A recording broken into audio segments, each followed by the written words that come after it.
Dude with weak face, secretly elite. For 3 days, he played total scrub healer. While teammates charged in waving swords like idiots, he played moving HP potion with zero shame. Waiting for someone to need healing, then shuffling over to spam heals. Klein, simple, shameless. And of course, Lyrium always got treated like trash by friends. But nobody knew one thing about this shabby little bastard. He still hid backup account with revenge class, 100 times busted than main. After buddies logged off, Lyrium pulled it out and signed in fast as some premium VIP legend. He found party of players running high-level dungeon. Just like every other time, nobody there knew how to fight for real. Some guys had not even drawn swords before got double killed, and faceplanted so hard they forgot own names. Right when fight stalled, Lyrium dropped in with main character Glow, slashed once, and erased boss while everyone stared like confused potatoes. Like always, he dodged praise, grabbed loot fast, and prepared to bounce. Then system flashed up with message that screamed trouble. Do you really want to log out? You will not regret this choice, right? Lyrium stared at prompt and felt weirdly thrilled. Maybe this time jackpot had teeth. After returning to reality and taking off VR headset, Lyrium felt space around him twist all weird. Even his own body started mutating. Like robot with exposed wiring, Guy freaked out hard. He rushed to mirror and almost got jump scared by reflection. This face, this body, it was straight up revenge class from game. Before he could process it, system yoinked him straight to rooftop. Orion still had no clue what was going on when something worse showed up behind him. One-eyed monster boss from game had chased him all way here. It rushed at him, and Lyrium failed to dodge in time, then tumbled off rooftop like sack of bad decisions. Even after falling from 5th floor, he came out completely fine. When he snapped back, he noticed few pedestrians nearby talking non-stop. Only now did he realize this was real life, not some glitchy fever dream from gaming too hard. His thoughts got cut off when one-eyed monster chased again. Lyrium panicked and tried warning everyone nearby. But no matter how hard he screamed, nobody answered, judging by their faces. Lyrium finally got it. This world was real, but nobody could see him or monster. Damned who let rabid dog loose in traffic. Lyrium started spiraling. He thought invisible battle had nothing to do with civilians over there, but seconds later monster went full demolition mode. With one roar, road stones cracked open and sank into lava pit. One guy chilling by roadside, waiting for bus, became first victim by pure bad luck. His girlfriend and nearby pedestrians screamed in terror, turning scene into total chaos. Lyrium watched it all and broke into cold sweat. Then he got idea, lure monster far away so innocent people would not get hurt. Seeing Orion run for it, monster gleefully chased after him and cornered him in no time. Just when Orion thought this was end, he remembered strange change in own body. For some reason, this world had connected to game dungeons. Monsters were spreading territory. Maybe players like him got turned into game forms for same reason. Realizing that, Orion tried using his in-game skill. It worked. He flashed cruel grin and jumped straight into fight mode. Just few basic moves smashed one-eyed monster flat. Long story, but fight was over in blink. Beating monster in real world felt like kids taunting stray dog. Fast, brutal, exhausting, but reward popped up like game drop, so effort paid off. Next morning, last night explosion blew up on hot search. Lyrium lazily buttered toast in kitchen while listening to news, already knowing world and VR game had collided somewhere ugly. Right then front door flew open. Woman voice called out, "Sis is home." Sister kicked off shoes, stepped inside and looked up at hand. But when she saw guy standing in kitchen, she instantly changed tone. "Hey, who are you?" Orion was not shocked by reaction and calmly explained he really was her little brother. Sister froze for second, then pulled electric baton from bag with dead serious face. "Cut crap, mama knows little bro should look like junkie, not built like bodybuilder."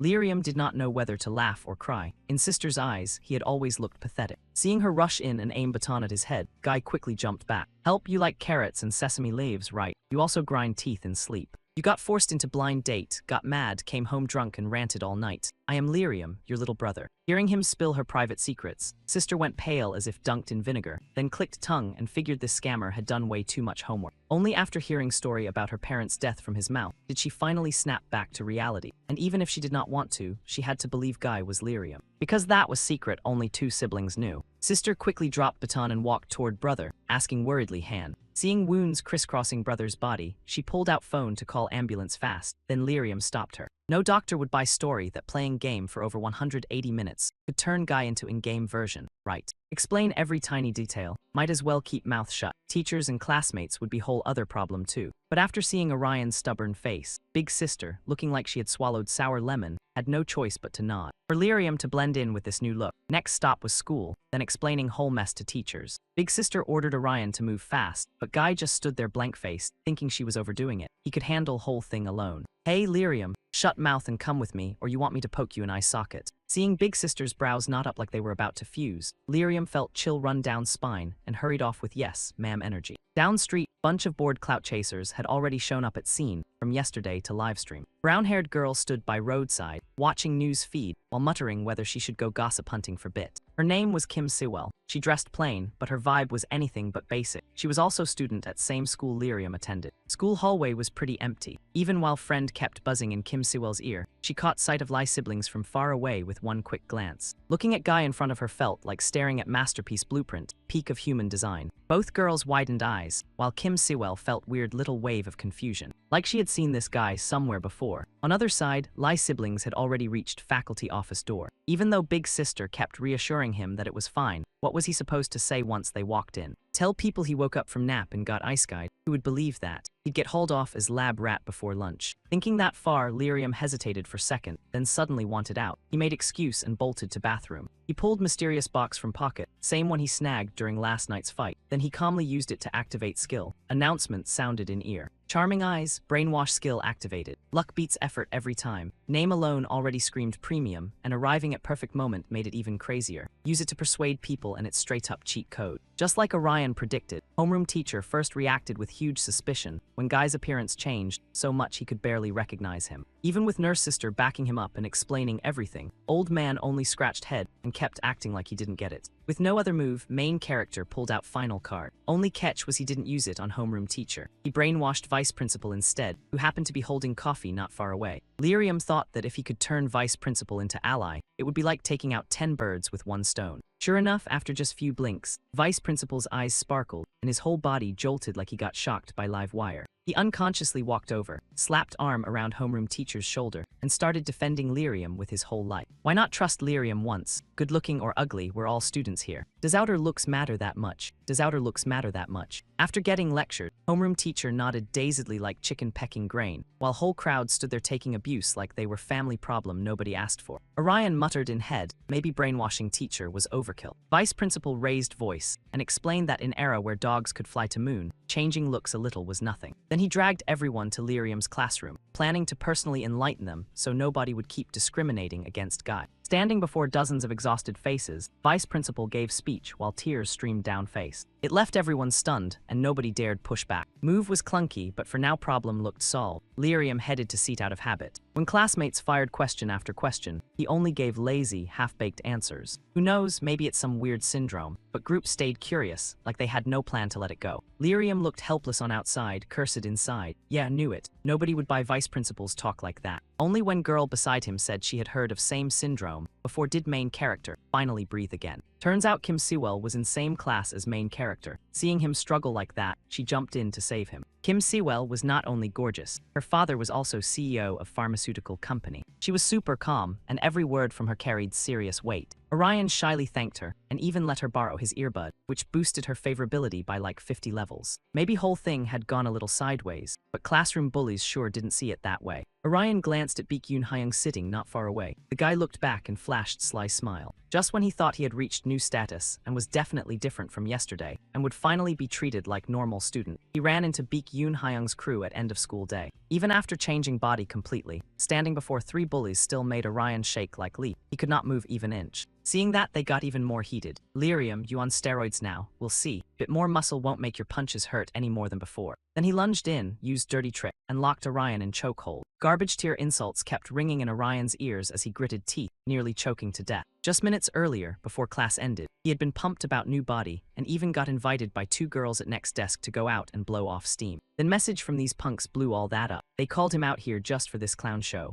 Lyrium got angrier and angrier, mostly at them but even more at himself. It was like seeing old version of himself standing off to side, staring with eyes full of hate. You're weak because you never fought back. What, you think you're still some helpless kitten? Why fear bunch of insects? Lyrium got roasted by own inner voice so hard he could not even save face. Then skill suddenly activated, lighting him up with rage. He grabbed Bully's arm in front of 2 stunned onlookers and yanked hard. Caught off guard, Bully got furious and staggered up, spitting out nastiest insults he could manage. Orion snapped back to reality, legs and hands trembling, unable to believe he had pulled off something like that. But since he hated trouble and didn't want round 2, he instinctively turned and ran. At that moment, Kim Sewell and her best friend were standing by corner under red light. Kim Sewell fiddled with earbuds Orion had lent her, quietly thinking about something. She looked up and saw Lyrium's figure sprinting across street, like his life was on fast forward. Lyrium did not look back. He sprinted into empty alley like monster behind him was about to swallow him whole. Turns out bullies had caught up. Before he could even explain, Guy took brutal kicks straight to face. Hanlik sized up prey from head to toe, cracked his knuckles, then rushed in and beat Orion into pulp. Orion lay wrecked on ground, body twisted from blow after blow, while wave after wave of failure and self-blame threatened to drown him. Then huge crash rang out from behind. Bullies and Lyrium both froze for 5 seconds and stared towards sound. Kim Siwell shot whole group pitying look with hint of attitude and strolled over. So annoying, my head hurts. I'm out here looking for fun, and I was about to hang out with Guy on ground. Let him go, and best not stick your nose into my business. Lyrium looked at girl in front of him, pure girl boss energy, and bowed in his heart. Bullies on side found out she was richest kid in school, so they got a little nervous. Only Seung-hoon stayed trash as ever, grinding his teeth and cursing Kim Siwell. You rich so you think you can do whatever and not get hit. Want end up smashed like that idiot over there. Kim Siwell gave him disgusted look. Sorry, but can you step back 5 paces? Bully did not even understand meaning before Kim Siwell added more sting. You smell like trash soaked in mop water. Disgusting.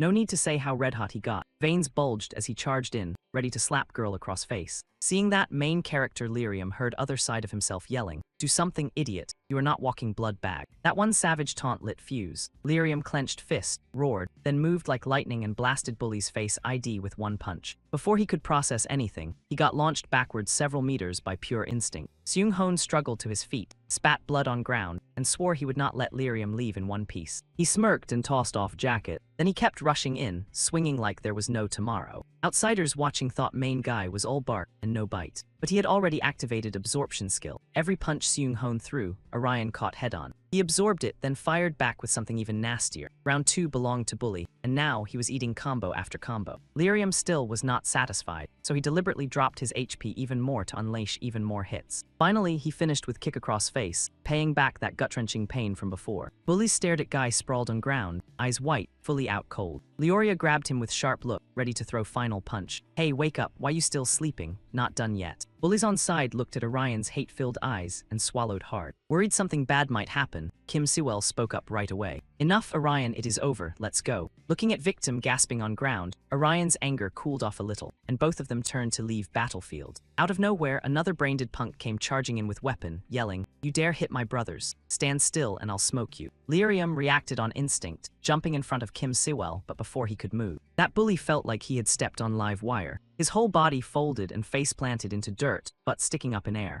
Lyrium also stopped being feral. He clearly had not even attacked. He did not know that. Behind him, harmless-looking classmate only needed one glance to make Bully eat, just like he wanted. Both of them went to Brighter Street corner. Kim Siwell helped Orion bandage wounds, and even snapped a photo of his face with her phone as keepsake. Main guy sat next to Pretty Girl, scratching his head and thanking her, but Siwell casually brushed him off. Consider it payback for letting me borrow your hand. Anyway, it's late. I need to head out. I need to tell you something tomorrow, but it's kind of long, so let's have lunch together. Main guy turned red like tomato. At his age, getting asked to lunch by girl for first time was enough to short-circuit brain. Watching Kim Siwell's back fade away, main guy exploded with questions. What talk needs only 2 people? Does she maybe like his body or something? Maybe family just has tradition of being this flashy. Young man was still chuckling at thought when notification screens suddenly popped up and nearly scared soul out of him. A subjugation quest will begin in 5 minutes. Join. Lyrium read every word carefully. Thinking about one-eyed monster from yesterday, Guy shuddered and tapped yes. What kind of idiot runs into fire twice? Then damn system flashed next message. Your reputation points are too low, so quest cannot be skipped. Orion almost cursed it out loud right there. System offered choice like it cared, then turned cold as ice. After replaying scene, turns out he had quietly lost points when he used skill on Vice Principal, and again when he beat those thugs just now. Lyrium could not believe it. Things were moving way too fast. He wanted to shout, but when he opened eyes again, he had fallen straight into ditch half as deep as shin. If you wanted teleport me, at least say something first. Could not pick nicer spot. Thinking about phone in pocket and books in backpack, Orion quickly got up. Then he spotted strange door floating in midair nearby. What is that? Is that monster I have to beat? Orion carefully walked closer and looked around. System popped up again, warning there were only 10 seconds left before quest began. Before main guy could figure out anything, giant twisted face suddenly appeared from other side of door. Then massive body shoved through 2, charging straight at him. Info said monster was called Cursed Cavalier Abel, but that name freaked Orion out even more. What the hell, I have not even fought this thing in game yet. How am I supposed to box this? Monster's attack speed this time was way faster than its kind from yesterday. Orion did not know what to do, so he threw out random skill to defend. For next several seconds, his brain kept crunching numbers non-stop. He did not know what kind of monster it was, but since it used sword and looked human, he could at least predict next move from that. Lyrium thought it over and practically threw a victory parade in his stomach. This did not look too hard, so he sprang around, dodged a few swings, and carved some polite little love notes into its back. But right when he was about to follow up, his whole body froze like someone hit pause and forgot remote existed. His gear would not respond, and even sword in his hand refused to twitch. Yep, looked like he had eaten a paralysis debuff straight off Nightmare Menu.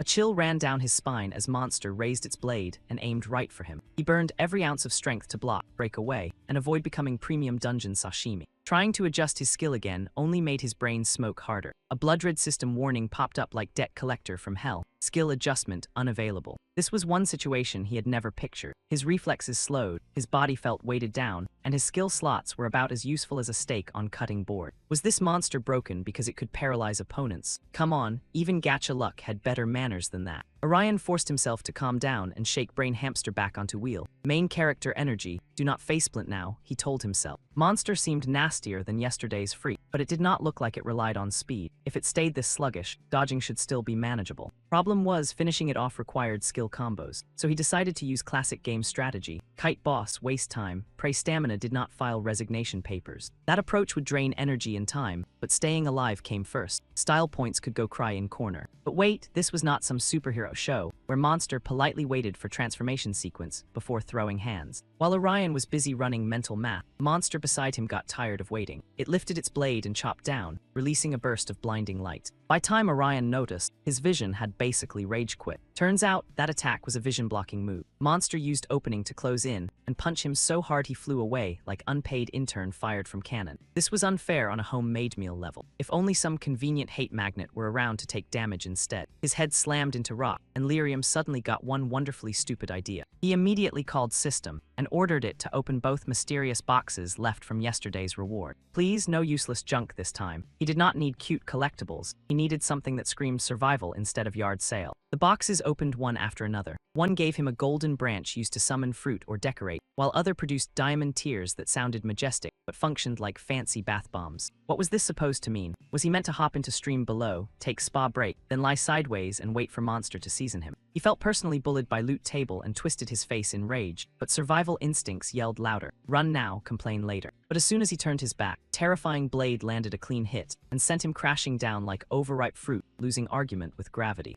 Orion crawled back up, trembling and furious. At this point, dignity and kindness had both left chat. What kind of garbage items were these? Random or not, this was cruel. Was he seriously about to die because System handed him spa accessories? Then his brain suddenly boiled back to life. Lyrium cursed himself and thought, why not try using both weird items now? He had nothing left to lose except, everything. He acted fast and called System. Borrow Golden Branch to summon crows, then open combat prep screen now. As expected, less than 3 seconds later, a flock of crows swarmed in, cawing like they had formed emergency labor union. Cavalry Monster got dizzy fast, swinging its blade wildly to chase them away, but results were exactly 0 with extra embarrassment. Meanwhile, Lyrium quietly stood off to side and exchanged bath bomb for paralysis drug, preparing classic taste of your own medicine special. Seeing Orion, Monster stormed through chaos like angry tax notice. But when it swung down, blade stuck, and its body grew heavy like lag had infected its bones. Now Orion moved fast enough to look unfair, appearing behind it and whispering with pure petty villain energy, I have stacked enough physical damage, and now I am sending invoice back. Before Monster could react, Orion's face hardened, and murderous intent poured out like final boss music just walked in. Countless blades rained from sky like 1,000 arrows, piercing Monster so hard it did not even get time to gasp dramatically. Done, Lyorium sighed inwardly, thinking 10 game matches would be kinder than grinding real life like this. He exhaled and called System, ready to demand reward like wounded customer at terrible restaurant. He had already decided not to pick mystery boxes again, but what appeared before him was another blood-red warning. Warning, another player has illegally entered area.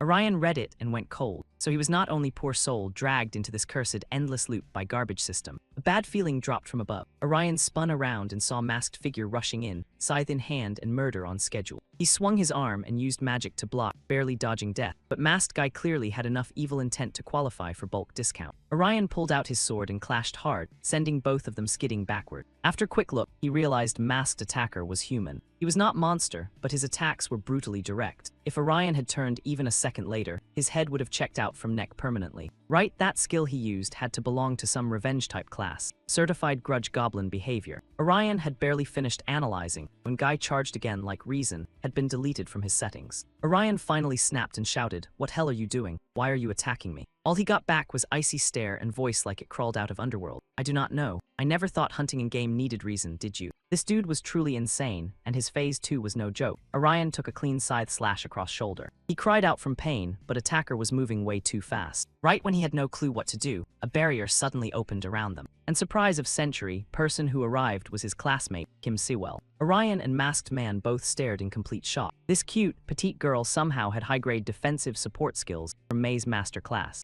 Kim Sewell slowly landed, glanced at Orion, and said bluntly, "I am not helping you this time because of those headphones. Tomorrow, you are treating me to food. And remember to buy best thing in world 2, soy milk." With Kim Sewell helping, fight flipped fast, and Masked Attacker lost his advantage. He still grabbed scythe and charged like angry lawn equipment, but Sewell cast Beast Trap and pinned him down. Main stood off to side, feeling like world was spinning. Watching Sewell work, he could only mutter, "Absolutely mouth-wateringly awesome." But it was not over yet. Kim Sewell suddenly shouted for Orion to dodge. Masked Man had escaped trap and was diving from midair at terrifying speed. He aimed straight at Orion and muttered, "Skill, blacklist finisher." Orion could not dodge in time, but after taking hit, his body did not feel any different. Then Kim Sewell shouted again, voice urgent enough to scare even system. "Open system and finish last reward pick." Another player crashed into match, so time froze. Only move left now if want end game. Orion stared like brain short-circuited, then nodded like bobblehead and did it. Masked Guy lunged to stop him, but had no clue Kim Sewell already had spot locked down. Now he remembered. From start, first skill she used was Invisible Maze Trap. Masked Guy gave dry laugh.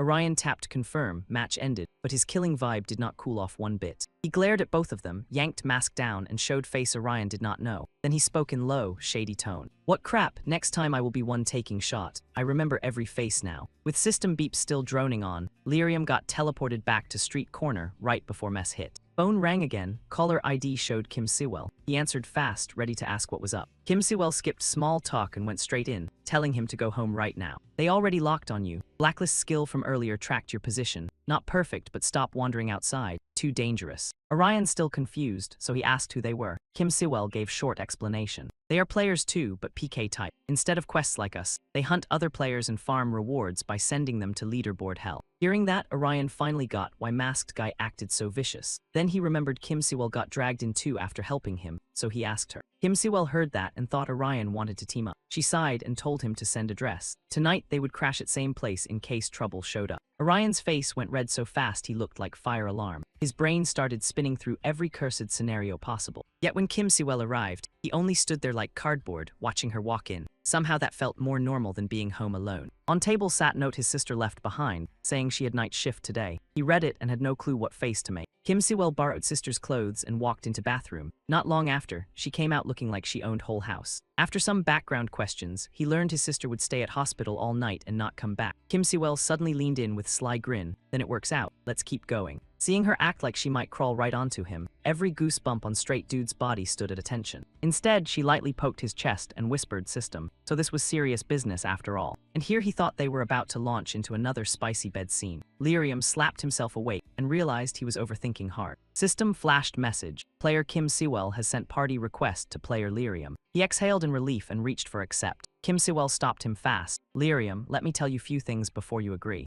Once we become teammates, I will share everything I know. Of course, I will protect you and back you up too. Everything I have will be yours too, so." Then her face went cold, dead serious, eyes locked on Orion. "If you run or betray me, I will turn you into smoothie with machine." Main guy broke into cold sweat. "Cute girls can go full demon mode too, huh?" After that, Kim Sewell turned around and told him to spend whole night thinking it through. Before she could even take one step, system pinged again. "You have accepted party request." She snapped her head around, ready to chew out that idiot. But Lyrium explained it plain and simple. "I have nothing left to lose. Game over is almost here. Partying with you gives me better odds of surviving." Kim Sewell blinked, then had to admit his logic worked, so she let it go. When it was time for real talk, she smoothly opened folder in front of Orion and said next mission was joining giant event called Horizon. And not only join, they had to take first place. Elsewhere in game, Bully Beak Yoon Hyung was busy smashing through bunch of newbies. As battle got tight, whole group thought loss was locked in. Then Beak Yoon Hyung exploded, thinking about Lyrium wiping out his men like dirt. He dumped all that rage onto monsters in-game. In one flash, he sent them straight to Afterlife. That boost even carried him from Archer to Executioner. He kept muttering, "Losers have to crawl on ground, right, Lyrium?"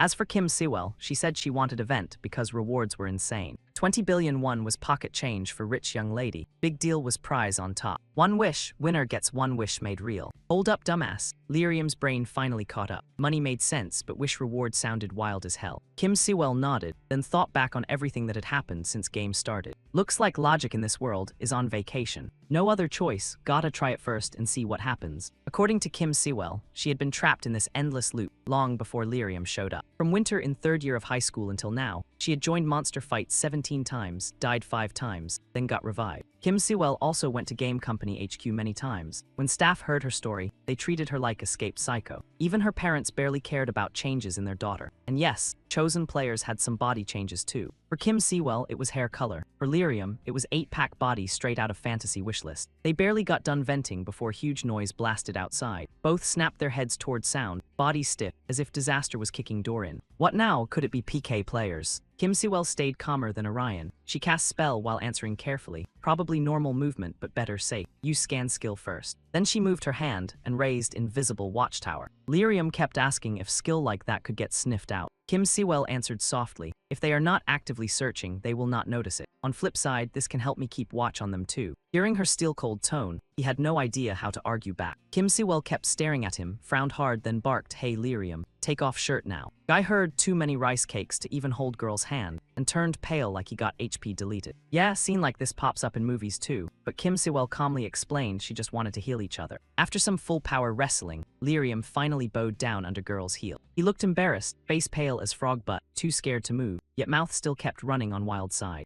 "Hey, honest question, why do you want team up with me?" Other people already mastered tons of high-tier skills, while he was no different from useless dumbbell. Could this be not flower luck, but him coming back so he can hug real thick thigh? Kim Sewell heard that and got a little unhappy. "Well, because you are dumb, so you are easy to order around. Sorry, not sorry." Seeing Orion look confused, girl did not get any meaner. At first, she only meant to test his job class. Then she found out something way too juicy. So Kim Sewell, goddess level and all, used to be just lowly mercenary girl. During brutal game event with only 0.5% clear rate, Kim Sewell once spotted Lyrium fighting in form of Pruvet monster. That one meeting burned into her brain, and she decided she had to grab that stubborn king straight into her heart. Scared all day, dreaming all night. That evening, Lyrium had anything but peaceful sleep. He ended up lost in endless hallway. Then bonus came in form of monster wearing face of PK player from yesterday. He barely reached emergency exit, only to find childhood bully slowly turning back around with mangled face. Lyrium jolted upright in panic, scared enough his little brother could have played lottery. Once he realized it was only dream, he let out breath, then jumped again when voice beside him asked, "Why are you yelling in middle of night? Nightmare." Lyrium saw Kim Sewell lying right beside him and instantly switched into panic mode. "What kind of nonsense is this? Didn't you sleep in my healing room?" Kim Sewell yawned, "I can't sleep in stranger's bed." Damn, this girl is slick. Can't sleep in bed, but rolling around on floor with young guy is fine, right? Lyrium was young, but even he could not handle that mountain range scenery right in front of him. Next morning, with sun barely up, both walked to class like nothing happened. Kim Sewell gulped down milk box while carefully briefing Orion on lots of things. From now on, stay battle ready, watch points or they get docked, and don't go wild with random skills like last time. Orion chewed bread while nodding, trying hard to memorize all hidden rules. Kim Sewell's world-level knowledge kept Lyrium staring in awe. But against that image, girl's vibe was always 30% serious, 70% detached. The second she got asked what she'd do if event wish reward came her way, she fired off answer like cannon. Build paradise full of hot guys, what else? Both laughed and chatted, clueless they had already landed in sights of several eyes from far away. Inside parked car by roadside, another pair of players watched. Seeing uniforms Lyrium and Kim Sewell wore, they knew right away both were still students. Man gripping wheel looked disgusted, but white-haired woman cut him off. She said wiping out both now would bring zero profit. Besides, those two had job classes side lacked, so best move was recruitment, not murder.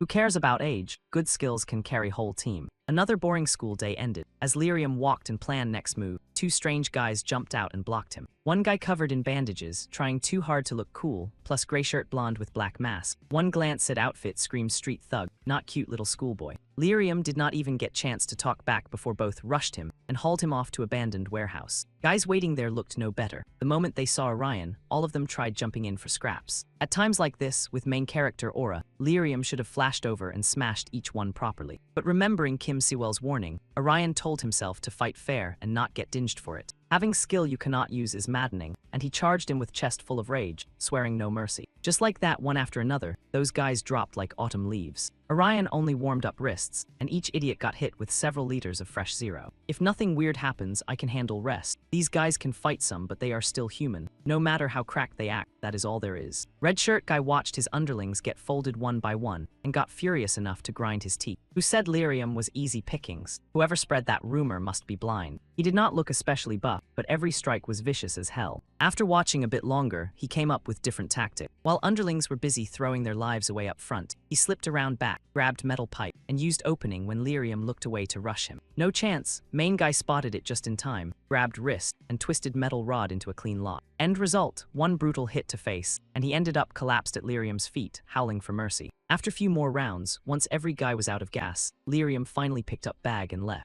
On way home, he ran into older sister just coming out of supermarket. Seeing Orion all sweaty and messed up, sister panicked and kept asking what in world happened. Lyrium then realized how wrecked he looked. Afraid she would catch on to something bad, he scratched head and answered, "Nothing, sis. Some close friends just asked me to go play soccer." Truth was, he was not tired from beating those punks. He was worn out from sprinting home so sister would not spot him. To throw sister off, guy quickly ran over to help with groceries, super hyped once he heard barbecue was for dinner tonight. Seeing lyrium's face, sister could only laugh quietly. Face changed, but personality still stuck at age 3. No way to miss that. Sister finally laughed and wrapped it up with one clean line. "You grow up still, my little sibling. Right, by the way, you brought girl home last night, didn't you?" Guy nearly smoked on spot. Hard to believe even few brown strands on Kim Siwell could not escape sister's sharp eyes after sneaking that girl inside. Women are terrifying. He had 10 mouths and still could not argue with Orion, so he just nodded and promised to introduce friend to sister soon. As for military crew, after combat with Orion, every one of them had sore backs, stiff knees, and numb arms. Red shirt guy stayed furious too. Lee-in called and snitched to Ally, who also happened to be Baekhyun Hyung, rich bully boss of gang. Next day, like clockwork, once class ended, Kim Siwell called out to lyrium. Girl at next desk saw them looking so close and wanted to walk home with them, but Kim Siwell politely turned her down. "We are not going out to play.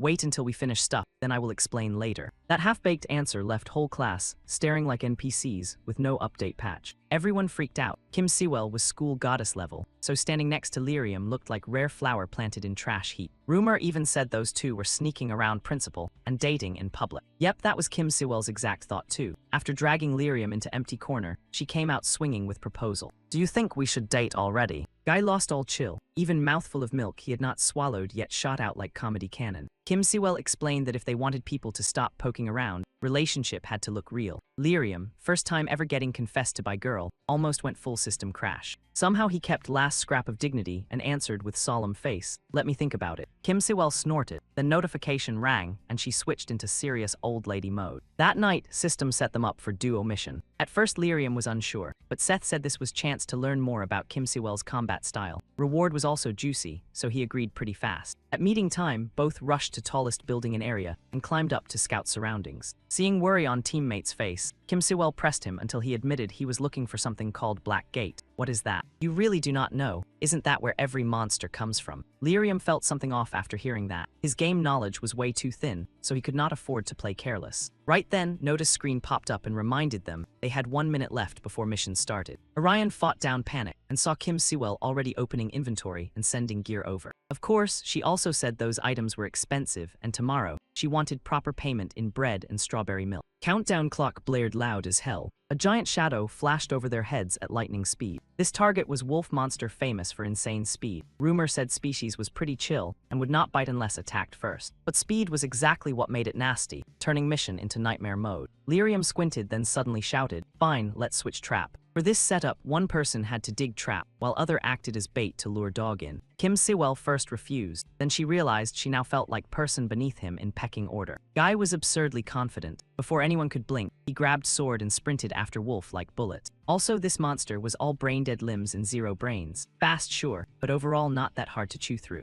Right when Lyrium thought things were smooth, one figure flashed past from behind and flipped whole board. Turns out, besides their team, other players were in mission too. Girl who zoomed past Orion moved with insane speed, looking like she wanted to steal kill. She closed in fast, yanked out sword and slashed twice, leaving Monster mentally devastated. Not done yet, her teammate in front jumped in smoothly to block path, ready to scoop final hit and end Knight's business. But this time Lyrium would not stand for it and leaped in with sword. His entrance flipped hole seen instantly. While others were still confused, Guy already landed slash on Monster's head. Too bad hit lacked power, so damage was only skin deep. Players standing aside lost it. Sure, this was shared mission, a contest too, but cutting in from other school to steal score was not cool. Pink shirt girl went nuclear. She kept roasting main Guy like he was unwanted DLC. Lyrium gave her look with 3 parts pity and 7 parts sarcasm.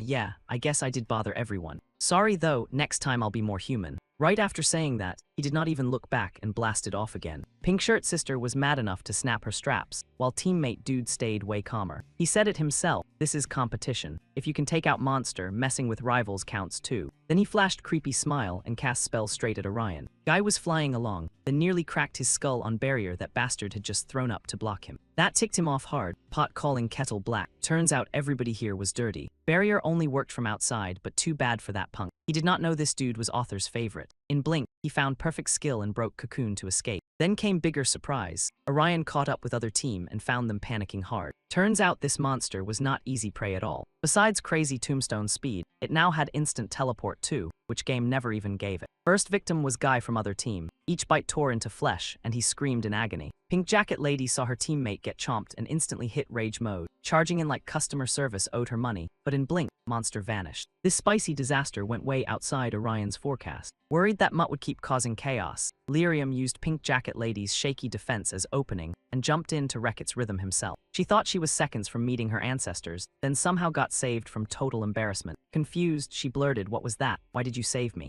"Huh? Didn't I say next time I'd try acting like decent human being?" Lyrium pushed himself hard and finally forced Monster back for a moment. Right then, Kim Sewell's message arrived, telling him trap was ready. Seeing chance, he immediately proposed terms to other team. "I'll give you this potion. In exchange, back me up deal." Pink Jacket Lady gritted her teeth and fired back with pure vinegar. "Cheap stuff like that can be bought with pocket change, right? Why should we agree to play Aaron's squad for you?" Before she even finished yapping, Karma entered with steel chair. Her teammate started coughing blood nearby, looking one sneeze away from checking out. At this point, half sandwich in famine beats banquet in fantasy. Staying alive mattered more than dreaming about rewards. After deal got negotiated, Lyrium assigned Pink Jacket Lady to hide on rooftop and pretend to be bait with premium monster perfume energy. Instead of going full offense like before, her job was to spar with it briefly, then lure it toward alley corner where other teammate waited in ambush. Next step was building cage and politely inviting chicken onto chopping block. Guy who got bitten earlier wanted payback bad, so he went all out and sealed every escape route. Using that opening, Lyrium stepped forward like hero with bad insurance. Of course, Hunt would not end that easy. For best shot, he had to gamble big. Monster's weakness was simple, insane speed, but healing needed cooldown time. In plain gamer language, if someone survived 2 instant teleports back-to-back, Beast could be dropped fast. Under male lead aura, even Wolf starts acting like house puppy with anger issues. First teleport landed without raising Monster's suspicion. By second teleport, after watching carefully and seeing Lyrium stand still like statue,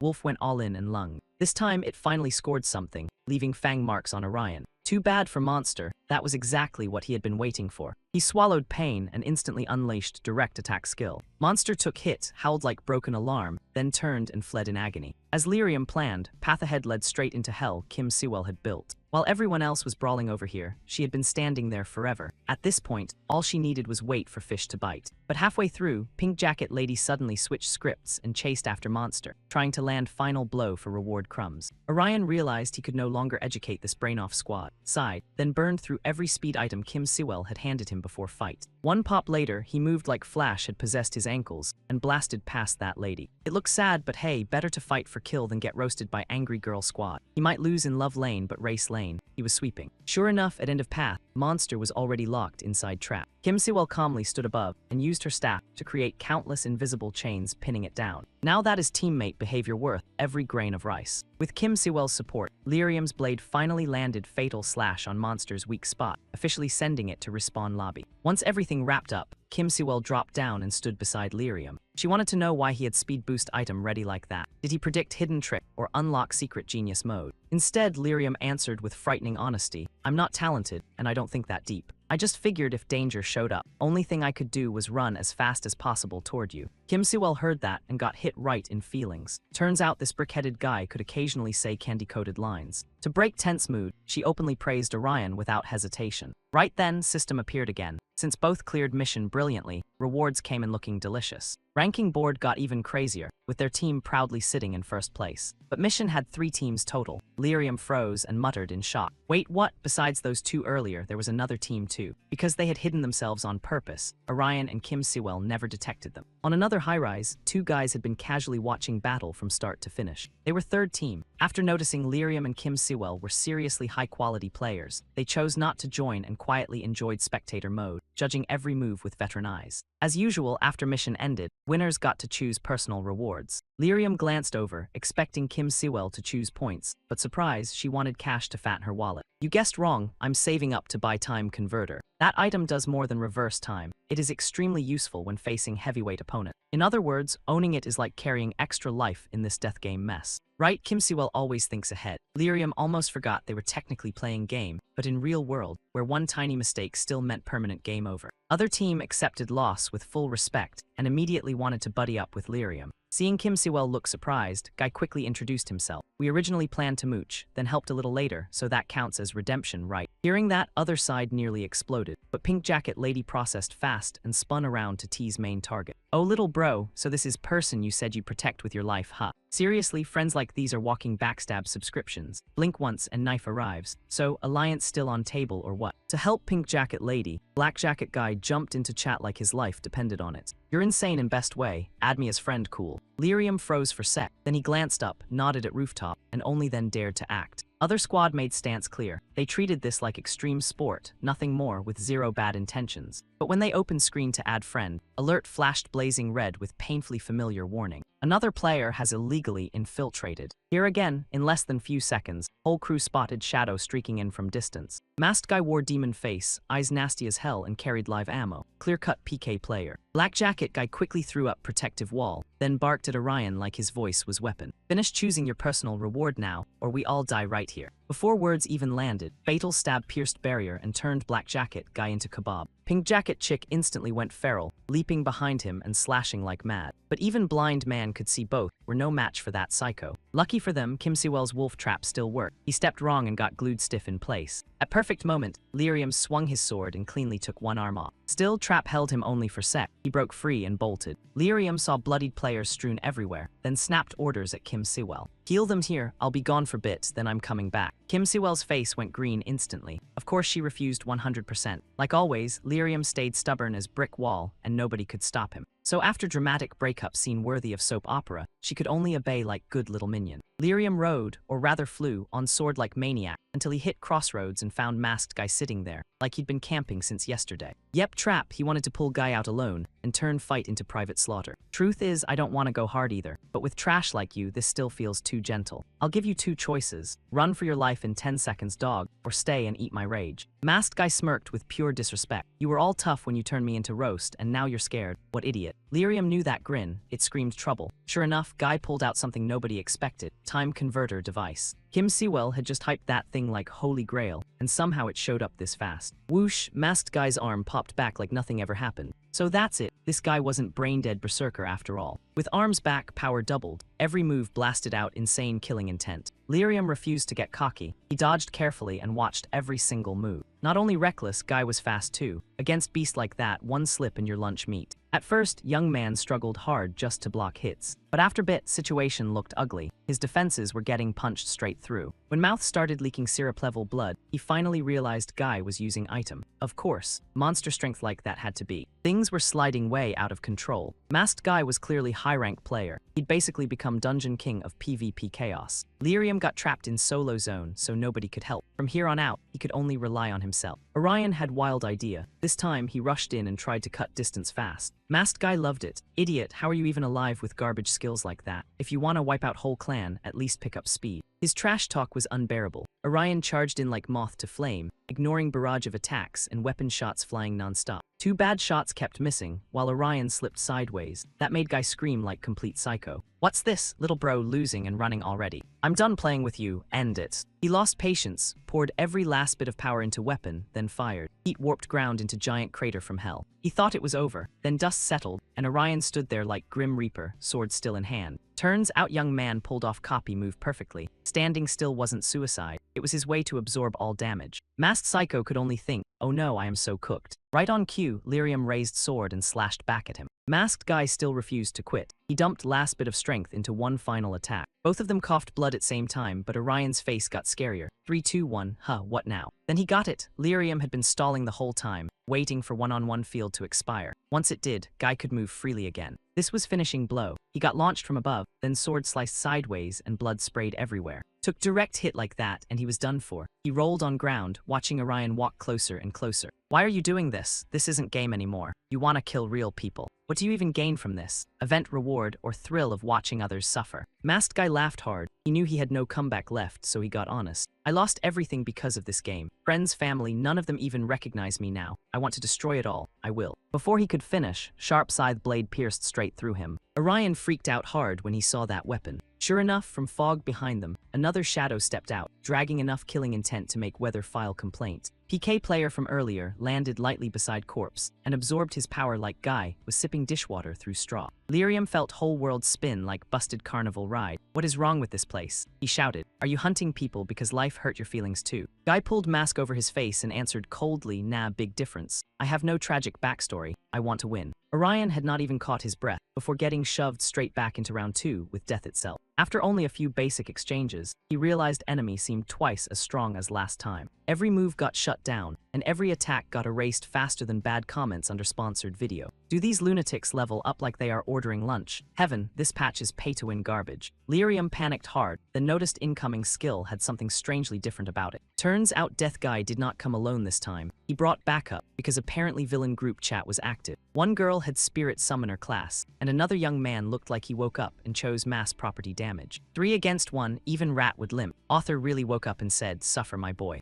At first, Reaper was annoyed those two clowns wanted to steal his prey, but after whatever bargain bin negotiation happened, all three suddenly turned and jumped Orion together. Headache loading. At this pace, account deletion feels less like threat and more like appointment. While Orion scrambled for plan and found only panic, new wildcard suddenly dropped into fight. Hello Kitty pajamas and bunny slippers clashed violently with giant blade beside him, like bedtime met boss raid. Big bro, who was chilling on rooftop watching two kids hunt monsters, finally jumped down and asked to join lobby. Turns out this guy had Dragon Hunter class, rare enough that only about 3 people in entire country had it. Even so, his vibe was weirdly friendly, and his first impression on Orion landed surprisingly well. "We can chat later. First, Big Bro helps you clean up these insects." Next came beautiful scene of Reaper squad getting dragged into combat against Dragon Hunter. Real win conditions still stayed same. Orion had to hurry up and pick reward to end match. Dragon Hunter toyed with those guys for a bit, got bored, then snapped at young man, "Why are you still standing there? Pick reward and end this already." Lyrium first worried that Kim Sewell and others were still badly hurt and might get hit by match ending. But seconds later, she came running over like plot armor with legs. While Dragon Hunter helped Orion here, another teammate had already gone to Kim Sewell and healed them up. Whole group arrived right on time and blocked another strike from Reaper team. Finally, Lyrium finished choosing reward. Before everyone logged out, Lyrium hurriedly asked, "Who are you people? Why did you help us?" Dragon Hunter kept friendly smile and said, "Oh right, forgot introduction. We are Jason Guild. Relax, we will meet again soon." Next day, based on info they found, Jason Guild was one of game's top 3 mega guilds, with 800 members and long-running fame. Usually, Jason Guild focused on raids and combat inside game, but that did not mean Guild Lyrium met yesterday worked same way. Horizon event had some serious issues, so they might be operating outside normal game rules. People go feral when money starts vanishing. To keep everyone safe, Kim Sewell warned Lyrium to keep distance and watch them from afar. Right then, Baek Yoon Hyung appeared from nowhere with stormy face and scary aura, dragging Leo Ryung along. Seeing him made Kim Sewell instantly annoyed, and she yelled that he should stop bothering people because after everything they did, he had nothing to say to him. But Lyrium stopped his friend before she could charge in. "Leave it," he said. "Stay there. I am not scared of that guy or his whole family tree. If something happens, I will handle it, so do not worry. I will call you when this is over." Kim Sewell was furious and pouted hard, but even after being told not to interfere, she still dragged herself behind them to eavesdrop. Baek Yoon-hyung put on his billion-dollar smug face and started threatening Lyrium. Specifically, he said Kim Seung-won was seriously injured and taken to hospital after receiving few loving face taps from Lyrium.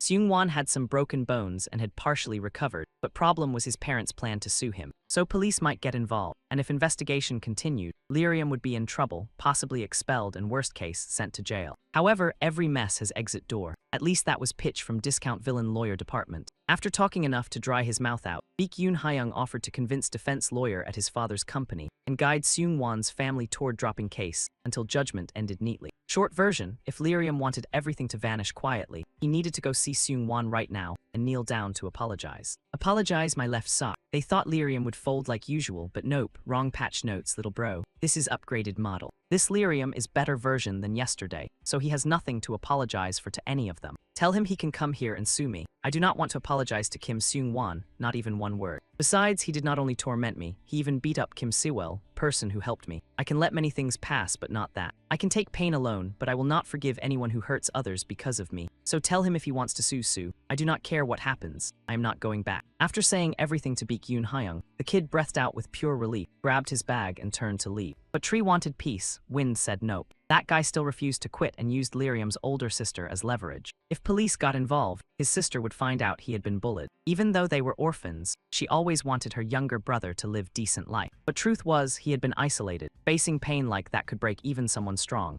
Lyrium snapped, grabbed his collar, and demanded to know why he knew everything about his family and still did nothing until now. Why did you stand there watching? You could have stopped anyone. You could have stopped them from bullying me. In end, he was no different from those people. After all, they had been friends since days of running around bare-chested in rain. Friends, yeah right, more like armpit alliance, always hiding behind backs and stabbing first. Baek Yoon-hyung flashed a wicked little grin and fired back. I never saw you as my friend, not even once. Think about it, how could someone like you ever stand beside me as a friend? I have plenty, you do not even have parents. We were never on the same level. Do not get it twisted. I only hung around you because I was bored. Oh, and Kim Sewell probably feels same way. She has everything too, born with golden spoon and premium life subscription. Lyrium froze, then crumbled inside. Those words stabbed deeper than any blade because nothing hits worse than best friend betrayal. Emotional damage, critical hit. His eyes shifted into something scary, and he started swinging. Punch after punch, he served Baek a full-course knuckle meal and cut off this garbage friendship for good. Before walking away, the main left one last warning for his so-called best friend Yahello. I will get revenge, no matter what it takes. One day, I will be looking down on you from a higher place. While he trudged home with brain full of emotional spaghetti, Kim popped out of nowhere, pointed finger guns at him, and went bang bang, nearly scaring his soul into early retirement. The girl asked about his relationship with Baek and admitted she had followed him out of worry, which means yes, she saw some scenes better left in trash folder. He explained that when they were younger, they went to same middle school, then later entered high school. Back in middle school, they hung out almost every day after class, so they became close enough to qualify as emotional support idiots. But once high school started, everything changed. After Baek started hanging with popular kids, cracks began spreading fast. At first, he brought the guy along to meet those friends, and somehow that little field trip turned into this whole disaster package. Kim felt bad and gently told him not to overthink it, which is nice, though overthinking is practically main character cardio. She bashfully played with her hair and invited him over, saying if he was free tonight, he could come to her place for ramen. First time a girl made first move, the guy completely blue-screened and shouted, I cannot keep up with this conversation. To cover her embarrassment, Kim claimed it was about helping investigate the lawsuit against him. He should come over, they needed to work together, and yes, this was totally a mission. Meanwhile, somewhere else, the PK player who had been hunting Lyrium for a stabbing appointment arrived with his crew to meet the leader of the Chaos Guild. The moment they met, before anyone could even sip tea like civilized villains, he pulled a weapon and asked the boss why he had summoned him. If there was no good answer, he would end the alliance and send the guy to meet his ancestors first class. No rush, the leader calmly enjoyed his tea and tossed out a few smooth, suspiciously useless words like he was auditioning for Villain of the Month. The PK guy, meanwhile, kept snapping and lunging without thinking, behaving like a discount final boss with anger issues. The leader instantly exposed his dark past. Onseong Middle School, 2nd year, Class 3, murderer Hong Kai-ho. Ha ha ha, I genuinely like you. You even come with tragic backstory DLC, classic villain material. With his identity exposed, Hong Kai-ho lost his temper and charged in to delete the smug guy from existence. Too bad he was outmatched. One move dropped him to his knees, locking him in place like someone unplugged his controller. With trash talk done, they got to business. A reward involving a backdoor to power beyond system limits, which sounded shady, broken, and exactly like something villains would call opportunity. After Lyrium and Kim arrived at her house, they got straight to work making ramen, because nothing says crisis management like boiling noodles. Orion wondered about her background. A girl living peacefully in a mansion, this huge, had still thrown herself into this dangerous game like danger came with reward points. Was Kim seriously chasing that idol-filled harem paradise she joked about before? Because honestly, that sounded less like a dream and more like tax trouble. Her steaming bowl of ramen cut off his nonsense thoughts, saving him from another brain circus. Kim said whenever she felt tired or stressed, eating a bowl made her feel much better, and that was why she treated him today. She also revealed that her parents were usually busy with work and came home late, so she often spent evenings alone. Maids helped around the house, sure, but this was not some chaebol drama where she sat there pointing at things while someone spoon-fed her luxury soup. She said that yes, she was born rich and lived better than many people, but she was not the type to treat others however she wanted just because she had money. And she had never seen him as some toy to mess with. He finally understood why the usually fierce girl was being so kind today. Beek's words had clearly gotten under her skin too. To comfort her, he launched into a whole mini-sermon, then finished with, "You look pretty in an apron," because apparently he chose violence and flirting. Her face turned bright red, and then she beat him up properly, proving romance and assault can be close neighbors in Manhwa. Elsewhere, Beek returned home after getting pounded, acting calm like nothing happened, and pride was not leaking from every crack. But peace was not waiting for him. His father, dressed sharp enough to cut glass, stood at the door to check how his son was living alone. The man warned him not to embarrass the family or bow his head to anyone. As son of Chaebol elite, he had to live like one. Since it was only first semester of freshman year, if he wanted to transfer, he should say so. His father would find a better school or send him abroad. He also told him to stop wasting time at that cramped, embarrassing public school. After getting scolded for reasons that came out of nowhere, Beek logged into game to vent before his blood pressure became boss monster. But his rage went from hot to volcanic when someone inside tried to assassinate him. Even though killing another player would turn him into a PK character and bring penalties, he still erased the attacker without mercy for daring to touch him. He thought of Lyrium and ground his teeth. Why do these bastards keep crawling up at me? So annoying. While still fuming after piercing one enemy, another showed up. Beek instantly aimed an arrow at him and snapped, "Sam, what are you plotting? Want to end up like that assassin too?" The other guy was not scared. He looked thrilled instead, dropping creepy honeyed words about wanting to become one with him right away. Peak weirdo behavior. Beek fired without hesitation, but the guy vanished right after the shot. Teleportation let him pop around wherever he wanted. "Damn, you are impatient. You shot an arrow straight at my face." After playing cat and mouse for a while, the guy finally got to point and said he was responsible for recruiting people into a certain guild. Beek listened, then rejected him instantly with big, not interested, energy and 0 seconds of inner debate. But the recruiter refused to quit. He revealed an upcoming event with a reward of 20 billion won, plus a strange phenomenon where humans transformed into game characters in real life. Beek suddenly remembered Lyrium's strange appearance and abnormal strength, and his face went full loading screen. Before leaving, the recruiter told him to come to Chaos Island if he was interested. If he could kill all PK players there and climb to top of the tower, more secrets would be revealed. At minimum, he should put in some effort if he wanted to learn anything interesting. After hearing all that, Beek Yoon Hyung had only Lyrium flashing through his head, wondering if this whole mess might actually be real. Next day at the school gate, a shiny new sports car rolled up, instantly turning every passerby into a professional car reviewer. Kim Siwell joked to Lyrium, asking if that ride was his surprise. But come on, a broke gremlin like him could not afford a tire on that thing, so obviously no. Last night, Lyrium had been sweating bullets over possible jail time, but Kim Siwell said she asked her cousin, and if they could prove a group had been harassing them, he would not get dragged off, so his soul finally returned to his body. Tough as he was, prison still sounded like Nightmare DLC, with no skip button. While they were happily yapping, a purple-haired woman and a blonde guy stepped out of the car and waved like they had arrived for a VIP raid. Then they invited both students to ditch class and visit their base. Seeing this suspiciously stylish setup, the two froze for 5 seconds, then looked at each other like, who are these NPCs? After their brains rebooted, they figured these people had to be from Guy's Sun Guild. Everyone expected Lyrium to refuse, but surprise, he told Kim Siwell to get in and come with him, while she nervously asked if this was even remotely okay. Lyrium reassured her that these people already knew his name and school, meaning they could have attacked whenever they wanted. Since they had not done that, it proved they probably only wanted to talk. And with luck, they might even have more intel about Horizon.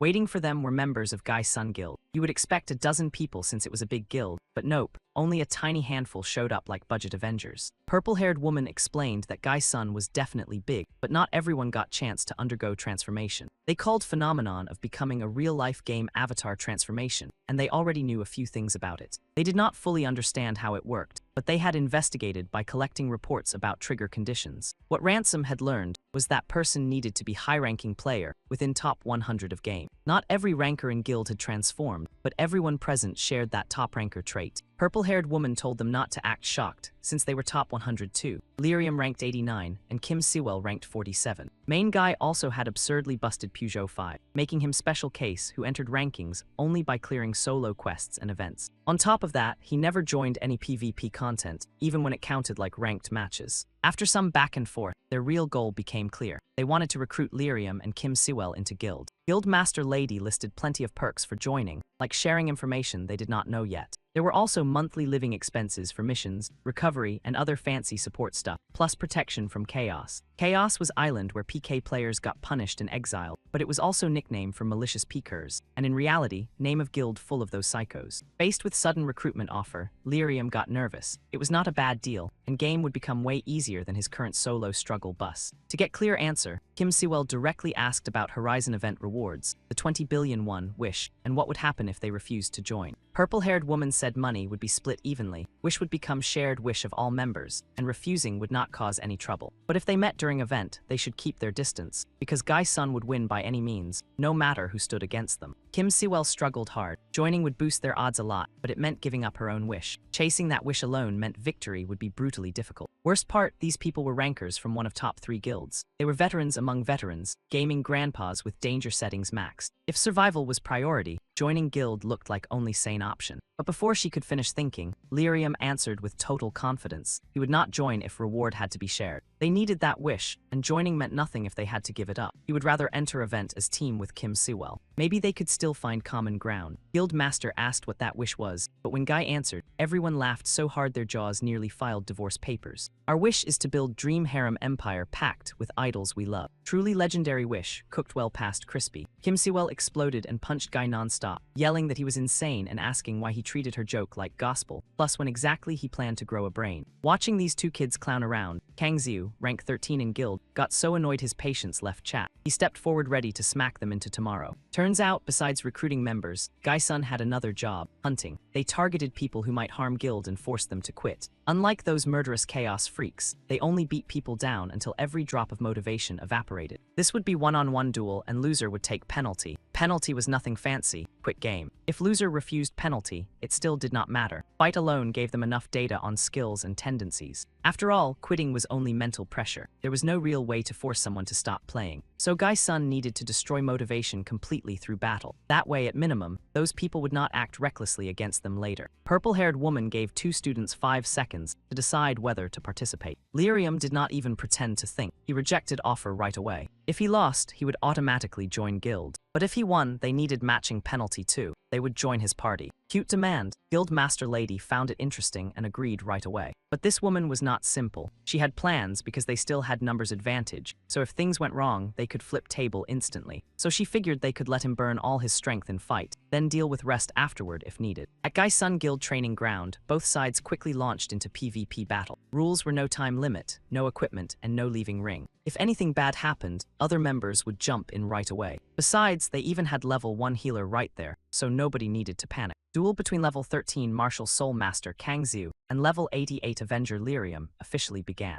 Martial Soul Master had short attack range, but brutal combos. To win, Lyrium needed to pressure hard from start and never give him opening for assassination. But before Guy could strike, Kang Xiu rushed in with My Ancestors Are Watching, willingly taking slash to close distance. Next, Lyrium kept eating hits from opponent and got launched several meters back. It looked like he could not touch Martial Soul Master, but Guy had already calculated everything. Kang Xiu took clean hits straight to stomach with nasty impact. Both sides were evenly matched, and neither wanted to back down. Kang Xiu charged, Lyrium blocked, and after repeating that brutal dance for a while, both started running on fumes. Lyrium fires his opponent's attacks right back, then straight up punches him in the face. Who knew a revenge-type character would choose good old knuckle therapy? Looks like getting jumped by his classmates helped him invent a fresh fighting style. Special mode unlocked. Hands rated E for everyone, but mostly humans. It is a wild dual-class combo. Swordsman in one hand, martial artist in the other. Facing this chaotic battle style, Kang Xiu gets shoved back in shock. With momentum on his side, Lyrium keeps pressing forward like rent is due. Once the enemy loses rhythm, an opening appears. That is the perfect moment to drop the finishing sequence. But not so fast. Kang Xiu suddenly unleashes his busted skill, Ancient God Manifestation, boosting damage by 600% for his next 5 attacks. Lyrium starts eating punches like a full-course buffet. 1 hit, 2 hits, then 4 hits, and blood is spraying from everywhere like his body signed up for a horror webtoon. Only one final blow remains, and that hit could send him straight to the afterlife with frozen toes. If Lyrium keeps getting folded, this fight ends here, so he needs a way to break Kang Xiu's tempo and flip the table. On the 5th strike, Kang Xiu rushes in and throws a punch straight at his face, but Lyrium blocks it with his own hands. He makes Kang Xiu taste the whole receipt with perseverance, a skill that absorbs damage. This is Lyrium's hidden ace, loaded and waiting since the fight began. This is his chance to turn Kang Xiu's ultimate skill against him. That is why he willingly took the 4th hit, as planned. Only then would Kang Xiu commit his final punch directly into his body. Now Lyrium gets his turn with the classic skill, an eye for an eye, but make it webtoon violence. Kang Xiu eats full damage from his own Ancient God Manifestation, and gets launched straight into the wall like unpaid furniture. In the end, the battle wraps up with Lyrium taking the win cleanly, smoothly, and with maximum disrespect. Kim Siwell lights up like it is New Year's Day, rushes over, and hugs his buddy while practically exploding with joy. Thanks to the Angel's healing skill, everyone gets patched up instantly like the party found a premium recovery button. Lyrium finally realizes his Hitler character was never useless. His teammates were just absolute trash, so growth had been stuck in the dumpster. Everything is settled, now comes the punishment round.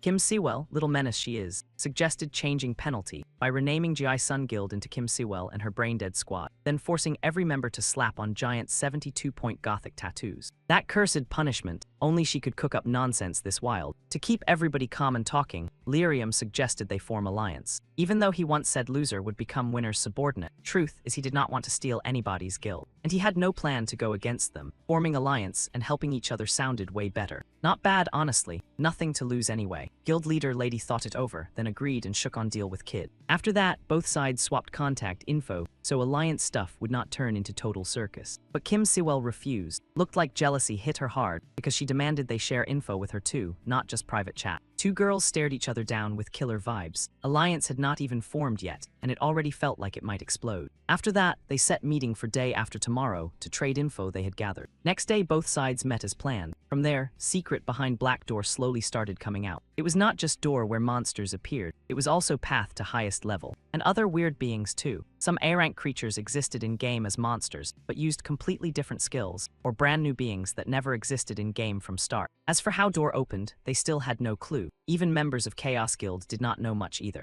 One teammate thought key was each person's perception, and Lyrium agreed pretty hard, since he had felt same thing before. Thanks to Lyrium, Jason was sure Black Door existed. He might even be Guy who could open it. Guild leader Lady once again suggested they join her guild, so everyone could help each other more smoothly. That night, Lyrium and Kim Siwell went monster hunting like usual. After crushing mission and getting ready to head out, game system dropped extra notice. Basically, any user who finished mission with 0 damage would get chance to challenge old mission again, and clearing it could unlock special reward on top of money, items, or random box. It was first time Kim Siwell saw mission like this. She did not want in, since she hated challenging mission when she did not even know what reward was. But unlike his teammate, Lyrium said they should give mission shot. That special reward could be something like Horizon info, or some game-related clue. Fine, if teammate said so, Kim Siwell had no choice but to nod and agree. Next day at meeting spot, mission kicked off fast. This was timed mission. Goal was hunt 8 prince-class monsters from Asian Kingdom in 15 minutes. Annoying with time pressure, but once spear was thrown, only way was forward. Hearing about Asian Kingdom made Kim Siwell remember stories she had loved back then. But before she could say even one line, monsters showed up and killed whole mood.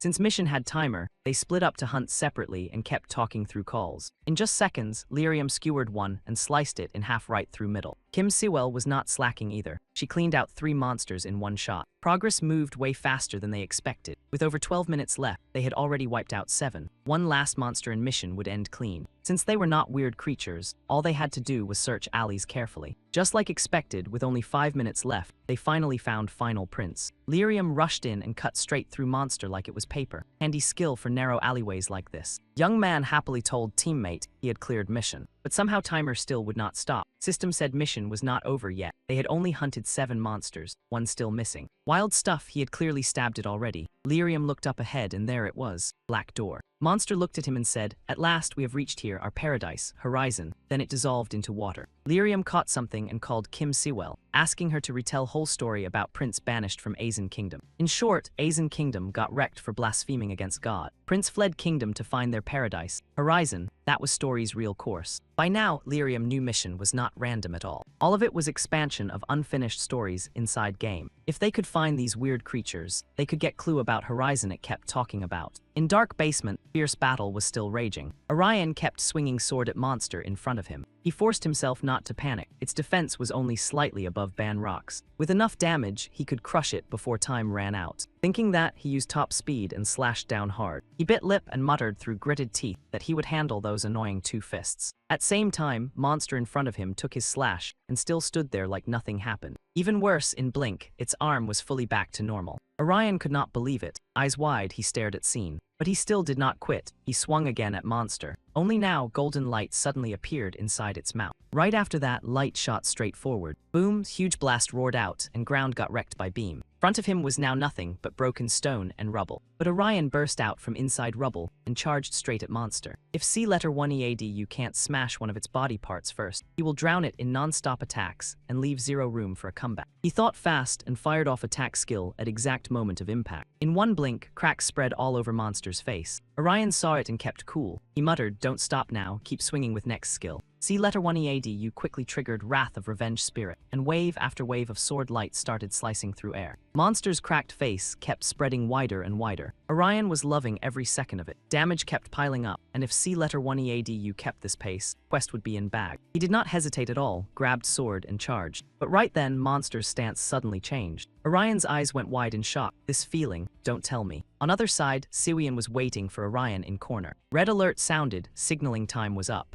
Monster was no longer fighting Orion. Blue light wrapped around it instead. Orion's face sank fast. Quest failed, so what happens now? While C letter 1 EADU panicked, Siwian ran over to him. Orion let out small sigh. He apologized, "I almost killed it, but time ran out." Siwian shook her head. "No worries, at least you are still alive." Orion frowned slightly. "So what happens when we fail quest? Is there some kind of punishment?" Siwian looked serious too. She gritted her teeth. "Who knows? We have never failed any quest before, and we have never quit one either, so I am not sure." Then System suddenly blared, making Orion jump a little. System quickly announced, "Unfortunately, Siwian and Lyrium failed this quest." Siwian heard that and got annoyed. Wow, way to rub it in. No matter what, System kept going. "Luckily, you cleared over 50% of quest, so you get one more chance to finish it." Orion glanced at Siwian beside him, then muttered, 3:50 a.m. She shook her head, gritted her teeth, and said, "It happens in afternoon, not morning." Then System's mechanical voice rang out again. "What will you do? Are you taking this chance or what?" Orion and Siwian both fell into deep thought. Orion frowned, hesitation flashing in his eyes. After a moment, C letter 1 EADU spoke up. "Don't do this." Siwian looked at him in surprise. "Why not?" He calmly explained, "So far, chance of random civilian getting dragged into our quests is low because everything happens late at night. But there will still be people wandering streets around 4 p.m. And if quest happens on main road with tons of people, dozens or even hundreds of innocent civilians could get hurt, maybe even killed. He did not think they should gamble with other people's lives for sake of one quest." Siwian worriedly said, "But what if we beat Monster before that happens?" She stopped right there. Then she gritted her teeth and said, "No, you are right. If even one person dies because of this, big trouble will follow. But you said to give up this quest." She was curious about old quest reward, but they could not do anything about it. Still, because of failure this time, she felt a little bummed out. So tomorrow, she wanted C letter 1 EADU to buy strawberry milk and spicy chicken burgers for her. Orion nodded and agreed. "But at least we figured out Horizon is tied to game plot from this quest. Why not revisit game story until next quest shows up?" Siwian heard that and did not object. "Fine, I will check story linked to quests we already cleared." Next morning, after one noisy night, dawn started creeping in again. Students came in carrying school bags like tiny zombies on autopilot. School time rolled by like that. Of course, Kim Siwell and Orion were no exception. Siwian had just walked out of restroom when someone called her over. Han Sajung walked over from afar and cheerfully asked, "What are you doing after class? Got plans yet?" Siwian shook her head and said, "Not yet. I will just talk with Orion for a bit, then head home." Han Sajung instantly winked. "Perfect, I have career counseling with homeroom teacher and I'm skipping cram class today. Wanna go shopping with me?" Siwian smiled. "Sure, why not grab something tasty while we are out?" Two girls kept chatting and laughing, one on each side like walking sunshine. After a while, Han Sajung waved goodbye to Siwian. "Anyway, I will text you after counseling. See you later." Siwian watched Han Sajung walk away and felt warm inside. She is adorable. I am going to make her eat so much today. Those chubby cheeks alone are worth it. After class ended, everyone headed home. Only Orion and Siwian stayed in classroom. Orion scrolled through his phone and said, I read about Wolf God Waham, and there is a story behind Waham's teleport skill. Wolf God Waham killed a group of thugs who tried to attack Mage, broke divine taboo with murder, but God sympathized with Waham's feelings and promised him ability to visit Mage. No need to say it. Siwian could already guess promised ability had to be teleport skill. Orion nodded. Of course, in-game, Waham could not handle his craving for Mage and broke out of prison. Story ended with player forced to submit to Waham. Siwian said calmly, I think this plot is carrying over into real life. Every story I have seen connects to real world in one way or another. So that means main story of game is still running in real life too. Orion said with a grave face, I thought about that too, but it does not line up perfectly. Main game story is heroes and monsters, people blessed with God's power showing up in God's realm of light. Even so, one thing kept grabbing his attention while he read through more stories. When NPC was used to refer to God, all of them pointed to black hole in sky. Siwian frowned slightly. That is weird. Isn't it just part of game? Orion shook his head and said he did not know for sure, but black holes were sometimes treated like doorways to another universe, so maybe this clue pointed to that event. I'm not too sure, Siwian sighed helplessly. Too many plot threads fighting for attention, and that one was not the first thing on my brain. Right then, her phone suddenly buzzed with a notification. It was Han Sajong's text. She told Siwian to head to the main gate. Thanks to that message, she finally noticed how dark it had got. She looked at Orion and said, I have plans, so I'm heading out. You going home now? He nodded and said, of course. I should be home by now anyway. The two left classroom together again. As they walked, Orion asked, are you planning to tell Jason's group about this? Siwian did not hesitate and shook her head. We're not sure about anything yet. She planned to keep this info locked down until end, then use it properly later. They had worked too hard for it to waste now. Orion could only laugh awkwardly. I don't think you need to be that harsh on Jason. We're allies after all. He had not even finished when Siwian cut him off. No exceptions. While they talked, system sounds suddenly rang out, making Orion flinch. A notification window popped up in front of him. An old quest will begin at one location in 5 minutes. Will you accept? Orion's face went pale. He blurted out an old quest. No way, didn't we say we were done with that yesterday? Siwian was confused too. Yeah, what's going on, system? System's mechanical voice rang out again. Another user accepted old quest you abandoned. But since it was originally yours, do you want chance to take it back and redo it? If they accepted, quest would turn into competition quest, and they could earn rewards. But if they refused, this chance would count as interference in another person's quest. Orion frowned and asked who accepted quest. Are they inside school right now? System gave no answer right away. After a moment, System said, I cannot tell you that. Siwian thought for a long moment before saying, fine, accept quest. Orion hesitated and called out to her. But she cut him off coldly. No point stalling. Quest has started. We need to finish it as fast as possible. That's only way to make sure people in school are not affected by quest right now. Orion stared at her, speechless. After thinking for a while, he said, I get it, but when you find person who accepted this quest, tell me. That user could be BK user, or maybe part of Charles's group. As soon as he finished speaking, he tapped accept. System quickly responded, you have accepted this quest. You will now be teleported to quest location. As soon as words ended, blue light wrapped around Orion and Siwian.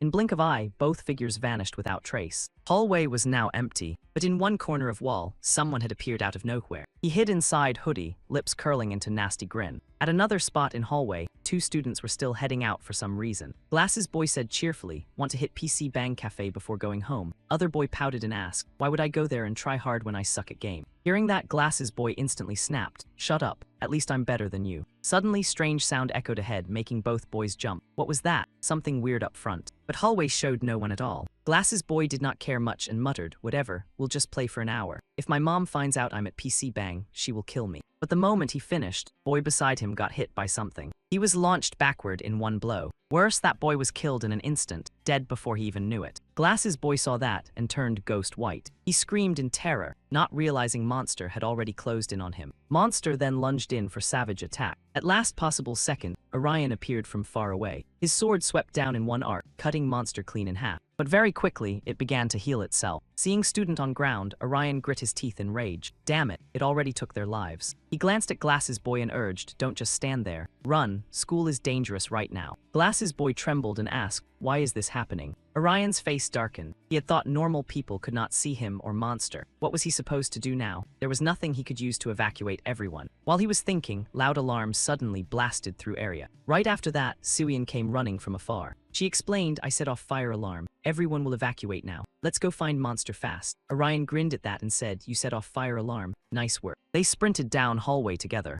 Siwian asked while running, what should we do, split up like last time? Orion shook his head and said no. This time we stick together. To beat variant they had faced before within time limit, they needed to fight side by side. After running for a while, 3 monsters blocked their paths. Their steps froze at once. Orion shouted, Siwian. I know, Siwian answered fast. Her magic staff had already started casting skill. May's voice boosted all Orion's stats. He shot forward like lightning, sword flashing nonstop through air. Before long, he cut every monster down and killed them all. After pulling hand back, he saw corpses sprawled on ground. He froze. They had already killed so many students, and mission barely started. Before he could even finish thinking, his expression suddenly darkened. Level 4. They were already halfway there. But before he could make a move, a monster in front of him vanished without a trace. Right after that, he heard a piercing scream from upstairs. Siwian shouted in panic. Upstairs, it went upstairs. Orion barked back, then go check up there. There were still students on stairs who had not gotten out of class yet. When little student saw monster in front of her, fear nailed her feet to floor. Her trembling voice barely managed, what is happening? Somebody tell me, please. Monster had already swung its sword at girl in front of it. But before blade came down, light flashed all of a sudden. Orion had arrived. He jumped in front of monster and blocked attack. He gritted his teeth and shouted, right now, Siwian. Got it, Siwian answered at once. Magic began forming in her hands, trapthorn skill. A row of sharp spikes burst up from ground, stabbing straight into monster. Monster got pinned down by spikes just like that. Orion seized chance, turned to girl and warned, you are safe now. Run fast. But girl kept crying and calling for her mom.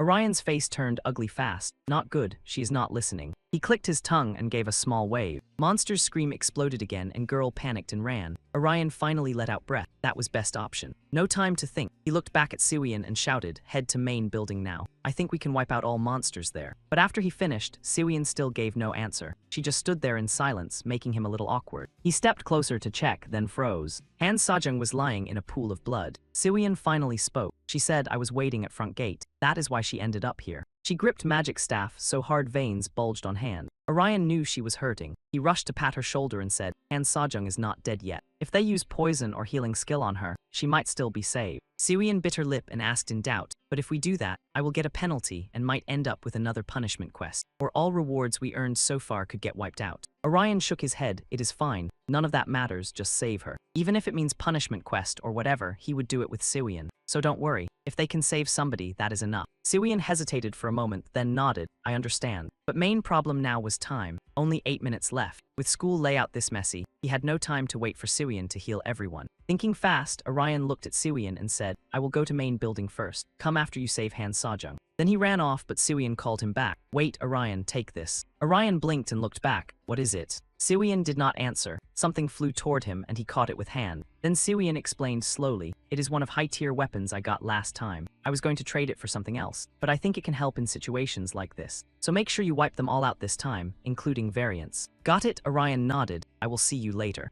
Over at school main building, monster was roaming around that place. Its bloodshot eyes kept scanning every corner for prey. But while it was distracted, Orion dropped from above and drove his sword straight into its head. This monster was level 7. Every other one was just a variant. Quest would end once he bite it. But while he searched for monster, his eyes widened in terror. He saw that 3-headed, 6-armed monster from before. Only this time, it had mutated again. Orion frowned. This was no time to freeze up. While variant kept slaughtering inside, sudden noise came from behind. Orion smashed through door from outside and charged in. His eyes were locked in pure resolve. He only needed to focus on it and destroy it. He instantly activated Spirit Tiger Fury. Waves of sword energy started flashing through air. Orion's sword was now wrapped in blood aura. A blazing sword flash came slashing down fast. Variant's face quickly showed cracks. But at that moment, a magic circle suddenly appeared behind it, and a foot poked out of it. It immediately kicked toward Orion. Even though he dodged back fast, it still hit him. While he tried to block that variant rushing at him. Afraid to hesitate, Orion raised his sword to defend. Only 30 seconds remained, that was it. His passive skill made him untouchable and boosted damage, and he used the soul from the lineage Siwian had handed him. Just 30 seconds, no time to waste. He had to finish this with next attack. With that in mind, he lifted his sword to meet variant attack. Right after, he activated 5x damage boost. 5 seconds after using it, his stats would drop by half. If he did not end this now, game over. This attack had to be final blow. Orion attacked without any hesitation. At same time, wave after wave of variant blades stabbed toward him. Then huge explosion rocked hallway, blasting rocks everywhere in instant. Inside smoke, Orion landed massive slash on Variant. It cut straight through, splitting it in two. He finally sighed in relief. He did it. Quest was done. But before he could celebrate, his eyes went wide in shock. A streak of light suddenly shot toward him. He hurriedly jumped back to dodge. He muttered in disbelief, "What was that thing? Why was it here?" Then he saw a figure appear right in front of him. It was Baekhyun Hyung, guy who had been missing forever. He also held a hand bow, smiling smugly at Orion. Flashback to earlier, inside castle cracked to pieces. Baekhyun Hyung lay on ground, looking wiped out. Just then deep voice rang out, "Congratulations, Baekhyun Hyung." It was same man he had met before. He stared at Baekhyun Hyung and said, "Hard to believe you climbed Chaos Tower this fast. So how does it feel to be strongest and youngest PK out there?" The moment he finished, arrow was already at his forehead. Baekhyun Hyung said coldly, "Cut crap and spit out rest." About how he could turn game character into real thing, and how Orion had changed. "Lyrium," man said with a nod, "So you met someone who went through biological conversion." Baekhyun Hyung asked coldly, "What is conversion?" Man answered flatly, "It is borrowing biological data. If I explain too much, you will not get details, so I will keep it short. Put another way, it is like rearranging Lego blocks until shape appears." Hearing that, Baekhyun Hyung frowned and asked, "Shape? What do you mean by that?" Man raised an eyebrow and said, "Right, I almost forgot. Need tell you this first. This is not VR game, this is parallel universe. And of course, world is linked to 3D game I, so it feels pretty familiar to people from this dimension." The more Baekhyun Hyung listened, the more confused he got. Then he turned to check system.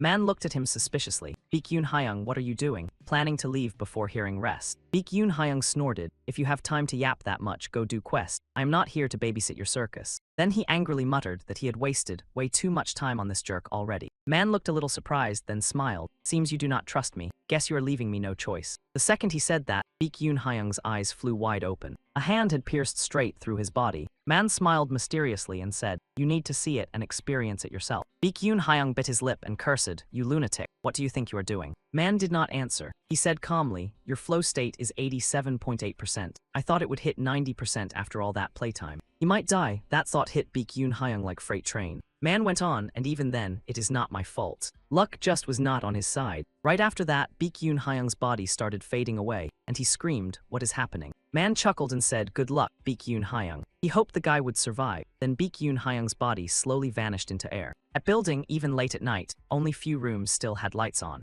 Baekhyun Hyung had returned to real world, but pain had him shaking non-stop. He could not hold it back anymore and let out a loud scream. Game machine hit floor right after. He clutched chest, still hurting, and coughed hard. At that moment, another figure appeared in front of him. That person stepped out of darkness, game machine in hand. That low voice rang out, "How do you feel? Dizzy or about to puke?" Baekhyun Hyung frowned at him and asked in a cold voice, "Who are you? You a player too?" "Not exactly." That man gave a faint smirk. Anyone who truly enjoys games would never call himself a player. He said he was one of 5 creators behind this game, CEO of Intohan Software. Back in present, Baekhyun Hyung now aimed his bow at Orion. He curled his lips and sneered, "Bet you felt amazing, huh? Doing what nobody else could. Too bad for you, I pulled it off too." He glared at Orion, voice dripping with mockery. "Must sting losing only thing you had over me." Orion snorted, "Like I care. I do not even know how you got that power." But what he wanted to know was this: "You are one who took over quest, right?" Baekhyun Hyung stared at him for a long moment, then finally spoke. "Yeah, it was me." The second words fell, Orion's face went dark. He shouted furiously, "People died because of this. Innocent students with no way to fight back. All dead because of you." He narrowed his eyes and snapped at him. "You knew that, didn't you, Baekhyun Hyung?" But he did not care. He let out a cold snort. "Is that so? Too bad. You got one thing wrong." He said he did not directly kill anyone, so what crime did he even commit? "You are insane, you bastard." Orion roared, then grabbed his sword and charged. With a heavy boom, another explosion shook school hallway. It came from clash between Orion and Baekhyun Hyung. While fighting, Orion shouted, "How rotten are you, Baekhyun Hyung?" His sword slashed down again, forcing Baekhyun Hyung to back away. He bit his lip hard as bow in his hand began to glow.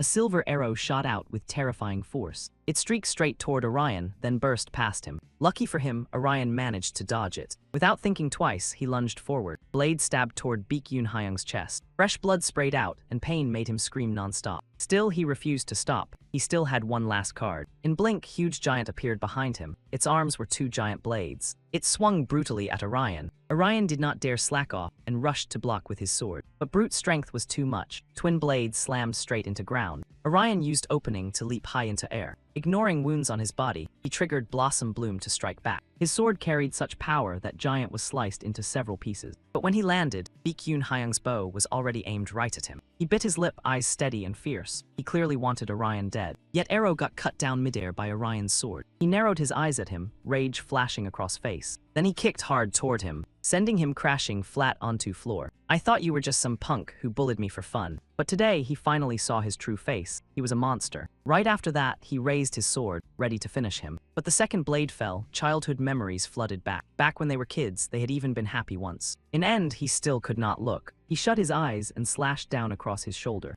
At same time, Baekhyun Hyung's body was suddenly wrapped in pale golden light. Only then did Orion dare open his eyes. But one look made his eyes widen in shock. There was nobody in front of him anymore, only skeleton. Orion stared, stunned. Where did that skeleton come from? Then mocking voice rang out behind him. You went a little hard on new guy, didn't you? Orion spun around in shock and saw a woman standing there somehow. Behind her, Baekhyun Hyung was being held by skeleton. She pouted and smirked. He is new, so maybe ease up before you start serving full buffet. Necromancer, Orion blurted out. Don't tell me you just helped Baekhyun Hyung. The Necromancer gave a cold laugh. Yep, idiot, feeling sad about it. Necromancer was one of big reasons last disaster turned into full-blown chaos buffet. Do not tell me Baekhyun Hyung joined Cho's guild now. Right then, Necromancer suddenly frowned, like her evil Wi-Fi lagged. Sharp spikes burst from ground, so she grabbed Yoon Hyung and jumped up fast. She laughed and said, I wondered where your teammate ran off to. So Dungeon Master was hiding here. Siwian arrived, blinking behind her like horror movie DLC, then snapped, who said I was hiding. As soon as she spoke, her staff lit up again. Labyrinth monster skill activated. Seeing item in her hand, Necromancer widened her eyes in total panic mode. Siwian coldly said, top players never pull teammates out late. You were too clueless to notice. Her words dropped, then golden beams filled air and slammed into Necromancer, making her scream like rent was due. But right then, Siwian suddenly spotted something.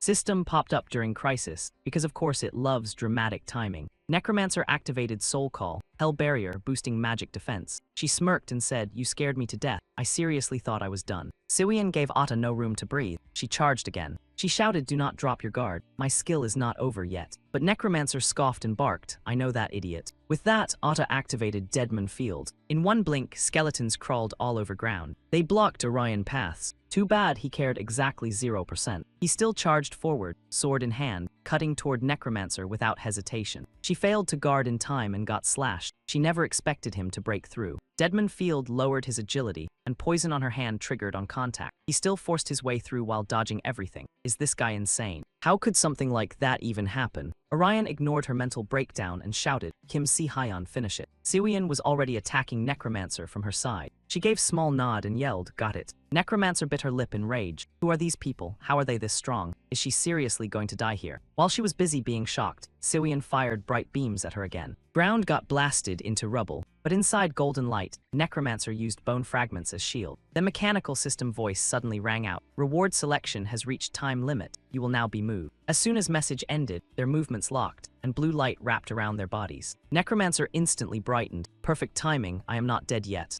Orion, meanwhile, looked furious. So reward selection timer stops only if another user interrupts us. He remembered what system had said earlier. Then he realized why everyone treated it like competition. This did not count as interruption. Necromancer, now safe, got smug fast. Hey, stubborn kid, did you say your name was Lyrium A? She warned him to be more careful in next fight, because she would wipe him out. Are you sure? Orion snorted. After today, I feel like I can beat you easily even without trying hard. Hearing that, Necromancer exploded. Did you just ask to die? I only fought badly today because of that rookie I dragged along, okay? That is why I went easy on you. Next time, she would show her real skills and crush both of them. Those dumb kids were going straight into bone-flavored retirement. As soon as she finished, battlefield vanished with everyone gone. School hallway, once completely empty, sat silent. Moments later, Orion and Siwian were teleported there. Siwian glanced at Orion. Are you okay? Your face looks seriously hurt. He frowned lightly. Really? I cannot tell since I cannot see it. He told her anyway, look outside. Ambulances and fire trucks are everywhere, and tons of people too. Siwian nodded and said, let us leave quietly. It will get exhausting if they find us here. Orion agreed, since it was not like they could explain anything. Because commotion was huge, many ambulances and fire trucks had gathered outside school. In another corner of school, Orion and Siwian rested for a moment. Siwian looked at wound on Orion's face and said with concern, I do not think anyone can see us. I will heal you now. You should not go home looking like this. Orion nodded lightly. Right, we only used medicine today. We cannot let that chaos catch us while healing skill takes time. Yeah, so what now? Sirian felt he had point and stopped pushing it. Then Orion asked with doubt by way how his hand Sejong. She was badly hurt earlier. Sirian nodded. I used healing on her and moved her somewhere safe. She is probably at hospital now. While they talked, Sirian's phone suddenly rang. She quickly answered, then said goodbye to Orion. I will head out first. My housekeeper is calling. Orion nodded lightly and said, okay, get home safe. Watching her leave, Orion felt bit down.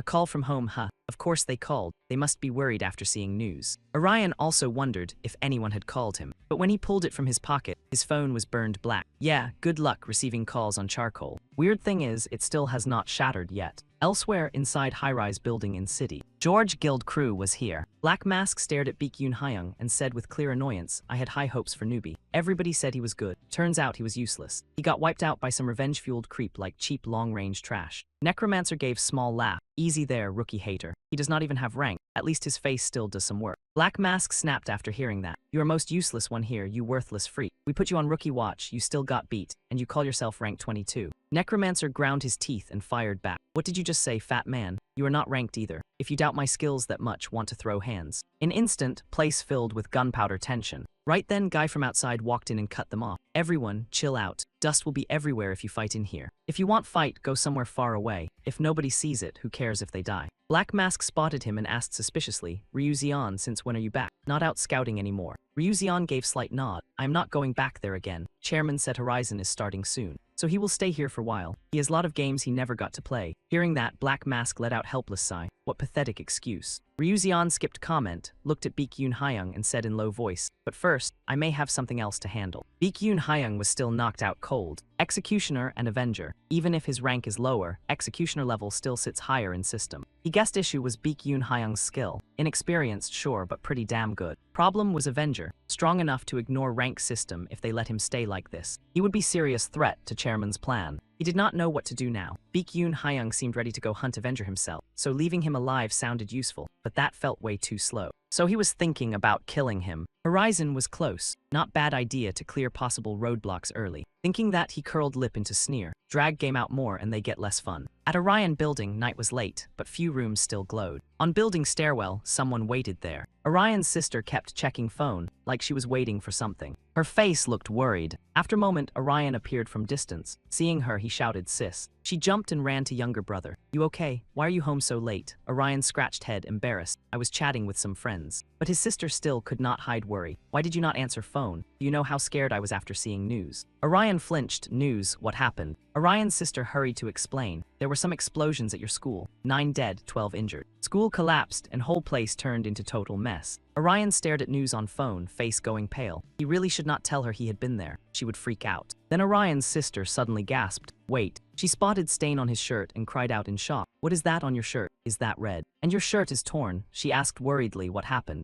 Orion quickly shook his head. Nothing. I slipped while playing soccer at lunch and got a nosebleed. His sister frowned slightly. You fell while playing soccer, you sure? Why is your face totally fine? Orion blinked, only then remembering that part. He had no idea how to explain it. With no other choice, he sighed. Sorry, I lied. I was there when incident happened. But you said you were fine. You should know better when I look at you. I am nurse, remember? She sighed softly. I do not see any wounds. You know that could still mean internal injury. Lots of people die from internal bleeding because they never realize they have injuries inside body. How can I know you're okay just by looking? So I am not letting that slide. You are going to hospital now, and I will call doctor I know so you can get checked tomorrow. Orion obviously did not want that and shook head, but I feel totally fine, and I need to go school tomorrow. His sister said sternly, you do not need to worry. School will be closed for a week because of that incident. And do not talk like nothing happened. She was genuinely worried about him. She was scared he might be one of 9 dead. Right after saying that, she hugged Orion tight, making him freeze. It was first time she had ever acted like this. That moment felt like old days coming back. In end, he did not want to disappoint his sister. He nodded. Got it. I will go get checked tomorrow like you said. So he told her not to worry so much about him. Next morning at City Hospital, Orion really showed up for checkup. Even after what he said last night, he still worried he might get some weird test result from exam. Like results saying he was not human or some nightmare like that, then he was cooked. While he was lost in thought, nurse loudly called him inside. Inside doctor's office, Orion pushed door open, stepped inside, and greeted him with polite NPC energy. The doctor seated inside gave a small nod in return. Doctor smiled and said, you're Ariam's younger brother, right? He mentioned they had met before, then asked if Orion remembered him. Orion narrowed his eyes at the doctor in front of him. He asked suspiciously, "We've met before." The doctor chuckled and calmly replied, "You don't remember, we met last Christmas." "Last Christmas," Orion muttered, digging through his memory like it owed him money. After a moment, he finally remembered seeing him with his sister. Orion brightened and said, "You must be Dr. Anoa, the guy who escorted my totally wasted sister home, right?" Anoa gave a quiet nod. Orion blinked, impressed. "You've changed a lot since then, so I didn't recognize you right away." Before he could finish, Anoa cut in and said growing at his age was completely normal, and he himself had shot up more than 10 centimeters in middle school. He suggested they go over Orion's test results now. As he said that, his expression suddenly darkened, making Orion tense up and ask, "What is it? Is something wrong with my results?" Anoa shook his head and answered, "No, they're perfectly normal. I don't think we need any more tests." Still, he admitted one thing felt odd. Every result looked almost suspiciously perfect. For example, if 8 was normal on a lab result, Orion's result landed exactly on 8. Even pro athletes do not hit that kind of flawless number like a scripted system stat. After hearing that, Orion asked back with suspicion, "So something's wrong?" Anoa chuckled and calmly replied, "Of course not. I'm saying I found a perfectly healthy body. Maybe puberty is doing overtime." "I see," Orion said with a small nod, realizing his perfect results were probably because he was a game character. Anoa studied him and asked, "Anyway, how are you feeling?" Orion snapped out of his thoughts. "How am I feeling?" Anoa slowly explained that he had heard about the terrible incident at Orion's school, where many students had died or been injured. He said he wondered how Orion felt, since he had been there while everything happened. Orion flinched slightly. How did he feel? Memories of those dead students came rushing back. Even faces of students he never knew refused to fade. 2 classmates, including Han Sejong, had been carved deep into his memory. And then there was the culprit behind it all, that rot old man Yahello. Every time Orion thought about it, rage clawed its way up again. He clenched his teeth and said, "I'm angry. I can't even explain how angry I am." If he had tried just a little harder, he might have stopped it. He was furious at himself for being unable to do anything. Hearing that, Anoa could only sigh. "It wasn't your fault, Orion, it was a tragic accident." But he said he understood where that feeling came from. Many survivors of horrific incidents carried guilt afterward. Questions like, why was I the only one who survived? And could I have saved them? Kept appearing in their minds until they convinced themselves they were guilty. But if Orion truly felt that way, then he should do better from this point on. Orion flinched, and his eyes returned to normal. Anoa continued gently, "You should forgive yourself. If something like that happens again, you can do better next time." Orion frowned in thought, feeling something strangely off. His body felt light, almost like someone was healing him from inside. Anoa smiled and said, "Of course, that's only my opinion. If it bothers you again, I recommend seeing this therapist. Mental scars from youth can last forever."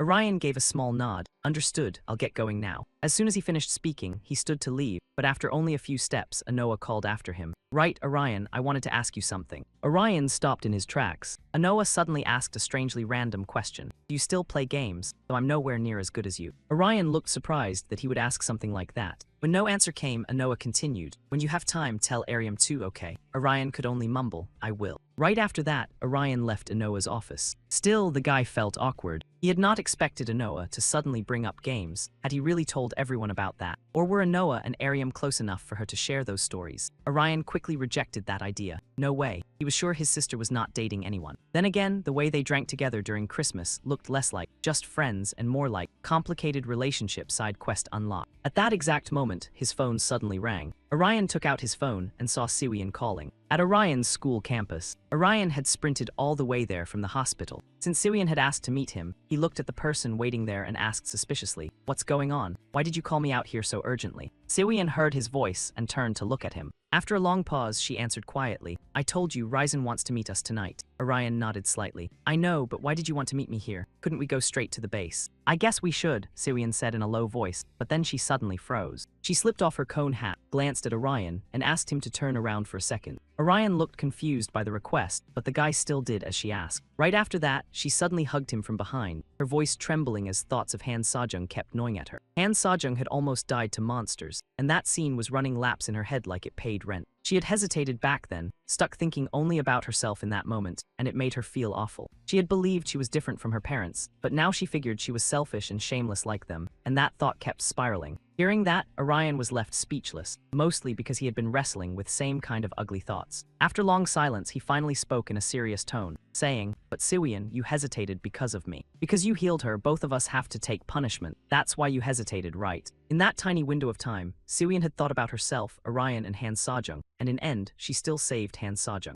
So no, she was not selfish like she claimed. Orion hugged her and gently patted her head, telling her to stop blaming herself. Siwian pulled herself out of his arms. After a brief pause, she quietly said, "Thanks, Orion." Then her mood swerved like bad GPS, and she snapped, "Who said you could turn around and hug me?" Orion froze, let go, and awkwardly replied, "I thought it would be okay if I did." And just like that, their touching moment speedrun straight into petty bickering. Siwian huffed, pouted, and declared, "Anyway, you owe me 5 big strawberry milk boxes. Every day." Orion sighed, thinking she was bold for saying that after he hugged her without permission. When he did not answer, she glared. "Got a problem?" He quickly shook his head. "No, ma'am." Siwian gave smug little hum and pouted again. "Good, that sounds better." Orion chose not to comment on that and instead asked, "But why does Ryzen want to meet us? Did something happen?" Siwian shook her head. "I don't know either. They only said they wanted to see us. It was probably something serious. Maybe intel, maybe item trade, maybe classic manhwa trouble with premium packaging." Soon after, they arrived at Jason Guild building. Seung-ha looked at them with a smile and said, "Tonight, we hunt chaos scum." Hearing that, both their faces darkened, and Orion's expression sank fast. Seeing their reaction, Seung-ha let out a soft laugh. She slowly asked, "Do you want to wipe out trash who wrecked your school and hurt your friends?" "Destroy them completely." Orion raised eyebrow. "What kind of plan is this?" Seung-ha studied them for a long moment before speaking. "Of course, I'm not saying I want you two to do it. I'm asking because I don't want you exploding with rage later if we hide this chance from you." She asked whether they wanted to join raid on enemy base tonight. Orion fell silent, brow furrowed, face turning heavy. Finally, he spoke with firm resolve, "I'll go." He said he knew someone in Wind Guild, someone who used to be his friend, but not anymore. Because of that, he did not want anyone else handling him. He wanted to do it with his own hands. Seung-ha could not hide her surprise when she heard that, but she quickly curled her lips into a smile and said, "Fine, I'll leave him to you. Just tell us what he's like before we break in." Then she turned to Siwian and asked, "What about you? Joining this party or sitting out?" Siwian flinched slightly, unsure how to answer. Orion spoke gently, "You don't have to feel forced. This is between me and Baekhyun Hyung." But Siwian shouted, "That's not problem." She hesitated, then said she had notification mission, and it was happening tonight. She knew he was ready, but they could not refuse mission, because it was their punishment. Orion heard that and looked unsure what to do. He gritted his teeth and said, "Punishment mission. We need enough penalty points to use healing skill on Han Sejong as soon as possible." But if all they had done was use healing skill, punishment should not be that bad. He thought they might even avoid it with money they had. Siwian thought for a moment before saying, "I did use healing skill on a few other people afterward. That's probably why our penalty points got so high." System message popped up fast, showing Siwian and Lyrium's current penalty score at -1200. "You have been penalized for using skills on normal people 8 times, and using items 4 times. Siwian frowned. "We're short 500 points with money we have. If we want to stop mission, we have to hand over all our points and items." Even though they could convert reward money into real cash, there was no way to turn real cash back into reward money, so they could not use it. "Sorry, this is my fault." Orion flinched and frowned. He quickly turned to Kim Siwell and said, "You shouldn't apologize. You did right thing. This is game system punishing you for healing people hurt by game itself, so don't worry about it." Siwian let out quiet sigh. "I understand." Seung-ha watched them from side, looking slightly speechless. After moments, she said, "If you want, I can lend you 500 million to cover penalty." But as she said that, hesitation crept into her voice. After long pause, she finally said, "You two should take punishment mission tonight and start joining battle." She said they were focused on mission, but they were wrong. Even if their names were on rankings, they were still young, and she did not want them chasing revenge. They should keep clearing missions, sharpen skills, gather more intel, and stay away from wars like this in future. "We'll handle dirty work." Orion looked mildly thrown when those words hit his ears. Seung-ha gave a small shake of her head and said, "I figured we were done talking here. Why don't you kids head back? We need to get ready for battle now. And don't stress too much about that 500-point penalty. If they have any skill at all, they should handle it without turning it into a funeral." Their little meeting ended right there, clean and awkward. Orion and Siwian started heading back together. Siwian glanced at Orion and said, "That guild master is sharper than I thought. I figured she was typed to do anything to get what she wanted, then drag us into war no matter cost." Orion frowned and muttered, "Maybe. She might also think we fit too well into this guild war, so this could be part of plan to kick us off board before pieces start flying." "Could be," Siwian said with nod. That move definitely had purpose. Orion dropped subject, then asked with suspicion, "Right, Siwian, did you check your inventory after we cleared that quest?" Siwian narrowed her eyes. "Inventory? Something wrong with it."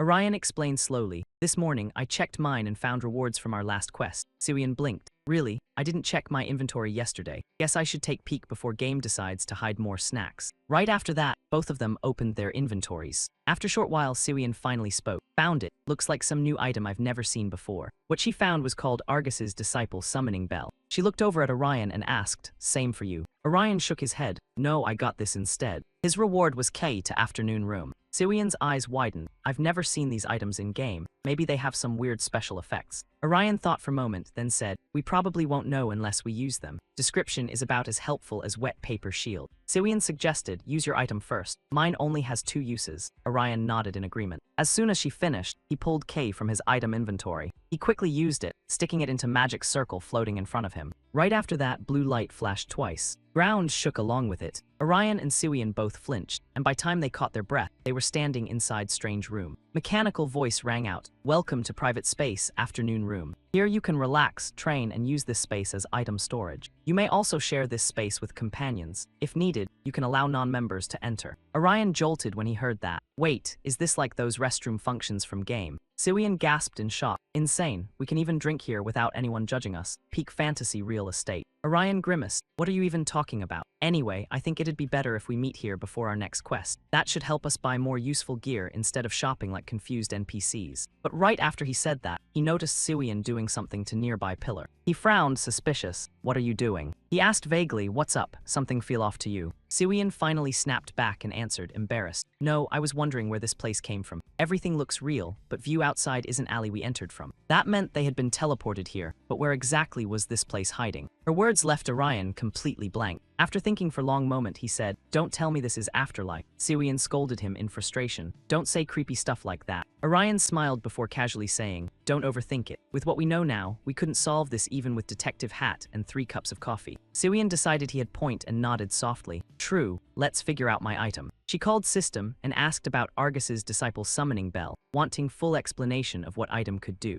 System's mechanical voice answered right away. When designated item is used, user may access knowledge of Argus. You may ask about quests, such as weakest monsters, and if no answer exists, you will receive blessed skill from it. Orion glanced at Siwian and suggested, "Asking questions sounds more valuable." Siwian frowned, "Because we can replace blessed skills with other items." After thinking for a moment, she nodded, "Fine." She decided to use Argus's Disciple Summoning Bell. Seeing that, Orion quickly warned her. "Wait, Siwian, are you sure you want to use it? You only get 2 uses. Better think before burning one like disposable coupon." Siwian shook her head lightly. "Doesn't matter. We already know what question we need." Orion looked at her with doubt. "We do." But right after he spoke, golden light filled room. In blink of an eye, girl holding staff appeared. Girl slowly opened her eyes, looked at both of them, and said, "I am here to share with you unenlightened one's knowledge from 3rd disciple of great and honored sage." Orion and Siwian stared at her, both having no clue what reaction belonged on their faces. After a moment, Orion suddenly blurted out with feeling, "She's adorable." Hearing that, Siwian immediately glared at him. Her voice turned sour as she shouted, "First question, tell me about Lyrium's secret sexual relationships." Other girl answered helplessly, "Sorry, I cannot answer that question." Siwian instantly snorted, "Cute but useless." Orion got even more annoyed. "Lady, what are you doing? You wasted whole question." Siwian did not seem to care much. She pouted and said, "Relax, this next one is real question." She wanted to know everything about Horizon event. Other girl thought for a moment, then answered, "I cannot say whether this is exact, but I have heard prophecies spoken by my master, so I will tell you. When 6 pillars collapse, thunder will follow, Taboo Gate will open, and on moonless night, moon will fall. Those who stay ignorant fall from holy land straight into hell. Surviving ones still get wiped out by revenge. So fight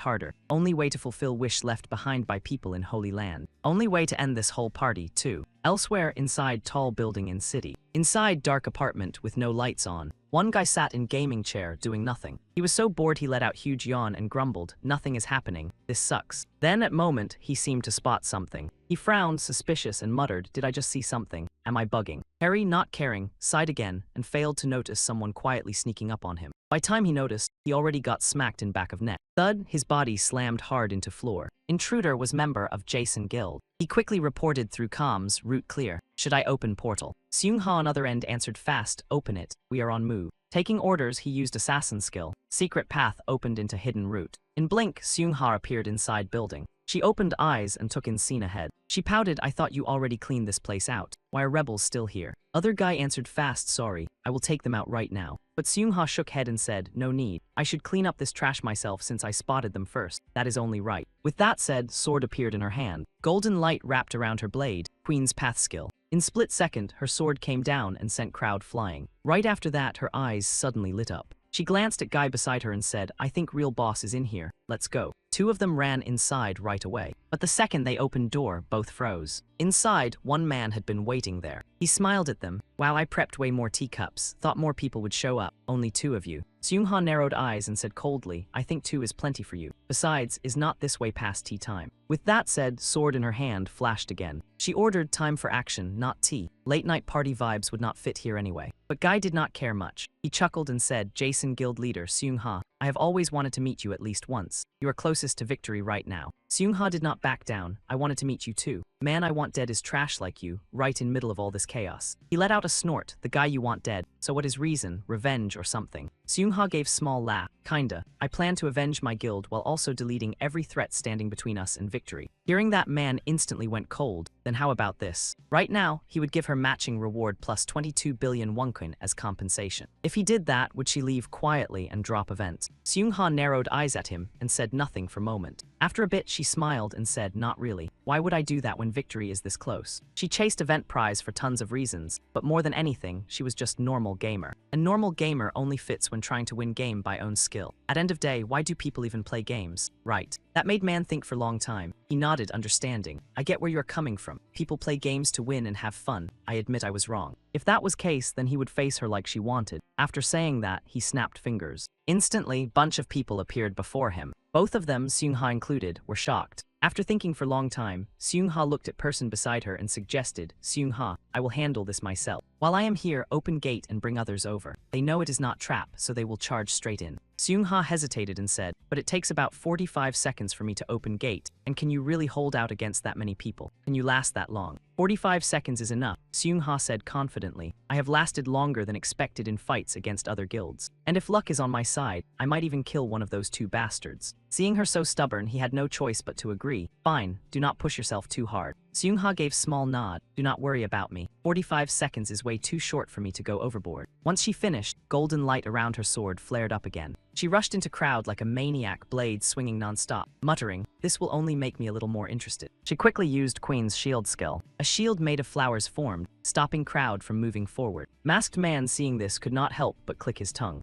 Outside, the deputy director's eyebrows shot up as he let out cold snort. Looks like they had officially lost upper hand, which is never fun unless you enjoy tactical faceplants. After saying that, Seung-ha charged straight into enemy circle alone, slicing through them like she had coupon for unlimited violence. Right then, Necromancer rushed in from distance, clearly aiming to land hit on her. Bunch of eerie bones appeared in woman's hands, because nothing says bad day like DIY skeleton ammo. Seeing this, Seung-ha looked mildly surprised, but she recovered fast, activated speed boost skill, and her sword started dancing through air again like Deadly Talent show audition. In blink, enemies were cut down, and screams filled air like terrible choir with zero rehearsal. After wiping them out, Seung-ha spotted someone else rushing toward her. Ryuzeon appeared, swinging sharp sword straight at Seung-ha. He curled his lips into smirk and said, been while hasn't it, Joseon-ha? I believe we fought each other before in game. You remember, right? Seung-ha heard that and snorted coldly. Sorry, but I don't remember. I have habit of deleting memories of random guys I've already beat. As soon as words left her mouth, she thrust sword toward him. But Ryuzeon blocked it, and purple light suddenly bloomed from his hand. Seung-ha found herself trapped inside giant box. That thing disabled her movement and skills for 5 seconds, which in battle is basically lifetime subscription to panic. Taking that chance, Masked Man rushed at her with axe in hand. She noticed killing blow coming, but she had no way to fight back. At hairbreadth moment, Kang Xiu appeared and blocked Masked Man's attack. Seeing this, Boss Guy could not hide his anger. Seung-ha glanced at him as Kang Xiu asked with concern if she was hurt anywhere. She lightly shook her head and replied, everything's fine, I'm in perfect shape, what about you guys?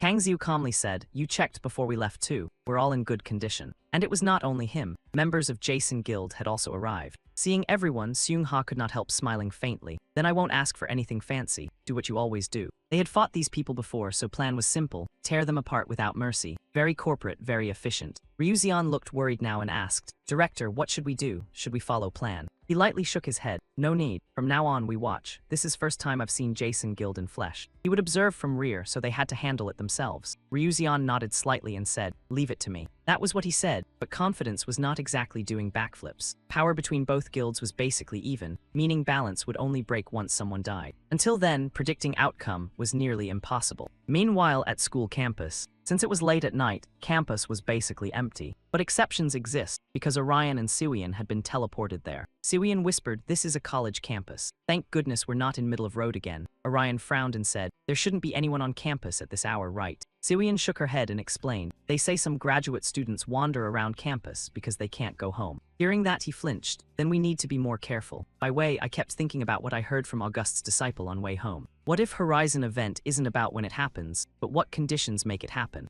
Siwian frowned slightly. Conditions, like final boss where you need to meet certain requirements to break seal, some prophecy-style nonsense. Orion lightly shook his head. It didn't say it exactly, but it mentioned when 6 ancient trees fall. So you're wondering if that's trigger condition for event, and once players meet requirement, event starts. Siwian thought for a moment, then said, 6 pillars, huh? Do we need to smash building columns or something? Right then, System's mechanical voice rang out again. 1 minute until mission begins. Orion frowned and asked, System, what kind of mission is this? Is it normal conquest mission like mentioned earlier? System immediately answered, yes, it is normal conquest mission, but other players will also participate. Unlike competitive missions, shared missions give equal rewards no matter who clears them, so cooperation with others is possible. Siwian frowned slightly and said, so that means I can get reward by doing nothing if someone else clears it. Then she looked at Orion and suggested, great, let's head into afternoon tea room and take nap. Orion frowned. I am kind of sleepy though. But right after saying that, he suddenly snapped back to reality. He quickly said, we can't do that. We need to finish mission fast so nobody gets hurt. Siwian pouted and said, I know, I was joking. Open your bag and get ready for battle. Soon after, both of them opened equipment inventory and checked their gear. While browsing, Siwian said, I wonder what kind of players they'll be. I hope nobody from New Chaos shows up. I don't think so, Orion replied, shaking his head. They're probably fighting Jason Guild right now. He hoped they would meet good people like last time. Siwian frowned and asked, Wind Knight and Wall Builder. Orion nodded lightly. Yeah, they had solid teamwork and good skills. Having people like that would make things easier for us. At that moment, System voice suddenly rang out again. Mission preparation time has ended. Then mission began. As soon as it finished speaking, System vanished without trace. Orion and Siwian immediately went on alert and scanned surroundings. But after a long while, nothing appeared. Siwian glanced at Orion and asked hesitantly, isn't it way too quiet? Orion nodded along. It should be noisier, right? You know, with boom boom sounds. The second he finished talking, a sound popped up behind him, making him raise an eyebrow like, yep, that was exactly the vibe. Siwian looked toward the noise and asked, suspicious, did that come from behind building A? Orion did not hesitate. Let's check it out, could be a monster. Siwian fell silent and thought for a moment. Then her magic staff appeared in her hand, and she calmly said, I do not think we need to go there ourselves, because something is already coming our way.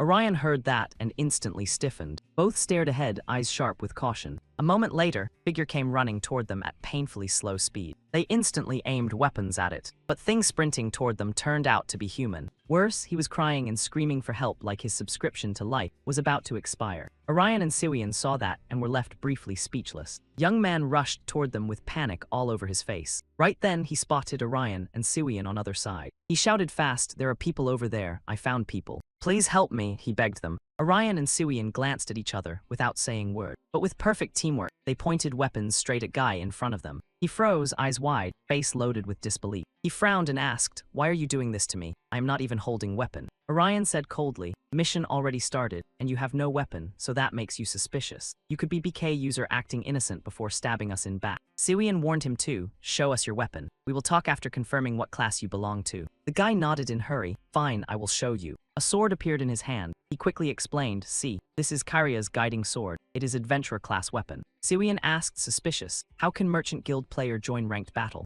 Orion agreed and narrowed his eyes. What level are you in this game? The guy blinked and asked back, my level. I do not have one, I only play for fun. Orion heard that and asked, confused, you are not ranked player. What is going on? Wasn't this only for ranked players? Siwian clenched her teeth. No ranked players from Jason Guild were allowed to join. There must be another condition. While they were talking, Guy reminded them, now is not time for this. Monsters are running this way. Orion hesitated for a second, then his eyes hardened. Fine, let's move. He immediately gripped his sword and charged in. He slashed straight into Monster's waist. In an instant, red fluid burst from its body. Huge monster collapsed onto ground like someone pulled its plug. Orion shouted surprised. He was right. Waist really is its weak point. Siwian said nothing. Now it was her turn. With that thought, she activated 7 shards of magical beasts guarding treasure. In blink, massive wall appeared and trapped Monster inside. Monster's pain scream rang out right after. Siwian looked doubtful. It died. That was easier than I expected. Orion also looked surprised. So, is mission done already? Then young man behind them suddenly spoke up.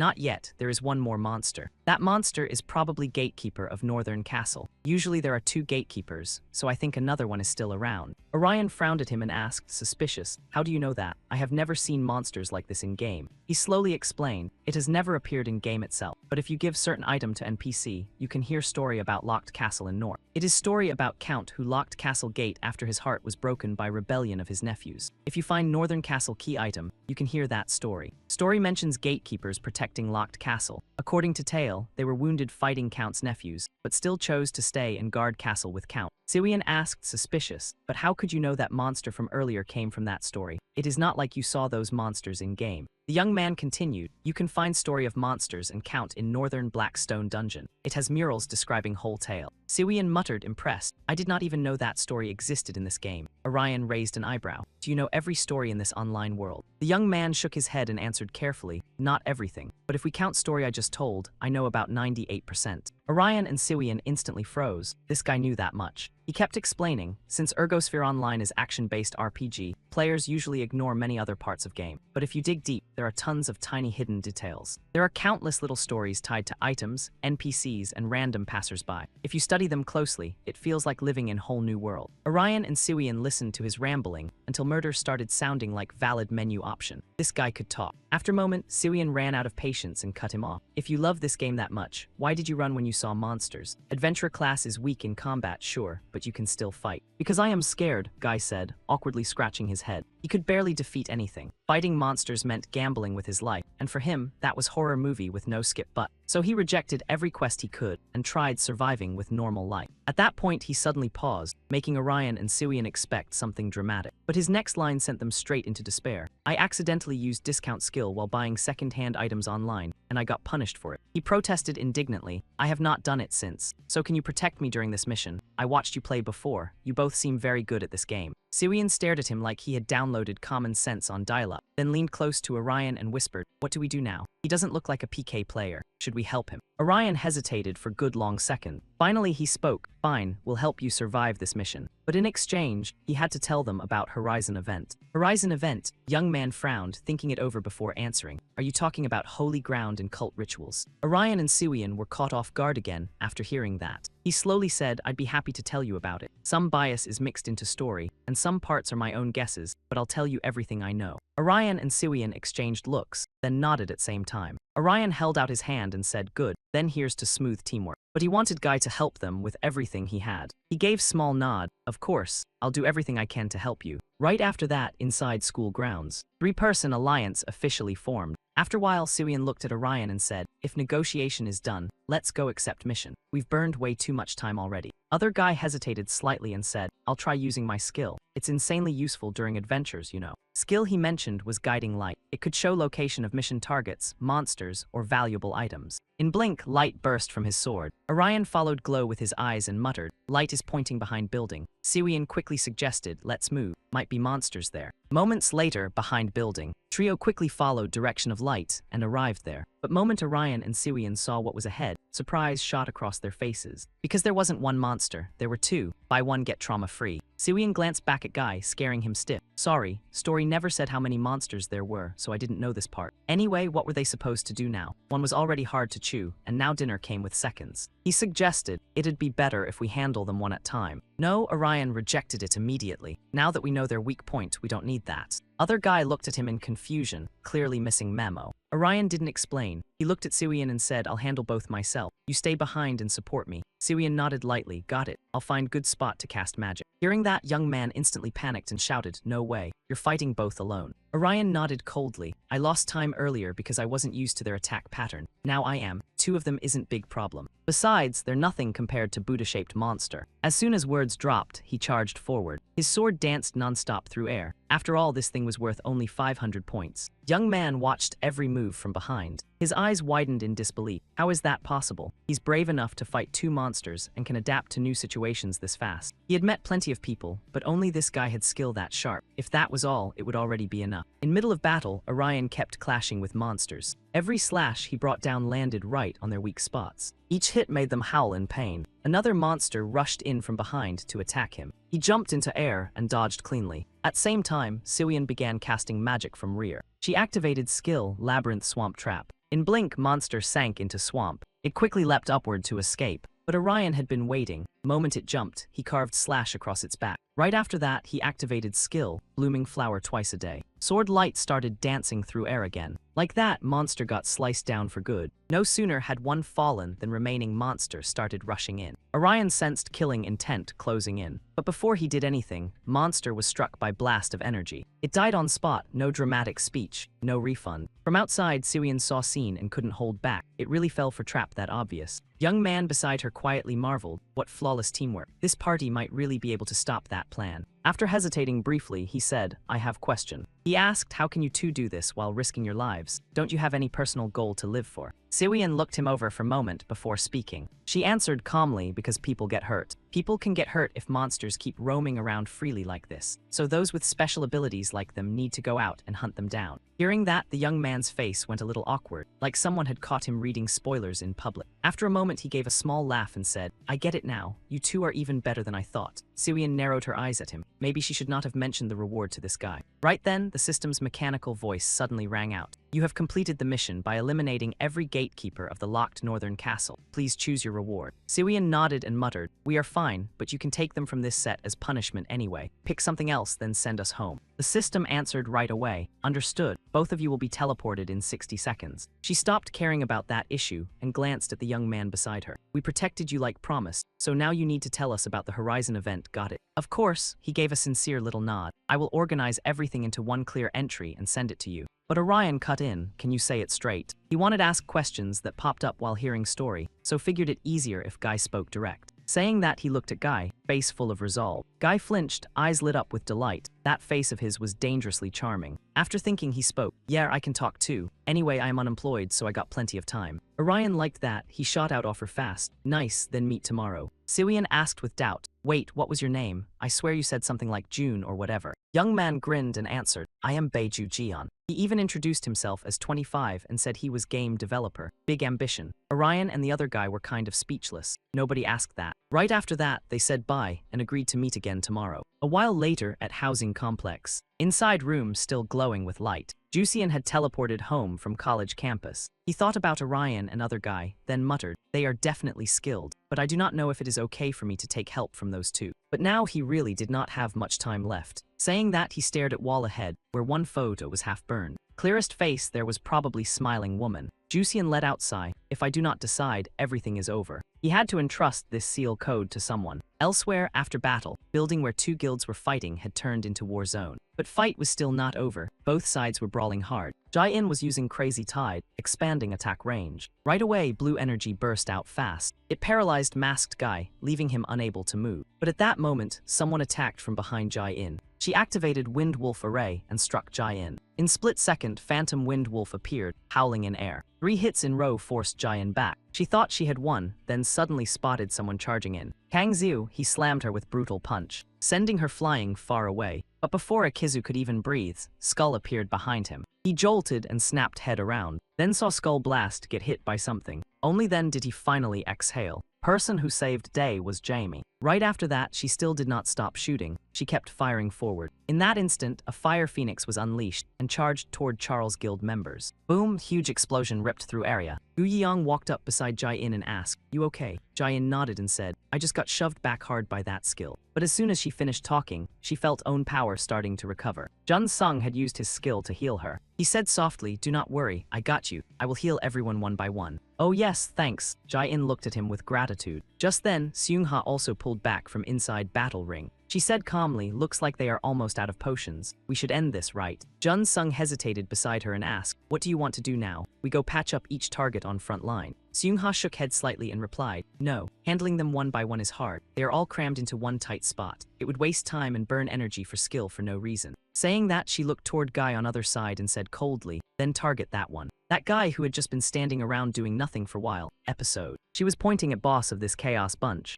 Jun Sung said in low voice, Epazar is rare rank, could he be Charles Guild leader? Seung-ha shook head lightly. Not sure, but it is possible. I have been trying to get closer to him, but every path gets blocked. To keep stalled chess match going, need target king. If king gets killed out of nowhere, their formation will shatter, leaving them only with defense. Jun Sung asked with some worry, but would we not get surrounded too? Seung-ha gave a dry smile and said, no problem, we have healer. They do not. As soon as she finished, she rushed forward. Golden light blazed from her sword, blinding all eyes. She shouted, "Do not cling so close to me." At that moment, Boss Guy still stood deep in corner, not moving at all. But he had sensed something wrong, eyes full of shock. Ryuzian rushed to his side and called out Director. The man gave a tiny nod and said, "Looks like they figured out I am the boss." Ryuzian got serious and suggested using the teleportation box to escape. Not a bad plan, honestly, because if they all rush us at once, I cannot stop them. No need, the man instantly shook his head and shut that idea down. He knew this would happen, which is exactly why he tamed a hunting dog for a moment like this. Ryuzian narrowed his eyes, suspicious. A hunting dog. He nodded and replied, "That dog will chew through our enemies' necks like snack food." Ryuzian shot back with doubt, who could flip this terrible situation instantly. While the two were talking, another person appeared outside. That guy was already closing in behind Jun-sung. It was Hong Kai-ho, the man called the Grim Reaper, and Jun-sung had zero time to react to that jump scare entrance. So he took a clean slash straight across his back. The moment Jason Guild noticed, their faces turned uglier than a failed gacha pull. Seung-ha panicked and shouted, her voice shaking with worry. Jun-sung got slashed, his coat dropped away, and his skill was cut off on the spot. Luckily, he managed to summon Marion the doll in time and recover. Problem is, it only restored him to 15% of his original stats, which is less comeback and more emergency coupon.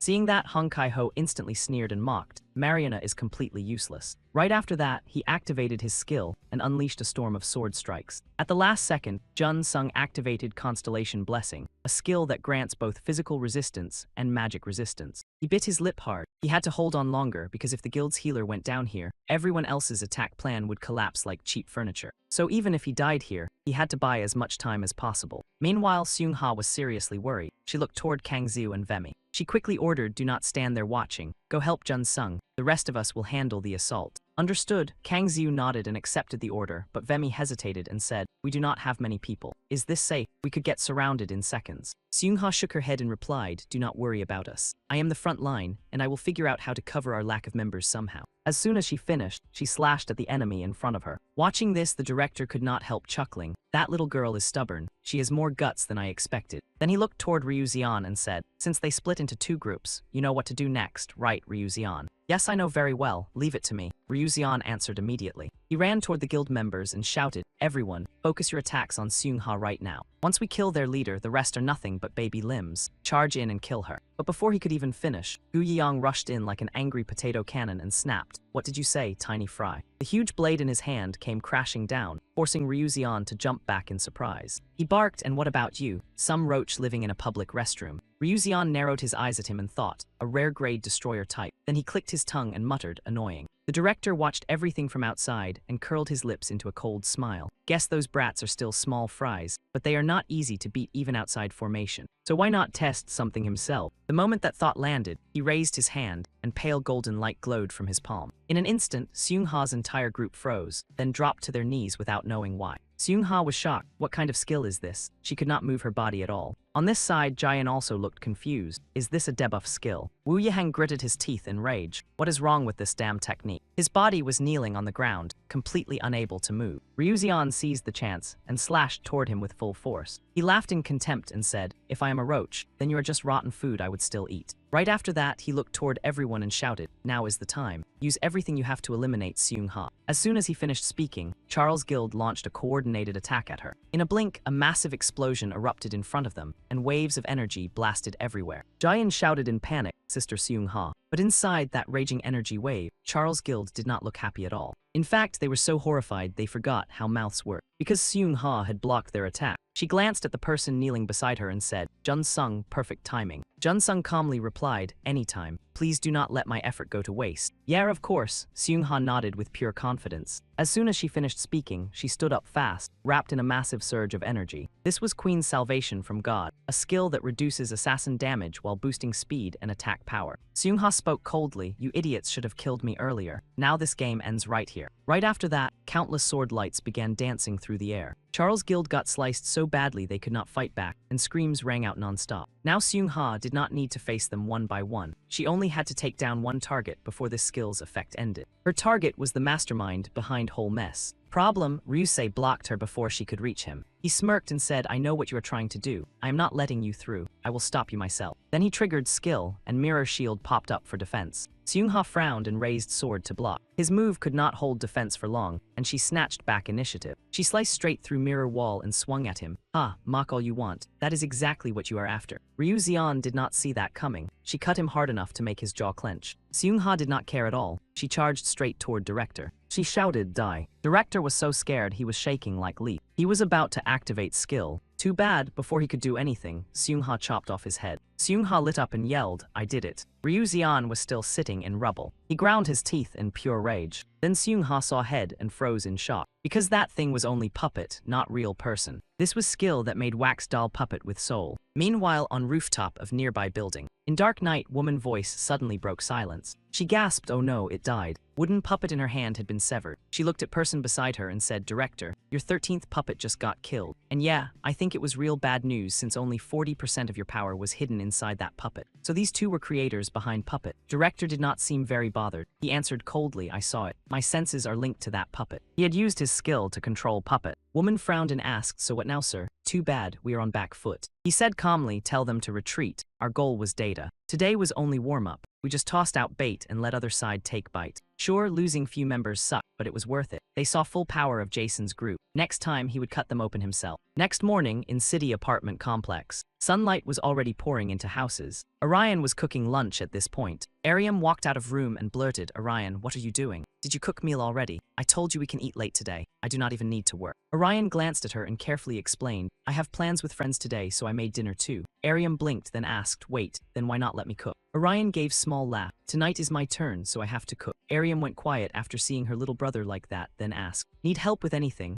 Orion thought for a moment before saying, can you buy me some salt? We are out. So right after that, Ariam had to head downstairs to buy groceries. But she still had one question in mind. Kids his age would usually forget dinner duty and run off with friends. She was proud of him, but now he somehow made her feel sad. It felt like he was trying to act like grown man, like he was saying he was big enough that nobody needed to worry about him anymore. With mixed feelings, she finally came back with groceries, only to run into stranger at front. She eyed him suspiciously and asked, who are you? Person was Siwian, and she had been looking at phone when question startled her. I am here to visit friend. Can I not stand here? Ariam shook her head. That is not issue. But you are standing right in front of her house. Siwian stared, shocked. She muttered, wait, could you be Lyrium's sister? Ariam gave no answer, only narrowed her eyes at Siwian. Now that she thought about it, hair color matched what she had asked Orion about few days ago. But back then, Orion had looked pretty rattled. Thinking of that, she smiled faintly and said, I am Orion's older sister. Right after that, Lin opened door and stepped inside. Orion, hearing noise from inside, turned around. You are back already. You bought salt, right? But the second he finished, his eyes went wide in shock. Ariam walked in with Siwian hooked on her arm, smiling. I bought salt, and I brought your friend too. She asked, this is her, right? Brown-haired girl who stopped by when I was gone. You remember smugly, so go ahead. Tell me about what happened that night. So Orion, Ariam, and Siwian sat inside and started retelling events from that day. After hearing story, Ariam asked suspiciously, so Siwian stayed here because she ran away after fight with parents and had nowhere else to go, right? Siwian nodded and said yes. Orion was super kind and invited me here. He said nobody would be home that night. Orion jumped in to protest. What? When did I say that? But the second words came out, she shot him a glare. He freaked out and started shaking. Now that I think about it, maybe I did say that. Ariam glanced at both of them and kept going. Still, it is not a great idea for a young girl like you to sleep over at someone's house with no adult knowing. At least ask permission first. Siwian nodded like model student mode had been activated. Yes, I am sorry. I will not do it again. Then she flicked Orion on the forehead and warned him. And you, do not hide stuff like this from me again, got it? She would respect their privacy and had zero interest in grilling them about teenage drama. What mattered was that Siwian had snuck into her home without her knowing. Everything else was firmly in none of my business territory. So she asked them to respect her privacy too. Both of them nodded like kids caught stealing cookies. Yes, we are sorry. Ariam looked very pleased with that answer. Then she turned to Siwian and added that if anything like this happened again, she should contact her before calling him. She promised not to pry into her family situation. At the very least, she could offer her a safe place to stay for a while. So if anything happens, come here and talk it out like today, okay? And like that, three of them sat around the house talking things through. After a while, Orion and Siwian finally left. As they walked, Siwian said his sister was kind, gorgeous, and unfairly blessed by character design. Now she understood why the guy had a serious case of big sister phobia. Hearing that, he raised an eyebrow and asked what she meant by that. Siwon let out a small laugh and smiled. I am kidding. I am just jealous you have such an amazing sister. The guy pouted and asked if she really thought so. Siwon skipped the teasing and got straight to business. Yesterday, I looked up Beiju Jian. Orion flinched and asked if she meant the blonde user they met yesterday. She nodded slowly. I thought I would find some social media account or anything connected to him, but there was nothing. He asked suspiciously if that was not pretty normal. I have social media accounts too, but I barely touch them. True, I thought that at first too, Siwon said with a slow nod, though her expression sharpened. But it feels strange that someone with emotions that intense has almost no online presence. So she considered another possibility. Maybe he was hiding his real self behind a mask. Hearing that, Orion frowned and fell into thought. After a moment, he wondered if the guy might be someone who kept a low profile. Siwon added that he could be shy, or maybe more mature than he looked. The two kept walking while tossing theories back and forth. Eventually, they arrived at a cafe near school. The moment Jusian saw them, he started talking like someone had hit play on a lore podcast. If you enter Red Dragon Dungeon, you will find traces of cult followers. Bring those to the Holy Knights, and you might uncover where they have been hiding. Follow the clues and you will slowly understand Horizon, he said before laughing with way too much pride. Sounds amazing, right?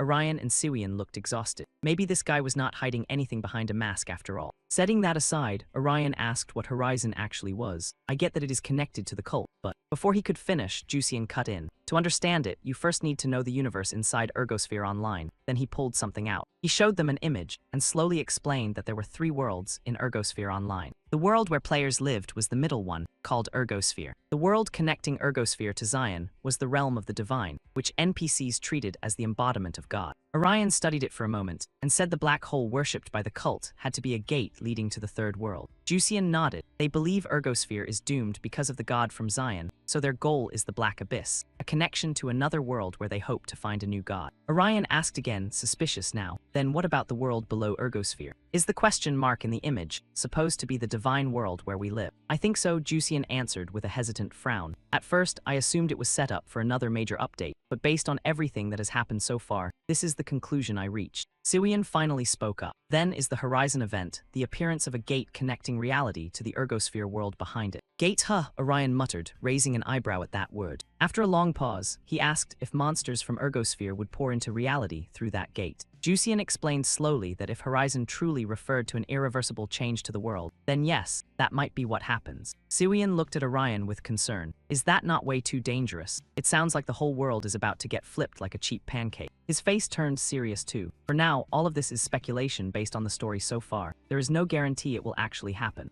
And if the event truly turned the world upside down, then the point of an event would kind of vanish. He guessed it was probably a large-scale story event instead. Siwon sighed when she heard that. You think so? Orion looked at Jusian and asked if he knew anything about the 6 pillars from the prophecy. I feel like they are the key to opening the gate to Horizon. Oh, that? Jusian frowned slightly and hesitated. I have not found much about it yet. But he thought it was connected to the seals. The entrance to the endless fairy tale dungeon had seals designed to keep prisoners from escaping. Hearing that, Orion sank into thought. Seals, huh? 6 pillars and the 5th guardian he had already defeated. If those ideas were combined, it meant there were pillars preventing the Horizon event, and each pillar had a guardian. At least, that was how he understood it. After thinking it over, he muttered that only one guardian remained. Siwon looked at him suspiciously and asked what he meant. He shook his head. Nothing, I am organizing my thoughts. He thanked Jusian for helping so much today. Jusian waved it off with a grin. No problem. This is how I can repay you for saving my life. Tell me whenever I can help. Right after that, the 3 of them headed back. But before leaving, Orion suddenly spoke up. Siwon, I need to use the restroom. Wait for me outside. She nodded softly. Then I will stand near the train station. Orion walked into the restroom with plenty on his mind. He stood by the sink, washing his hands while thinking. He understood Horizon a little better now, but he still did not know exactly what kind of event it was. He figured he might only know once it started. Then a voice suddenly came from behind him. Do you not think this event will be dangerous? The one who spoke was Jusian. He walked up beside him and spoke in a low, heavy tone about the Horizon event. A lot of people could die, just like what happened at your school. Do you not think it would be better to warn people before it happens? Orion answered calmly. We still do not know exactly what that event is or how to stop it. We are innocent players dragged into this through a game. Hearing that, Jusian seemed to hesitate, like his brain had hit loading screen at 99%.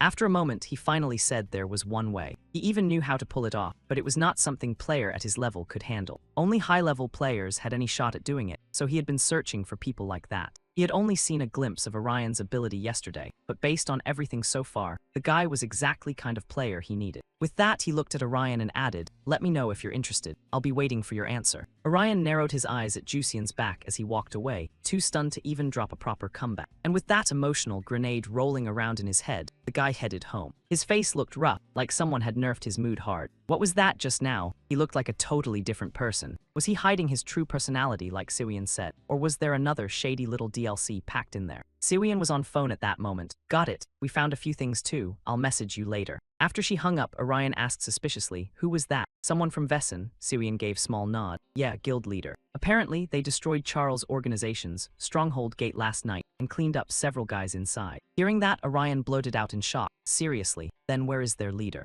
Siwian explained slowly that they had captured him once, but it seemed to be a clone, one even his passive skill could hide. They only brought him down with an ultimate skill, but it turned out to be one of Puppet's skills, so it could use only 40% of his real power. Still, they did manage to uncover one major thing: leader's skill. That person had Emperor class, rare class with both damage and support abilities. Orion's expression darkened. Siwian spoke again. "I don't know if we'll have to face him, but we should stay ready. He seems like very skilled player." Orion nodded. "Yeah, that class isn't common in game." Train station was not very crowded, with only few people drifting around. Two of them walked into station while continuing conversation. Orion asked suspiciously, "Did they say whether Baekhyun Hyung was at yesterday's fight?" Siwian shook her head slightly. "I don't know details, but I heard battle was brutal. They said they didn't see anyone from combat class. Since it was surprise attack, Baekhyun Hyung may have been somewhere else at time." At that point, Siwian suddenly remembered something and continued, "One more thing. They said we need to watch out for Death God. He used to be solo PK player, but he has probably joined Charles now."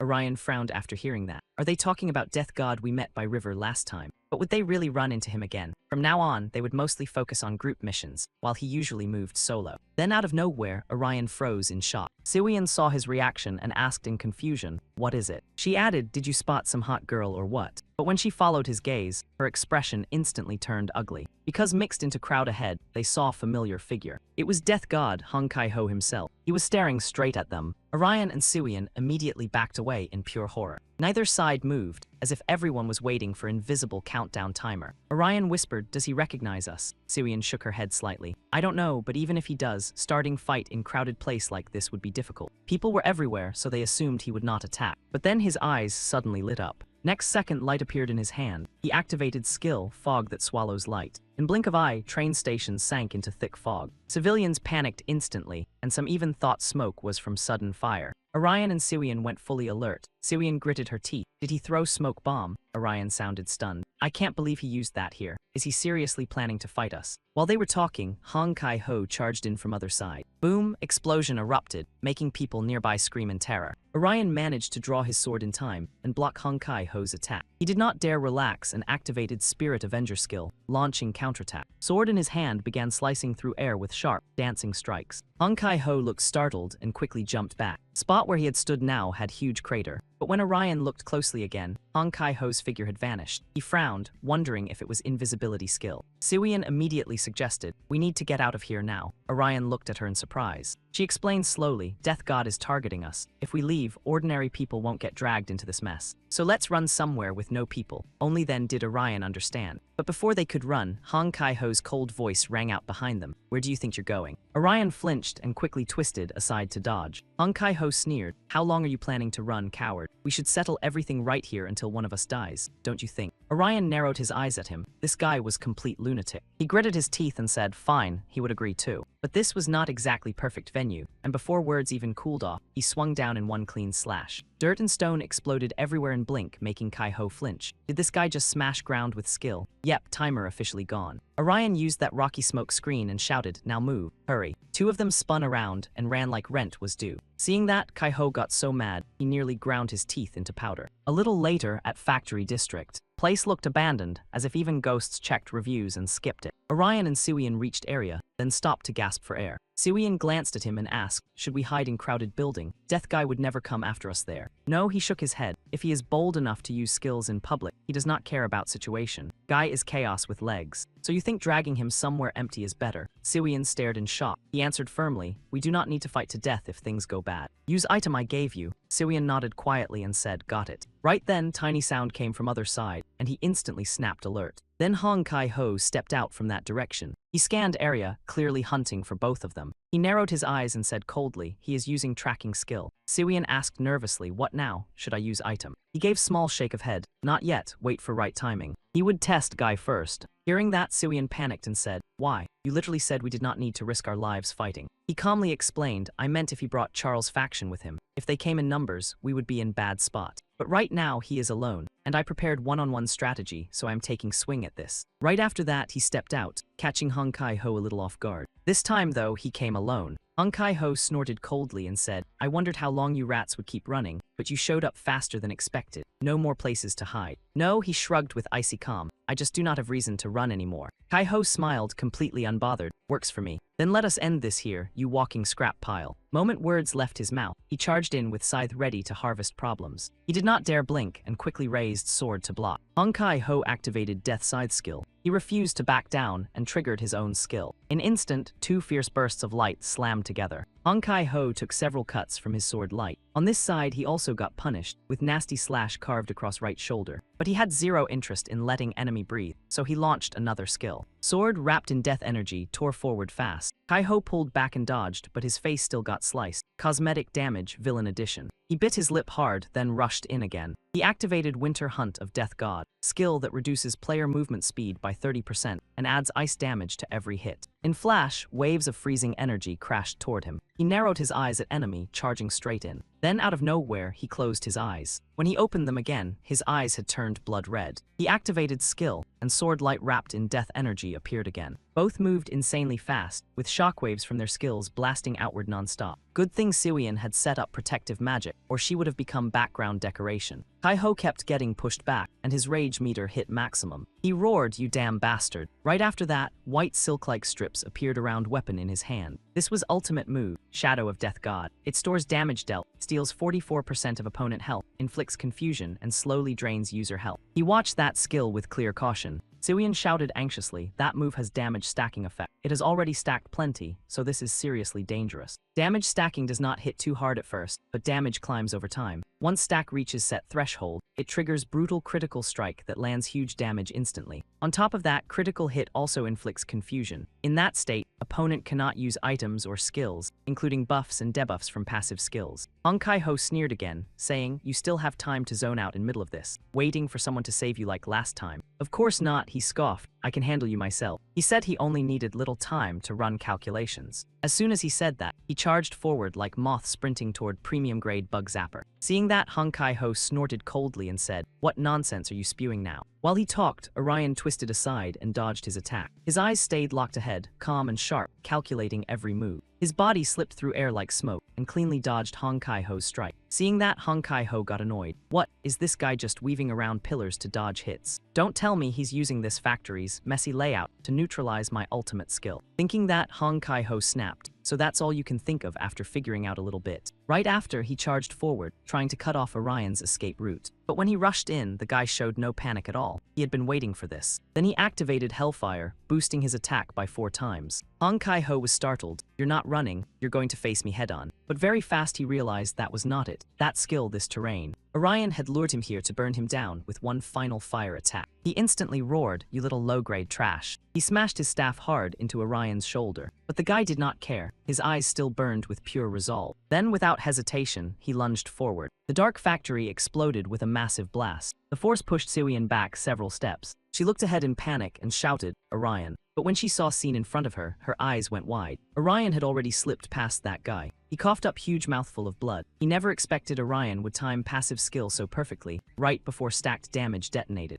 Orion spoke coldly, your class may be strong, but it means nothing. You're just trash who kills for fun. When Hong Kai-ho got slammed to ground by Orion finally let out breaths. That was close. If stacked damage hit him one more time, he would have died for real. He had to recover before immortal state ended. While he thought, Hong Kai-ho slowly dragged himself upright. His savage eyes locked straight onto Orion. Then he lunged in with full malice. Orion felt killing intent slam into his face and froze in shock. Hong Kai-ho was holding a poisoned dagger, but before blade could pierce Orion, he got bound by chain bone. Each stab missed by only a few millimeters. One tiny slip, and it would have gone in. Thud. Hong Kai-ho hit ground again. Siwian slowly stepped into front of him. That chain bone was her creation. She said coldly, give up. You lost. Your weapon is destroyed and you won't be fighting for a while. If he tried to fight with body alone, he would die. Did he really want to toss his life out window like that? Hong Kai-ho gritted his teeth and said, if you're gonna kill me, do it fast. If you think you've won, prove it. Siwian's face sank at those words. Her spell formation had already begun to gather magic. She said in a cold voice, if that's what you want. But before she could finish, Orion cut in. Hold up, Siwian.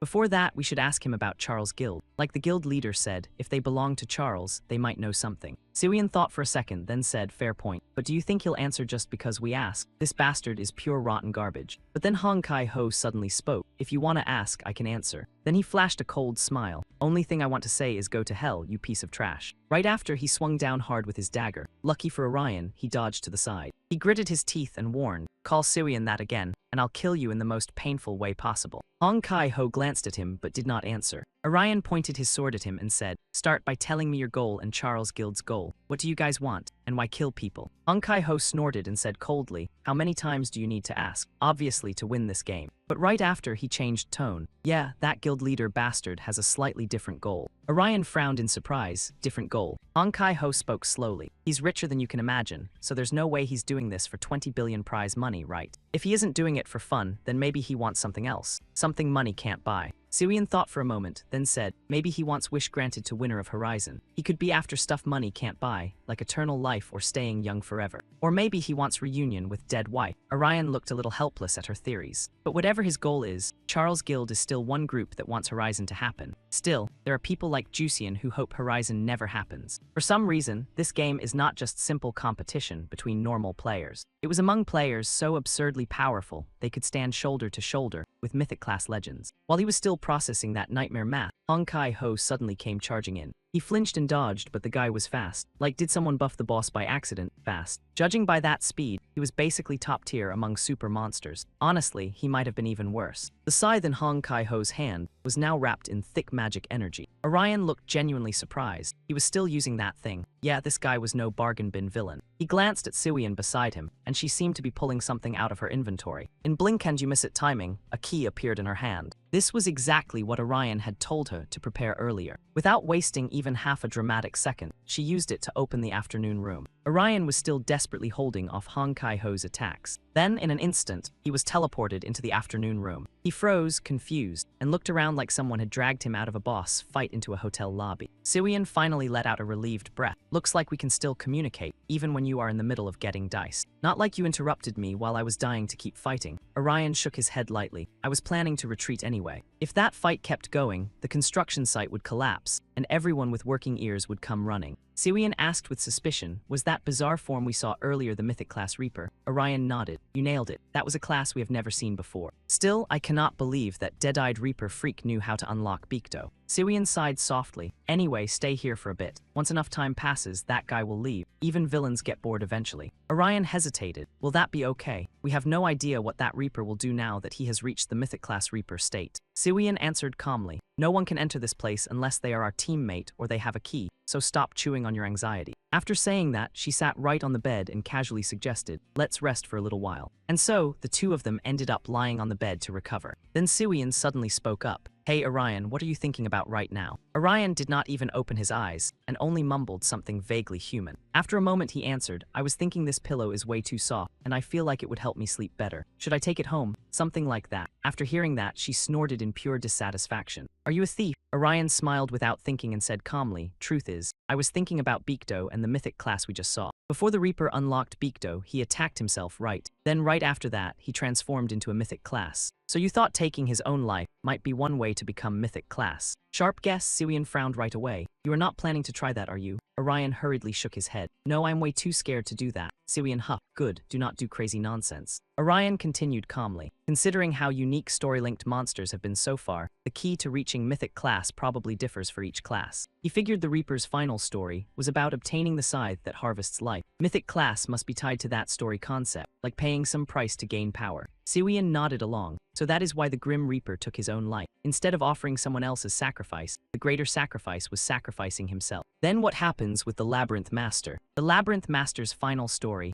ends with a mage who feared a fate that would destroy the world. So she sealed herself inside a labyrinth where no one could save her. No matter how she thought about it, she could not imagine a story after that. So does that mean the Labyrinth Master has no mythic class? Orion thought for a moment before answering. That is fine. Even if you do not have a mythic class, we can still find a way to attack and beat them. Hearing that, Siwian looked a little surprised. After a moment, she asked doubtfully, then why were you like that earlier? You thought of something after hearing what the Reaper said. What were you thinking back then? She wanted to know. You were not feeling sorry for him, were you? No way, Orion quickly shook his head. No matter what his past was like, he's still a murderer now. I do not pity him at all. I was just a little shaken because he used to be an orphan, and I also lost my parents. So maybe I wondered if I could have ended up like that too. Maybe I could have killed everyone who bullied me and turned into a monster fueled only by hatred for the world. Siwian looked at him, unsure how she should respond. After saying that, Orion sighed, leaned back on the bed, and closed his eyes to rest. That is why my hand froze for 1 second. Nothing major. Siwian narrowed her eyes and spoke softly. So that is why. Either way, you are overthinking it. Those words made Orion flinch slightly. But she was not done. She suddenly hugged him and whispered gently, you did not end up like the Grim Reaper. You are a kind person, though still about 15% less kind than me. Orion grew awkward from her sudden move and stammered, what is with that weirdly specific ranking? But he did not get any answer. Then he suddenly spoke with real sincerity. I am glad I met you, Siwian. If he had never met her, he might never have changed, or he might have caused chaos chasing revenge. Even though she kept asking about it, he was truly grateful.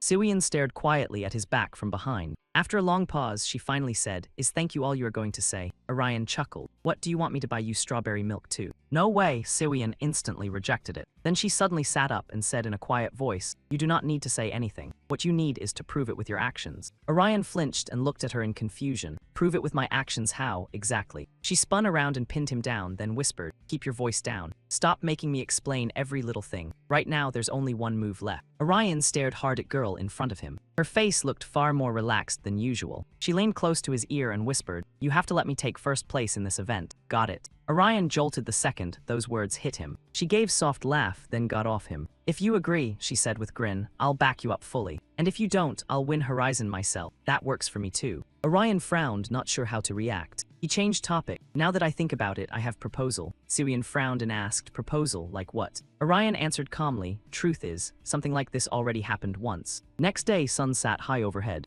At same cafe where three of them first met. They gathered again. After hearing Orion's proposal, Jusian panicked. You want me on your team? Unlike him, Orion and other guys stayed cool. Orion asked flatly, why that shocking? Jusian nodded. Of course it's shocking. You're telling me guy who can't game and freezes up like rabbit can join team of top players. Siwian puffed her cheeks. Sure, you're coward and your stats are trash, but sword classes help tons when team needs mission clears. Besides, if we become 3-man team, we can take 3-player quests, so why not join as support? Jusian scratched head, embarrassed. I'm not sure, never even thought about that. He looked at Orion again. Didn't I tell you this before? How can you make decision after hearing that? Siwian spoke thoughtfully. What you told him earlier was about stopping Horizon event, right? If that's what you meant, I already heard it from Orion. That alone would not convince them. First, she did not even know what Horizon really was. Second, she was not giving up event victory without solid reason. They still did not fully trust him. So if he wanted them to stop Horizon, he had to fight for their trust, one punch and one promise at a time. Jusian thought for a moment before speaking. Sounds contradictory, but weirdly enough, it makes sense. But can you really decide that so easily? You still haven't told them who you are.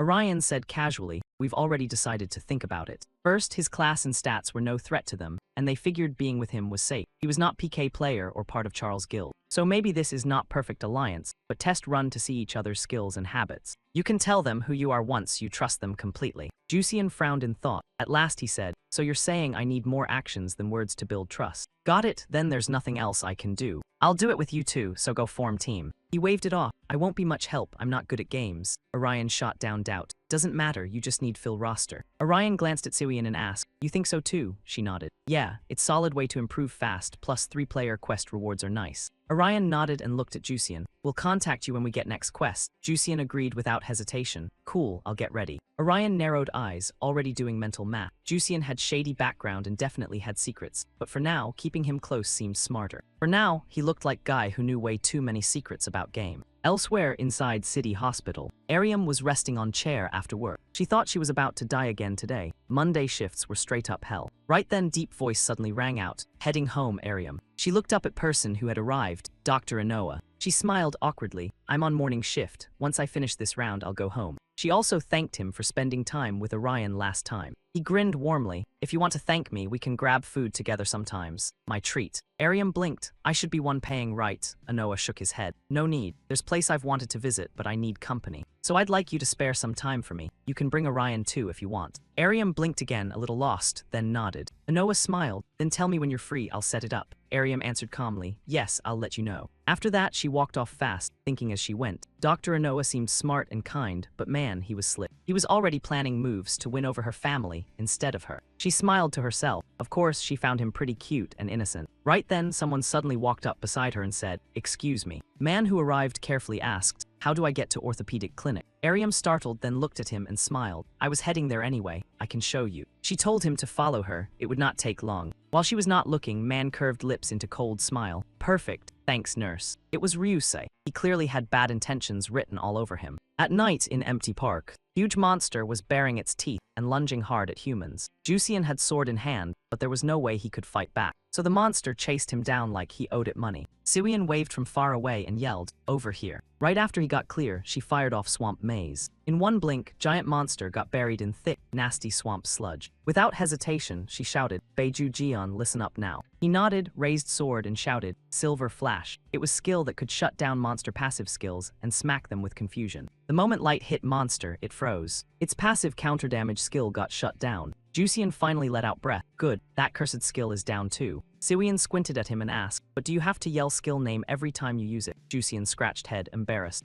It makes me feel like I am actually using it." "Fine, do your thing." Siwian did not care much. She turned and shouted, "Orion, end it now with one hit." The second she finished, figure shot forward through air like missile. Once visible, Orion dropped from above with brutal force. He sliced off monster horn in one clean swing. Siwian cheered, "Nice, got that part off." Orion nodded along. 1,000-year turtle shell was expensive upgrade material. Now only thing left was finishing off this 1,000-year turtle with combo of attack skills. Orion did not hesitate and started spamming sword slashes. Sharp sword lights flashed everywhere. Monster's pain screams rang out fast. One deadly strike later, Monster was cut down by Orion. He glanced at it with satisfied grin. After job was done, Trio found corner to check rewards. Orion raised eyebrow and said, "That was pretty easy for 3-person mission, huh?" Siwian nodded. "I picked easy mode so our teamwork would fit. If Jusian had not face-planted halfway through, we could have finished without losing HP. Jusian could only smile awkwardly. "Hey, I did not mean to." Siwian did not care. She kept going. "So what reward should we pick? 1,000-year turtle can cover lost money. Maybe I should take INT points." Jusian suddenly raised hand. I got idea." He suggested they choose random box. Hearing that, Orion and Siwian both looked surprised. After silence, Siwian spoke slowly. "You into red-black gacha life?" Orion sighed, half helpless. "That is pure luck. You risked your life and now you want to gamble it away." Jusian shook head and explained, "No, that is not what I mean. Hear me out. There is skill called Beautiful Day among adventurers. If used, chance of getting good item goes up. Back when he played games, he pulled tons of top-tier loot with that skill. Use it before opening treasure or entering dungeon, and odds get boosted." Orion frowned. "So if I use that skill, I might get good item from random box." Jusian smiled. "Exactly."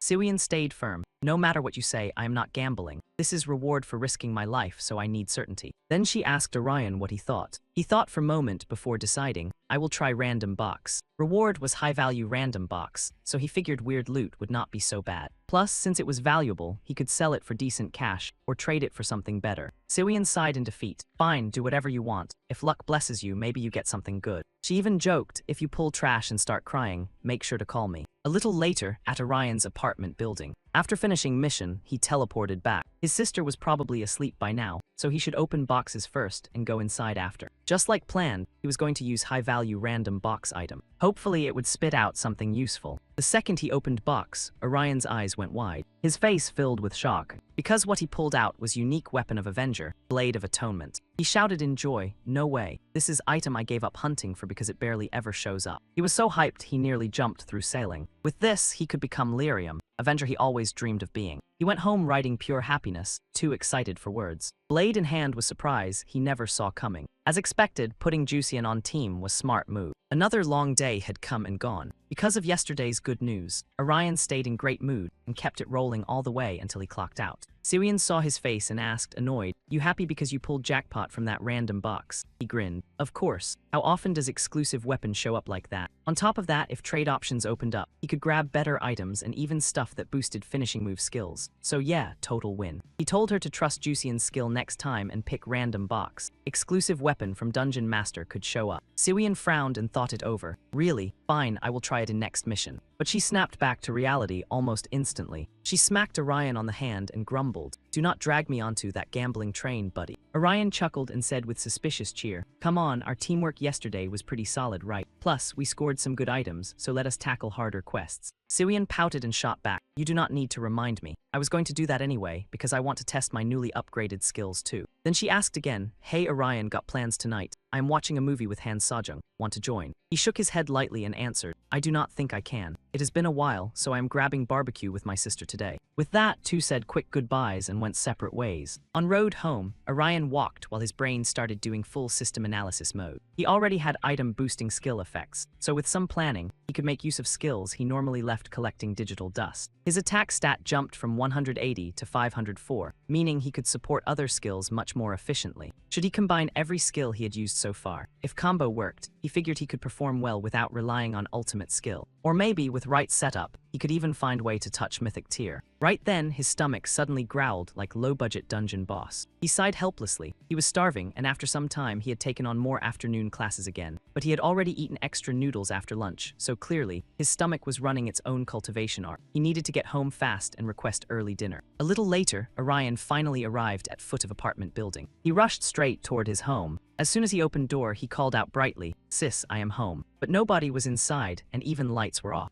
Orion grew doubtful. Ariam said she would come home early today, did she not? Carrying that uneasy feeling, he walked over and knocked on Ariam's bedroom door. No answer came, so for a moment, he thought she might be asleep. But second he stepped into room, his expression changed completely. Because on bed, he saw knife. Beside it sat letter and key. Letter said, in short, if he wanted his sister safe, he had to use that key. Orion frowned in deep thought. Kidnapper note, sister's phone left behind, whole thing smelled rotten. Worse, that key was clearly game item. He sat there in silence, thinking for a long while. At last, he clenched his teeth and muttered, only one person would definitely pull this stunt. As he said that, rage flooded his face. Thick killing intent spread around him. Charles Guild had chosen death with extra steps. Meanwhile, in another location, inside luxurious room. Judging by decor, this was clearly home of someone with money and too much confidence. Ryuzion sat calmly in chair, face packed with smug satisfaction. A little later, Orion appeared inside that room. Ryuzion seemed to have expected him, curling his lips into grin as he said, "So you came. Later than I predicted, Orion." Orion had zero time for villain monologues. He went straight to point and asked, "Where is my sister?"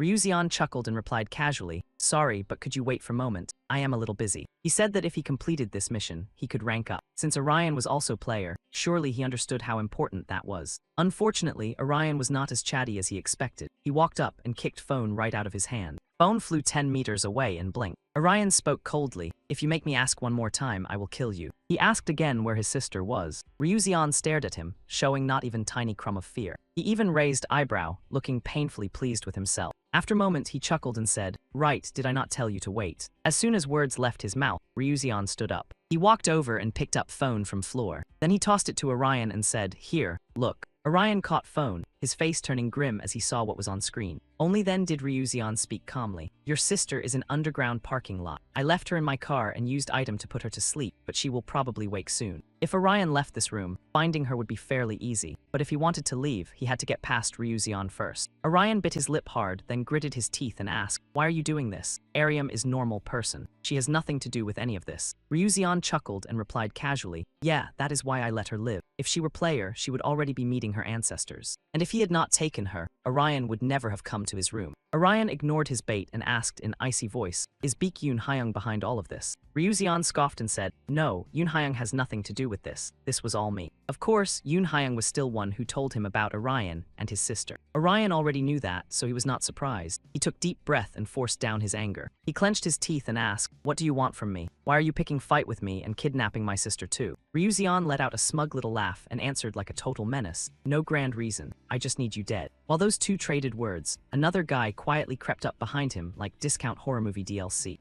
Orion gave a faint side glance, then Ryuzeon's voice rang out again. If you let this end smoothly, your sister goes home safe. But if he tried anything funny, the guy warned him he would send both siblings on a one-way trip together. Orion looked at him coldly and asked, "So this is what Charles Guild has been doing all along?" Ryuzeon curled his lip and replied with zero shame, "Not exactly shocking, right? We are all players. Cutting down rivals and climbing ranks is one valid strategy. And that was why they had to kill him. Nothing personal, no private grudge, so hey, no hard feelings, buddy." Hearing that, Orion fell silent. After a long pause, he finally spoke. "Fine, do it your way." He would play by their rules and tear Charles apart. He would climb all way to rank number 1. Ryuzeon smiled with pure villain energy. Right after that, masked guy behind him suddenly appeared and lunged in, enough jumping around. As soon as words dropped, he swung his axe down and turned floor into premium rubble. Problem was, Orion was not in that rubble. He had already slipped back out of danger. He quickly activated his skill. Revenge works best when your enemy is still breathing. In an instant, bloody sword light tore forward. Masked guy snapped and roared, "You bastard." Orion quietly calculated. They were a two-man team and one was clearly elite. He did not know that guy's class yet, but fighting two at once was ugly math. He needed to move fast and break their formation. If they gained control, he would become highlight reel in worst way. But before he could do anything, his face darkened. Because right then, a box suddenly appeared under his feet. His expression turned serious because someone was already charging straight at him. Ryuzeon used that opening and slashed in with his sword. Orion raised his sword to block, biting his lip hard. This guy is Jester, a smaller branch of attack class that loves weird skills, huh? But at that moment, Ryuzeon suddenly used swap. Instantly, masked guy replaced him right in front of Orion. Orion raised his brow. He used skill to switch places with Executioner. Masked guy wasted no time and activated Bone Crusher. Right after that, he brought axe down with brutal force. Orion was pushed back by overwhelming energy, barely holding guard together. But he did not fold. He started counterattacking. His blade cut toward masked guy's face, making him flinch in shock. At that moment, masked guy's body suddenly blurred. Orion's pupils tightened. He vanished. That skill had to be vanish. Ryuzeon used it and made that guy disappear. Ryuzeon looked toward masked guy and said, "I told you, if you get too aggressive, Avenger will bite back." Masked guy growled in irritation, "Shut up and worry about your own skill. Too slow." From distance, Orion watched those two and thought it through. One Jester and one Executioner. Both were attack classes, but Jester had too many movement skills. Dropping both at once would be nightmare mode. He had to beat them one by one. Question was, which one looked softer? After brief thought, he chose masked guy first. Decision made, he shot forward at high speed.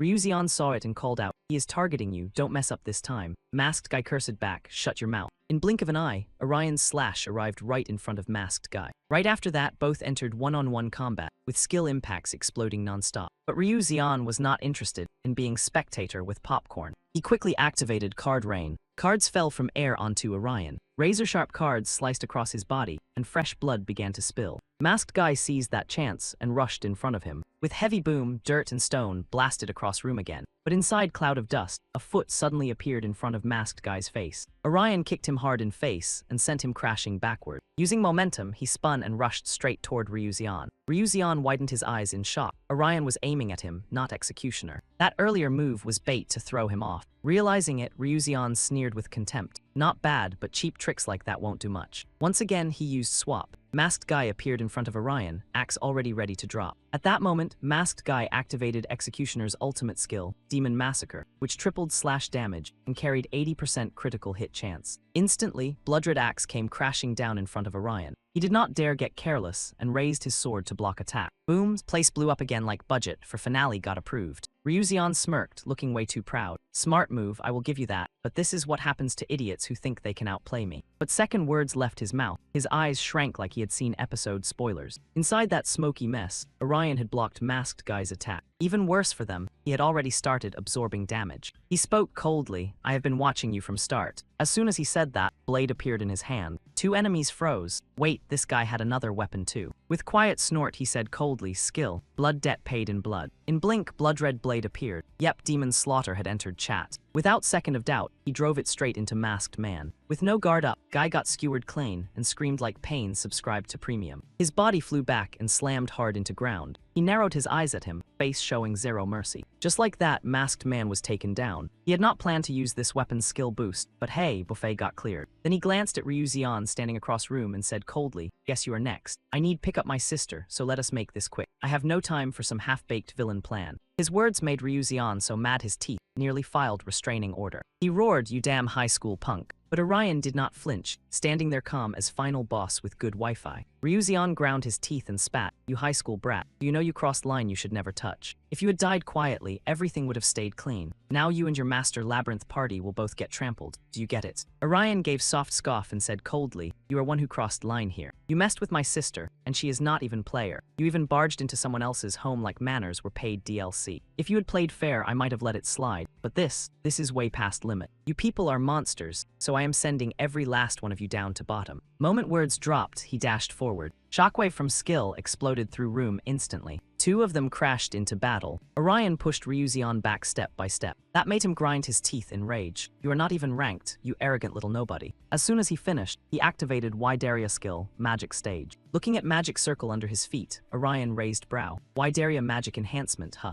And he was not done. In Ryuzion's hand appeared item called Phantom Ivory. Right before his eyes, item got crushed, releasing blinding purple light. Orion's face grew more serious. Great, now skill effect booster joined party too. By pushing power to max, Ryuzion planned to finish him in one hit. Sure enough, without another word, he triggered skill. 3 giant saw blades appeared above Orion's head. This was one of Ryuzion's magic/skills. In instant, 3 huge saws shot straight at Orion. Not daring to slack off, he dodged at top speed. Too bad those things were insanely fast, forcing him into defense. He bit his lip hard and cursed inside. "Damn it, I cannot attack while dodging these saws because skill got enhanced. No choice but keep dodging until this skill ended." But Ryuzion was not about to hand him that chance. As Orion kept retreating, hands suddenly pierced him from behind. Ryuzion had used Magic Door to appear behind him and launch surprise attack. And nope, combo was not over. Ryuzion activated another skill called Phantom Rose. As words left his mouth, giant blood-red rose bloomed in his hand. Orion's body seemed to get corroded by it, making him scream in pain. Still, he gritted his teeth, spun around, and slashed at him with sword. But Ryuzion dodged it. Right after, his figure suddenly blurred away.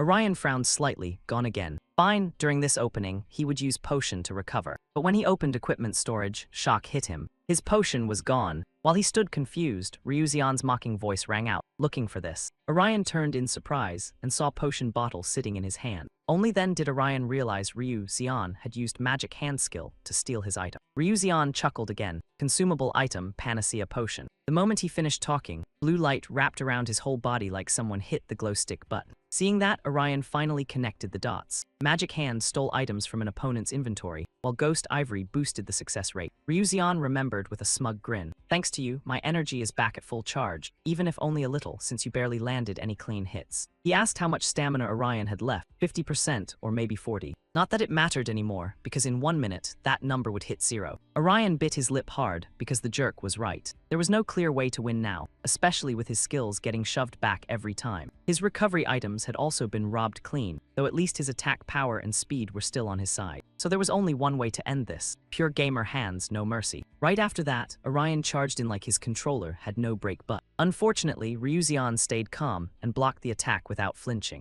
Once again, waves of skill impact blasted out non-stop. The whole room started looking like a cheap apartment after one angry boss fight. Ryuzion was forced back step by Orion, gritting his teeth in rage as Orion attacked non-stop while watching out for his skill. This was not something anyone could master just by grinding games. Orion was clearly a born offensive monster. Just as he had guessed, Orion truly was a threat to his boss, which meant he had to be killed. With that thought, he instantly activated Mirror Room. Layers of ice rose up in front of him like the world's coldest paywall. Orion widened his eyes in surprise. Ryuzion smiled proudly and said, "Now die nice and clean for me." The second his words fell, his sword came slashing down. A wound opened across Orion's body. Seeing that, Ryuzion grew even more smug and burst into laughter. "Die." But right then, a blood-red sword light suddenly shot straight toward his face. Orion spoke coldly, "I'm not going down that easily." Right after that, countless phantom blades appeared behind him. Ryuzion finally lost his cool. His eyes went wide with fear. This is an ultimate skill. This is bad. At that moment, Orion threw himself forward like a moth diving into a bonfire, while the blades shot out at maximum speed. Boom! A massive explosion erupted right in front of them. Shockwaves rippled through the air. When the smoke cleared, the blades were stuck around a magic box. Orion clicked his tongue in frustration. The guy had used teleport again. Right after that, a low voice came from behind him. "That's far enough." Orion spun around in shock and saw Ryuzion stepping out of another box. Several cards appeared in his hand as he said coldly, "You have to watch a magic show until the end, or you'll miss the important part." As soon as he finished, purple magic light flared from his hand. A rain of cards filled the air again. Seeing that, Orion's expression turned serious. In an instant, another explosion tore through the room. The cards chased Orion like flying shuriken, but he still dodged them all.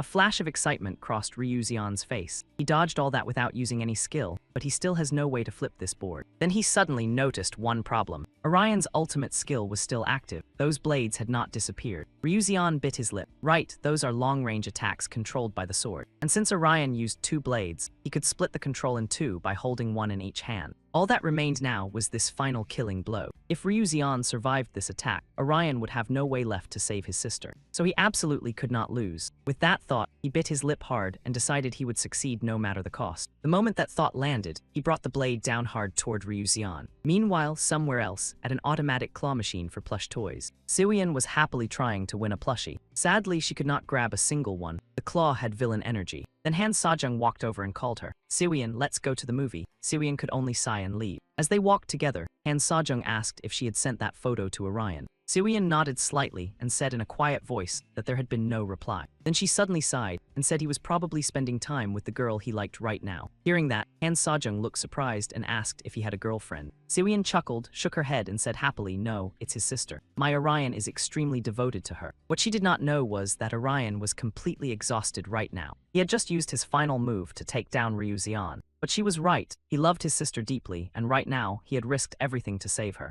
Of course, Siwyeon knew none of this and kept happily chatting with Han Sajung while they went to watch the movie. Meanwhile, inside Ryuzeon's room, chunks of stone and dirt rained down from every glorious pile of disaster decor. Orion scanned the place like he was raiding a 1-star dungeon on Yelp. The room was collapsing, and he wondered if this whole space would vanish once the place finished turning into gravel soup. At the same time, Ryusei was sprawled on the floor. The guy was absolutely fuming, because he lost only due to the time gap in skill duration. Only one option remained to end this mess. With that thought, he pulled a key from his equipment storage. He planned to ditch Orion and lock him in here, using the dimensional room key item like a coward with premium DLC. But right then, a sudden flash of light cut through the chaos. Orion's blade pierced straight into his hand. Pain slammed into him instantly, and he screamed like his subscription to villainy got cancelled. Orion walked over slowly and said coldly, I knew you'd try to run. The guy couldn't fight unless he grabbed a hostage, because he was a chicken with legs and a character sheet. Hearing that, Ryuzeon's face turned ugly fast. He hurriedly sat up and shouted, no, wait. You're planning to use that key to leave, aren't you? He did not want Orion leaving, because he would be trapped there until someone showed up. He asked if Orion meant to kill him. Orion said nothing and pointed sword tip right between his eyes. He said coldly, if you don't like it, hand over your item and mine, including what you stole earlier. Otherwise, he would destroy key. No exit chance, no dramatic escape, no villain bonus round.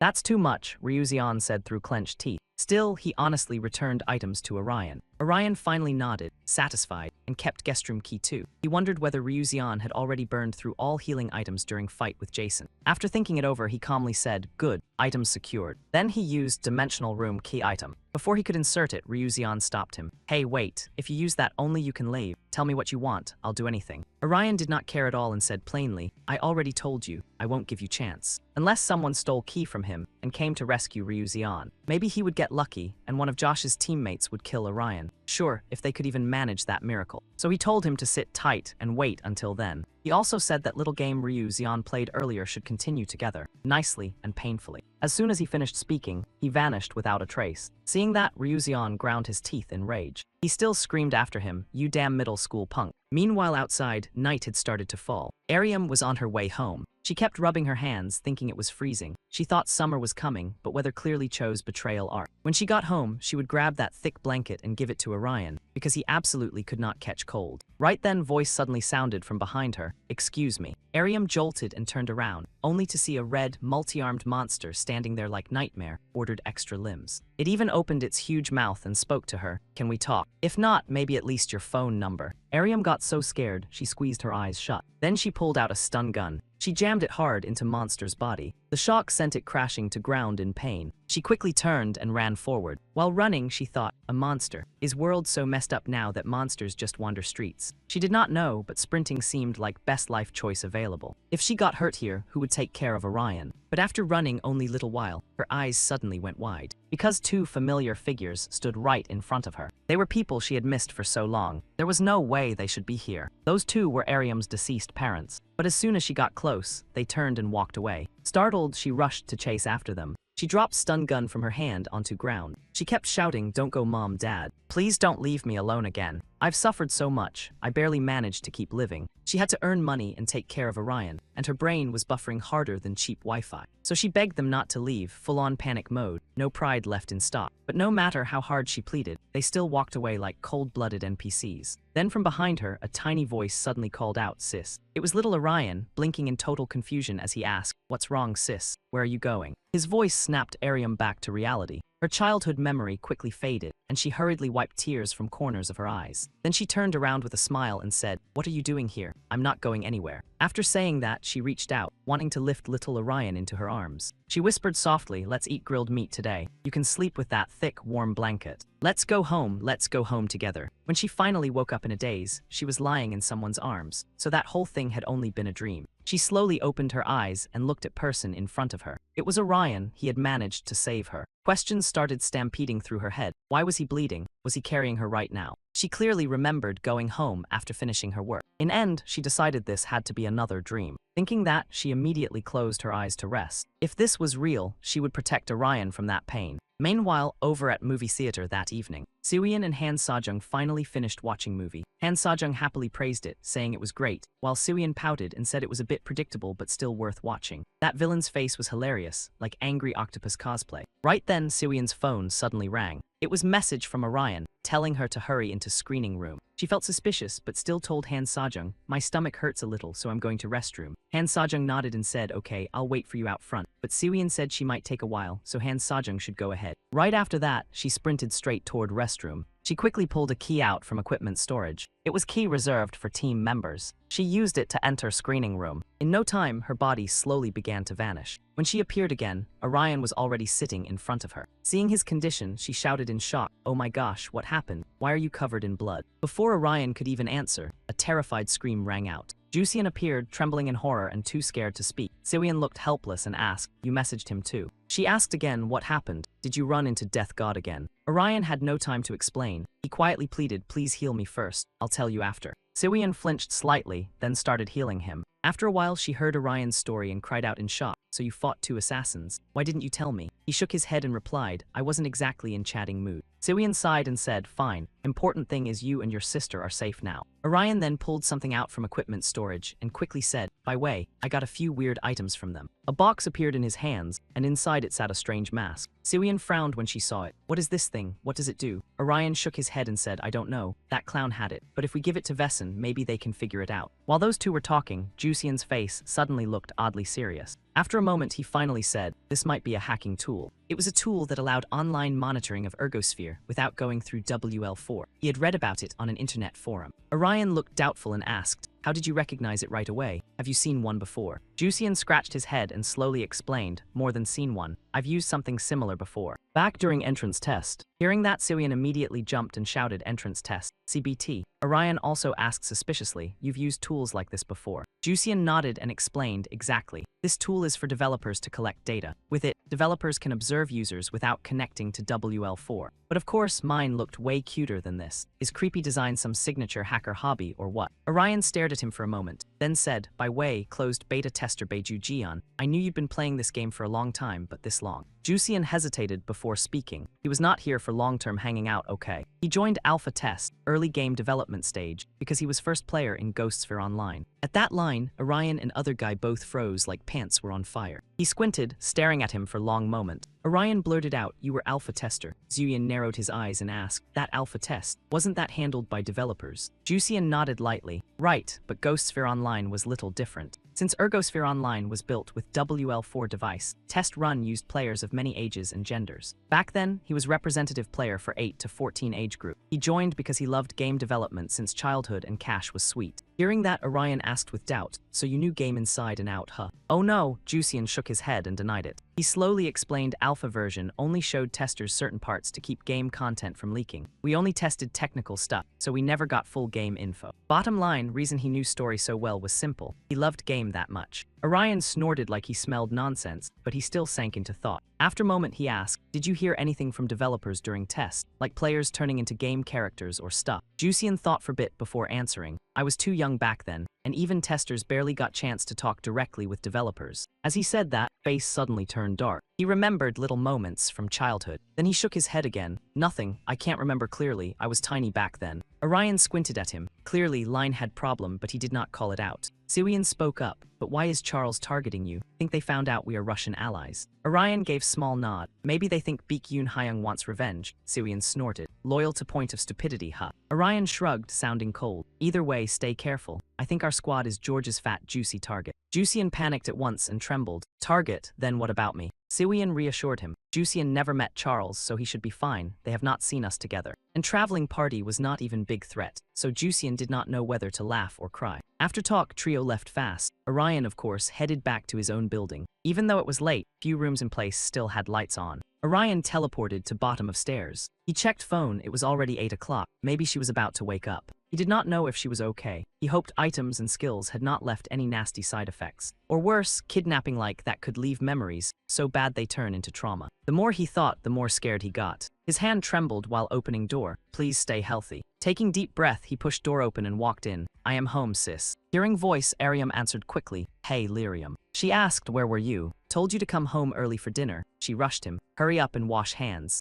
Orion finally let out breath, then hesitated. By way, sis, you hurt. You were sleeping like dead. Hurt? Ariam flinched at question, but she recovered fast and replied in low voice. I was just tired after work. That's all. Or maybe she thought working hard past few days had worn her out. She had nightmare. But she told him not to worry too much, because today she had prepared premium beef. Orion's eyes lit up at sight of beef in her hand. Holy crap, that stuff costs like stolen gold. How did you buy it? He grinned. It has been ages since you looked this relaxed. She told him to hurry and wash hands so they could eat. Orion watched her bustle around kitchen and silently thanked God his sister was still okay. Elsewhere at housing complex, giant colossal beast floated up and launched attack. Its target was Baekhyun Hyung. He raised his bow and aimed at it. Arrow packed with magic was ready to fire. It was his exclusive weapon. He activated 5-point arrow skill. Arrows kept stabbing into giant beast. Huge holes began appearing all over its body. But fight was not over. Baekhyun Hyung triggered another skill. Magic circle suddenly appeared beneath giant beast. Blue light started swallowing it whole. In blink, body exploded. Everywhere burst into pieces. Jung Hyung still stood there, frozen like statue.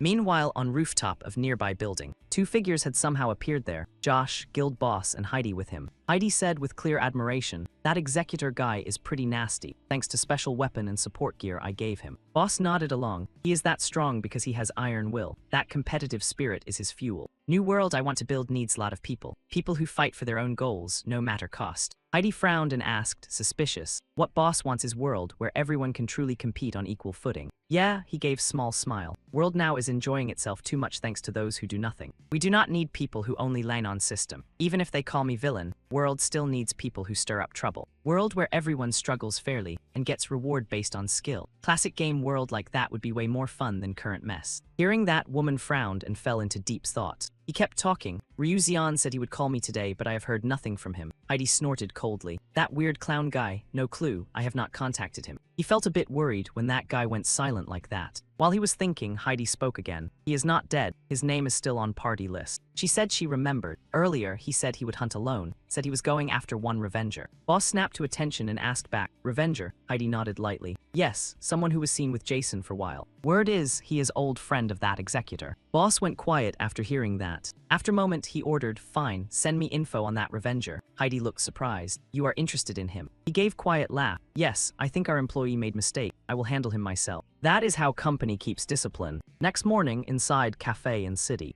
Orion and Siwian were there, looking like they were doing homework. After long pause, Siwian spoke up. I do not get question 14. I cannot solve it. Orion walked over, looked at it, then muttered, is there not another way to do this? Very fast, he solved problem for her. She gasped in shock. No way you are this smart. That came out of nowhere. She said she loved games, so she thought everything else was stupid. Orion blinked. That is weirdly normal, right? Right then, Siwian's phone suddenly rang. Orion asked, confused, who is it? She answered calmly, Raisin. Then she picked up and replied, hello. Caller was Seung-ha. Nothing serious. Can I talk with you for a moment? Seung-ha said she had offer for both of them. I have good mission for you too. Siwian frowned, good mission. Seungha explained fast. Monster defeat mission, need team of 6. Any team with 6 people can join, so Jason's 8 and Orion's 2. Plus one of their support members. I figured if Orion's team sends one person, we can split into 2 groups. Seungha asked, so Siwon, what do you think? Should we try it? Siwon still did not answer. She asked, suspicious, who is support member? Do not tell me you are just recruiting bodies to hit quota.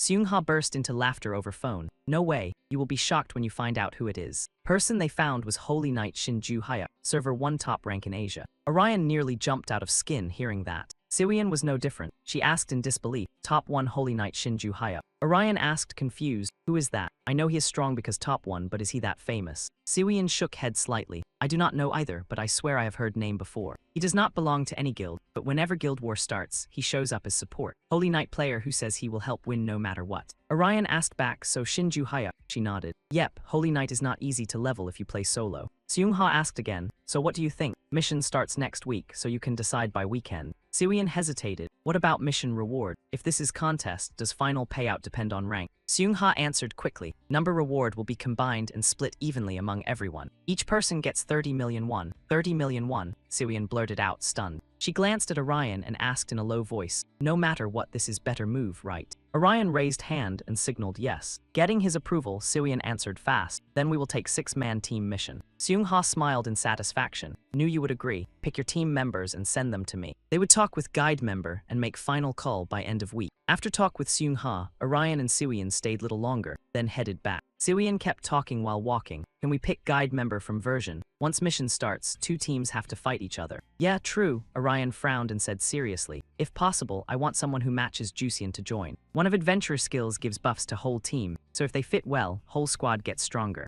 Siwon thought for a moment before speaking. If we need adventurer who fits, I found one. Then she opened phone and showed info to Orion like, so how about this combo? Orion saw it and nodded. Looks great, I was thinking same thing. Siwon heard that and smiled. Good, I'll text Ryzen right now. Not long after, Siwon's phone started ringing. Orion, standing behind her, blinked in surprise. Ryzen, that was fast. By way, what kind of monster is 6-person team quest gonna throw at us this time? So far, even in team quests and competition runs, they kept running into monsters like area bosses. This time sounds like event-level monsters, top-tier troublemakers. Whatever it is, hope it shows up solo, because planning around chaos is pure headache. While he was thinking, Siwon finished talking and turned back to him. Hey, Orion, what are you doing this weekend? He hesitated, scratched his head and said, no clue yet, nothing much going on. Hearing that, Siwon nodded with satisfaction. Good. She narrowed eyes at him and warned, then make sure Saturday night stays free. You're going on date with me. Orion jolted in shock. What's out of nowhere? Siwon did not say much else. 2 of them just agreed and headed home together. Saturday night arrived fast. Orion was standing on sidewalk, waiting. He kept checking phone, face full of doubt. Random date, what in world is going on? She still had not explained anything. They saw each other every day, so he did not think much of it. He figured it was just team play stuff. But once she called it date, his heart started pounding like he had just run into a high-level monster in most unexpected place. Right then, someone walked up and smacked him hard on back. He jumped and turned around as female voice said, waiting long. Instantly, Orion's eyes went wide in shock. Siwon looked different today. Her hair was tied up neat and she spoke softly. Sorry for being late. Orion stared at her for a long time without saying word. Siwon immediately got annoyed and whacked him with backpack. Why are you staring like that? You wanna die. Orion flushed red and stammered. What is this? You look way different today. After a moment, he calmed down and scratched head. So where are we going? You said you had place in mind. Siwon said flatly, not telling. Knowing ahead of time kills fun. She told him to trust her and follow along.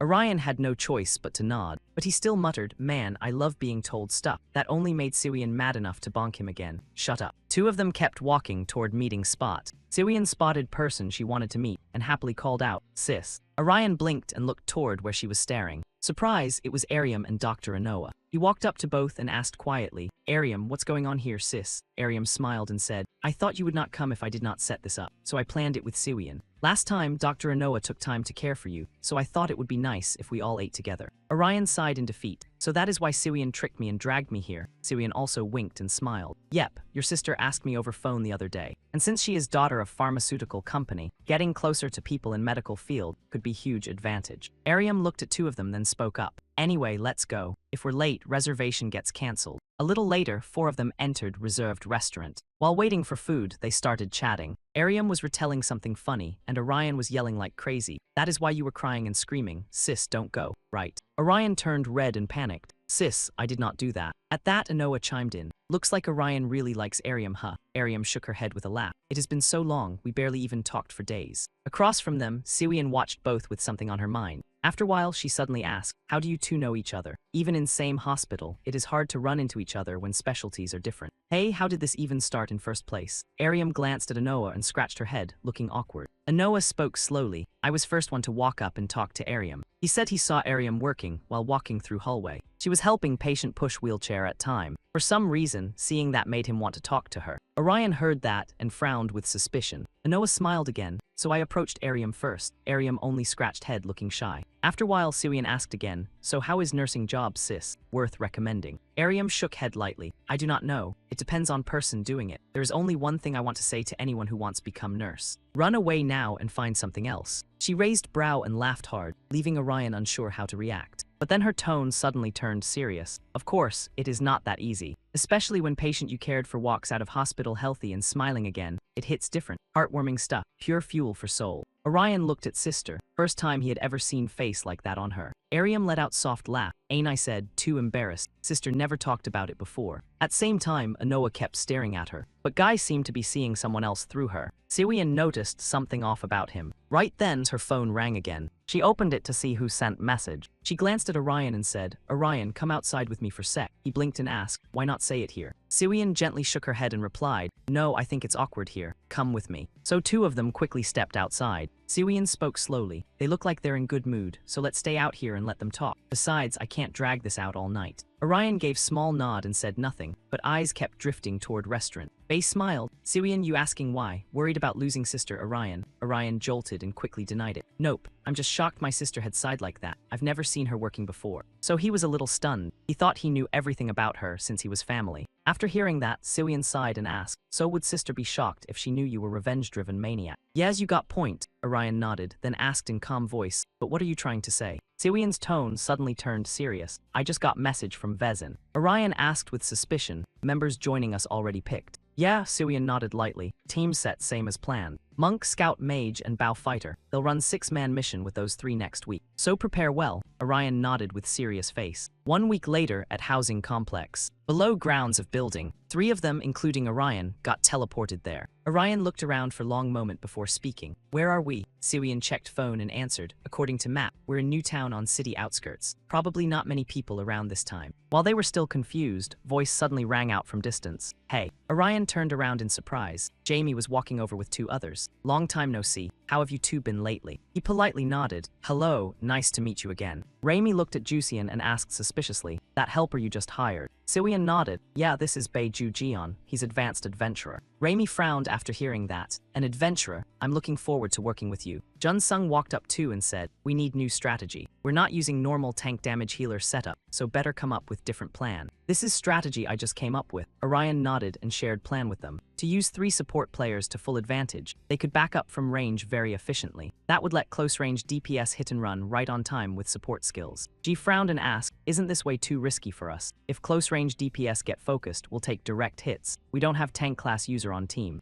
Orion calmly shook head. No need to worry, we've got adventure in team. Thanks to passive skill of Safe and Happy Adventure, every party member had higher chance to dodge attacks. That would cut damage down quite a bit. G blurted out in disbelief. I had no idea adventurers had skill like that. Jun Sung also asked, what will our support setup look like? Should we assign everyone roles? Orion said slowly, since you're monk class, you can stand up front and help with close range damage. Adventurers lack attack skills, so they should provide overall team buff from back line. As Dungeon Master, Siwian would support team with different skills depending on situation. Siwian smiled and said, leave that to me. Then he glanced at everyone and asked, so that strategy we came up with. Anyone got objections? Jun Sung shook head. Jian spoke too. Me neither. Raimi chuckled. I agree. Looks like best option for our current lineup. Orion nodded in satisfaction and said, good. Since everyone's experienced players, let's handle things as they come. Right then, System's mechanical voice suddenly sounded. Mission starts in 1 minute 30 seconds. Before moving out, Orion gave one more reminder. One more thing, we don't have healer. Make sure everyone has enough recovery items. After planning was done, they just waited for mission timer to hit 0. Orion was thinking about mission. Current strategy wasn't bad, but that only worked against 1 monster. He needed backup plan too. He really hoped there wouldn't be more than 3 monsters. Any more, and adjusting team formation would be a nightmare. Then System popped up again with message. Only 10 seconds left until mission starts. Mio looked at Jun Sung and said softly, "That troublemaker doesn't have much team experience, huh? But he's pretty good at strategy." Jun Sung nodded in agreement. Yeah, he understands game mechanics really well, and his combat skills are impressive too. If he gets more experience and keeps sharpening team management skills, I think he'd make fantastic guild master. Final prep time for mission had ended. Mission officially began. System notification barely finished when giant monster appeared. Everyone froze in terror. There it is. Siwian narrowed his eyes at that monster, looking like he had no words left. Orion looked tense. He recognized it. That giant priest was Nephilim.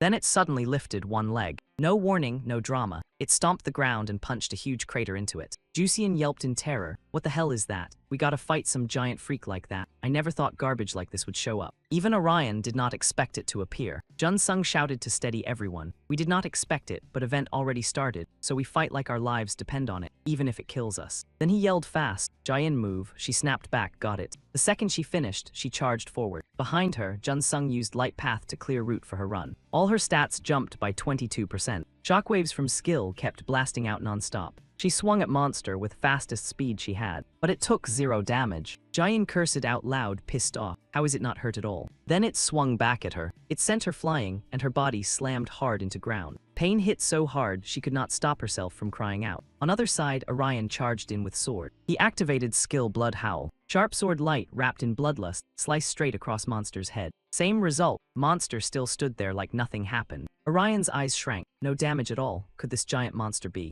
While he was thinking, monster turned its head toward him. In second, ice wrapping its head started falling off. It revealed red eye, shocking Orion. But surprise did not stop there. That eye fired beam of blood-red energy. Boom! Ground exploded instantly. Before it could hit Orion, Siwian stepped in and cast magic to form protective shield. Siwian gritted his teeth and said, "We are playing around too much, huh? If we can drop giant monster with one hit, problem solved." Orion hesitated. "I cannot. That monster is." Before he could finish, Juician cut him off. "We cannot beat that giant bastard." He explained slowly. "Like using mirror to beat Medusa, we need special strategy to beat it. That is gimmick boss." That line made Kim Sewell's face turn ugly fast. Raimi nodded along. "Yeah, I have seen it in game before. They had to target it with quest item called Independence." She remembered because she got that mission during raid. Siwian asked with grim face, "So what do we do now? Normal attacks do nothing." Before Orion could answer, another voice came from behind. "What else? We fight it head-on. Teamwork is best plan, right?" That voice belonged to Seung-ha. She yanked out her sword and said with confidence, "If we cannot kill it in 1 or 2 hits, then keep swinging until it dies. You good with that, Shinju Hyuk?" The moment she finished, Shinju Hyuk flashed past Orion and sprinted forward. He grinned, of course. A giant hammer appeared in his hand. Without hesitation, he smashed forward. Pale yellow light started wrapping around monster. In blink, monster's body wobbled. It dropped to one knee on ground. Siwian stared in disbelief. He landed a straight stun hit with skill. "So this is top player level in Asia, Shinju Hyuk." Seung-ha laughed in satisfaction. "Not bad, now turn comes to me. With help like this I cannot embarrass myself, right? Let me show you what I can do." Then she charged forward like moth to flame, sword swinging and cutting air in sharp flashes. Juician froze after seeing all that. "Damn, these are high-level players, right?" Jun Sung walked over and patted Lyrium. He said quietly, "We cannot just stand here and watch. Show them who you are. I will back you up as much as I can." Orion nodded lightly. "Got it." Jun Sung activated skill 1 step to enlightenment to support him. On other side, Seung-ha charged in with full force. She and Shinju Hyuk attacked from both sides. Monster got torn up by non-stop slashes and strikes from both of them. Too bad it did not even flinch and swung its fist at both of them. Seung-ha could not help but feel it in her eyes. She jumped high fast and dodged its fist. Then she kept riding up along its arm like it was a monster-sized escalator. At same time, Shinju Hyuk activated Holy Wheel. Seung-ha was not about to sit this one out. She triggered Queen's Path too. In split second, waves of shock kept bursting through air. But monster still stood there like giant brick wall with attitude. Shinju Hyuk saw that and got annoyed. He had been attacking non-stop and things still had 0 reaction. Seung-ha chimed in too. Fighting blank-faced freak like this is pure boredom. But then monster started moving. Its mountain-sized foot came crashing down at them. Seung-ha saw that and panicked. It came too fast. She could not dodge in time. At life or death second, Orion showed up just in time and blocked monster's foot with his sword. He was using Undaunted Counter to absorb damage. He wanted to take everything head-on, then hit back harder. Right after, he shoved its foot away and slashed with his blade. One razor-sharp sword arc cut across monster's belly. That froze it for a few seconds. Shinju Hyuk could not help but praise it. Damn, that was insane. That hit was brutal. His stats must be boosted hard plus bunch of buff skills. He then looked at Seung-ha and asked if that Avenger was same high school student she had mentioned before. Seung-ha gave small nod and admitted it was. His skills were absurdly strong. Orion did not care what they thought. He kept going hard on Monster. At same time, 3 more people appeared on Seung-ha's side. Without saying word, all 3 rushed straight at Giant Monster. Seung-ha looked at them with, well, okay then, energy. Right after, Jun-sung showed up too. He raised hand and apologized. Sorry, I took wrong route. Thought it was shortcut, but I fell behind. Seung-ha did not care much and shook her head. No problem. Real fun starts now. Waves of attacking players kept slashing and carving up Giant Monster in front of them. Raimi down below kept firing her gun while grinning. It is so huge, I do not even need to aim. Right after, she used her ultimate, Phoenix Arrow. A fire phoenix burst from muzzle and drilled straight through Monster's body. At same time, Kang Xiu and Wusung did not slow down either. Juicy and activated Dragon Bone Slash. Kang Xiu stayed busy too, calling down a combo barrage. In next instant, both of them slashed from left and right at Monster. Its body got shredded by non-stop shockwaves. That sent it stumbling and collapsing hard. Seeing that, Giant shouted right away. It got taken down. Orion glanced back and yelled, "Support player, your turn." "Got it, let's go," Siwian and Jun-sung answered at same time. In split second, bunch of shockwaves surrounded Orion and Jean. Their stats shot up fast. Without second thought, both activated attack skills at once. With their overwhelming offense, Monster kept getting hacked across body. Siwian cheered from below. Nice, that hit dealt massive damage. But Orion was not smiling at all. Then Monster suddenly spit out red sphere. In instant, wave after wave of energy blasts fired out. That hit everyone below hard. Jun-sung tried his best to shield them with protection skill, but it still got through. Orion was closest, so he took worst of it. He bit his lip hard. This was bad. If this dragged on, people nearby could get hurt, maybe even die. What was he supposed to do? How could he bring down that giant in one shot? Then something clicked in his head. He turned and yelled at Jusian to use that skill right now. Jusian frowned in shock. That skill. Orion rushed out, like guide. If independence was mission item, maybe skill could help you find it. Jusian finally got it. He nodded. Got it, I will try now. Right after speaking, he raised sword high and activated light guide. In split second, light burst from sword tip. It shot straight through tall buildings. Siwian yelled in shock. Light split into 2 beams. One pointed at Giant and other one was maybe. Orion raised brow slightly, and even his eyes looked surprised. Jusian spoke up again. I'll go hunt it down. Even here, he can't squeeze out any loot. He'll follow light and bring back item. Orion hesitated a bit, but if independent is an item and it's some other quest monster, then what? Jun-sung, standing nearby, jumped in. Then I'll go with him to make sure Guy stays safe. In situation like this, focus on attack strategy might work better than leaning on support buffs. Raimi backed him up too. I'm going as well. Even if we find independent item, we still need class that can use it and a sniper, right? Orion frowned and thought for a moment, then nodded. Fine. In that case, we'll team up with Seung-ha group and stop Giant T. Siwian also warned them. Both of you watch Jusian in forest. He trips easy if something jumps out. Jusian snapped back, hey, I'm not like that anymore. On other side, Zoohyuk saw Orion's group split up and couldn't help asking. Looks like that squad cooked up plan. What do we do now? Seung-ha answered calmly. Once alliance is made, competing won't help. But still, we can't just sit here and watch them move. They'll try to drop huge burst damage before it can react and take down Giant first. Shinju Hyuk agreed too. He nodded and said, I was thinking same thing. You think reason is because we were on same team when we first started? Seung-ha shrugged with zero care and pouted. Who knows? Sorry, I really can't say for sure. Right after he finished, shockwave from skill blasted out again. She rushed forward, still talking non-stop. I honestly don't remember people I met long time ago. Shinju Hyuk gave small laugh and said, wow, cold, but I still value memories from that time. Elsewhere, light from Jusian's skill stopped in one corner. On road outside town, Jusian led charge forward. He could only hope Independent was really here after everything. That was only way he could help everyone. Please, show up. Then light suddenly burst out ahead. Raimi hurriedly shouted, hey look, something S up front, right in front of bench. Jusian turned eyes toward spot she pointed at. Sure enough, statue stood where light aimed. Hero statue, tall and majestic. Jusian lit up at once. Yes, that statue of Hero who brought down runaway giant. The independent quest item was sealed inside it. Jun-sung let out breath of relief. Good, then we just smash it, right? Jusian nodded. Exactly. Then item called Heroes will drops and we can use it too. But before he could finish, his face twisted ugly. System flashed red alert. Another user was closing in on them. All 3 snapped on guard. Where are they? Who the hell is coming? While they stayed confused, Shadow slowly appeared.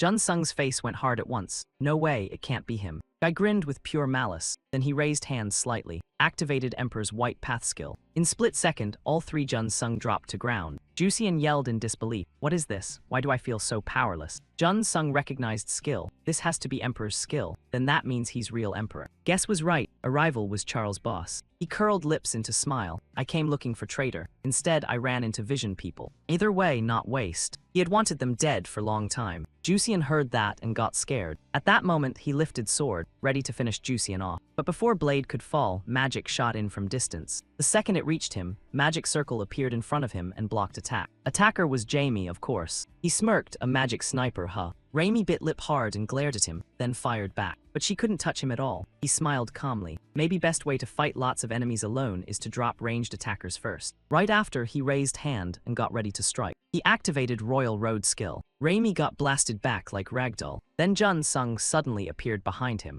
He used his skill to reduce damage and cancel skill, effect on activation. Now active again, he threw punch at Charles' boss. Shockwaves from skill tore ground apart, carving huge trench. Jun Sung used chance to check everyone. You guys okay? Raimi gritted teeth and said, tailbone hurts like hell, but I'm fine. He nodded and quickly said, I'll handle that guy. You two go get independent. Everyone else waiting on you. Raimi worriedly asked, can you take him alone? He answered calmly, I won't take stupid risks. Quest ends once Giant is dead. He only needs buy time, so don't worry about me. Go now. Fine. Raimi hesitated for a beat, then gave final nod. She glanced at Jusian beside him, got the hint and said, right, I'll go grab the relic now. Before leaving, Raimi gave Jun Sung one last reminder. We're heading out. Stay sharp and see you later. Before she could leave, Jun Sung called her back. Raimi, wait up. Right after, he activated Buddha Protector on her. He calmly explained this skill would boost defense and movement speed, helping her get there faster. Don't be late. Raimi let out a tired sigh. You're such a built-in support unit. Then she told Jusian to keep up. I'm out. Jusian nodded. Got it, don't worry. Raimi turned and left but still called back. I'm really going, take your medicine. Jun Sung answered fast. Got it. Then Raimi and the other guy bolted off at full speed. Jun Sung watched their backs with teary eyes, then finally exhaled. By then, Charles's boss had already climbed out from rubble. He spoke slowly. Guess you kids finished your little chat. Jun Sung clenched his fists and gritted his teeth. You must have waited forever for us, huh? Thanks for your patience. Not at all, Charles's boss sneered. I just needed time to activate skill. Relax. Right after he finished, magic array flashed beneath his feet. This was Emperor territory, field skill of Empire Emperor. It slowly restored small amount of HP over time and drained enemy movement speed. Jun Sung's face went hard. Field skill, so this guy was stalling just to trigger this. He told Jamie he'd buy time, but one tiny lapse and he'd get flattened in seconds. Then full power it is. He quickly activated top-tier ultimate of Monk skill. Only move left. Thinking that, he stepped back to build momentum.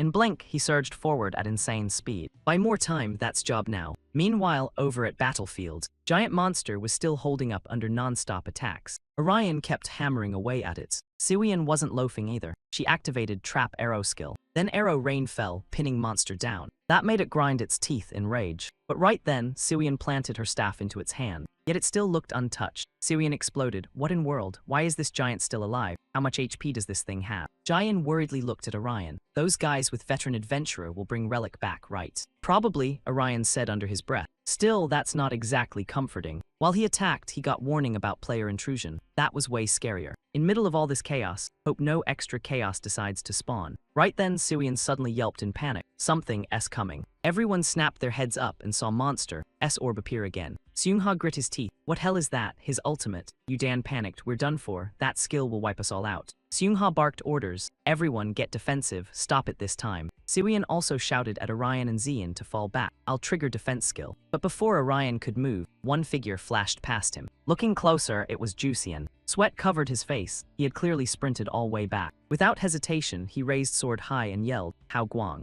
In instant, blue light blasted out and clashed with fire orb. Monster froze solid for second. Ice crack on its face sealed back up too. Orion saw that and shouted, knockdown effect landed. His ultimate got cancelled. Then Jusian yelled again, Raimi, listen up. His shout echoed through entire building. It reached Jamie, standing on rooftop not far away. She raised bow, ready with newly grabbed item. She also activated magic archer skill, aiming straight at that weak spot. Then she let go instantly. Wind arrow shot through air. It pierced straight through Monster. The monster screamed in pain. Siwian grinned, nice shot. Jian puckered her lips and said, that was clean. It went right through his body. So, quest done yet. Monster was still twitching, but zero chance of moving. Shinju Hyuk said mission still not done. Orion agreed too. He shouted, it still got some blood left. In blink, skill shockwave blasted out again. Shinju Hyuk and Orion charged in together. This time it was last shot. Right away, two of them slammed down hard. Giant Monster got wrecked by brutal combo and roared in pain. Its scream echoed through whole sky. Charles's boss heard it too and snorted. Sounds like they are wrapping up their little trip. Might as well finish this game too, Jason Guild Priest Jun Sung muttered. He was pinned underfoot and let out painful groan. Elsewhere, Giant Monster was getting eaten alive by skill waves. Not long after, it dropped straight down. Siwian cheered, nice, it went down. Their mission was finally done. Orion finally let out breath of relief. Then arms suddenly held out in front of him. Shinju Hyuk grinned and praised, nice work. Orion nodded and answered back, thanks, you crushed it too. Then two of them slammed hands together. On his side, Jusian panted hard after using skill. Siwian walked up and praised him, you synced up great today. Thanks to you we wrapped mission faster. But Jusian gritted teeth and said, that is not issue. He shouted to everyone, George Guild Leader is here right now. Everyone froze. Giant asked, for real, you sure you did not mix him up with someone else? Raimi showed up and said, no mix-up here. Worse, this time it is not his clone, it is real deal. She told them Jun Sung was fighting him, but he could not beat him alone. They had to move fast and save him. Orion asked worried, hey Jusian, where is Jun Sung now? Jusian thought for a moment before speaking, I do not know this place well so I am not sure, let me try skill. As soon as he finished, he activated skill to search for party member. Right after, magic light shot up into sky again. Orion frowned at direction and said, over there. Siwian gritted teeth too. We get there in under minute if they are not lost. Shinju Hyuk sprinted ahead and blinked. Orion still hesitated. Seeing that, Siwian rushed, do not worry about me, go with them fast. I cannot keep up with my movement speed anyway. Orion thought for a second, then nodded. Fine, I am going first. Then he dashed off too. Ziak Hoa spoke up too. Everyone pick your mission reward before moving on. We may need to pull back if things go bad. Jusian quickly nodded. Got it. Meanwhile, at Jun Sung's fight with Charles' boss.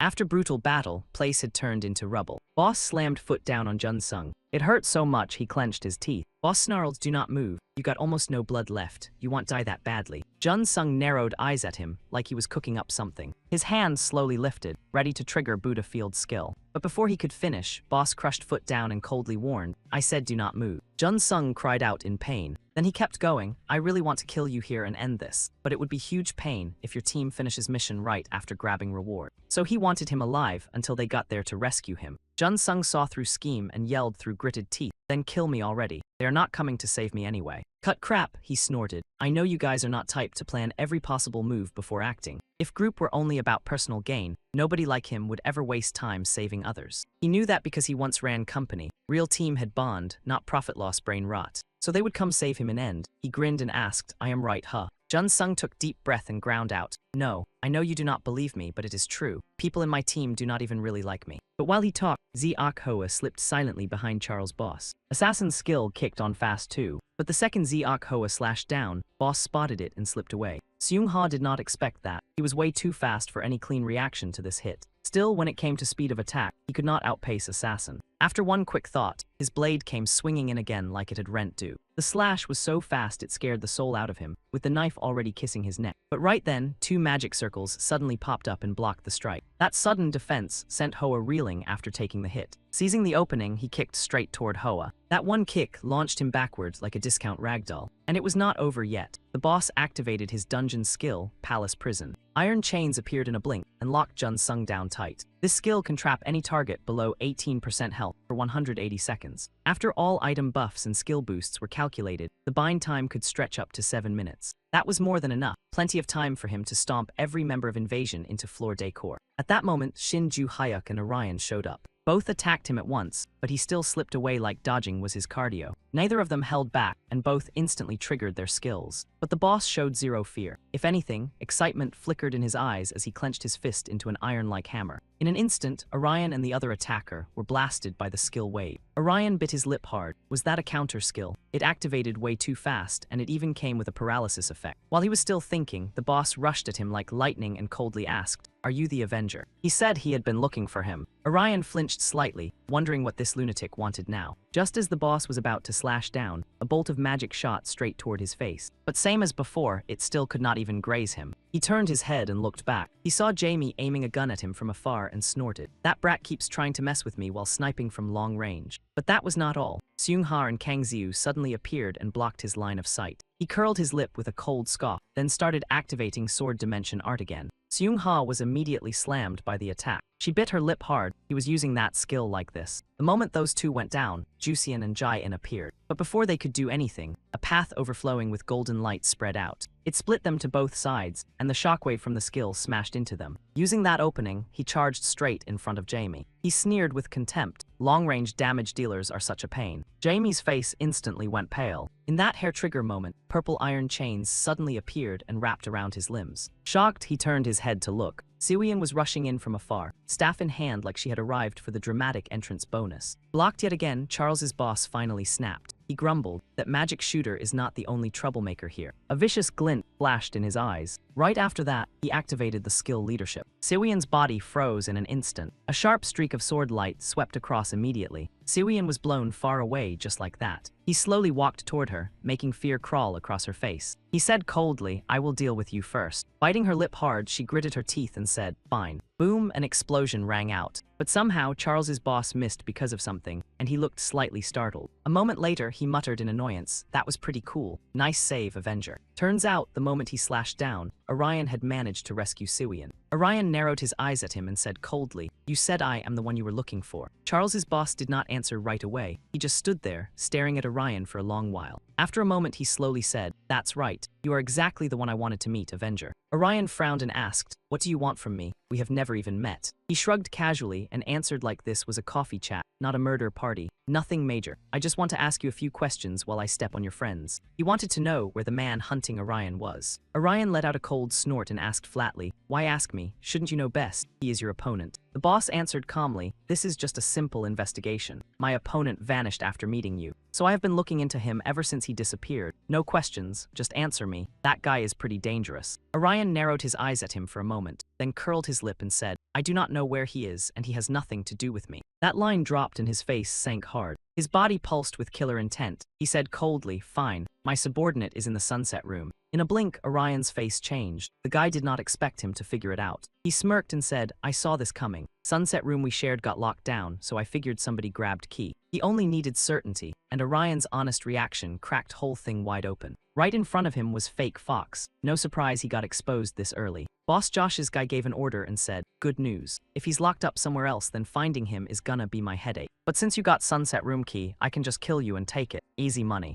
After saying that, his figure vanished without trace. Orion flinched, eyes filling with warning. When he showed up again, he was already right in front of him. Two of them rushed straight into battle. Orion was in bad spot now. He got bullied hard and forced into pure defense. He did not dare slack off. He triggered Red Thorn Blood skill. At once, blood thorns shot out and stabbed into his body. He frowned, a decoy skill. He did not fall for it. He activated Royal Holy Sword skill at same time. He slashed down instantly, blowing ground in front of him apart. He grinned with smug pride. He had won. But before he could celebrate, his pupils shrank, because what he had just cut down was only illusion. Only then did he realize Siwian was May's master. She was using skill to back up Orion, and the guy suddenly popped up behind him. Two twin blades in hand, he swung hard at him. He froze for a second and got sliced in arm. "You hit harder than I expected." Too slow, though. Right after that, he threw punch straight at his face. One hit sent him flying far back. His body slammed into ground, and he let out pained groan. That was Emperor's skill. It could boost damage by 130% and raise attack speed. He smirked, "You should have used bigger skill when I was off guard." The moment he finished, Seung-ha and Shin Ju-hyuk charged in from distance. A barrage of shockwaves exploded out from their skills. But Charles's boss did not flinch at all. He clicked his tongue and said, "Seung-ha, you really get on my nerves." Seung-ha gave no inch. "Sorry, my hobby is driving people insane." The second she finished, ground got covered in golden light. That was ultimate skill, prayer for queen. Charles's boss was not wasting time either. His blade shot up. Boom, two skill shockwaves crashed head-on. Those two were locked in dead heat. Charles's boss was getting hyped now. Beating people one by one was fun, but time was chasing him down. Jun Sung was trapped by his palace dungeon skill, but it would fail soon. Then Guy would wake up an end mission by picking reward. No other choice. Today he had to focus on this. Thinking that, he swung his arm and shoved Seung-ha back. She stepped back 2 paces and locked eyes with him. But 1 second later, her face turned ugly. He had activated Emperor's ultimate, Army March. Right after that, a massive wave of gold-armored soldiers appeared. Siwian panicked the second she saw them. Orion was no different. That army of his was brutal to deal with. He ordered coldly, "Wipe them out, leave no trace." The second he spoke, gold-armored soldiers surged forward. One of them swung hard at Seung-ha. She stared at them, stunned, and did not react at all. Lucky for her, Kang Xiu showed up in time to block it. Seung-ha shouted, "Everyone charge. We box them in and wipe them all out." Watching this, Josh's boss could not help but mutter, "Told ya. A team with real experience does not freak out over surprise attack." But that's enough. He activated Royal Road skill again. Orion got blasted back like someone hit eject on his whole body. Before he could even catch his breath, something blocked his view. Because Big Bad had already appeared right in front of him, he curled his lips into a smug grin and said this much time was enough for private little chat. Orion sprang up, eyes sharp with caution, because he had no clue what this creep was planning. But he had zero interest in villain monologues, so light flashed under his feet. His body shot straight toward enemy like angry missile, with better hair. Man handled it calmly, smiling coldly as he said Orion had serious talent and instincts for this game. Courage. Yeah, Guy had plenty of that too. No wonder Ryu Xian got folded by him. As he said that, his hand clenched into fist again. No more talking, he threw punch straight away. His attack was so fast Orion could not dodge, and he got forced backward again. His body slammed into ground one more time. Then Man spoke in icy voice. "However, there is always bigger fish in ocean, and there are places you can never reach, no matter how hard you grind. Learn to bow your head first, next time you get reborn." Moment words dropped, he swung sword down to finish him. Seeing that, panic flashed through Orion's eyes. Enemy had activated skill, Eternal Emperor Sword, but Orion suddenly shouted, "Right now, Beiju Jian." Man flinched slightly and turned his head. Jusian was taking off invisibility cloak. His eyes were packed with determination as he stared at enemy. In his heart he began praying, "Grant me strength, Lady Maria, light skill that scatters darkness, Halo." As soon as prayer ended, sword wrapped in blue light came crashing down. Time rewound to preparation phase before mission began. Jusian looked at Orion with worry and asked what he should do. Orion thought for a moment, then said he should stock up on plenty recovery items and buy Traitor's Cloak as backup. Jusian blinked in confusion and asked if Traitor's Cloak meant disguise item. Orion nodded and said they could protect him from most monsters, but if faster monsters showed up, things would get spicy in worst way. For example, agile werewolves or soul hunter leopards. So if monsters like that appeared, he should use Cloak to hide and trigger debuff skills whenever team needed support. After hearing that, Jusian still hesitated. "Honestly, I am nervous. What if I mess up? What if I become walking disaster DLC?" Orion quietly reassured him, saying not to stress too much because everyone here was strong enough to handle themselves. And if anything happened, he and Suian would step in to protect him. That was exactly why Jusian had managed to stay safe from Charles's boss until now. Jusian seized this chance and attacked enemy. Seeing him, enemy looked shocked. "Adventurer, so you were hiding this whole time, waiting for this moment." He had no time to guard, and Jusian's attack caught him completely off guard. Daze effect activated. On this side, Orion instantly spotted perfect opening. He did not hesitate and activated skill, Vengeful Fury. He rushed in from behind, aiming to carve him up with one clean slash. Enemy looked like he had fallen into trance, but right as Orion's sword was about to cut into him, twist arrived. Enemy suddenly opened his eyes and said coldly, "You thought I would not prepare." Orion froze in shock. Golden light wrapped around ground again, blasting both Orion and Jusian far away. Orion frowned hard. Daze effect did not work on him, but he quickly realized that was not it. Enemy had used item right before Daze triggered, so skill never got chance to bite. Josh's boss snorted coldly and said plan was not bad. As soon as he finished speaking, he activated skill, Royal Summons. Orion was instantly forced to kneel on ground. Enemy slowly walked up to him, curled his lip in contempt, and said it was far too predictable. Then his sword tip pointed straight at Jusian. Seeing that, Orion shouted in panic, "Do not lay hand on him." Person he needed to trade with was Orion, one who beat his subordinate. Jusian had nothing to do with this. But enemy answered coldly, "I will kill him according to game rules. Your debuff skills, you understand." "You little," Orion trembled, wanting to argue, but words died in his throat. What was he supposed to do now? Was there any way to stop this skill, or at least stall for time? Maybe Suian or others could help, but they were busy fighting army. They had no idea what was happening here. What should he do? He had to think fast, because this situation was turning into full panic mode speedrun. The guy bit his lip hard, eyes burning with pure rage. After a long beat, he finally roared for them to stop. He quickly grabbed key for Dusk Room from Supply Vault and used it for trade. "I'll give you what you want. This is what you want, right? So please don't kill him." Jusian blinked, a little thrown off by Guy. Josh's boss let out cold laugh. "You noticed too late. You should have made that choice sooner." He said if Guy had done that from start, none of these people would have suffered. Losers all share one thing. They always take too long to decide, even ones who wreck their own lives. Those words sent Orion into rage, but he had no comeback. With key in hand, he grinned smugly. "Now I got what I came for." Right after that, he swung knife once at Jusian. He smirked and said, "Now I'm free to hunt even more." Orion exploded. "What the hell are you doing? I already gave you what you wanted." "So what?" he said with smug grin. "You think this was some fair trade? Don't get delusional, trade is for equals.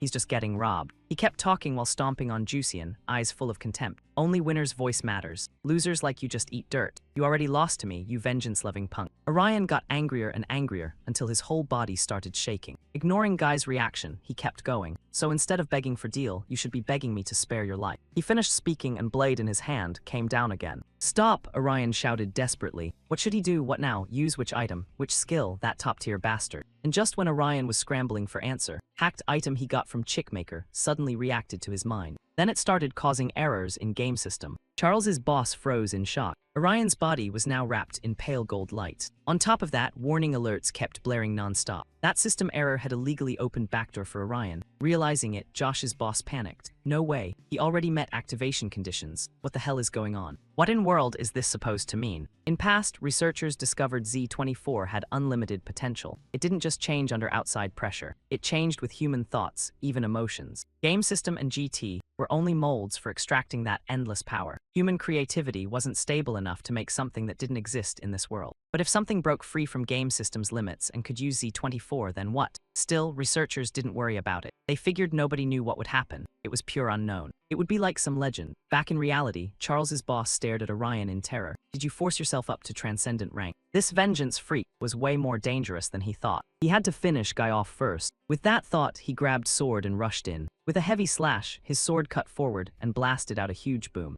Seeing that, Jusian panicked and shouted, "Orion." But just when he thought he had won, Orion blocked one of his strikes. He shoved with all his strength and pushed him back. Biting his lip in frustration, he got annoyed. "Skill got shut down because you hit transcendent rank. No, that doesn't make sense. Then there's only." And sure enough, when he looked again, Jun Sung had escaped. On top of that, he was using buff skill to power up Orion. Jun Sung finally spoke in stern voice. "I just want to end this stupid PK mess fast, but at least I need to beat you down before it ends. You think so too, right, Lyrium?" The second he finished, Orion charged with savage momentum, sword raised high. He activated skill, Vengeance Rage. Twin blades in his hands kept slashing non-stop, forcing Charles's boss to keep stumbling backward. He narrowed his eyes at Guy, gaze packed with ironclad resolve. Meanwhile, Guy was absurdly excited. A creepy smile curled across his mouth. He was buzzing with hype. This was getting way too fun. Right after that, he threw another punch at Orion. But then, blue light suddenly burst out and swallowed both of them. Orion blinked, a little stunned. He already guessed what was happening. Even Boss did same. He curled lip and said, "Welp, guess time's up." On side, Jun Sung had claimed quest reward, so they were ready to teleport. Even though he hated it, Boss had to admit, "I was only getting started. What a shame. People only grow through competition." It had been a long time since he fought and thought this hard at same time. "Fine then, see you next time in Horizons, Lyrium." After saying that, he vanished. Orion narrowed his eyes at him, irritation flickering like a bad Wi-Fi signal. Hours later, inside Twilight Room, place was slowly collapsing like game server after free rewards drop. A woman suddenly appeared in that crumbling mess. She glanced around, curled her lip, and scoffed. "So you still managed to keep human form, huh?" Far off, Ryusei was sprawled across ground like expired DLC. Hearing her voice, he turned his head at once, sighed, and said, "Showing up now to save people feels a little late, Guillaume Hone." She huffed and snapped, "Quit whining. I only came because leader ordered it. Saving you was never on my bucket list." Ryuzian forced himself upright, smirked, and said, "Wow, is lending tiny hand that painful for you?"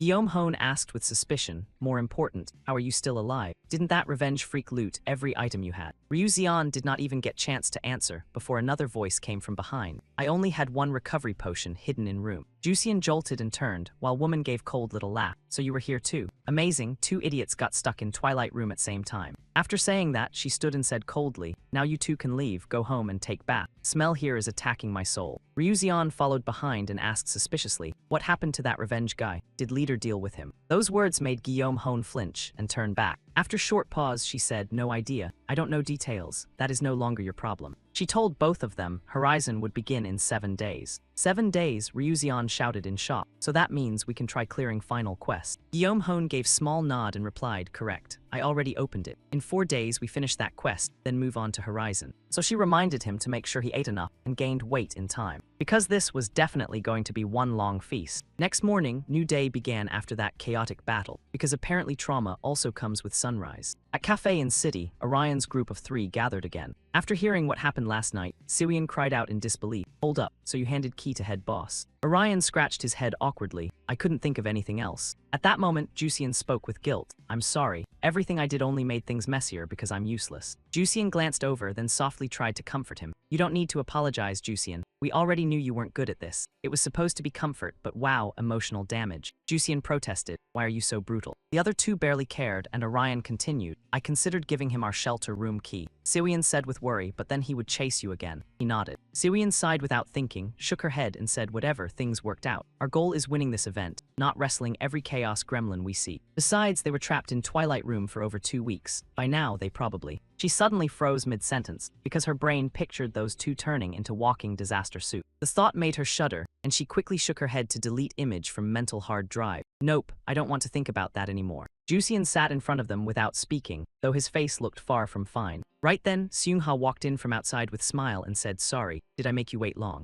Siwian asked angrily, why are you so late? Seungha said apologetically, sorry, it took forever to find parking. Siwian sighed in annoyance and demanded, then forget splitting quest rewards. We have exams next week, so we're busy. She laughed and said, I didn't expect you to be studious type. Orion, sure, but I didn't think you cared about school that much. Seungha wasted no time opening system. Fine, let's get this over with. I have plans tonight too. Jusian quietly watched 2 women in front of him exchange items. Then he called out in low voice, hey, everyone, I have something to say. Everyone stopped what they were doing and listened as Jusian continued. He asked cautiously when Horizon starts, do you think we can beat Emperor? Jusian's words snapped Orion awake like alarm clock with violent settings. Seungha beside him answered calmly, that kind of hurts my pride. What are you trying to say? Jusian explained anxiously, you fought him so you should know. He is insanely strong. Orion heard that and remembered Man's crazed appearance. So when Horizon begins, don't you think he will take first place? Jusian asked with doubt. He quickly understood Jusian's point and asked back, so you're saying fighting has no meaning, because result is already decided. His face tightened as he answered, I only mean things are going to get much harder from here. We don't know how dangerous this round will be. If Emperor starts hunting other users to wipe them out, it will become a massacre.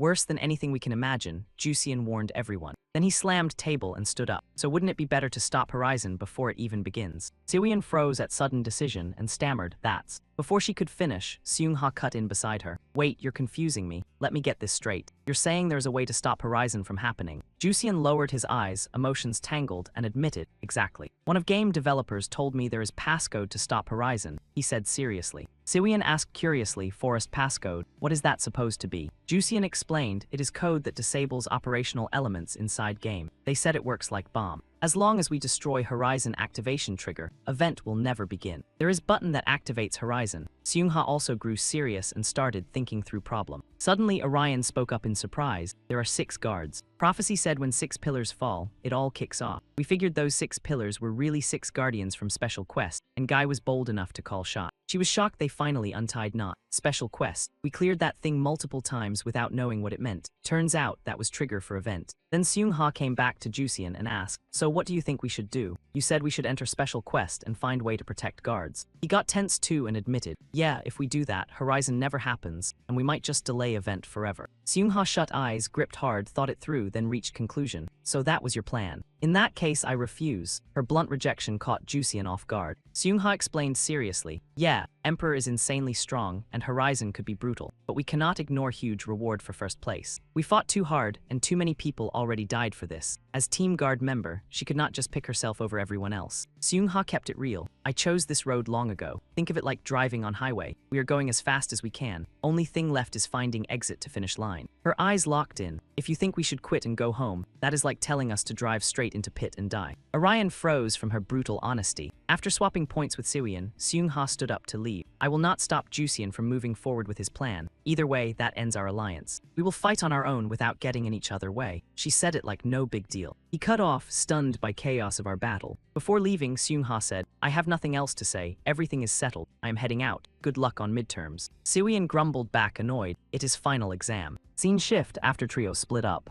Orion walked Siwian home. She suddenly asked, Orion, what do you think of Jusian idea? He was still half doubtful and answered, not sure. He is not wrong, but if we quit now, things could get way worse. Emperor might get pissed and unleash his rage on us if event never happens and game keeps running forever. Innocent people would get dragged into mess. Big picture, I still do not think it is efficient. Orion kept it firm. Best outcome is fight and win. Running away is not answer. Siwian loved that answer because it matched her own. So that means Emperor could win, right? Orion had no clue how to answer, so he tried to dodge. Look, new karaoke place over there. But she was no fool and snapped. Quit dodging. Scene shift to busy neighborhood packed with shops. Inside tiny convenience store. Orion walked around with basket, grabbing groceries. He was shopping, but mind stayed stuck on today. No matter what happens, we cannot give up Horizon reward. It even brings back dead people. Orion remembered bloody, deadly school massacre from before. He picked up orange and stared, shocked. Why are fruits and veggies so expensive? Meat is cheaper than this. Orion sighed, tired. With 20 billion won reward, he could live peacefully with his sister. Then a complaining voice chimed in, like it read his mind. Why are veggies so pricey? At this price, I might as well eat steak. Not far away, familiar figure caught Orion's eye. It was Guillaume Hone. She turned and asked for opinion. You disagree, Lyrium. He blinked. Sorry, Orion stammered. You know me. You know me, she asked, stepping closer. Guillaume Hone replied, no, not really. I have not even smelled your scent before. So want to come to my place and talk? She used magic, wrapping Guillaume Hone's arm in faint red mist. Orion noticed fast and tensed up. That skill is. She was manipulating him. With creepy smile, she said, I have an offer for you. Scene cut to dorm complex. Jusian sat in room, focused on reading documents. He frowned slightly in thought, fighting his own battles. His eyes drifted as he asked himself, what kind of game do you want to play, Jusian? Scene cut to when he was little. Young Jusian excitedly told Doctor, I think wandering around would be fun. He kept going happily, somewhere with huge fields and tons of dungeons to explore. Young Jusian dreamed big and said, I want to grab some good gear and beat monsters so I can save people. Doctor stared stunned. You want to save people, not fight to win, Jusian replied shyly. I do not like hitting people. Helping them feels way better. Jusian imagined himself as hero saving everyone and said excitedly, I like games. If I get better than everyone else, I can save them. He smiled awkwardly and added, I wish I could do that in real world too. Doctor was stunned by those words. He answered coolly, even if you walk alone, your worldview changes. But most people do not have courage to walk alone. Doctor gave soft smile and went on. In game we are making, we gently push people like that forward. It is like we are cheering them on. He encouraged him. You can do it too, Jusian. Jusian looked at him, confused. He kept talking, fully locked in. So you need to trust yourself. Back to present, Jusian held game portal and thought, I just need to take one step forward. His grip tightened as he said, I have no choice but to follow Maria. This is not something I can leave to someone else. I have to do this myself. Scene shifted outside Jusian room as sky slowly darkened. Back to Orion's side. He angrily challenged the manipulator. Are you with Charles Guild? Ah, you figured it out fast. She did not panic at all, only answered lazily. Nice, saves me trouble of explaining it. Orion snapped, demanding what in the world was going on, since the Emperor already had what she was looking for. Guillaume Hone rushed to explain. No, it's not about that. I do not even care if that weird guy lives or dies after pulling off that magic stunt. The woman turned away and said, just keep your mouth shut and follow me. Like I said, I have an offer for you. Then she spun back around, stared at him and added, I also have some info you might like to hear. So what do you say? Orion still had some serious doubts in his head. Scene shifted to night at apartment complex. By then, elevator was on floor 4. Guillaume Hone opened his door and said, come in. I live alone, so make yourself at home. Nothing in here is interesting for some little kid like you anyway. Orion stayed on high alert, scanning room and thinking, looks empty. Guess there are no other CHOS members here. Once inside, Guillaume Hone grabbed milk carton and asked, want some milk? It's expired but still drinkable. Not poisoned, promise. That line made Orion even more suspicious. Seeing that face, Atta opened milk and took sip, then said, you do not have to trust me if you do not want to. After finishing drink, she looked over and said, anyway, this could be trap, yet you still came with me. That either brave or stupid. Orion frowned and shot back. If you planned trap, you would not be this polite. Charles likes cheap tricks like that, huh? Before she could answer, Lin jumped in. Anyway, tell me what you want. Keep stalling and I'll start thinking this really is trap. Guillaume Hone sighed and said, then let's get started. I'm not typed to make first move in conversations. Suddenly Atta asked, Orion want to form alliance. Orion blinked and asked, you serious? You're inviting me to join guild. Atta quickly denied it and explained, no. I can work with them for now, but I'm not siding with them. She sat on sofa like this was casual chat and continued, someday, I'm going to stab that bastard emperor in back after I take my share. That's idea anyway. Orion asked confused, so what's your plan? Guillaume Hone replied coldly, I'm going to steal Master Code. Orion frowned, Master Code. She said seriously, you know reward for first place in Horizon, right? 20 billion army and 1 wish. Atta went on casually, Master Code holds power to grant wishes. It's like a gatekeeper's master key. Orion did not buy it. Then how are you planning to steal it? You got some scheme or what? While chewing gum, Guillaume Hone answered, I'm hacker. I spent tons of time trying to break into Ergosphere's online system. Guillaume Hone had come very close to the key. Otta continued. In the end, I analyzed about 66% of data, but I could not get most important piece, master code. She shrugged and said, master code is programmed to be created for Horizon Winner. Guillaume Hone looked straight at him and said, as hacker, it hurts to admit it, but I may need to use something as crude as theft. Otta grinned, already picturing herself snatching someone else's glory, and said, the moment someone wins event and gets master code, I'll jump in and take it. Orion looked lost and asked, then what are you going to do with it? Sell it and make a mountain of cash. Guillaume Hone answered like it was obvious, I'll become God, or some all-powerful monster. She laughed and said, anything is possible with master code. I can even make your wish come true if you want. Otta stared at him and said, you're great at this game, so you can lead me to place with master code, and I'll snatch it from there. Orion frowned and said, why not work with Emperor instead, or use your hacking skills? Guillaume Hone replied with a tired look, hacking is useless right now, too late to use it. She looked unhappy, even though she wanted to, and said, if I mess up data by accident, everything will blow up like bomb. I want to avoid pointless danger if I can. Otta scoffed and said, and I can't work with Emperor. His mindset is straight up ancient. She added, if Emperor takes first place, whole world becomes his battlefield. Orion was confused by her words. Guillaume Hone shifted in seat again and said, anyway, what do you think? Want alliance? Your whole group can join me if you want. Orion did not even hesitate. No way, I get nothing out of it. He stayed wary and added, you're not exactly handing me a real strategy to win first place, and I have no way to know if this master code is even real. He looked her in the eye and said firmly, I only need first place to get my wish granted, so there is no reason for me to work with you. Like she expected that answer, Guillaume Hone gave a lazy smile and said, stubborn, huh?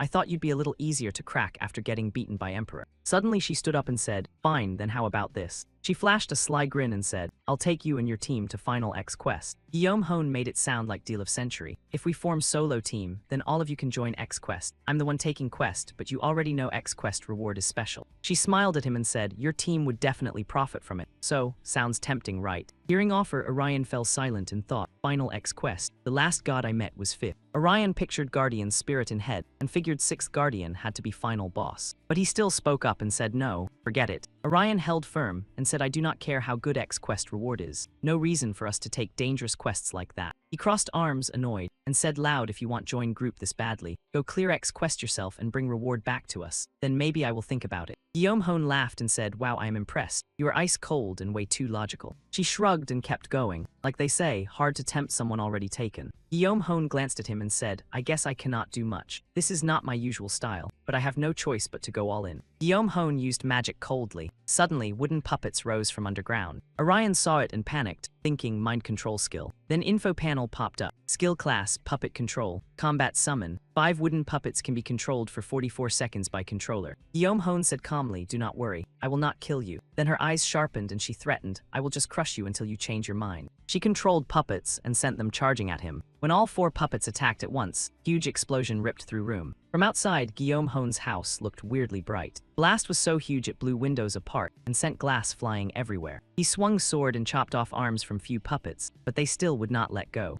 Then he used double dragon spear. Sharp aura burst out and shattered puppets into pieces. He thought, I should not keep fighting like this. I do not want to drag anyone else into danger. He jumped out of Guillaume Hone's house. In head he thought, today I am backing off. He landed lightly, then puppet body came crashing down from above. Puppet on ground laughed and said, you cannot just leap out window like that. I know you are in hurry, but where is your manners? When he did not answer, Puppet kept going. Anyway, quest is in 4 days. Think it over one more time before you decide. Orion froze in surprise as Puppet continued. You know chance will not wait forever before it vanishes, right? You will miss out if you go solo too late. Puppet stared at him and said, I already sent group invite. Give me answer within 4 days. It laughed again and said, I will wait for you. Sane shifted to training hall. Seung-ha was training. The moment Shin Ju-hyuk attacked, she dodged fast. He stepped back while using overwhelming judgment skill. He pushed off ground and lunged forward to attack her. Shin Ju-hyuk slammed a hammer strike so hard, she struggled to block. That hit shook training hall. Seung-ha said, ow, that stung. Then she thought, skill. Seung-ha used Rose Thorn sword skill to strike him. Shin Ju-hyuk quickly backed off and pulled out his sword. They rushed at each other and traded heavy blows. Shin Ju-hyuk praised her and said, you have improved so much. Seung-ha smiled and asked, you are not holding back on me, right? He put away weapon and said, no way. We may be training, but I have not landed even one clean hit. Jusian flew down from above and said, I will heal you too. Shin Ju-hyuk saw him, smiled, and said thanks. Both stood still while he healed them. Then Seung-ha asked, so what is next for you? Still hiding out. A hint of sadness crossed her eyes as she added, if not, join our group. There is still room for you if you want. Doohyuk Kam's thought he came out on top.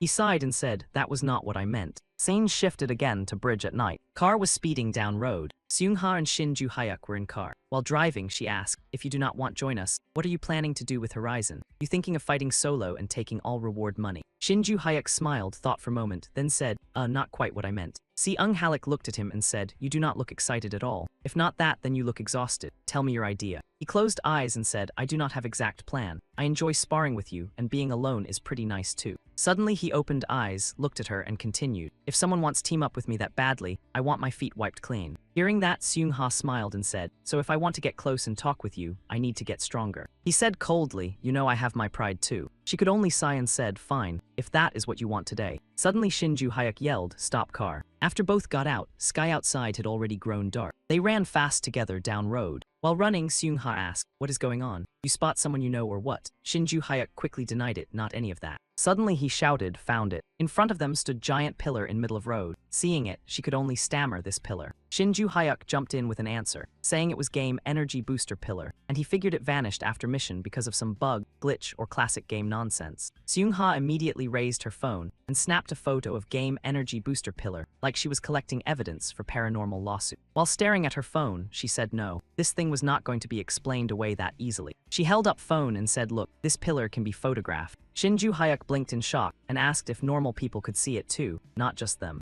Seung-ha answered in a low voice, saying yes, and this thing had never appeared before. She stared at Pillar and asked what on earth was happening to Earth. Nearby, Bridge sat in silence like it was waiting for next disaster trailer. Scene shifted to high-rise buildings, stacked across city skyline. Inside her home, Siwian blurted out, what no way. Orion answered wearily, saying he was serious. Deceit controller from Charles Guild had followed him and asked if he wanted to join her side. She shouted in surprise, saying he seemed pretty popular with Charles Guild. The guy awkwardly scratched his head and replied, yeah, I guess, though he definitely did not ask for that fan club. Siwian fired off questions, asking what he said and whether he turned them down. Siwian suggested, wait, instead of that, go to this afternoon's room. Orion hesitated and replied now, but he wanted sleep because priorities. She snapped that it would only take 5 minutes and said she was calling Jusian too, so he answered in terror, fine. Sane shifted to another room. All three stood there, locked in serious talk mode. Orion explained that she said if they joined her side, they could clear old mission. Jusian asked if old mission meant barrier before Horizon. Orion nodded and said yes, assuming their analysis of game story and prophecy sent to them was correct. Hearing that, Jusian thought to himself that old mission might be their last chance to resist Horizon when it finally happened. Orion's teammate asked what he thought, and whether he planned to team up with Deceit Controller to attempt old mission. Orion thought quietly for a moment, then said no, he did not think they had to do that. He continued carefully, saying reward for old mission was different sure, but none of items were true game changers. Jusian asked in disbelief, but since it was old mission, should reward not be special? He added with regret that it could be superpower item like infinite independence or blood sword. Orion looked at him suspiciously and asked if he had anything to back that up, something only he knew from story. Jusian shook his head and said no, it was only instinct, but at least it was chance, and he would feel awful if they missed it. Hearing Jusian, Orion suddenly sensed something off and thought, wait, not long ago he wanted to stop Horizon when it happened, so why does he want to play along now? Suddenly, Siwian said it could be trap. She imagined worst-case scenario for all three, saying they might start old mission only to find chaos already there, ready to ambush them. She touched necklace mark at her throat and added that if that happened, they were dead meat. Hearing that, Jusian froze and sank into scared silence. Then he suddenly suggested they bring Jason, because if it was trap, they could still fight back. Orion nodded in agreement but worried about another issue, saying good idea, but Deceit Controller could run. He laid out his concern, saying if they wanted to run mission with Jason, they had to side with Deceit Controller. But if everyone's names with Jason showed up on Deceit Controller's faction list, she would know it was trap and leave faction immediately.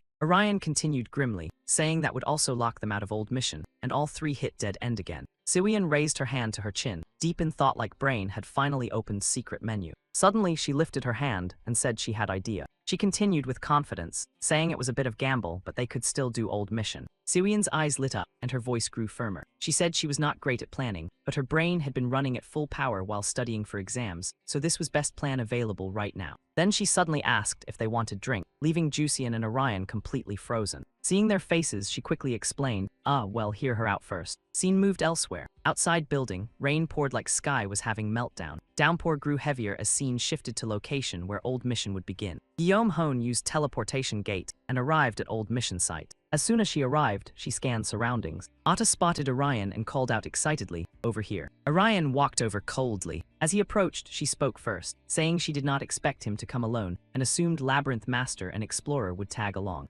Guillaume smiled brightly and teased him, asking if he was on her side now or if his girlfriend dumped him. Those words made Orion snap, and he shouted that it was neither. Suddenly, Seungha appeared out of nowhere, shocking Guillaume completely. She glanced around nervously and thought assassin, but she could not see anyone on list except Orion. Seungha said nothing and quietly activated skill, Path of Distortion. Square zone appeared on ground behind her as skill window popped up. Assassin class skill, Path of Distortion, allows user to summon unlimited members from same guild, faction, party, or friend list. Summon cooldown increases by 7.5 seconds per use. All actions against skill user become disabled. Inside that square, Orion's teammates appeared. Hone gasped in surprise and said, "Oh, Jason Guild." Orion spoke coldly, saying he still did not trust her, and his allies had not abandoned him. He continued in icy tone, saying all he had to say was this. Siwian, now clearly annoyed, declared that Guillaume had fallen into her perfect trap. She snapped, "Keep it classy, you jerk. Stealing someone else's boyfriend, that takes skill." Guillaume heard that and just let out a calm, "Oh." Guillaume gave everyone that cold, icy stare. She gave a sly smile and asked, "Oh, that plan you mentioned." "I don't get it," she asked. "How do you even manage that? The only name on that party list was Orion." Orion opened list and said, "Look again." Guillaume grabbed list and muttered, "Oh, let me take another look." She scanned list and blurted, "Labyrinth Matter, Assassin Adventurer. When do all these people become party members?" Siwian Lin answered right away, "Before we got sent to mission location." She added carefully, "We deleted our party before to trick you. Then 2 minutes before mission start, we made it again so we could join." Guillaume gave cold laugh. "So you dumped Assassin and jumped straight to Jason. If you added everyone into Jason, I'd catch it right away. Pretty slick." Atta smiled, turned to Orion and asked, "But if party size keeps growing and I run, what then?" Orion answered seriously, "That is gamble, risk we are ready to take." Hearing that, Guillaume laughed out loud. "Yes, like I thought, you were pretty interesting." She stared in shock at person gripping sword in hand. Seungha said nothing and drove sword straight at her, turning moment into pure terror. She said coldly, 5 seconds, that is time I give you. Seungha's eyes looked terrifying as she went on. Your answer better than my question, be honest. Your answer lets me use skill.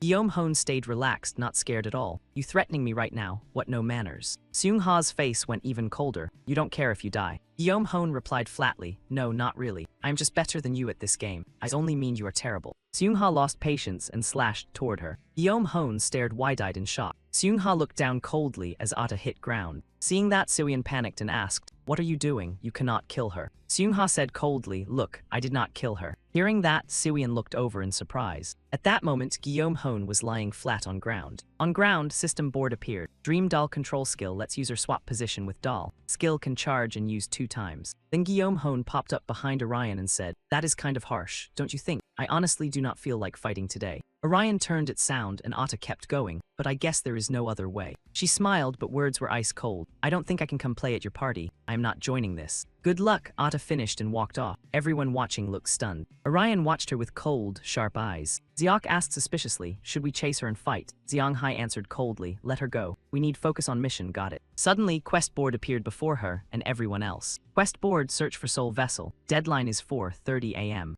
Orion read board and muttered, "I have never heard of that soul monster vessel thing. Is it some kind of bowl or what?" Siwian sighed and explained, "It is one of special types. It is definitely not a bowl." Then she turned and asked, "Juician, have you ever heard of monster like that in game story?" Juician spaced out and gave no answer. She shouted, "Juician," he jolted awake. "Ha, oh soul vessel." He cleared his throat and got his head straight. "If I remember right, soul vessel is slime-like monster that disguises itself as other monsters." Juician started telling everyone what he knew from Desperate Journey. It was part about how Blue Lake Nice members got wiped out by soul vessel's ship. Siwian jumped in, "You mean this monster is just high-level slime? I am guessing name is Fazzy." Orion added, "Yeah, sounds easy enough, right? But we do not know when Guardian will show up, so stay sharp." She cheerfully replied, "Got it." Scene cuts to waiting area for mission. System board announced mission will begin in 1 minute. Orion's team stared at quest board. Then Juician said, "I will use directional light when mission starts." Orion nodded in agreement. "Oh good, this building is kind of confusing, so that is smart." While system counted down 30 seconds, he looked at Juician drifting off beside him. Suddenly Orion called out, "Juician." He answered right away, "Yes." Orion said seriously, "Even using only your passive skills helps our party tons." Juician looked surprised and replied, "Okay, I appreciate that." Out of nowhere, system blasted announcement, "Mission starts now." Juician activated skill, more than one light. Several blue beams burst out from his sword.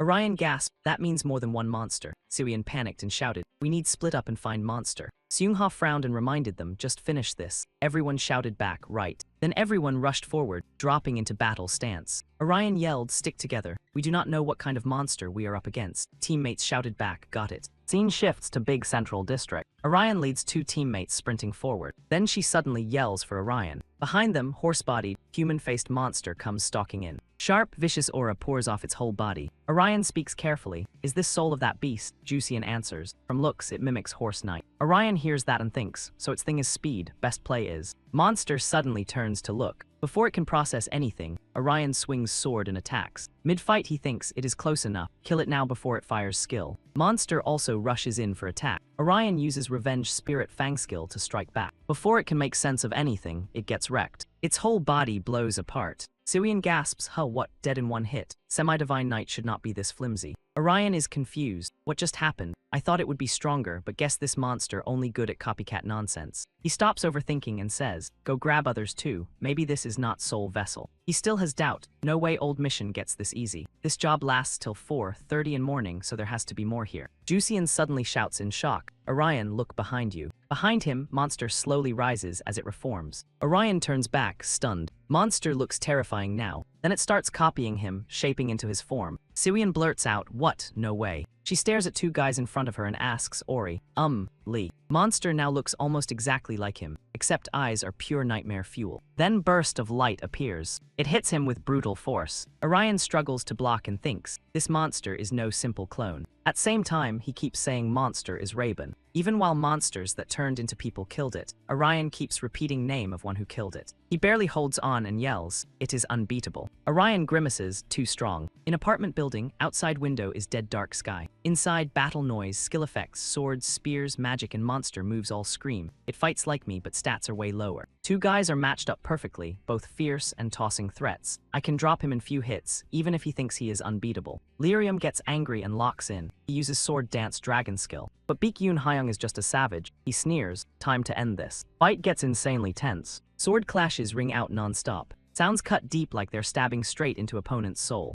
Then Siwian runs up and shouts, Orion, wait. He jolts and turns, then sees it is his friend Siwian. Relief hits him, and so does fresh motivation to beat Hyung. Siwian uses Thorn Trap skill, and that power is no joke. He blasts Baekhyun Hyung far away, and Baek loses control of his body. Then his body melts down into slime and water. Siwian cheers hard, we got him. She smiles, surprised too. Wow, he went down easy. Orion is still stunned, confused, shaken, and lightly hurt. He asks with frustration, why help at last second? I could have finished him myself. She answers with serious eyes, oh, I just wanted to help so you would not feel guilty. Sorry. She lifts hand and wonders, what? That is wild. All hype, zero responsibility. Then slimy corpse of that bastard starts rising again. Its shape looks creepy and wrong. Even worse, it turns into Siwian's shadow. She panics, it only turned into me. Orion is not scared at all. He gets hyped and grins. Nice, I guess my turn came. Girl explodes in rage and yells, no way idiot, I am supposed to kill it. They keep shouting over each other like maniacs. Juician rushes in to stop them. Hey, I do not think this is best time to argue about who gets killing credit. Juician thinks, either way we cannot finish this while monster keeps reviving. What do we do? Maybe try another method. He keeps thinking through strategy. Is there some weird fixed revive pattern for Orion and Siwian? Or do we have to kill another monster at same time? Or maybe, he sighs, thinking hard enough to sweat. Juician shouts, hey, I am going to check other area. Looks like monster's main body is not here. Orion answers, let us go together. Siwian is kind of useless, so we can leave one monster behind. Siwian gets pissed off. Hey, stop calling me useless. Before leaving, she uses mouse trap skill. That bastard jerks upright and now its face looks like wild beasts. Girl blurts out, it worked, that should buy us time. Orion rushed to find its real body, because ghost hunting without target location is just cardio with trauma. Inside the gloomy building, countless corridors twisted around like a dungeon designed by a villain with no respect for GPS. They sprinted through the place, hunting for a way to beat that demon, until Orion suddenly slammed the brakes. He realized something. Wait, why would its body be somewhere else? Was that from the plot, or was this thing running some other strategy? Juician answered with a tense face. Oh, I am not sure, but this reminds me of the Black Dragon Mage Guild story. He once explained that back then, the Black Dragon Mage Guild studied dark magic, and in one part of that whole nightmare buffet, they tried building an army with magic weapons they created, and that is how the Black Monster was born. They also tested whether monster souls could be attached to different places. Siwian jumped in. I know that story too. I saw it as armor collection quest material. They talked it through. Oh, it also connects to Lovecaster's story. Anyway, this does not fit perfectly, but I feel like body holding its soul is somewhere out here. Orion grew seriously worried and muttered softly, body holding its soul. Then's figure appeared up ahead. They flinched in panic. Was that Super Ungwa? Nope, plot twist with extra sauce. It was Baek Yoon Hyung, not real Seung Ha. He had disguised himself as their friend, and everyone nearly dropped their emotional support weapons. They could not believe their eyes. How did it get there that fast? Fight kicked off again, with everyone charging in like monsters who had chewed through their leashes. Orion activated his skill. Thorn Rose sword bloomed, and he focused hard where he stamped all over his face. Sure, he was only copying her, but it was still powerful. Still, knockoff remains knockoff, and this one did not come with warranty. Orion kept attacking. Siwian rushed in too, backing him up as both teamed together. Compression trap skill activated. At last, he was locked down again. Its soul shot away like it had urgent ghost business. Siwian stared in shock. Wow, I cannot believe I took it down with such slow skill. I guess even Suga's copy is terrible fighter. Orion guessed while thinking. If Suga's copy is wandering around and not her real self, that means she knows its main body is somewhere too. Did she go looking for it? Like Wise Eye, Queen's gut passive skill lets player read opponent stats. He shouted orders to his teammates. Move. Seung-ha probably reached same conclusion as us. Everyone answered in unison. Got it. They kept following building path, running like stamina bars had filed for resignation, all hungry to win. After a while, they ran into familiar face again. He asked, maybe now I cannot trust anything I see, even family, allies, or Seung-ha. Are you real you? Seung-ha turned her head. What are you talking about? We met your copy before coming here. She was adorable. Do you think so? Answer came back as one brutal word. No. Orion continued. Anyway, is that monster's main body? She answered calmly. You figured it out. Exactly what you think. This is its true form, real vessel holding its soul. Something huge sat there like an egg wrapped in feathers, which is never a good sign in fantasy. Siwian stepped forward and asked, why wait for it to close? You could pull it out already, right? That monster's stats are not higher than ours, are they? Seung-ha replied, no, these stats are not that high. We could kill it with only a few skills, but something feels wrong. Orion pushed everyone's morale. Push through. We also have time limit. She answered okay. Seung-ha summoned her blade. Conservative demonic edge, Queen's path activate. Orion and Seung-ha teamed up and smashed strange object. Rumble, in seconds, things split in half, leaving everyone stunned. That was it. That was suspiciously easy. Siwian asked, would it really die that easily? Orion thought, now all that remains is Horizon Guardian. This is where everything started. But this time there is no fixed time raid, and we have plenty of high-level players, so we cannot miss this chance. Its corpse appeared again. Somehow, even after they tried trapping it, he broke free and slipped out. F wood. Everyone closed ranks, back to back, ready to fight. Seung-ha said just as I thought. No way this game ends that easily. Is this real final boss? Both sides crashed into chaotic melee, swinging hard. His power was savage, and outer vortex blasted everyone away. Nobody could do anything under his blinding lights. Then Jusian got slammed by that terrifying power and screamed in pain. Teammates shouted, Jusian, are you okay? He answered, I am fine. It caught me off guard. Jusian stepped forward. Wait, that thing. He stared in total confusion. No way. It was Maria, Rain of Destruction. That rain poured down, controlling and restraining everyone's movements. It did not only hurt them, it drained their power too. Orion could not believe reality. He froze. What is this destructive power? Is this monster's true form? Then he broke out of that vortex and turned to Seung-ha. Our soul vessel stats now. Can we pull it out as easily as before? Seung-ha sighed helplessly. I am not sure whether this will make you happy or sad. This monster has highest stats I have ever seen. It is powerful like a gimmick boss on nightmare mode. One look in his eyes was enough to feel the fear and raw inner power, like tsunami ready to delete everything from map. Monster, Seung-ha, and Lyrium stood frozen, staring at each other. Orion sounded tense and urgent. If this monster is this strong because of special mechanic, that means we cannot beat it with normal attacks, right? But Seung-ha disagreed. No, not every part of its strategy is that strong. Magic-based offense and defense on this thing are no joke, but its speed and physical defense are pretty low. That means we can overwhelm it with firepower. With that said, Seung-ha shot forward like lightning and charged straight at the monster doctor. Seung-ha, overflowing with confidence, silently unleashed sword rain. Blades flashed everywhere, slashing at the monster in a blur. But this monster doctor was no pushover. He stayed unnervingly calm and gave him a bullet-sharp stare. Then he fired off a counterattack with insane damage and sent Soul flying 200 meters. Seung-ha was stunned. He could not believe it was that strong. Now it was Orion's turn. He stepped in with full force. He was confident but also confused, thinking, if its physical defense is this low, we should keep pressuring it and spam combo attacks. Thinking fast, Orion took the risk and unleashed a non-stop combo, swinging twin blades at ridiculous speed. Yet this monster still kept its calm, and that was creepy as hell. Its face, when seen in detail, looked a lot like Arium's sister. Orion was completely baffled. That distraction got him caught by the monster's counterattack and blasted away. Luckily, Orion landed in time, but he still looked shaken.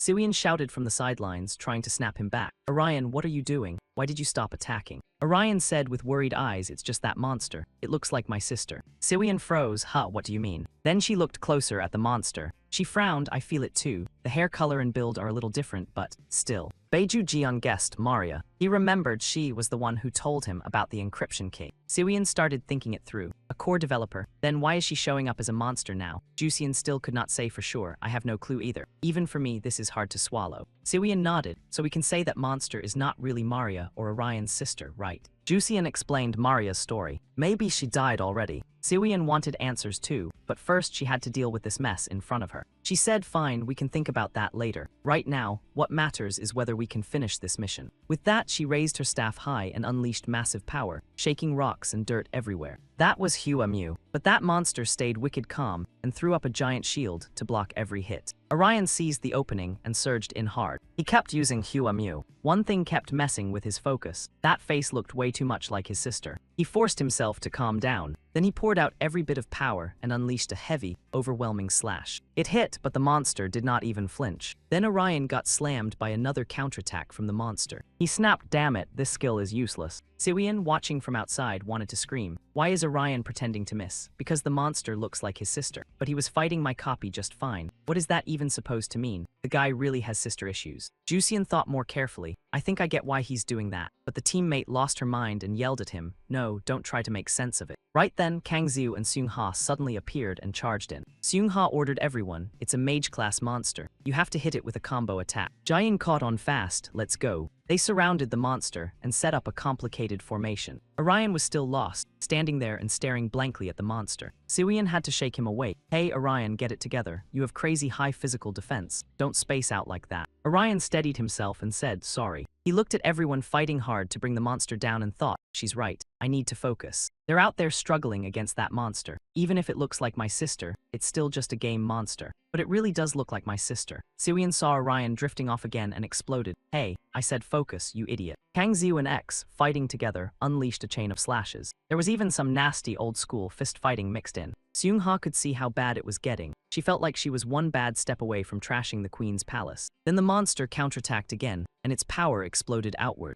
The monster's face was full of confidence. He stood tall and unleashed a giant formation in the sky. Huge stone blocks came crashing in. Jian gasped, a meteor, so that's an area damage skill, right? Siwian saw monsters move and had to flinch back. Shock hit so hard face went pale. She knew there was no way to dodge something that nasty, so she needed defensive move to shield everyone. But Orion barked at everyone to move now, Siwian. This was perfect chance to land finishing blow, while monster was still winding up. Siwian found confidence again and snapped, yeah, just don't mess this up. Orion rushed in fast and fired skill. Voice echoed from other side of dungeon. He kept telling himself to stay cool, because this was not solo run. Then he poured everything into fire defense skill and swung full force. Orion yelled like he wanted war with monster. Seung-ha watched closely and noticed something. She told everyone it stopped using skill, so now was time to push it back. Skill cooldown was our opening, smash it into pieces. Then everyone followed command and charged together. Monster looked like it started losing nerve. It fired dual move with sword and staff. Orion and Jusian, only adventurers and Avenger-class fighters could use weapon like that. That was light skill, the kind that cuts through darkness. It was adventurer-class skill. Orion quietly guessed monster was copying his skill. Worst part, teammate had already passed out. Lying all over ground, Jusian panicked. This is bad. Everyone's out cold except me and Siwian. Siwian was stunned too. That monster is copying our skills. That meant next move would be dance with death. Both stared toward Dr. Monster not far away, warily eyeing source of top-tier power. Even Jusian and Siwian got more nervous. He blurted out, wait, that's Avenger Clan's ultimate technique. But Siwian looked even more impatient. She could not just stand there, so she rushed forward to fight him. Forget it, stay back and hold it off, called Siwian. But once she made up her mind, nothing could stop her. She shouted, run, Jusian. Looking at situation, Siwian thought her stats were too high to drop monster alone. All she could do now was distract it until everyone woke up, and she thought hard. Siwian started attacking with spear slash. But that Dr. Monster had sharp instincts and noticed right away. He summoned giant hand in front of him to block Siwian's assault. The small monster snarled, hand of fate. Karama, both powers slammed together and caused huge explosion. Siwian, standing nearby, got caught in blast too. Jusian watched from distance and panicked. Damn it, stun effect won't last long, but Siwian still got hit. He could not sit still anymore. Junjun, I need to do something now. Jusian squeezed his eyes shut and felt sick with guilt. Damn it, why was he being such coward? In that crisis, he remembered childhood promise. Maria once said one small step could change world, but most people never dare take it. In-game, doing that gives them boost, she said with bright smile, looking at Boy to encourage him. You can do it too, Jusian, so you need to believe in yourself. He snapped back to reality, more determined than ever. One step,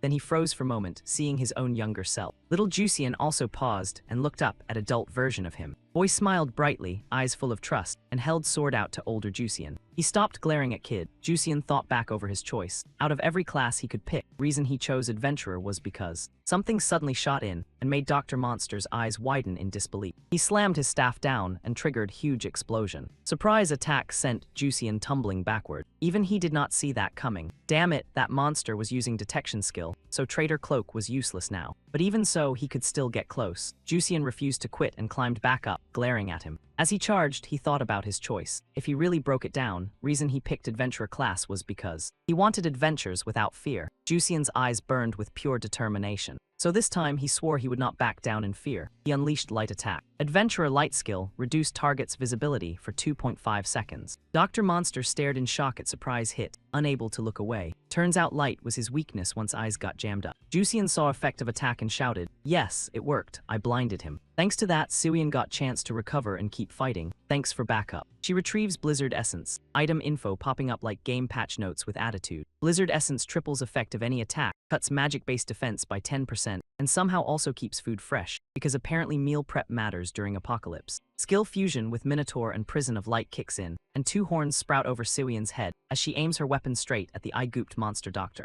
Heavy hit lands clean, rattling him hard enough to make his villain confidence file for bankruptcy. His eyes finally return to normal. Now no longer blind, Doctor immediately snaps back with a counterattack. He roars and commands Arm in front of him to swing weapon straight at Siwian. She freezes in fear, planted there like someone unplugged her controller. Massive explosion erupts right on cue. Jusian sees it from nearby and urgently shouts Siwian's name. Smoke from blast slowly clears, revealing countless red swords stabbed into ground like some dramatic fantasy lawn decor. Lucky for everyone, Siwian is still holding on, but her power bar looks emptier than fridge at midnight. Suddenly, at death's door, she senses someone standing in front of her, blocking danger. That huge familiar back saves Siwian from taking one-way ticket to Afterlife. Turns out it is Hannah Ryan, and she quickly asks, "Hannah Ryan, are you okay?" Even with last scraps of strength left, he reassures her, "Don't worry. I became unbeatable." His gaze sharpens with rock-solid resolve. Then he charges right back at enemy. Orion unleashes ultimate skill, Dance of Death, to deal with that walking malpractice lawsuit. Then he yells for Jusian to support him from rear.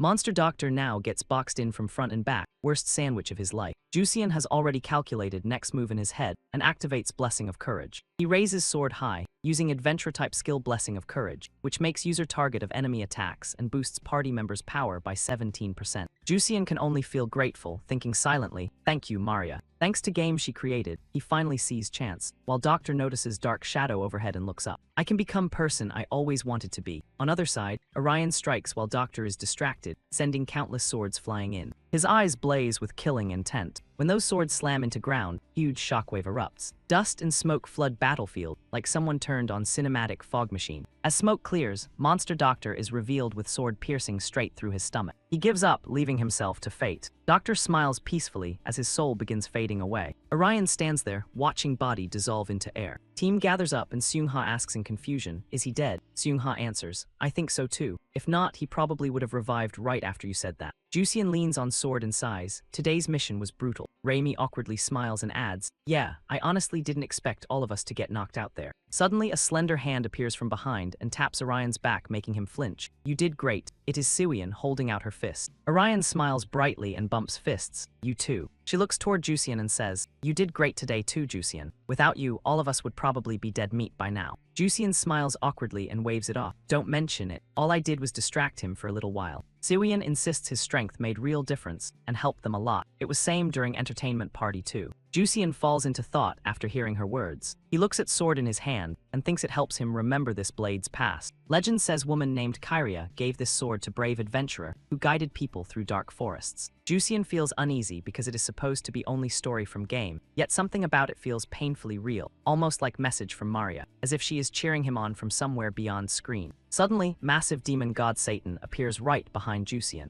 Everyone panics hard, and Siwian reacts first by screaming Jusian's name. Run now, he looks confused, having no clue what is happening. Before Jusian can even turn around to see it, attack lands. Everyone is stunned because whole thing happens in blink of eye. Monster laughs with pure delight while everyone keeps shouting, Jusian, but he is already unconscious on ground. That monster is 6th guardian demon of Border. After striking Jusian, Monster looks absurdly pleased with itself. Jusian is badly wounded now, coughing non-stop. Far away, Jun Sung's figure appears. He looks both confused and shocked by scene that just unfolded. Without delay, Jun Sung activates Angel Wing skill and rockets upward to attack. Guardian Demon seems prepared, and as he approaches, it wastes no time swinging sharp arm toward him. He struggles to dodge Monster's wild barrage. It strikes hit with serious force, making Jun Sung burn plenty of stamina while barely keeping up. Suddenly, Monster launches finishing blow straight at him, and Jun Sung looks ready to leave his fate on autopilot. He did not waste a second and lunged straight in. Tiny shockwave hit right after. Jun Sung thought he had just died from that hit, but luck showed up as Jusian rushed in and blocked it with sword. He panicked and shouted, "What hell are you doing? You wanna die or what?"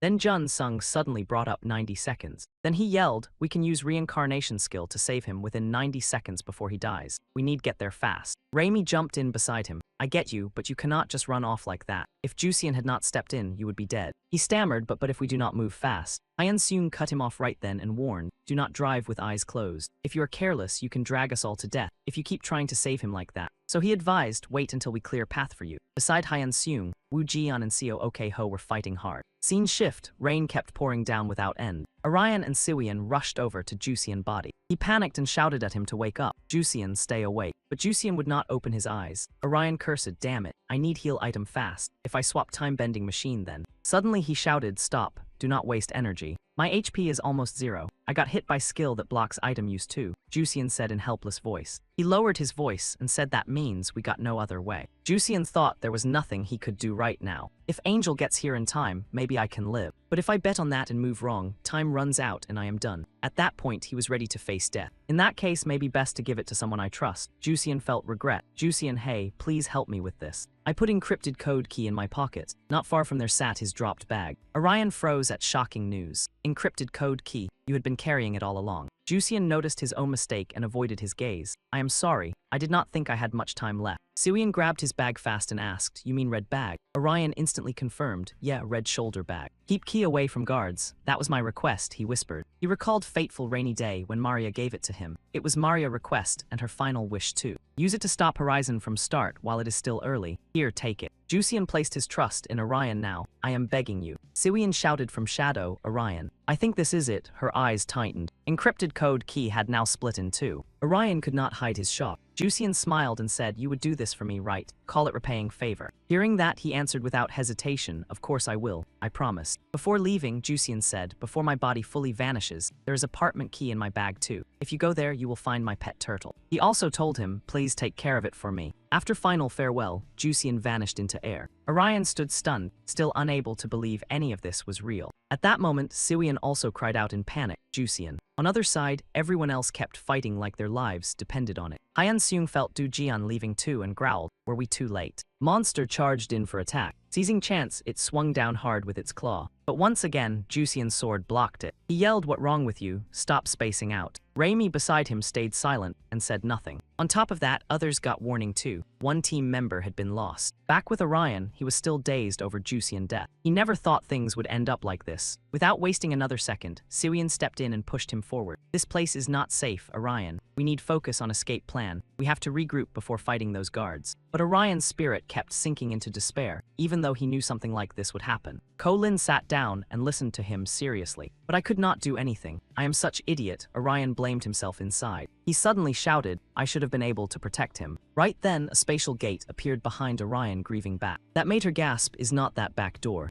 Suddenly, he slowly stood up and said that only if he became stronger. This time, Orion was fired up. but then he froze from strange situation. Siwyeon screamed in panic, Orion. Scene shift to another dark place. Yeom-hoon stood in rain like she was waiting for plot to clock in. She looked downright delighted, savoring every second. Wild stuff. She only wanted to see what would happen if they tried dragging guards into mess. But instead, she got front row seats to Hero breaking into transcendent rank. Yeom-hoon's eyes lit up with pure interest. From distance, she saw Orion in exactly situation she hoped for. You're one entertaining guy, Orion. Yeom-hoon could barely hide her excitement. She badly wanted to watch him bulldoze this whole world. Meanwhile, players were still fighting with everything they had. They kept trying to bring down that gigantic monster. Zin fought while cussing like live commentary. Damn it, why is this thing so stubborn? Is it me, or is it not even using all its moves yet? At that moment, Seung-ha's eyes flashed bright gold as she spoke. It is not only because of you. She explained that its overall stats were slightly lower than Soul Vessel's, but its physical damage was ridiculous. Worse, its combat technique was way too complex, and its snake sword clearly told physics to take day off. In other words, Puppet Master is not trapped here. We are. They were shocked, but their battle stances snapped back fast. Monster roared in fury and unleashed freezing gale.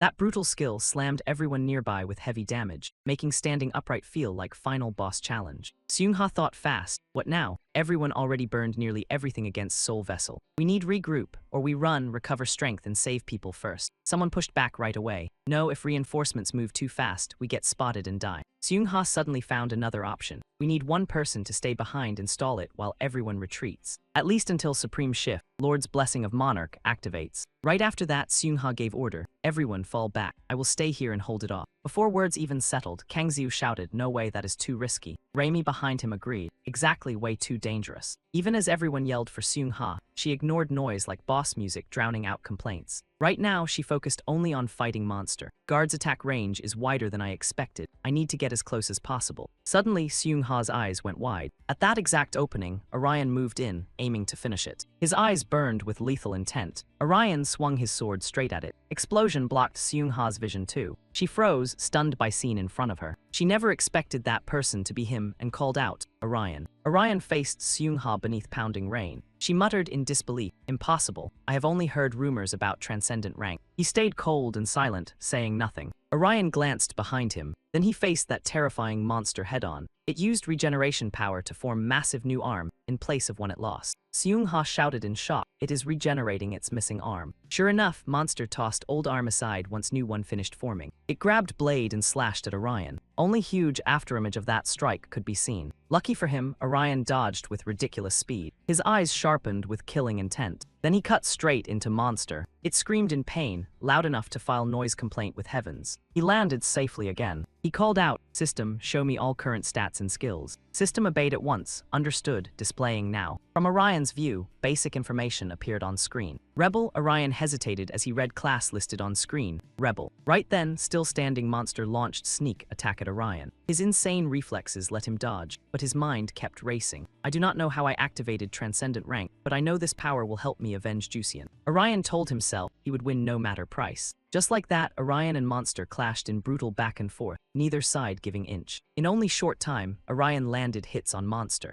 Jusian gasped he is stronger than Guard. Zijin was stunned too. Incredible. It is like he became completely different person. But Hyun Seung snapped at them. You two, stop standing around like audience members. Are you seriously okay watching middle school kid fight alone? If reunion is done, get out there and support him. He shouted in panic. Do not let another teammate fall. Jusian answered quickly. Yes, understood. Raimi suddenly spoke up. Hey Hyun Seung, do not let guilt swallow you and start blaming yourself. There was nothing you could have done, she comforted him. Of course Hyun Seung knew that. He only wanted to escape this awful feeling. I know, I just want to. Dump that ugly feeling now. That said, he stayed locked in on Orion, who kept tearing through monsters non-stop. Raimi thought he is still blaming himself. Idiot. Then boom, huge explosion. Orion was still in middle of brutal fight. Siwyeon stopped swinging her weapon and looked around. She wondered what was going on. How did Orion break through to Transcendent Rank? Yeom-hoon popped out of nowhere and answered, right place, right time. Siwyeon jumped, shocked someone had come up behind her. She spun fast and pointed magic staff at Yeom-hoon. She snapped, what do you mean by that? Explain now. She did not care and explained, you need catalyst to reach that stage. Stuff like this happens in games all time. Like needing to finish quest to unlock story, or beating final boss to reach next stage.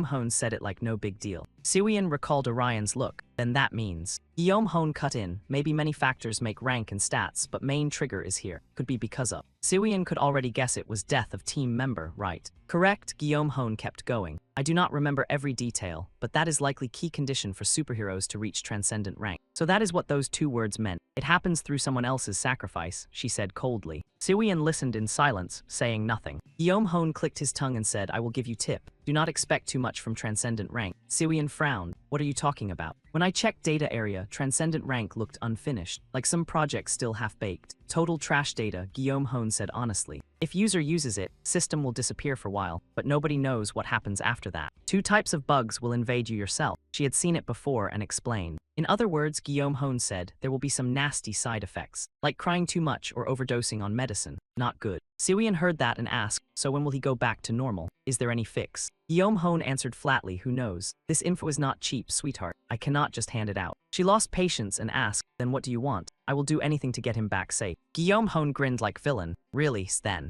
Let me borrow him for one night. I want to have some fun with him. Siwian stared in shock at both words and creepy vibe. Guillaume Hone reassured her, relax. I will not hurt him. I will return him safe and sound by morning. In exchange, I will turn him into someone more interesting than he is now. Her words only made everyone more suspicious. Siwian could not take it anymore and summoned Trap Stack skill. Guillaume Hone dodged and asked, what is that? Guess you do not need my help after all. She said firmly, I do not need help from screwed up brain like you. I will find my own way. Siwian attacked in fury. Get lost, all of you. Meanwhile, on other side, Orion was still trading blows with that monster. He fought it with sword. Orion's face twisted in rage, then he unleashed great destruction skill. Move landed clean and left monster struggling. It took hit and roared in pain. Orion quickly jumped back down. He stared at sword and judged it. This level is different from hero rank, so it is a little tricky to control, but I think I am getting used to it. I have mastered plenty of skills, so this cannot beat me. What Orion cared about now was crushing it with next skill. Monster stood across from him, watching Orion closely. No way, Monster suddenly burst out with weird power after everyone moved closer. He wondered, what is that? Combat skill.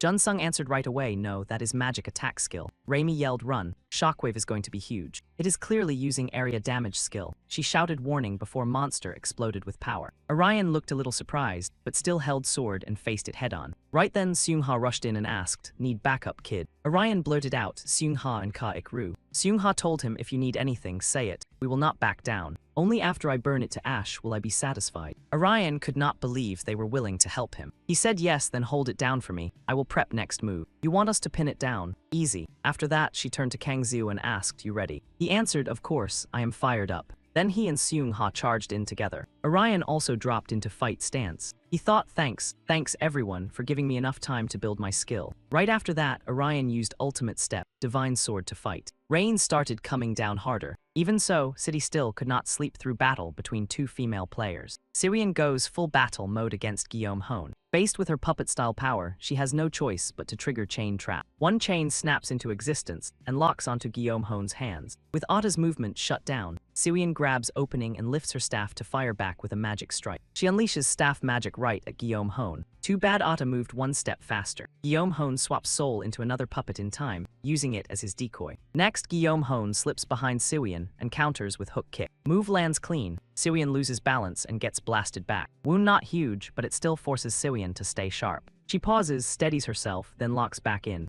Guillaume Hone fires off time-space explosion to strike back at Siwian. Lucky for her, she pops Dark Protection in time and blocks damage from Guillaume Hone. Dark Maze Mastery weakens enemy defenses, so this skill hits where it hurts. Guillaume Hone does not get cocky. Instead, letter 1EA3 Ta mocks Siwian, saying she is not cute at all and talks way too much for high school kid. Cut spell talk, Siwian fires back hard. You wanna mess with high schooler, who even buys that fake hero act of yours. Out of nowhere, red pillar of light rises behind building in middle of night battle. Both of them instantly lock onto weird sight. Siwian stares in shock. What is that light? Going by Guillaume Hone's words, Atta does not know what it is either, but she suspects it is Orion's ultimate shift. You think that is Orion's? Siwian asks, stunned. She hauls staff and rushes toward light. Where do you think you're going? Guillaume Hone will not let that slide and cast spell on Siwian. I still have to settle score for what you did to my head. Wooden puppet army shows up again and blocks Siwian. She does not even blink and charges forward. This time, Siwian is fully alert and fires back with Abyss Binding. Now she is stuck, no way through puppet mess. Before leaving, Siwian warns Atta, next time I will crush you flat. Until then, go heal up, you creepy perv.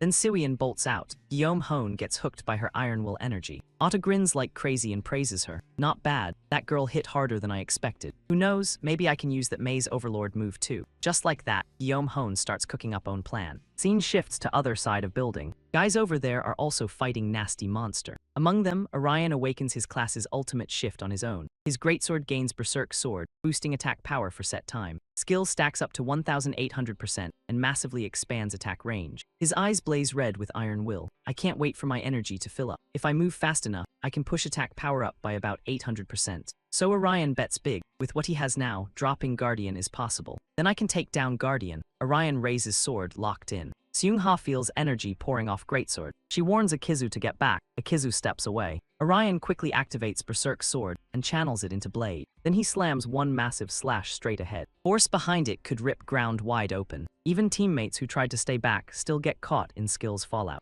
They get shoved to both sides, with cuts and bruises all over. They can barely see anything inside blast zone. After Shockwave hits, Seung-ha barely opens eyes. Once smoke clears, wreckage from Berserk Sword shows ground chewed up like lava passed through and left nothing but ruin. And target of Berserk Sword turns out to be original monster. Half its body has been sliced clean in two. Monster roars in agony. Then it goes berserk and smashes everything in range. As for Orion, he is drained from that last move and keeps distance from monster. Teammates are blown away by Orion's monster tier skill. Jun Sung blurts out that this is super evolution level with a crazy wide attack zone. Seung-ha stares at that scene, still stuck in shock. System window pops up and sends Orion a message. Simple enough. Congratulations on last achievement. You defeated all monsters and cleared quest. Still, Orion feels lousy because of promise he made to Jusian. Jusian, sorry, I could not do what you asked. Suddenly, weird feeling surges through his body. Sharp pain hits Orion and freaks him out. What the hell? Why does my heart hurt? Seung-ha catches something off about him. She screams Orion's name right away. As his body tips backward, Siwian appears just in time and catches him. She rushes in and asks Han Orion what's wrong, you okay? Orion dragged in one heavy breath after another, his chest aching like his heart had filed a complaint. Siwian rubbed his left side to check his pulse and he snapped, my heart, right there. Stop touching my chest, she barked back. I am giving you a massage, genius. Seung-ha had called Jun Sung over, hoping he could help stabilize Orion. Too bad Guillaume Hone had already seen that move coming and said Heller would be useless. With all his veteran experience flexing in background, he explained Orion was dealing with data corruption. Corruption, what is that supposed to mean? Seung-ha asked, hearing that nightmare phrase for first time. Guillaume Hone quickly explained that pulling incomplete data from Aftermath creates bugs. In game terms, you get blocked if you try opening locked door right. Still, she judged it like weather report and said this bug was not too serious. Orion's flow stat was pretty high, so he would probably survive without turning into digital soup. But if your stats were trash, kid, you could temporarily vanish, Guillaume Hone warned, sounding way too honest for someone this annoying. Seung-ha grabbed her by collar. She ordered her to spill everything she knew. Guillaume Hone smirked. I would love to truly, but sadly I have zero reason to do that. In middle of that crisis, every player suddenly received emergency system notice. Seung-ha took one look and instantly knew something was about to appear. Shock hit her face as she muttered, no way. Guillaume Hone replied, exactly what I expected.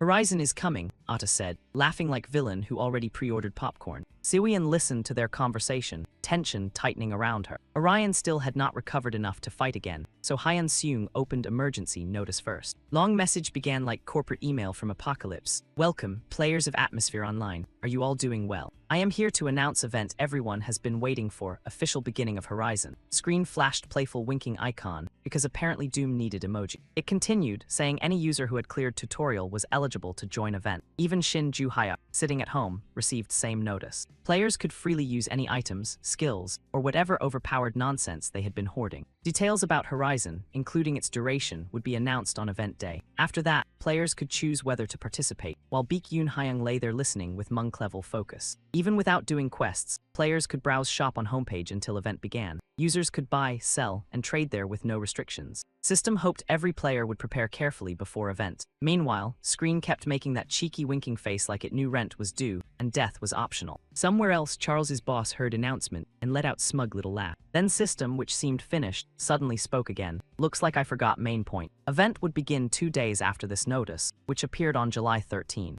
Orion, still affected by bug, forced himself to read message. Players would receive rules and 15-minute break before event started. Fine, sure, because panic apparently needed schedule. At end of letter, mysterious sender wished players survival and told them to wait until Horizon began. Goodbye. Beside Orion, Siwian froze. Horizon starts in 2 days, that is way too soon. Guillaume Hone stayed rude as ever. Now do you get it? I told you I did not need to explain anything myself. Whether you want it or not, once Horizon begins, you will understand. You will see for yourselves how vicious this garbage game is. She stayed vague, because apparently riddles were cardio. Guillaume Hone smiled eerily and added, are we any different from puppets, forced to fight against it? Orion's breathing grew faster, probably thanks to Guillaume Hone's words landing like emotional critical hits. Signs shifted to peaceful residential neighborhood. Siwian walked home with Orion. She pointed ahead and said she thought that was house. Still unconvinced, Orion asked, are you sure this is right address? Siwian shrugged that she was only passing along information. Guild leader sounded certain, so it should be correct. One thing bothered Siwian though. How does she even have his personal info? She knows everything about me too. Even Orion had no clue why. She said it is secret, so yeah, probably illegal source. Siwian blurted out, I knew it. That woman is evil with premium subscription. They reached building and it looked pretty worn down. Both pushed door open and stepped inside. Door creaked like it had waited years to complain. That made Siwian say, this is bigger than I expected. She said it was studio, so I thought it would be smaller. Desk piled with books caught Orion's attention. He flipped through few pages and found game design books, script writing guides, and names of tons of games. Juician really loved games. Then Siwian asked, hey, where is Turtle? Find it fast so we can get out. There it is. She quickly spotted glass tank sitting on cabinet. Turtle did not seem to like noise much, so it had tucked itself inside its shell. Siwian leaned close. It went into shell. It is not dead, right?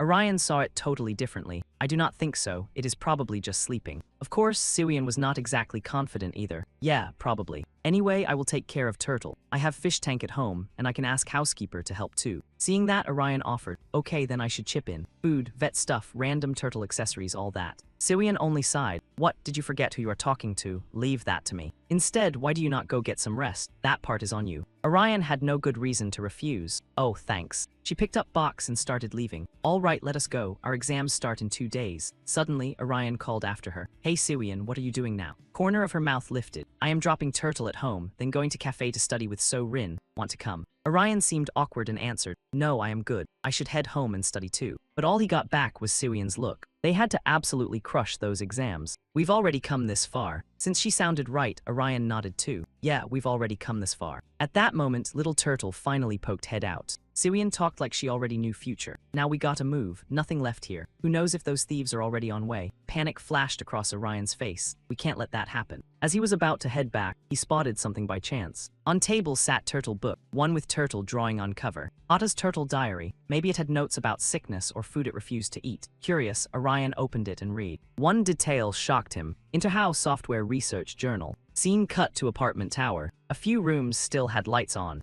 Inside were Shinju Hyuk and Seung Ha. Shinju Hyuk's face looked grave. So that's what happened. I can't believe it. Adventurer died. What about other two from Guild? They must be wrecked, right? He asked. Seung Ha took a sip of water and answered. Since Sejin doesn't show much emotion, I'm not sure. But Orion probably took some serious mental damage. For a high school kid facing this without exploding, that's wild. For a seasoned guy like Shinju Hyuk, it felt pretty normal. Yeah, for adults too, honestly. Oh, and what about Transcendent rank? You probably saw stats clearly, right? He asked, curious. Seung Ha shook head and sighed. It's beyond my imagination. When Kid broke through, stats jumped 20 levels at once. Not many people can beat that kid in one-on-one fight, she said flatly. Shinju Hyuk's expression shifted fast. Dangerous, huh? Charles, or their king could break through to Transcendent rank too. Seung Ha looked a bit sad. That's probably true. Shinju Hyuk understood. Man, that's rough. Chaos monsters running around causing trouble is already headache enough. Now Transcendent rank 2. That's why during event, Seung Ha suddenly called out, Shinju Hyuk. He was still waiting for her next words. Seung Ha looked helpless. We don't have time for thoughts like that. I need you, Shinju Hyuk. Come to me. Surprised, Shinju Hyuk asked, you want to take charge of event? That's my decision. That way I can protect guild members. Shinju Hyuk stared at her, deep in thought. Looks rough for you. I've never seen you this week. The you I know only locks onto own goal. Seung Ha had plenty on mind. You're only one who's seen me act like scared kid. When leader starts looking shaky and weak, anyone would worry. So no matter what anyone says, I'm still going forward, she said sadly. Right or wrong, leader's job is to build trust that what they're doing is good and right.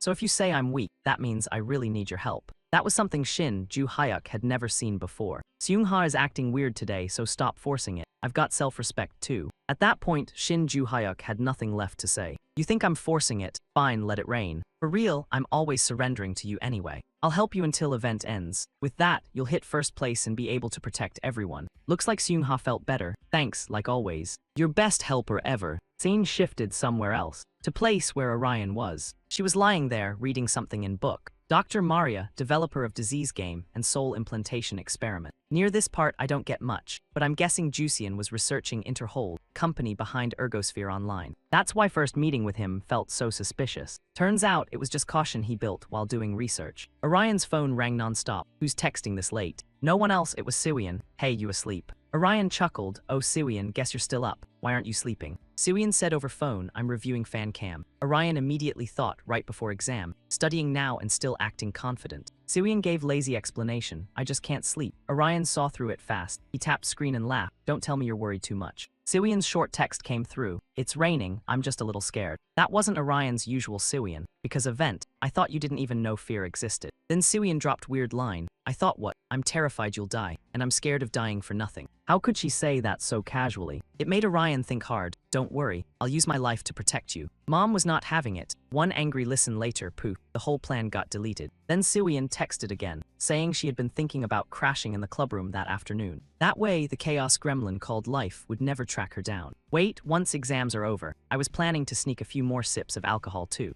Orion gave an awkward laugh and said drinking at school is kinda. Then Siwian asked him, do you want to come too, Orion? I think it would be way more fun if you were there. I also have something I want to tell you. What do you think? It has been a while, right? Since the last time we slept together. Fire crackled inside the stove, wrapping the whole room in cozy warmth like a fantasy inn before a boss fight. Siwian sat there curled up, quietly scrolling through her phone. Everything was peaceful until she noticed someone stepping inside. The second she saw Orion, she blurted out, oh, there you are. You said your sister was home, so I thought you would not come. Orion put on a serious face and replied, you said you had something to tell me, so I snuck out. Siwian forced a very suspicious smile and said, I just wanted someone to talk to. Orion immediately panicked at that ridiculous reason. What? Siwian then confessed her real motive. I do not have anything important to tell you. I just needed an excuse to make you come over. Oh, by the way, what is in that bag? Orion looked down at the bag in his hand and said this. Hot chocolate. You said you could not sleep, so I grabbed it from the convenience store. Siwian looked genuinely surprised. Wow, I thought it was alcohol. Orion scolded her with peak hall monitor energy. I told you, you should not drink. Siwian asked curiously, are you planning to sleep here tonight too? Orion smirked and answered, in your dreams. I only came out for a little while. Ariam is working the night shift, so I have to wake up early. I need to be home before she gets back. Orion could already picture her screaming when she found out he had vanished. Huh, where did that kid go? Hearing that, Siwian did not push him to stay. Fine, drink your hot chocolate, then go wherever you want. Orion sat there quietly and answered, yeah. Silence settled over both of them like someone hit mute on the webtoon panel. After a while, Siwian turned to him first and asked, hey Orion, what would you do with 200 million won if you won? Figured out what you want yet? Orion answered without even buffering.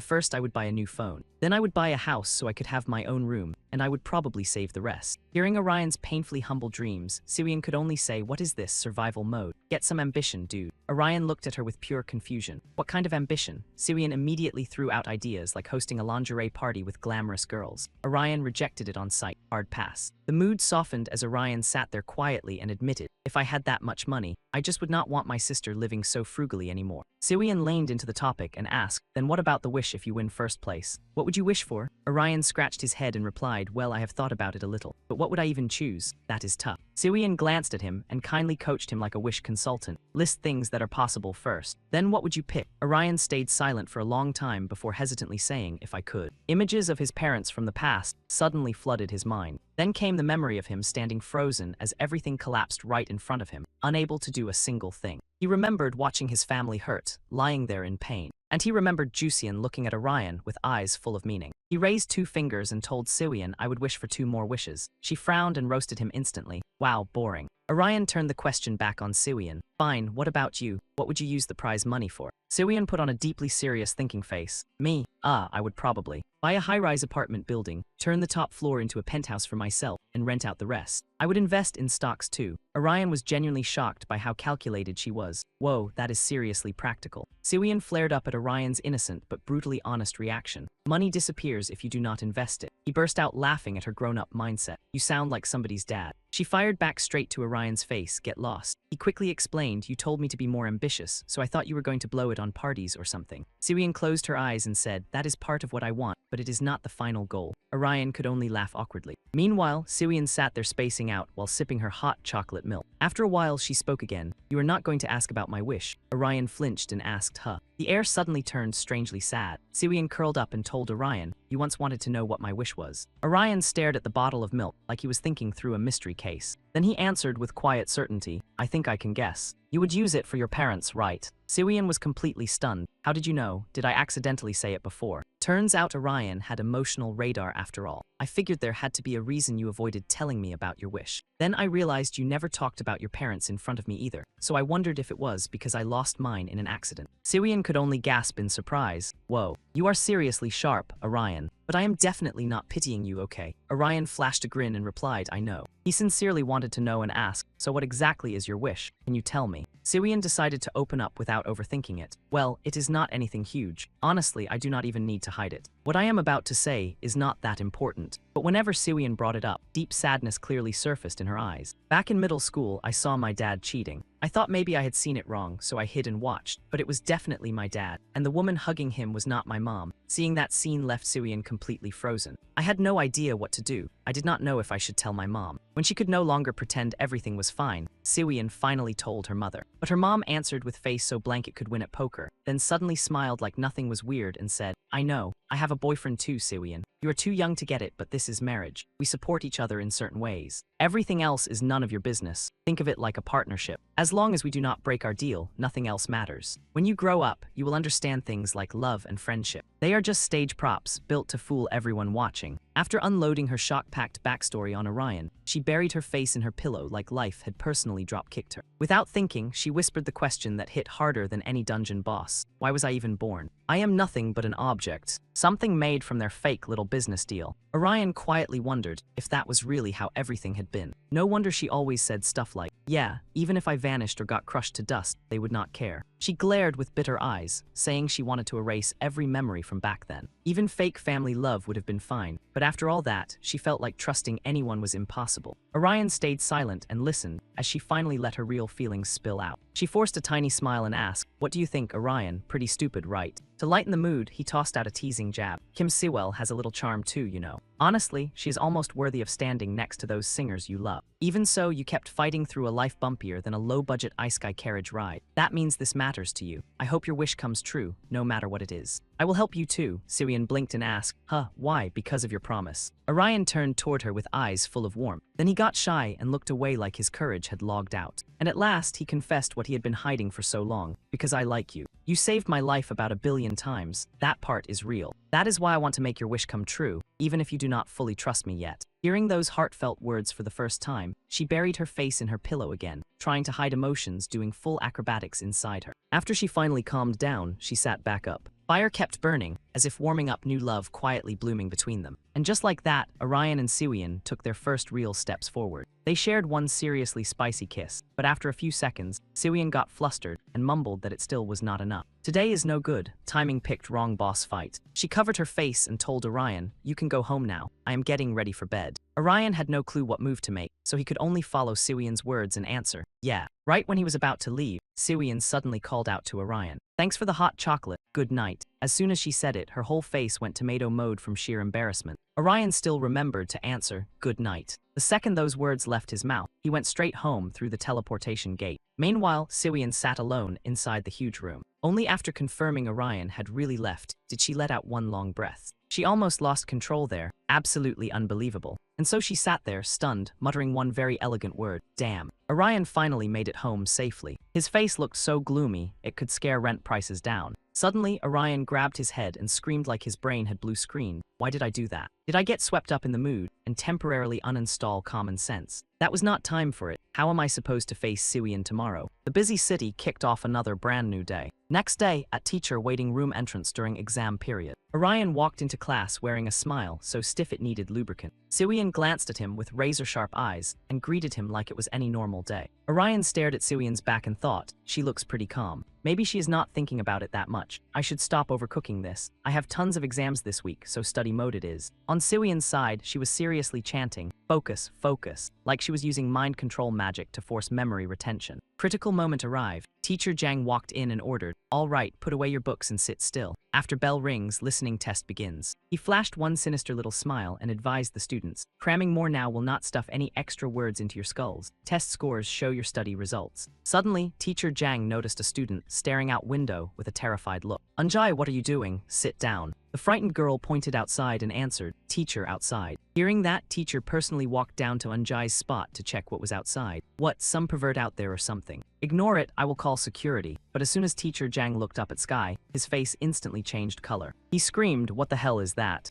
Orion and Siwian immediately looked toward window, both wearing premium confusion. A strange object slammed right into Orion's sight. No, that is. A weird rectangular object hovered in middle of sky, and Orion silently guessed, system. Outside bus stop, people there also suddenly noticed object floating right above them. What is that thing? Everyone jumped in panic like they had seen a ghost. What kind of game is this? A terrified scream rang out, guessing, Ergosphere Online. One guy burst into dumb laughter, delighted. An ad, wow, flashy much. Phone in his hand suddenly played short broadcast. A mysterious channel host waved at live viewers. "Hope my followers are still breathing fresh air. Nobody is dead yet, right? Welcome back to my Hour of Snake channel, Mystery Orange Box. I even woke up early today, right here. You are probably wondering where I am standing, right? Open those eyeballs and look where this is. Want to know why I am here instead of some weird place like usual? It is about to get packed, so I worked hard and came early." Some comments mocked what he said, so he fired back without hesitation. "What do you bastards want me to do, huh? Shut-ins who never leave home would not know. Here, let me show you. Look. Do you see anything behind me? You still do not get what I am talking about. How can people be this dense?" He kept rambling non-stop. "I told you, stuff like this is sign of apocalypse. You people should go outside and see what is happening." Then Mystery Orange Box revealed his savage-looking face, and internet instantly turned into shaken soda.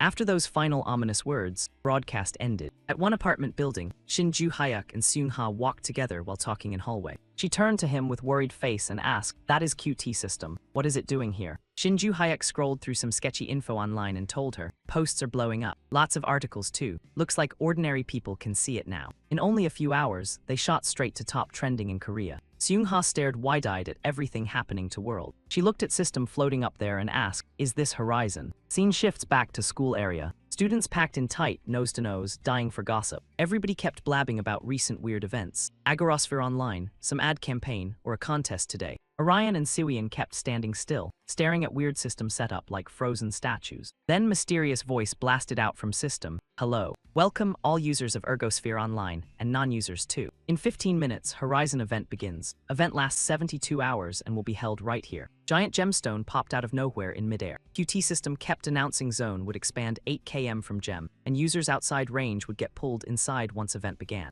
Han Sejong turned to ask Teacher Jiang, 8 km radius, how huge is that? He muttered, probably half city. Han Sejong gasped, "That big, so we can't escape outside, right?" Orion and Siwian stood outside, eavesdropping on chat between Teacher Jiang and Han Sejong. QT system proudly introduced event name, Survival Hunting Trip. Then rules rolled out. Users hunt monsters spawned during event. Whoever gets most hunt points takes top spot. Hunt points auto-earn from kills, or get spent as stats or cash at shop. Also, random quests will pop up in some spots. Clear quest, get hunt points. Attacking other players gets punished, known as PKS. Other penalties stay off during event too. So stealing someone else's hunt points, impossible even if they die in PK fight. But remember, players can trade points with each other. Top player gets cash and one wish. Prize hits 29.9 billion won. Regular folks can join too. Everyone freaked out at system's deep pockets. 29.9 billion won, that's insane. QT system kept going. They start at level 1 and no tutorial. For pro players, this is high-level stuff. And final thing, no entry conditions. Anyone who wants in, just say, "I want to join anytime." If you want out, head to Abyss inside game zone. Someone there will guide you to safety. Once you leave, no coming back, think hard. After those warnings, everybody's face went pale. Before event began, system still dropped one last line. "Good luck, players." With 5 minutes left, rows of red cylinder tubes started dropping down. People on street didn't run. They pulled out phones and filmed wild scene. What even is this? Is this from some movie? Students got hyped too. Prize at 29.9 million won. Way too tasty. Should I try? Siwian crossed arms and studied scene. There are 6 pillars. Once those things fall, Orion said beside him, Horizon starts. Teacher Jiang clapped loud and yelled, "Calm down and stay in seats.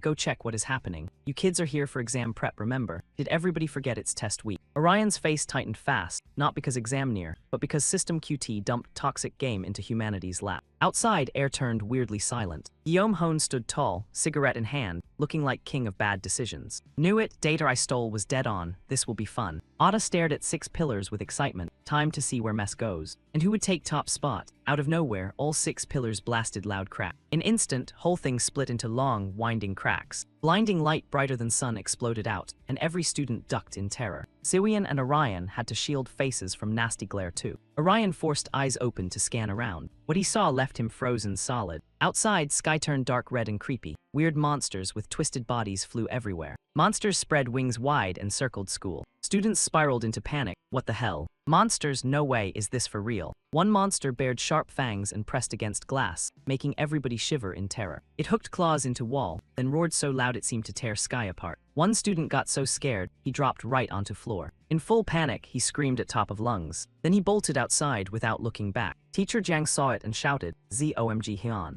He ignored teacher's desperate calls and kept running into hallway, hunting escape route. After running bit farther, he suddenly stopped. What is that? Straight from frying pan into fire. Sword-wielding monster stood right in front of ZOMG Jin. It was Night Night Monster, expert at hiding and ambushing once prey showed up. Spotting human nearby, Night Night raised sword high. ZOMG Hyun shut eyes tight and threw arm up on reflex, bracing for hit. Lucky for him, Orion showed up in time and gave Night Night a fatal slash. In blink, he finished monster off before teacher Jiang even arrived. Seeing scene before him, teacher froze for a few seconds. Orion. He turned to homeroom teacher and asked for help. "Sir, gather everyone and bring them to main hall for me. I'll protect them, so you can escort them to safety." Teacher Jiang and Gok stopped pressing him, worry written all over his face, but seriously, how could this kid be so calm? Right in middle of their chat, another nasty monster showed up. This was a nightmare hunter, and yep, these creeps hunt in packs like evil group projects. Its attacks hit hard, with scary high critical damage. Thanks to sharp eyes, Orion spotted them before they could turn anyone into lunch. He poured every bit of strength into his sword, slammed one brutal slash into floor, then zipped through nightmare hunters and handed each one a clean, decisive slice. At that same moment, Siwian appeared and rushed teacher Jiang. "Sir, we seriously do not have time for full documentary version. Longer you hesitate, harder it gets to keep everyone under control. So short version, sir. He has been fighting somewhere you never knew about." His face turned dead serious every time he clashed with these dangerous monsters. His sword carved straight into monster's shoulder. One clean hit, and its whole arm went flying like bad Wi-Fi connection. The moment he dropped one, another swarm came rushing in. A line flashed through his mind. Revenge is best served while enemy is still breathing. A blinding burst of light exploded outward. This time his slash split monster clean in half. Next one got no special treatment either. He folded them like cheap lawn chairs. With weapons in both hands, he sprinted forward, gliding past monsters and casually dropping every leftover nuisance. He stood there, teary-eyed and weirdly proud of his handiwork. "Nice, I cleared every monster on this floor." He rushed into teacher's office and warned everyone. "Get everyone to main hall. We gather there, then move people to safety." A female teacher spread her arms to protect students and stared at him with pure suspicion. "What? Why are you?" He answered in a deadly serious tone. "No time to explain, ma'am. Please trust me." Other teachers and students are waiting. After wrestling with doubt for a moment, teacher finally put her trust in him. "Fine." She turned back and warned students carefully. "Everyone stay calm and listen. We are leaving this place now. Follow me, do not split off and leave your backpacks behind." Like that, everyone lined up and filed out one by one. Siwian rushed over to report situation. "No one is left upstairs. Now we need check annex building." He nodded and gave her task. "Good, I will check it. You protect everyone in main hall." Siwian obeyed instantly. "Got it." A powerful gust suddenly tore through hallway. He was already sprinting full speed to clean up monster mess outside. While running, he called system, "Show me map." After quick scan, he made his call. Black Lake is not that far from here. Front gate would be faster, but way too many monsters are camping outside. If we use back exit though, we can guide everyone safely to wormhole. He accidentally glanced down at schoolyard through glass window. Then he spotted small group of students running out of school. Wait, why are they outside? He clenched his teeth, furious. Damn it, did they ignore teachers and escape on their own? That is even worse. A whole pack of monsters is waiting out there like buffet open. Down below, 3 students ran for their lives. One girl shouted, "Hey, is this okay? Wouldn't waiting for police be better?" Her loudmouth friend snapped back, "You cannot trust cops. Shut up and follow me to bus stop." The second he finished talking, a monster dropped straight from sky toward all 3 of them. Its scream froze him stiff, like his brain hit loading screen. All 3 could only scream and fight back weakly. A blinding flash burst out, wrapped in crackling electricity. He arrived right on time to save those students, because main characters apparently have premium emergency timing. This time he picked item arc fate, guiding rope. He whipped Rope straight into Monster's body. It could only gape and howl in pain. With one hit, he dropped Monster like it owed him money. He looked at Rope in his hand and remembered getting it from last mission. Glad this thing is useful. Nice length too, perfect for fast movement. Another swarm of monsters came flying in. He looked up at them and told those students, "Go back to main hall, I will distract them." Even terrified, that guy stayed stubborn and snapped back. "Why should we go back? I do not want to die trapped in there." He finally lost patience and yelled right in his face, "Shut your mouth and turn around, unless you do not want to get out alive." Hearing that, all three stopped arguing and bolted back into school. Meanwhile, he started calculating how to handle monsters. 5 big ones were now in athletic field. "I do not have time to take them one by one." He hurled Rope toward monsters. Rope shot through air faster than light, which is rude to physics but great for content. At same time, he synced it with smooth body movements and launched assault on monsters. "So I will wipe them all out at once." At first, they were fired up and charged straight at him. When perfect timing arrived, he activated Skill Vengeful Ghost's Fury and faced them head-on. He slipped between each monster and slashed with Rope, shocking every last one until their whole bodies went numb. Monsters screamed together in pure pain. A massive explosion blasted through field and sent whole squads straight to Underworld. After clearing those Georgia monsters from schoolyard, he moved to next step. All right, Annex building next. Thick dust and smoke swallowed path, making whole school sink into creepy gloom. Every student in school witnessed whole showdown between Orion and that monster. Someone blurted, "Who is that guy? Why is he so cool, some kind of superhero?" Then another student confirmed it. "I know him. He really is a hero." Another kid froze, then asked, "A hero from Igoja Online? Wait, you mean he is a game character?" Teacher Jiang stood frozen, fear plastered across his face like bad wallpaper. Suddenly, Siwian came sprinting in and shouted, making him flinch. "Teacher," after catching himself, he asked, "What is it, Siwian?" She spoke to Teacher Jiang with dead serious focus. "I think you should count everyone and see if anyone is missing. We cannot leave anyone behind when we get out of here." He stared in disbelief and asked, "Escape? Where are you planning to take everyone? Wouldn't waiting here for police be safer?" Siwian took brief moment to explain. "There is a place called a wormhole nearby. If we reach it, everyone will be moved somewhere safer. Orion and I will guide them." Teacher Jiang still hesitated, fear gnawing at him. "But there are so many monsters outside. We cannot run out there. You two cannot protect this many people." Siwian suddenly shouted with strict, no-nonsense force, "Teacher." Then her voice softened as she explained, "When Orion first came here and transformed, I know it was hard to accept what happened, but no matter what, Orion is still Orion. So please believe an impossible thing. Orion is your student." Faced with her sincere pitch, Teacher Jiang finally nodded and agreed to follow their plan.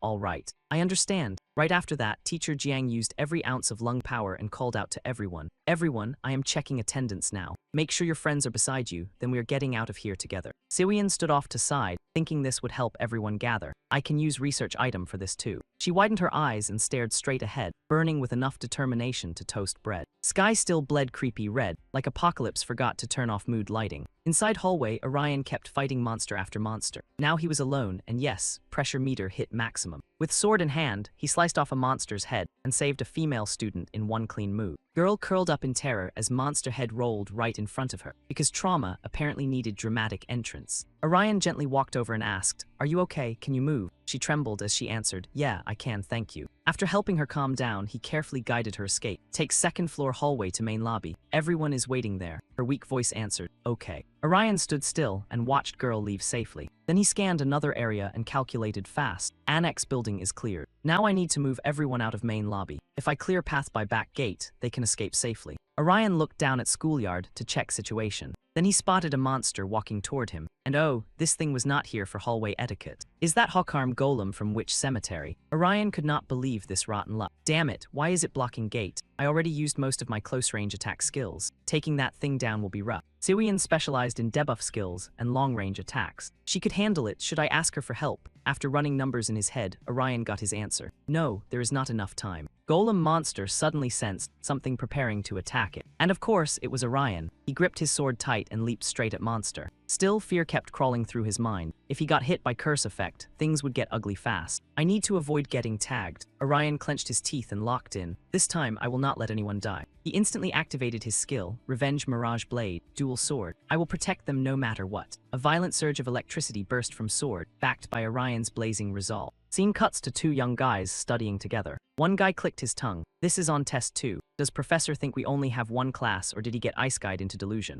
Then he suddenly looked at his friend. Hey, what are you watching? Is it fun? His friend said, look at this, and left him stunned. On news, reporter announced, if you're watching this broadcast, please stay calm and keep watching. Footage we are showing you is city from few minutes ago. As you can see, it has vanished inside a black sphere. To investigate this never-before-seen phenomenon, firefighters and police were dispatched immediately, but they still cannot enter. In addition, government has called National Security Council meeting and issued emergency evacuation order for nearby residents. Experts from both local and international agencies are currently news hit like truck. What? Is this real? Scene shifts back to school. Siwian rushed in, panicked but focused. I finished checking attendance. Teacher Jiang nodded. Good work. Then he asked Siwian, everyone is gathered now. What do we do next? She answered, give me a moment. At that moment, Siwian could not stop worrying. Why has Orion not come back yet? There is no way some monster took him down, right? Right as she thought that, Orion appeared out of nowhere. He landed safely, smooth enough to make gravity file complaint. Then he turned to Siwian. Sorry I am late. A monster used curse effect, so it took little longer. Hearing that, Siwian finally sighed in relief. If you were 10 seconds later, I was about to start praying at maximum volume. What do we do now? Everyone is waiting. Orion turned to Teacher Jiang and said, Teacher, please come here for a moment. Teacher agreed right away. Yes, okay. Then Orion explained situation. According to map, once everyone passes through this alley, they will reach wormhole. That is where everyone needs to go. During trip, I will protect front, and Siwian will watch rear. Teachers should move with each class to make sure nobody gets left behind. After hearing that, Teacher Jiang looked conflicted. He thought back to image of Orion as a child, but there was no other option now, so he agreed. I understand, you can do this, right? Determination flashed in Orion's eyes. Yes, please trust me, teacher. Some time passed. Monsters crept closer and closer. While they searched for prey to hunt, tension crawled through air like bad dungeon boss music. Orion launches surprise ambush, because monsters apparently forgot jump scare rules work both ways. Monsters panic hard, like someone pulled fire alarm in their tiny nightmare brains. They instantly try to dodge Orion's strike, survival instincts finally clocking in for shift. But too late. After wiping them out, Orion tells Teacher Jiang, it should be safe now, so please bring everyone to the alley. Teacher Jiang fires back with quick, okay. Then he quickly moves everyone towards safe zone. No heroic monologue, just cardio.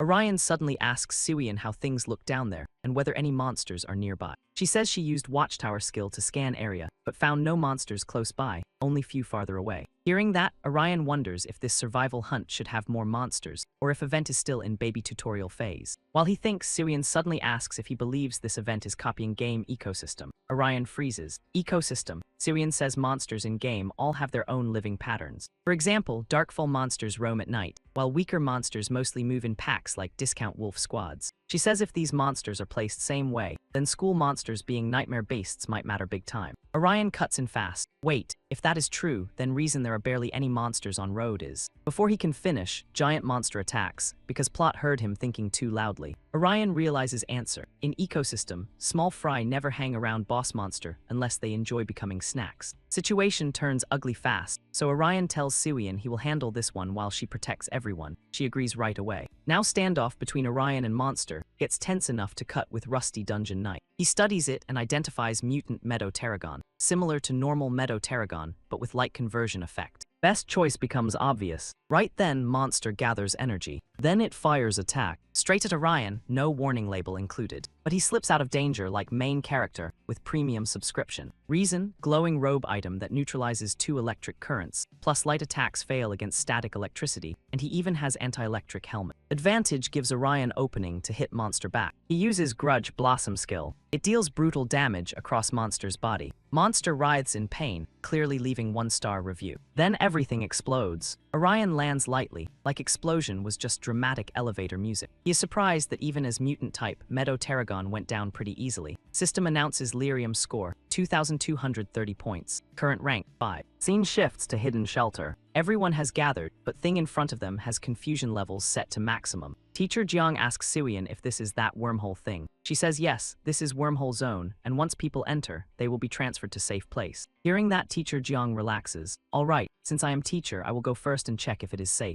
After saying that, he steps forward. System alarm triggers. It displays, do you want to move to safe place? Once you leave, you cannot return. Teacher Jiang hesitates, wondering if he should press yes. 1 second later, he presses it, and he gets transferred immediately. Everyone panics, so Siwian yells to calm them down. Do not be scared. Orion and I have done this many times. It is safe, so wait your turn and leave. But Han Sajung suddenly speaks up. Wait, Siwian. Siwian asks what is wrong. Han Sajung, sweating and desperate, says she called her mom but got no answer, then asks if Siwian can go home with her for just 1 minute. Then other students pile on too. One says they cannot reach younger brother, another cannot reach father. Chaos spikes and Siwian shouts for them to stop. If they help everyone, none of them will make it out, so. But even she wonders what to do. If they all run off searching for family, she will not be able to protect them. Luckily, Orion appears and shouts, "Stop worrying about your families. I will make sure residents in city evacuate safely. You will meet them again if you reach safe zone. Longer you stay, more dangerous it gets and people will die. So stop worrying and go through wormhole." Siwian comforts Han Sajung too. Do not stress too much. I am sure phone companies are overloaded with calls. Hearing that, Han Sajung thinks she may be right. Then Han Sajung asks when Siwian got superpowers, saying she looks like Sailor Moon. Siwian blushes and answers awkwardly, "S superpowers. They came from video game called Ergosphere Online." Han Sajung wonders if game has superheroes too, making Siwian fumble. Not exactly. Well, kind of, you can call it that. At this point, all students have been sent away.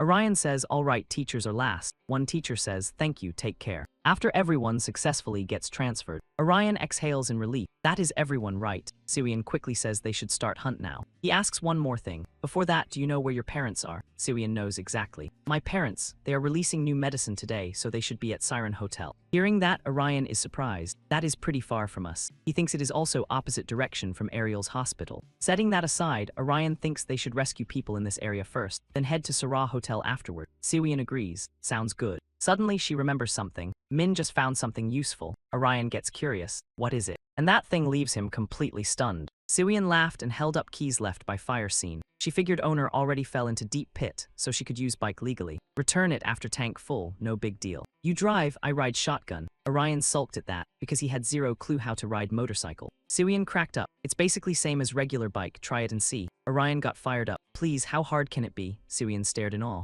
Wow, absolute legend. She even hyped Orion up to go at light speed, which made him nervous.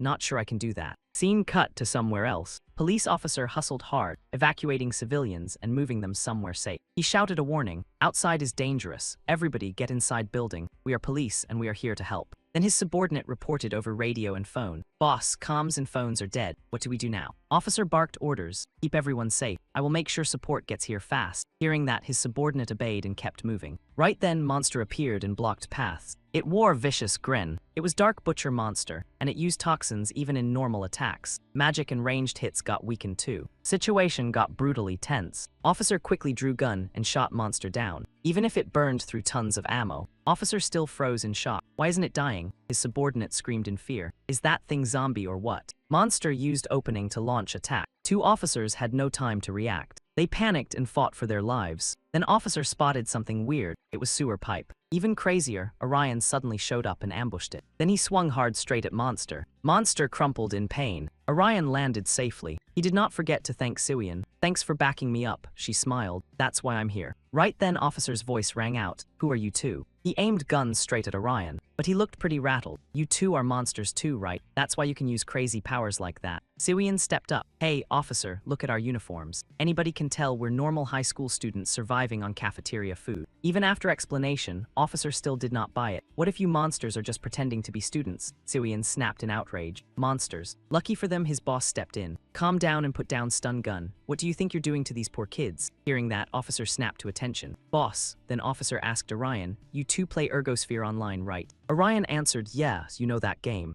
A little, he said. It's pretty famous, with Sky Voice and other weird stuff. Officer also asked, by way, do you have any way to end game? I heard it lasts 72 hours, but we can't wait that long. Siwian answered for both. We don't know either. We got dragged into this mess too. Officer thought for a moment and asked, then what do we do? Should we call support? Orion said, I know a way to keep everyone safe. There's deep pit not far from here. If we get there, you can move everyone to safety. We'll protect everyone while you lead them. Then subordinates spoke up. Boss, wouldn't it be better to put them in support team? If they go outside, they could get wiped out. Officer waited over. Then he asked, you two are okay with this game? Can we trust you? Siwian said, we don't know what else to say to earn your trust, but one thing is certain. We evacuated everyone at school and kept them safe with just us two. Then she told them about Orion. There was one time he beat top-ranked player and he looked confused about it. is that important. After thinking it over, officer made call. Fine, then let's do it. I trust you too, and I'll lead everyone to wormhole area. Can you protect them? Orion beamed. Yes, sir, leave it to us. But subordinate looked worried. Boss, are you sure you're okay? Why trust two kids like that? Officer explained. Think about it. We cannot protect everyone with gear we have, so we need to evacuate as many people as possible. Then Siwian had questioned. I want to ask one thing. Officer looked surprised. What is it? Elsewhere in another part of city, monsters were chatting about something. They searched around. Then Orion struck out of nowhere, and monsters had zero time to react. One of them leaped up and tried ambush attack, but Orion spotted it, and he smacked it with nasty counterattack. Siwian also ambushed from behind. She took aim and erased it instantly. At last, two-person cleanup crew left place spotless. Orion suddenly asked if area looks safe now. Siwian nodded. Yep, monsters got fully swept like cheap dungeon trash. Out of nowhere, she yelled, now your turn, officer. Use item I gave you. Police officer sprang up fast. Dragon horn item boosted user voice, added scream effect, and made lower-level monsters run for their tiny lives. Somehow, it was called Food Zorda, because naming departments in fantasy worlds need supervision. Police officer shouted, this message is for everyone hiding inside. Please come down to street. We are police, and we are responsible for your safety. We will evacuate everyone to safer location. Please follow us. Moving with us is safer than staying hidden indoors. I repeat, we are police, and we are responsible for your safety. Please follow us. Orion could not help admiring plan. Having police make announcement was smart. Siwian smirked like she invented common sense, of course. Who would listen to two random apocalypse interns? Right then, system alert popped up and froze Orion in place. Saren, Star Singing Night, Unka, Avatar of Wind, 20,000 hunting points. Except, Orion wondered if major quest had just triggered. Right on cue, huge wave of energy slammed into ground.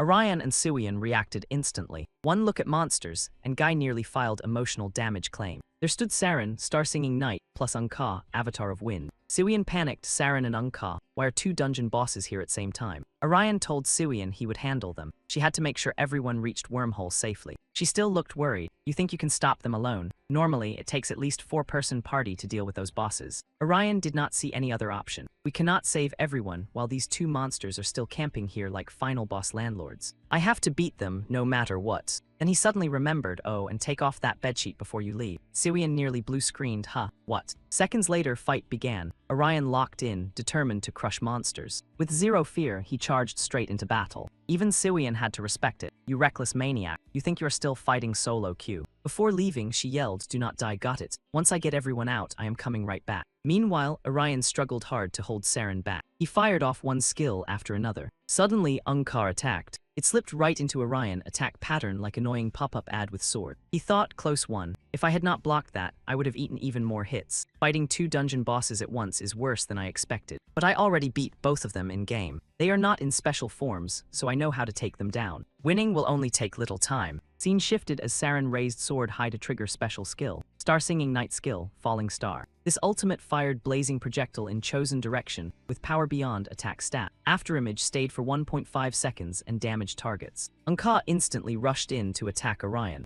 It moved at absurd speed, full funeral service express. Orion red angle with perfect timing. Then he twisted body and answered with matching speed. At that exact moment, Shadow Wolf appeared overhead. Orion noticed it and countered with reverse effect skill. Shadow Wolf yelped in pain and ran off. Orion thought Unka was not unbeatable, but its paralysis skill and multi-angle attacks were massive headache. Saren had weak close combat, but huge skill range. That left only one way to drop both. Unka attack came again. This time, damage made Orion grimace hard. He activated Overcoming Adversity, taking damage to guard against blow. Then he used another skill called Repay Kindness, Return Grudge to strike back. Damage from skill targeted Shadow Wolf completely. Before it could even process life choices, it screamed again and again. Orion knew that if he used Saren attacks properly, he could take Unka down first. Thought became action. Grudgeful Rage activated. Fierce red light shot straight toward Shadow Wolf. It immediately lost consciousness bit by bit and collapsed, barely breathing. Of course, strongest enemy was still there. Unka had closed in while Orion was distracted. No problem now. Since they could no longer combo as pair, he could finish them one at a time. So he used Grudgeful Rage again, but this time with slight twist. Orion aimed hellfire at targets. After slashing Anka once, he stabbed it again with brutal force, punching huge hole through its body.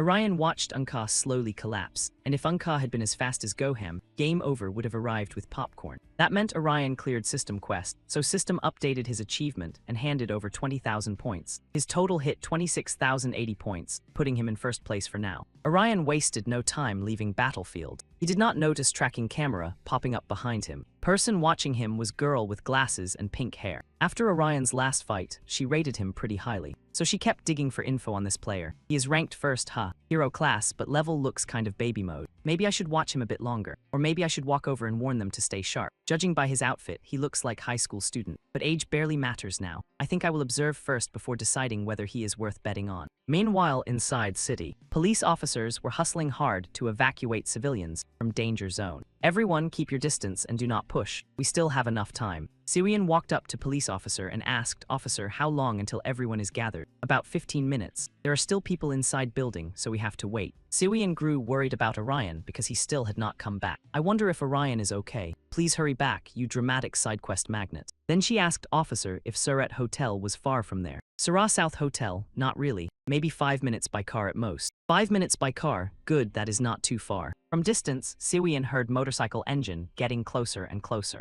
Turns out it was Orion. He had returned after that fight and said, sorry I am late, I had to grab motorcycle. Siwian looked stunned because she did not expect him to handle both Anka and Saren by himself. Then Orion told police officers, you two should head into Wormhole 2, we will take care of rest. They wanted to leave this nightmare buffet too, but many people outside still had not been evacuated. Officer refused to abandon anyone still trapped in building, so he chose to stay. After that, officer told his partner to go first because someone needed to protect civilians after they entered Wormhole. Yes, sir. Siwian quietly asked, are you planning to go alone? Officer looked exhausted. If backup does not arrive, then yeah, probably. By rule, officers patrol in pairs, but right now, options are about as dead as my sleep schedule. Lin cut in, I am not talking about rules. Orion opened system storage and pulled out cloak for police officer. Please use this. It is cloak that hides you from monsters, so they are less likely to attack. With it, you can avoid them and move around much more easily. He also took out healing item for officer. You can use this to heal injuries if monsters attack you. Thank you, but do you not need these items yourself? Is it really okay to hand them to me like this? Orion brushed off officer's worry. It is fine. Please save as many people as you can.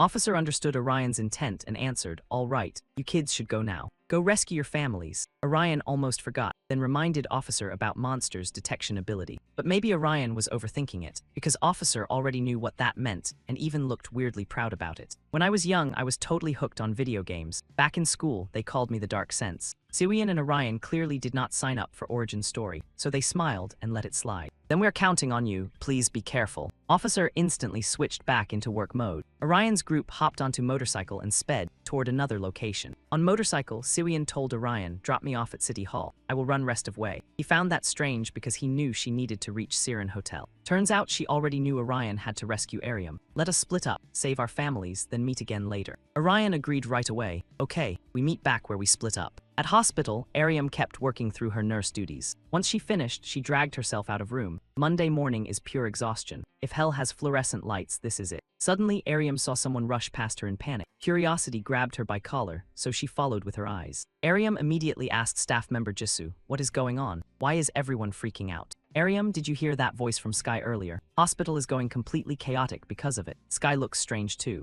Arium froze. Sky, I did hear some weird voice earlier. I thought it was advertisement or something, so I ignored it. Suddenly, explosion roared from far away, making Arium panic. I think that sound came from first floor entrance. I will go check. Wait here, Jisoo. Okay. She quickly ran toward source of noise. Several people gathered by railing too, because curiosity apparently has terrible survival instincts. Then she realized thing below was monster. A monster? Seriously. It was workshop creation of Puppet Master. Doll number 3, female type. Arium trembled and backed away. No way. Is this really happening? Are they filming movie or what? While she panicked, Monster had already appeared right behind Arium. By time she noticed, it had aimed sharp iron spear straight at her. Luckily, someone saved her life at last second. It was Dr. Noah. To save Arium, he took slash across his back instead. Danger keeps creeping closer, like it paid rent and refuses to leave. Arium rushes in and catches Noah. Dr. Noah, are you okay? Still functioning, he answers, which is doctor speak for not dead yet. Of course, danger is still on menu, and that monster attacks them again with its absurdly sharp spear. They dodge this round too, but if this chase drags on, both of them are getting sent straight to game over screen. Noah says they should escape through Hall E, because he does not think main entrance is survivable anymore. But what about Patience? We cannot leave them behind. Patience, while Noah hesitates, another monster shows up, because apparently one nightmare was not enough. This time, neither of them has enough time to worry about Patience. What should we do now, Ariam?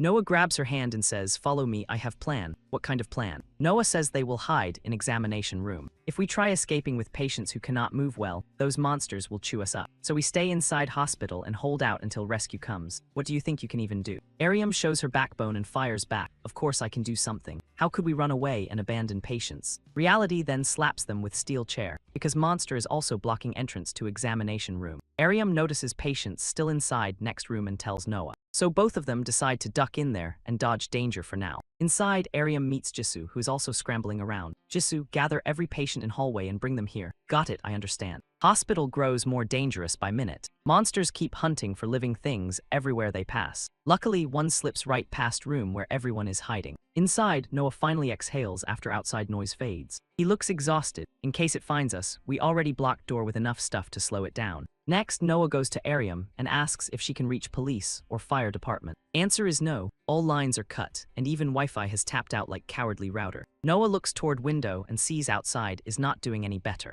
Ariam snaps what is going on. What are those movie monsters doing here? Noah stresses this is not movie, it is video game. She phrases video game. They come from famous game called Ergosphere Online. I tried playing it before, so I recognized them. Ariam seems to remember something, then turns pale when familiar title hits her like truck kun without insurance. It is game she saved money to buy for Orion on his birthday. If outside is as bad as in here, that means Orion might have. Seeing her keep gasping for breath, Noah gently comforts her. Do not worry, Ariam. By now, he is probably with his teacher. Smart kid like that will have heaven watching over him, so do not panic too much. Her mood improves a little, but then she wonders how monsters from game can appear in real life. Noah looks gloomy. I am not sure either. Suddenly, patient screams after spotting helicopter. Is that helicopter? One just flew by. Is that rescue team? We are finally saved. Hope flashes fast, then Noah snuffs it out with brutal timing. No, that helicopter is for officials. They probably evacuated government first. Helicopter turns farther away from hospital, and patients who were cheering seconds ago sink into crushing disappointment. No way. What about us? How can they abandon us and escape alone? Next second, helicopter suddenly bursts into flames. Unbelievably, it gets attacked midair by monster, terrifying every patient. This cannot be happening. Are we all going to die? I do not want to die. I do not want to die. Patients spiral into panic, turning room into emotional blender with broken lid. Noah steps in fast to calm them. Everyone calm down. Rescue will definitely come, so please stay calm. Ariam's face changes. This is complete chaos. Patients are terrified, and weaker patients break mentally much faster than normal people. Door suddenly shakes. Monster may have noticed living beings inside room, because earlier panic got way too loud. Noah grabs metal rod as weapon and tells everyone to move back. That impact hits again. This time, monster's claws even punch through wall. It drags its huge body inside. Noah stares it down without flinching. He says he will distract monster, and Ariam should use that chance to escape, leaving her stunned for few seconds. As soon as he finishes, Noah charges in and attacks monster. But he is not its match, so one hit sends him flying like low-level NPC in boss fight. When Noah wakes up, monster is already right beside him. But Ariam still has not escaped like he told her to. He shouts, Ariam, what are you doing? I told you to run. Ariam's eyes turned dead serious. Don't say dumb stuff like that. I already told you. She gripped wooden club tight. I won't leave any patient behind. Then she shoved out every ounce of courage and charged monster. Ariam slammed it hard enough to make bones hurt. The impact snapped club clean in half. Still, monster's rock-hard hide took 0 damage. Worse, Ariam became next target. Monster stared at her with weird grin. Noah panicked and shouted her name. He reached out to catch Ariam, but it looked too late. Right when spear tip rose high, base spawned a weird opening. Monster's body suddenly got sliced into thin cuts. Then it exploded into pieces right in front of Ariam, while Noah still stood there, totally lost. From smoke, Orion's voice rang out. You okay? No injuries. Memories of little brother, who always protected her, rushed back all at once. She blurted out Orion's name. As smoke faded, he appeared like saving God. I came to save you, Ariam. Ariam's face showed pure shock. Orion, how did you do that? But this was no time for small talk. Sorry, Ariam, I'll explain later. This is patient room, Orion asked Noah. Did monster attack you? Use this mid-tier recovery potion. Noah adjusted glasses, clearly recognizing it. Isn't this mid-tier recovery potion? Orion sounded rock solid. Yeah, just drink it like in game. If monster caused injury, this item will heal you. For some reason, Noah hesitated while staring at bottle. Orion looked over. Is this all survivors in hospital? Ariam answered with hesitation. I don't know. We've been stuck in this room whole time. Seeing that, Orion took charge. Got it. I'll do quick sweep. I've already cleared monsters around here, so relax. Then he left Sister behind and sprinted off to scout area. Ariam watched his back and felt uneasy. She turned to Noah. I don't know what's going on. Noah gave same blank look. Me neither. Follow Orion and see what he does out there. Only way we live is trusting Orion. He's only one strong enough to fight monsters. Farther down hospital hallway, Orion ran into Monster. Somehow, weapon was already in his hand. Monster was caught off guard, but it did not even get time to transform. Then Orion gave it no room to breathe and stabbed straight through chest. And he fired off final move too. Double slide skill. Monster burst apart in instant under Orion's hit. Without hesitation, he moved on and checked every corner of hospital. Sorry, anybody here, I'm here to save you all. But Orion got only dead silence back. Weird, I don't see anyone. Did they escape? Most were hospital patients, so that seems impossible. I should keep looking a bit longer. Something up ahead made Orion stop in his tracks. He muttered, oh no, looks like somebody fought monster here. They fought back, no way they survived that. That meant another player was here. Who could it be? Orion followed trail on floor. His eyes suddenly went wide. Out of nowhere, girl carrying weapon stepped out, and she already tried swinging it for attack. When Juji realized Orion was human, she stopped. Oh. Orion had no clue who this was, he just stared. Huh. Then Juji acted like Orion was old buddy. Hey, your player I met in those competition runs, right? I only saw tip of your sword, so I thought you were monster. Look, it's sword guy from Waham mission. Jun Sung rushed over, totally losing it. He gasped too. Oh, it's you. This has to be fate, right? Anyway, nice seeing you again. You remember us. Golden-haired woman was Juji, Wind Knight, hunting points 0, 1050, current rank 43. Tall guy was Ajin Sung, Tower Builder, hunting points 85, 40, current rank 55. Orion was basically frozen whole time. He scratched his head. Yeah, so they fired off questions nonstop. You don't remember us? Orion gave awkward grin. No, I do, I just remember little. Jun Sung got mildly annoyed. Damn, you're always like this, huh? So where's girl from your team? Orion answered fast. Oh, she's handling something. We'll regroup later. Anyway, did you two wipe out all monsters in hospital? Guy Uzi pointed at his sword and said he had a skill that let him spot monster-heavy zones. It led them to this hospital, so they figured they might as well farm some monsters on the side. Their story left Orion full of questions. What about patients and everyone else stuck in here? Jun Sung thumped his chest and said they already got everyone out. They built a barrier in hallway and carved out a side route monsters could not use. Then they escorted everyone to safety. Orion could not stop praising them. Wow, smart move. You are basically wall-building legends. Jun Sung looked way too proud of himself after that. Uzi kept talking about his big win, and I got everyone to escape through whole area. It was far away, but I am fast, so I found safe route for everyone. Orion felt tension melt off his shoulders and gave warm smile. I knew it. You guys are good people. Jun Sung glanced at Juji and asked if things sounded shaky. Really? She grinned smugly and did not miss chance to clown him. I know I am good people, but you? Not so sure. Jun Sung was not in mood to trade insults, so he let it slide. Orion needed next plan. Alright, good. Those people escaped too. If we wipe out rest of monsters around here, reaching whole area will not be too hard. But we still need plan to hold room. You two interested in deal? That line caught both off guard. Jun Sung blinked and asked deal. Scene shift to another hallway. After Ariam finished bandaging wounds, she asked if things were better like this. Woman nodded. Yeah.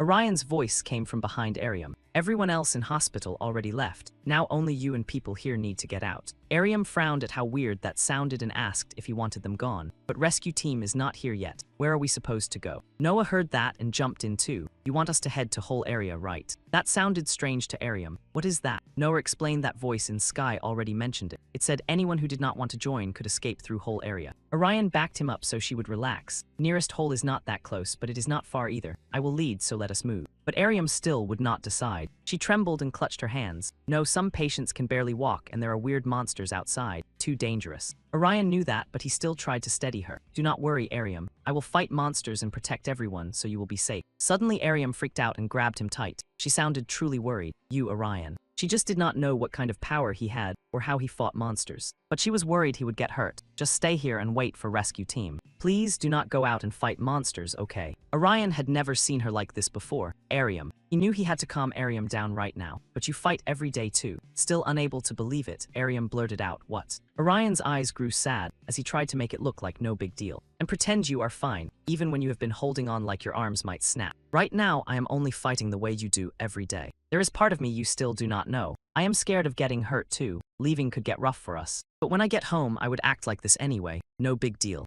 Same way you all always do. Ariam felt weird, messy confusion in chest. Strange. In her dreams, Orion was always just tiny little kid. Fine, if we leave, we stay together until safe. Got it. Orion smiled and said, yeah, I promise. That made Ariam feel a little better. All right, let us get out of here. Orion turned on device and searched map for position. Noah, can you check escape route? Noah nodded. Oh, sure. Next, Orion explained that everywhere he passed through was already cleared of nearby monsters, so they should leave fast. It takes about 10 minutes on foot to reach whole area, so move. Noah rested chin on hand and thought, 10 minutes. These patients may need stops on way. Orion looked at Noah. I already thought about that and suddenly device flashed warning sign. Orion's eyes went wide as he stared at screen. Screen said monsters will respawn in 10 minutes. Stronger monsters will appear. Those words stayed on screen and drilled into Orion's skull. Monsters will respawn in 10 minutes. Stronger monsters will appear. Respawned monsters killed before will come back, which means recovery. All three stared at screen as Orion shouted that they were about to respawn.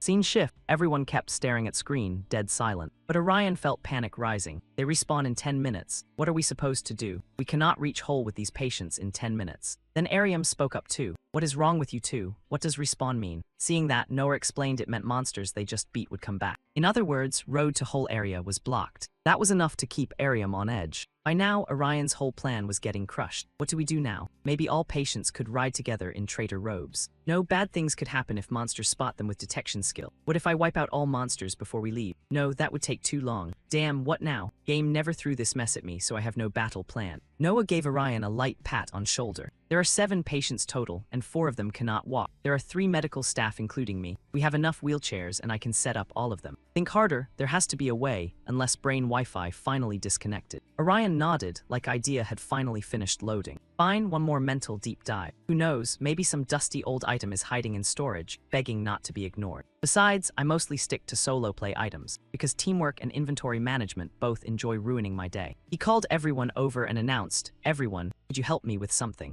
Noah waited for his request. One favor, huh? Then Orion said, I want everyone to join this game. Everyone looked mildly stunned, while Noah reacted like he had already read spoilers in comment section. Outside hospital, gloomy air covered everything like world had enabled emo filter. Juji and Jun Sung were already waiting outside. Juji snapped before patients even entered chat. We agreed to meet halfway, so why is he still not here? Looks like he betrayed our deal, right? Jun Sung checked his wristwatch. Only 1 minute remained before monsters respawn. I do not think he can reach wormhole zone even if he leaves right now. Juji kept roasting Orion like he owed her money. Right, so what is he doing? From another direction, something made Juji freeze. Huh, what is that light over there? Jun Sung stammered, no way. Did that Avenger use speed buff on those people and bring all of them here? Orion raised item in his hand, red leader's torch. It equalizes movement speed of nearby players with user for 25 seconds and can be used twice in a row. Juji had never seen this before. Wait, how can speed buff work on normal people? Jun Sung shook his head. No, I think they are players now. Even level 1 players can briefly run as fast as an Avenger if they use Rage Leader's torch. They probably picked easy adapt class like Merchant, since tutorial quest is mostly walking around. Juji smirked. Either way, this reminds me of when he fought Waham. Jun Sung agreed. He really is smart. Annoyingly smart even. Next, Orion called out, Juji Windrider. Take this item and run toward wormhole zone now. Juji lit up like she had been handed main character music. Aha, relay baton for me, got it. We just sprint full speed, right? Orion released torch from his hand. Exactly. Juji jumped into mission mode. Follow me and do not get distracted. I am way faster than before. Gale walk skill. Jisoo squeezed her eyes shut. Hector, oh no, this is way too fast, Ariam. Ariam tried to calm her down. Breathe, Jisoo. Jun Sung looked completely done with her. Juji is overhyped again. She goes berserk every time she gets chance to show off her skills. Looks like 10 minutes are up. Suddenly, something shot up behind Jun Sung. Swamp Archfiend monster creates streams of mud wherever it passes, because apparently walking normally was too polite. So according to plan, I have to block this monster from rear. Jun Sung grinned like Trouble had invited him personally. Undefeated seed item. Undefeated seed doubles duration of next skill. Come at me, I will not let you get through. On Juji's side, she was still fired up and had already carried everyone pretty far. We are almost there, do not give up. Orion's eyes widened as he looked ahead. Windrider, there is monster over there. Juji turned back and asked, what? Seriously, that thing was not here before. In front of them stood monster shaped like polar bear that clearly skipped cuddle tutorial. Blue crystal monster requires 36 hits to kill, regardless of critical damage. Juji sounded very confident. With two of us this should not be problem, right? Orion nodded. Right, should take about 10 seconds. Ariam, wait here with everyone for a moment. Ariam blinked then agreed. Hush, sure. Orion moved first and used grudge slow skill. Then he displayed it like slashing lines darting back and forth. Ariam simply stood there, watching everything unfold. Then her dark eyes widened as she watched them fight. Juji and Orion focused with scary precision. Especially Orion, he never dropped his guard, not even for 1 second. Ariam remembered how bravely he saved her, with no fear on his face at all. That was what Ariam saw in her younger brother. Next came Juji's move, whirlwind flying blade skill. Monster's scream echoed everywhere like bad Yelp review from Underworld. Juji grinned proudly. This time I got finishing blow. Orion fired back. I landed more hits, but fine. Juji snapped. You counted. Then all anyone heard was Orion laughing. He informed people on other side, all right, everyone is safe now, keep moving. This park is wormhole zone. Noah had been watching, clearly impressed. I am glad I got to see you fight today, Orion. You really are special. Orion's cheeks suddenly turned red and he laughed awkwardly. Oh, it was nothing. He turned to his sister. Let's go, Ariam. Time to move everyone somewhere safe.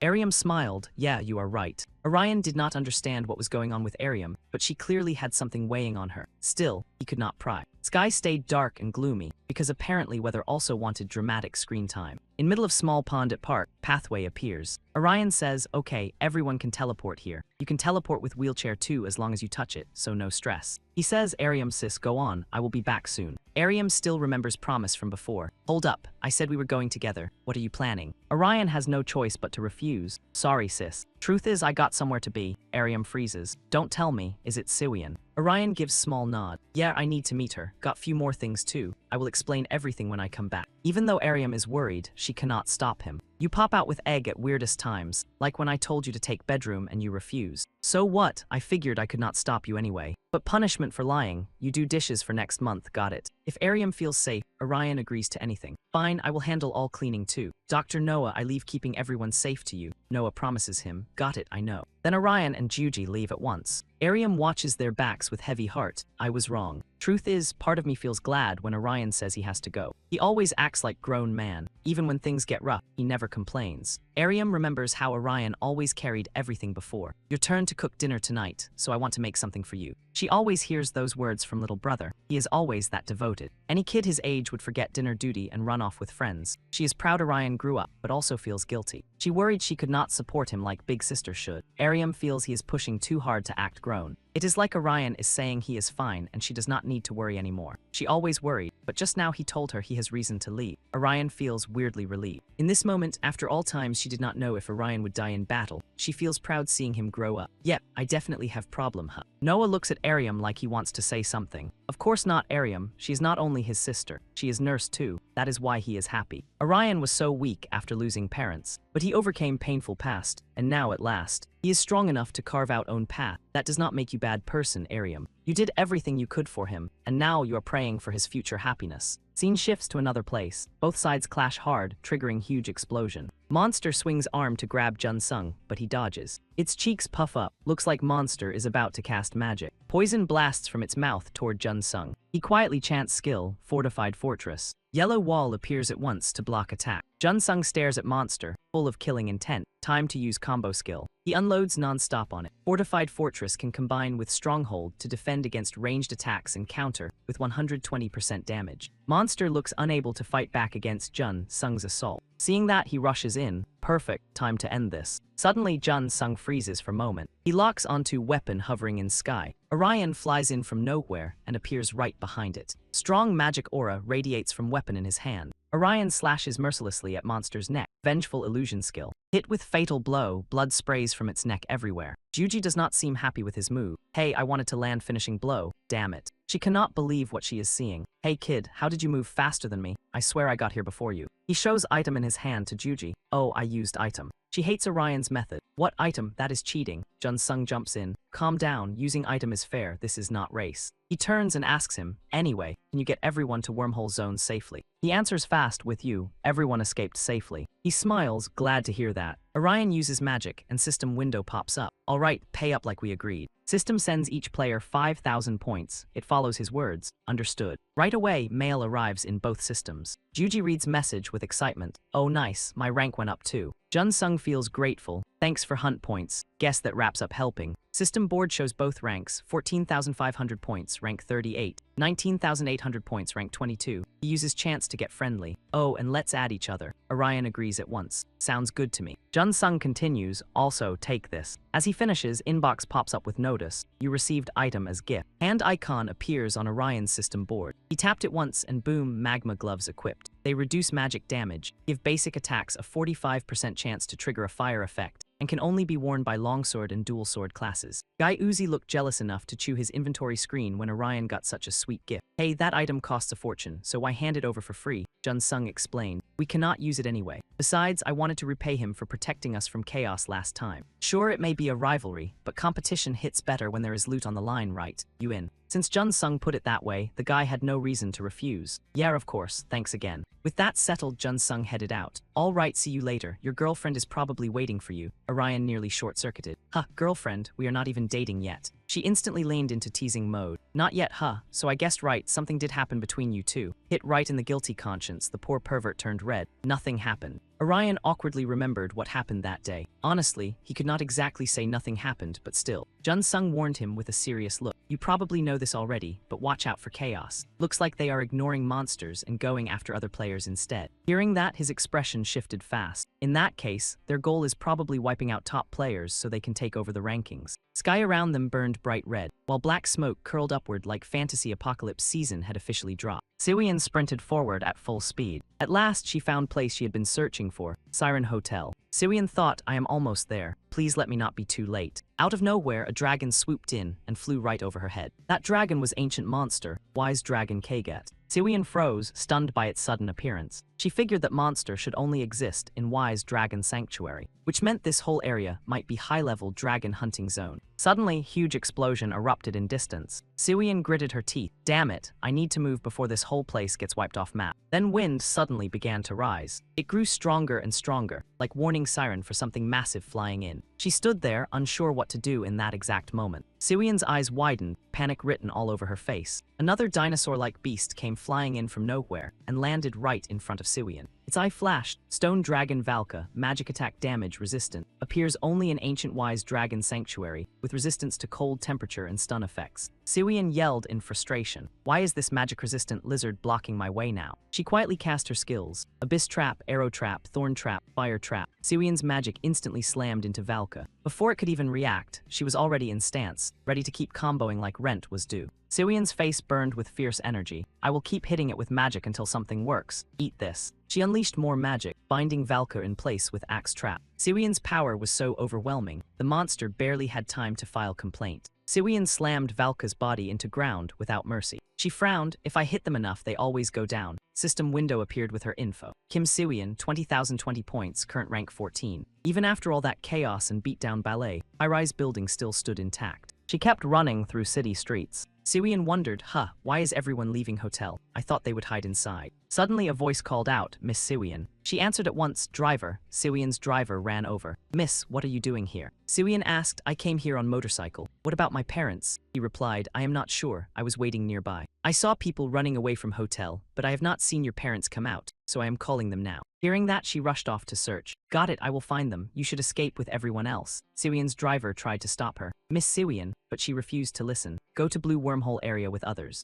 Siwian entered hotel. Reception desk stood right in front of her. Now everything around it was completely trashed. She thought hotel is wrecked. Did monsters get inside too? Tension showed clearly on Siwian's face. This feeling was strange. Suddenly, a monster radiating intense magic appeared right behind her. It formed a magic sphere. Monster Wise Dragon Moundo. Then it launched spell straight at Siwian. She quickly raised a shield to block attack. Siwian's expression grew darker by second. Memories of past flashed through her mind, and she wondered why she was trying so hard to save them. People who hurt her. Was it because they were family? I do not know. Siwian stared at monsters in front of her, but her eyes lit up as she charged toward them. Now was not time. Siwian used her magic, cutting them down one by one. I will think about that after I save them. A blazing aura of lightning wrapped around her body. Even if I want to knock their heads together, I do not want them dead. Scene shifts to Siwian sprinting toward room ahead. Door sign said meeting room, so yep, this looked like target room on her very stressful scavenger hunt. Siwian kicked door open and stormed inside like customer service had personally offended her. But place was emptier than budget promise. Nobody here, so where in dungeon hell did they go? Suddenly, someone screamed loud enough to hijack her attention. She sprinted toward noise. Were they over there? White smoke spread through hallway like evil fog machine got promotion. It was probably miasma caused by Disciple Try Long. It drifted upward while everyone nearby watched in pure nightmare mode. Every person there froze, terrified by scene in front of them. Her father shouted everyone get back. Honey, that thing is dangerous. Get out now, I will distract it. Before he even finished, Disciple Try Long attacked group with razor-sharp claws sticking from its back. Everyone there screamed in panic, and honestly, fair reaction. Couple got slammed down onto floor like physics had beef with them. Disciple Try Long saw golden chance and moved in for finishing blow. Right when it looked like he was about to get express shipping to Afterlife, a magic shield appeared right in front of him and blocked Disciple Try Long's attack. That spell came from her at range. She cast Skill Demon Hand Trap. Instantly, Clamp appeared, packed with nasty spikes sharp enough to cancel confidence. Clamp snapped hard onto Disciple Try Long, giving Monster Premium Pain subscription. It crashed to ground after that lethal hit. Her father stared, stunned. What just happened? Her silhouette slowly came into view before him. Her father looked completely shocked. Siwian, what are you doing here? Unlike his panic, she answered coldly, no time to explain. Follow me, and I will get everyone here somewhere safe. She quietly casts Skill Thread of Asina. High-rank skill, Asina Thread Labyrinth, reveals path you traveled in dungeon or way out. Movement speed increases by 12% on marked path. She warned them, follow glowing thread on ground. That is only way we reach safety. Mom, Dad, get up. We do not want another monster meetup. Her father quickly nodded. Fine. Her mother checked on him. Honey, are you okay? Watching them act all lovey-dovey made her irritation level hit boss phase. Her face practically screamed annoyance. Why are they hugging like that? Normally, they barely even looked at each other. Her expression got worse by second. What is wrong with them? Suddenly, door in front of her exploded. Another Disciple Try Long stepped out from inside. It turned toward everyone with razor-sharp glare. She clenched teeth. Disciple Try Long's final moment. She growled, everyone back off. This area is dangerous. Monsters behind it formed magic sphere. Skill, Disciple Try Long's final moment. Apocalypse Flame, deals piercing damage and fire damage even when blocked. They launched spells one after another toward where she stood. She quickly used her magic to block its attack. She gritted teeth. This monster is not even boss. Get out of my way. Magic circle appeared under its feet. Skill, Labyrinth Collapse. High-rank skill, Collapse Labyrinth, reduces speed of single target. Physical and magic attacks deal 20% more damage than normal attacks. Disciple Try Long quickly noticed something was off. But too late, monsters behind it had already been electrified. Maybe shock made it even more berserk. Monster fired powerful magic blast from its mouth. Blast missed her, but ceiling tiles began crashing down. Her dad glanced up, clearly realizing danger was dropping in fast. Without a word, he shoved his wife aside. But he could not dodge falling ceiling slabs himself. Her face went pale, honey. On outside, she looked like she did not care much about family. But moment her father was in danger, she snapped. You damn insect. Monster got beaten so badly by her, it could not even fight back. Her mother panicked over her father. Honey, can you hear me? Honey. Even now, she still did not grasp how serious situation was. What? Her mind spun in chaos. Why were they suddenly acting like this? They were not parents, she remembered. She stepped up and said, get out. Lady just stared like her brain took vacation. No time for small talk. Siwian fired up her magic and activated Time Warp device. Her spell sent ceiling bricks dropping down, then yanked them back up like time got edited. Siwian's face turned gloomy. If I rewind time, can we pretend none of this ever happened? Lucky for them, after bricks flew back up, Siwian's dad still had every piece in place. Her mom screamed, honey. He bit down pain and asked, what happened here? She walked over and asked, Dad, you good? But Siwian's father just looked at her with zero joy. Siwian, did you save me? That made Siwian even more pissed. You don't even notice. He gasped, thanks. Dad doesn't know what is going on, but in times like this, family matters most. She snapped, I asked if you can walk. Siwian yelling out of nowhere made both parents jump like they touched live wire. She spilled her heart out. Stop acting like nothing happened. You two are supposed to be normal, caring parents. Instead, you have done whatever you wanted this whole time. You never cared where I was or if I even ate right. I don't even know why I am reacting like this. And now that this mess hit, suddenly we are a real family. You think life works that easy. A stunt like this does not change who they are deep down. Siwian lowered her head. I do not even feel relief that you survived. It only makes me hurt more. I am mad because I have no choice but to act like this. She raised her voice. Mom, same for you. You only fake love when it benefits you. Maybe she hit nerve, because both went silent and took hit after hit from her words. After that whole rant, Siwian finally started cooling off. She squeezed eyes shut and drifted into memories. She did not even know what to wish for anymore. She once thought she could be happy in their tiny fake family if she could bury every painful memory. But that dream was pure kid brain nonsense. Siwian knew even if those memories vanished, these people would stay same, and she would be trapped in this twisted family forever. And even if she broke out of this fake shell someday, she would still be alone. In that moment, she could not hold tears back anymore. Siwian suddenly used her magic to smash nearby glass. Glass shards flew everywhere. Maybe this was what she had wanted all along. Then she turned and said, "You two better stay by each other." Siwian's mom had no clue what she was even thinking. What? Siwian thought about making them embarrassed and miserable, because she was about to become too important to ignore. Then she said, "We are getting out of here." She activated Labyrinth Skill and Icarus Wings gear, which increased total airtime during falls and jumps. In Siwian's heart, it felt like she had lost her way, all just to wound their feelings. She frowned. "I do not have time to explain everything to you." A powerful wave of magic burst from her body, so hold on tight. Scene shift, now at high-rise building. Siwian used her skill to guide her parents down from hotel. While moving downward, her mother felt terrified and let out a small cry. After a nerve-wracking stretch, they finally landed safely. Siwian opened info window and said, "Now that we are out of hotel, we need nearest wormhole zone." Looking at screen, she let out a small gasp. "Good, it is right around corner." Then she turned and asked, "Mom, Dad, ready to go?" Siwian's mother was still scared, but she answered her child, "Yeah, let me catch my breath." She whispered that she thought her heart was about to stage a full revolt. Siwian walked up to her father and asked, "Do you think you can handle this? Your shoulder looks hurt from before." Her father wiped sweat from his forehead and answered, "HMPH. It is not that bad. I may not be able to run, but I think I can walk." Hearing that, she put her hands on her hips and said, "Good, then let us move." She used skill to light up Labyrinth Path. Elsewhere, a beam of light shot straight down. When light faded, monster appeared. Its eyes flashed with something terrifying. Siwian looked at screen and saw way too many monster dots. She frowned in shock. What? So many monsters around wormhole zone. A monster was flying overhead and she kept thinking, they can spot us too. That means we cannot use traitor cloak. Siwian sank into thought. What should she do? Should she look for another spot?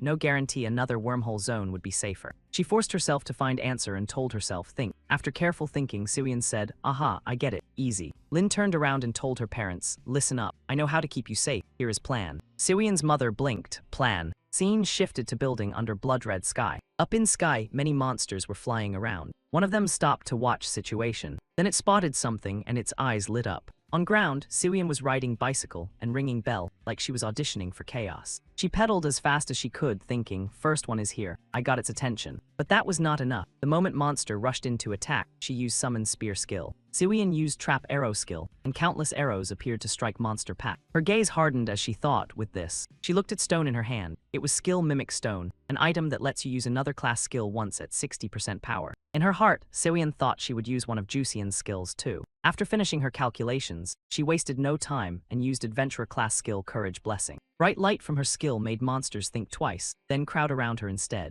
Seeing that, Siwian quietly cheered inside. Success! She dragged monsters near wormhole zone over to herself. Once monsters focused on her, she shouted, "Mom, Dad, go now." She stared down road and yelled louder, "Get out of here now." Hearing their daughter, her parents hurried away. Both of them remembered moments earlier, when Siwian was explaining plan to her parents. She tilted her head and told them, "You understand. I will lure them away from wormhole zone, then you can hide." Siwian's mother gasped, "That is way too dangerous. If you can defeat those monsters, would not it be better to beat them and leave together?" Siwian kept her face serious. "No, more monsters could appear while I am fighting. This way is safer for both of you." Her father hesitated and asked, "If you defeat them, you will come too, right?" Siwian frowned, voice firm. "No, at least not right now." Not letting her parents interrupt, she said firmly, "Do not wait for me. Teleport as soon as you reach wormhole zone." Seeing their worried faces, Lin tried to reassure them. "I promised someone I would meet them, so I cannot leave right away." Siwian turned coldly and walked off, leaving behind one line, "That is all I wanted to say." Siwian's father raised his trembling hand and reached for her. Siwian. Worried, he said, "I am not sure what to say to you, but still. Can you promise you will come back safe? We want to apologize properly." Siwian fell silent for a long moment after hearing those words. She answered coldly, "I do not really want to make some cheesy promise like that. I will say this instead, even if."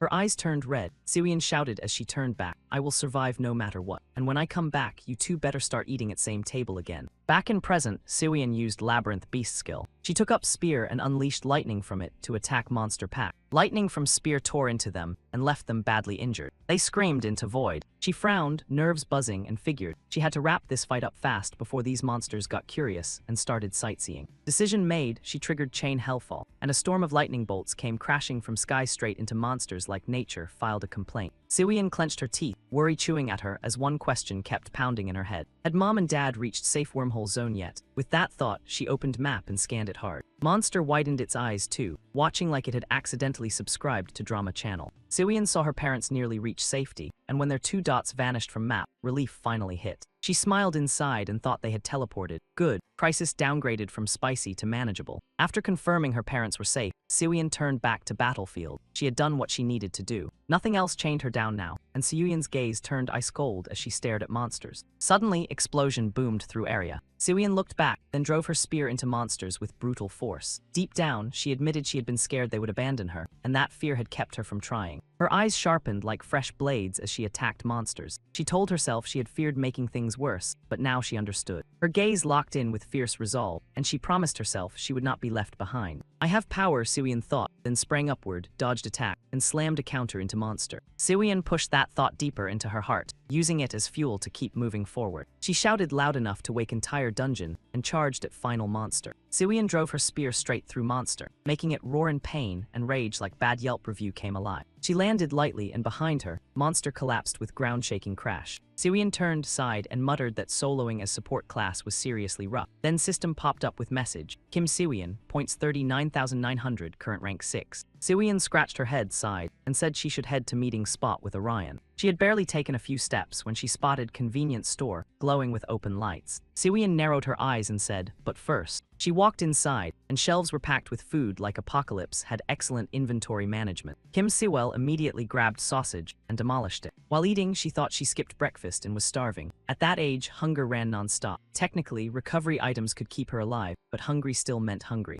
Meanwhile, somewhere else, sounds of battle rang out. Orion swung his sword with fierce precision, cutting into monsters like action scene budget just got approved. 2 monsters screamed in perfect harmony, terrible choir, great damage. After dropping piles of monsters, Orion walked on with cold focus. He opened map and saw monsters multiplying fast. He thought more had spawned after revival, so he needed to meet Siwian quickly. Orion asked System for time, and System answered right away, 1:19 p.m. His face tightened in surprise, when already, he had not realized he was late. He told himself he needed to hurry. Moments later, he was riding his vehicle down road at full speed. Orion drove while thinking he should ignore monsters en route. Meeting mattered more right now. Suddenly, he sensed something off. He checked rearview mirror and saw bright dot chasing him. Orion said something was following him. When he looked again, he saw a young man chasing him. His name was T-Hun. T-Hun shouted, "Hey, what brand are you? That decides whether I let you go. Answer me." Hearing that absurd nonsense, Orion stayed silent and refused to answer. He ignored him completely and accelerated away. Getting no answer made T-Hun furious, and he snapped, "So you're ignoring me, you rude bastard." T-Hun sped up after him and said, "You're not giving me choice." Orion still paid him no mind and kept racing forward. Suddenly, danger prickled across his senses. He twisted around to look behind him. T-Hun was already swinging sword at him.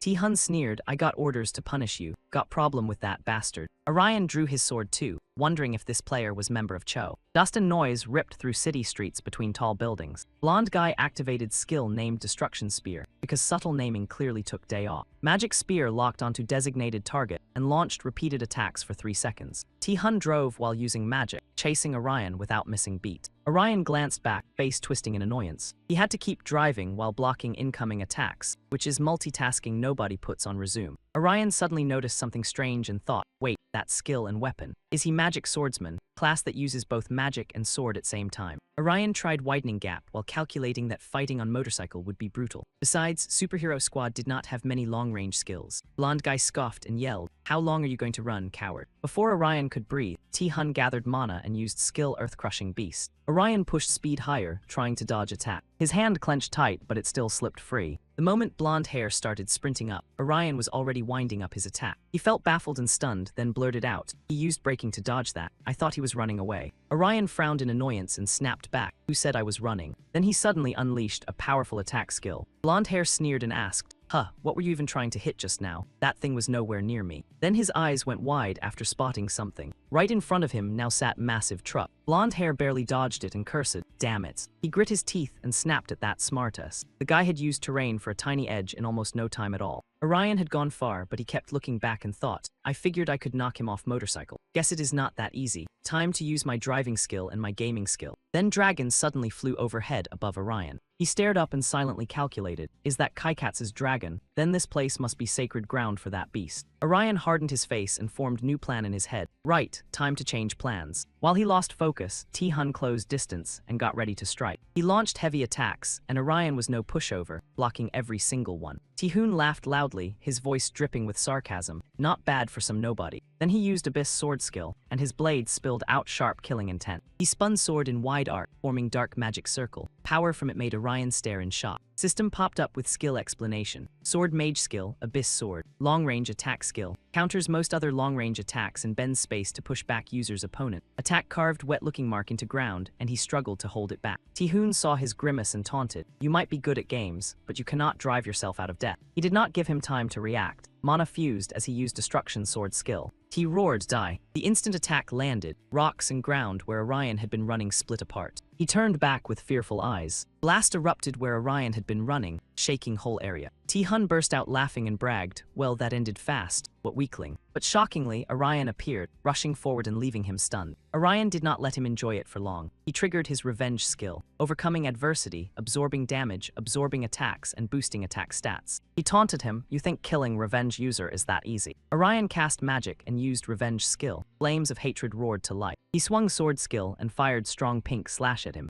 T-Hun cursed in rage. HMPH, this will not work on me. But Orion already unleashed sword slash straight across him. T-Hun was completely unguarded, his eyes widening in shock. Dagger shot toward him, and T-Hun could only grind his teeth and think. He hid Dagger with fire after throwing it. Dagger clipped him and sent him flying off motorcycle. He hit ground and rolled far away, while his bike shot up into air. Lying on ground, he snarled, that bastard. Before he could finish cursing, his eyes widened in disbelief. When he looked up, Orion was already standing right in front of him. T-Hun struggled to stand, pulled out another sword and mocked, I thought you were running away, but you are bolder than I expected. Orion did not react much. He only answered coldly, run away. I planned to take you down from moment I saw you. Hearing that, he snapped back in anger. What ridiculous garbage. With two swords in hand, he charged hard and said, then show me what you got, punk. They crashed into each other with brutal force, and every clash burst into fierce sparks. T-Hun threw a straight attack at Orion, but he dodged fast. Orion tightened grip on sword and stared at him with icy eyes. He used raw force to launch himself upward, then unleashed destructive strike. A cold iron slash cut right across T-Hun's body. He was shocked and annoyed, thinking, did I just get hit by fire damage? Then he spotted red glove on Orion's hand and wondered, is that magma glove he is wearing?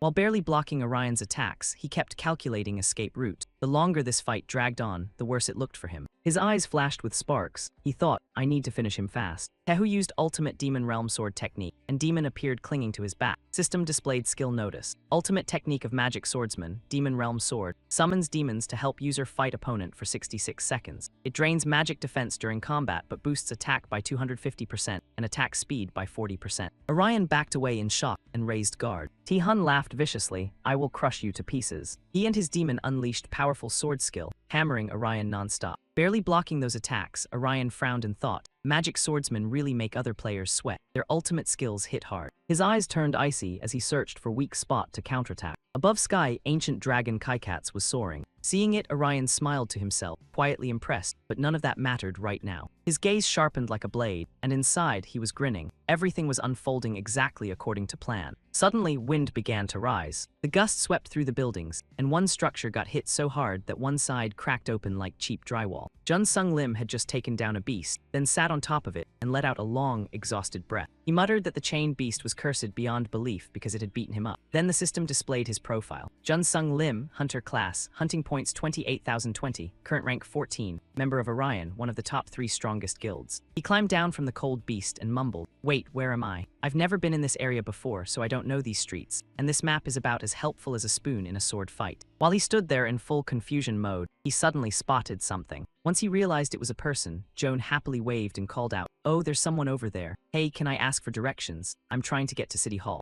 Mihyun's teammate replied, "Ah, so you're lost. No problem, I'll show you the way." Hearing someone offer to guide him, Jun-sung got excited and said, "Wow, you're seriously a good guy." Sadly, that good guy review expired fast because a hand suddenly punched straight through his stomach. Mihyun's teammate had appeared from a mysterious box and attacked him from behind. In a low, creepy voice, he whispered in his ear, "Let me show you the fastest way out of this event." After the shock wore off, Joan quickly jumped back, furious, and snapped, "So you're with the villains, you rotten trash bag." The man laughed and corrected him, "No, you're wrong. The evil side doesn't have just one bastard." Mihyun appeared from above the moment he finished speaking. "We're a whole squad of bastards." Jun-sung froze, then turned around to look behind him. Suddenly, an explosion roared out and shook the entire area. The city streets were now covered in dense watermarks. Tae-hun charged wildly toward Orion. Orion blocked with great effort, clearly getting worn down. Seeing his movements slow, Tae-hun sneered, "You were acting pretty cocky earlier. Is this really your best?" Tae-hun rushed in with another attack and taunted, "Go ahead and give up, you busted up mess." Orion still didn't answer, but his eyes lit up as if he had finally found Tae-hun's weakness. Suddenly, Orion used double slash, launching a surprise attack that caught Tae-hun off guard. Tae-hun was surprised by the skill and thought, "Did he bait me into attacking by pretending to stay on defense? Not bad." But Tae-hun immediately swung his sword and counterattacked Orion. The strike was so fast that he had no time to react. Tae-hun's face turned terrifying as he said, "I still have another hand." Orion retreated in shock and guarded, worry rising in his chest. What? Did he use an enhancement skill or some exclusive item? Damn it, I couldn't see it clearly. "Are you trying to run now?" Orion sensed trouble and turned to flee. Tae-hun burst out laughing and mocked him, running away now. Too late for that. He activated Fate Destruction, sending a storm of red arrows flying toward Orion. Orion gritted his teeth in shock and turned back to face it. Orion struggled, but managed to break through Tae-hun's attack. Then Tae-hun suddenly moved behind him. Luckily, Orion dodged just in time, and the two went right back to trading attacks like their swords had unpaid beat. In one reckless moment, Orion took a direct hit. Seeing that, Tae-hun laughed with smug delight and said, "Die." He immediately unleashed his strongest technique. But it missed. Tae-hun felt something was wrong and thought, "Wait, did I just use up my final movement? This fight has dragged on longer than I expected." He looked at Orion, covered in wounds, and wondered, was he dodging all this time just to stall? Tae-hun brushed it off and stayed confident. He may not be smooth, but he's sharp. Still, that doesn't mean I'm losing my leg. He swung his sword with brutal force and activated Abyss Blade. Orion desperately dodged every attack. Then he finally countered, using Steel Rage. But the attack didn't hit Tae-hun, leaving him confused as he followed its path. Seeing the strike fly far off course, Tae-hun laughed loudly and sneered, "Hey, idiot, what were you aiming at?" "It's over." Tae-hun raised his sword again and attacked. While striking him, Tae-hun said with total arrogance, "This is already finished." Just as he was about to swing at Orion, he suddenly froze. Out of nowhere, several fire arrows appeared in the sky and rained down on him. Injured, Tae-hun snapped in rage, "What the hell now?" When he turned around, a dragon had appeared behind him. Seeing it, Tae-hun's eyes widened in shock. "Kaikas, impossible, that monster never attacks first." Suddenly, he remembered Orion's earlier attack. "Wait, he lured the dragon here by hitting it." Orion finally spoke, "I told you I wasn't running."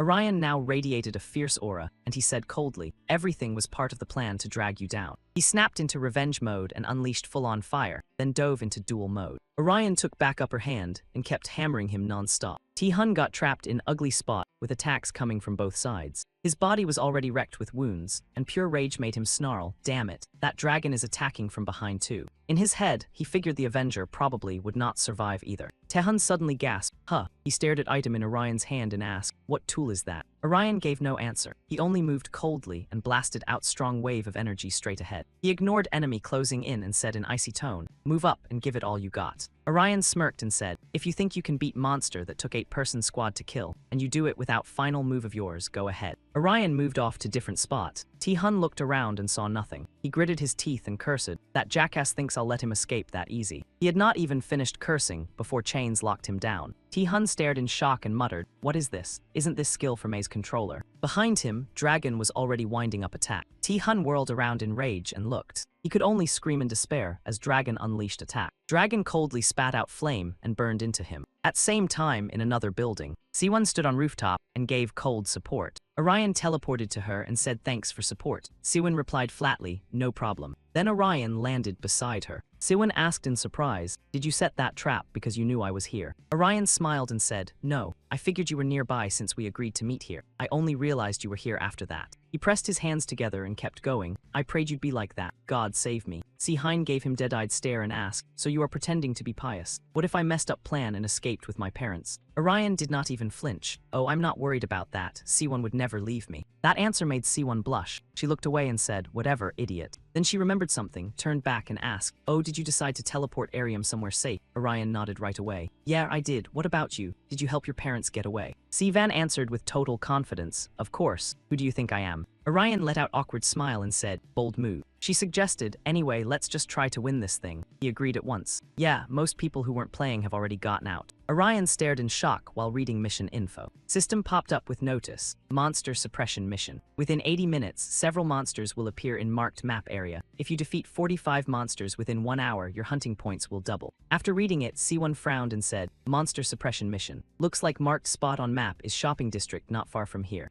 Orion stayed silent. Not getting reply from Orion, she suggested, should we test it a bit? What do you think? Orion smiled and said, I think so too. This is our chance to grab few more hunting points. His brows tightened as he added, only one thing worries me. He said, we are not only ones thinking same thing. Stephen looked worried too and asked, you mean Charles' gang? You think they'll show up too? Orion shrugged and said, yep, and mission rules will turn this into brutal competition. He voiced his worry. It says kill 45 monsters in 1 hour, right? Players will do anything to stop other players from taking their prey. Orion worried someone would use chaos for dirty tricks. He added, that gives them perfect chance to play dirty, at least in this mission. Si-Hyun looked unfazed and asked, so what should we do? Skip mission and kill different monsters instead. Hearing that, he frowned and thought it through before answering, no, we can't pass up this chance. We can't back down now. Orion shouted, you'll be key player, Siwon. That's how we win. Siwon looked at him with suspicion and stayed silent. After long pause, she finally understood and asked, you want me as key player, even though you're main damage dealer. At same time, in abandoned construction site,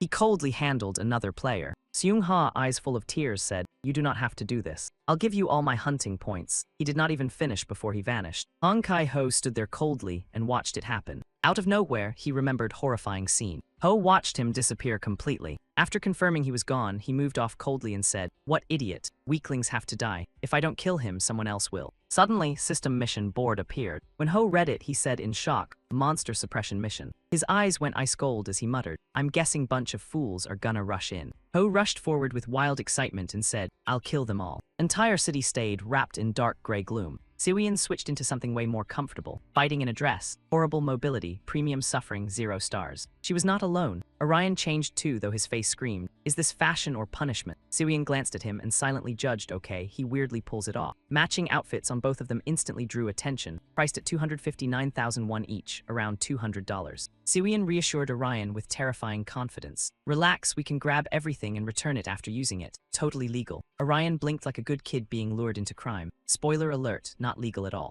Siwon added plan B, or we can pay later with a credit card. Don't worry. That sounded way less prison-flavored, so Orion calmed down. Fair point too, because fighting monsters in school uniforms forever is not exactly endgame gear. While they were talking, noise erupted outside. Turns out, a few other people had also received same mission. Orion and Siwon pressed against wall and watched quietly. Siwon grew alert. Other players, here for mission maybe. Judging by vibes, they were not fans of chaos either. From Orion's experience, nothing was certain. Best move, stay sharp. Normal players could still ruin their plan on purpose. Right then, system window popped up. Mission begins in 5 minutes. Before battle kicked off, Siwon still had questions. Hey, earlier you called me key player for this mission. You mean I'm supposed to wipe out all monsters? Orion paused. About that. Orion explained hidden meaning clearly to Siwon. She looked unsure. I don't use that skill much, so I don't know if it'll work. Other labyrinth masters barely use that lazy skill either. Orion steadied Siwon. It'll work if monsters keep spawning inside limited area. Mall hallways are narrow, so they will bunch up like sale shoppers on Black Friday.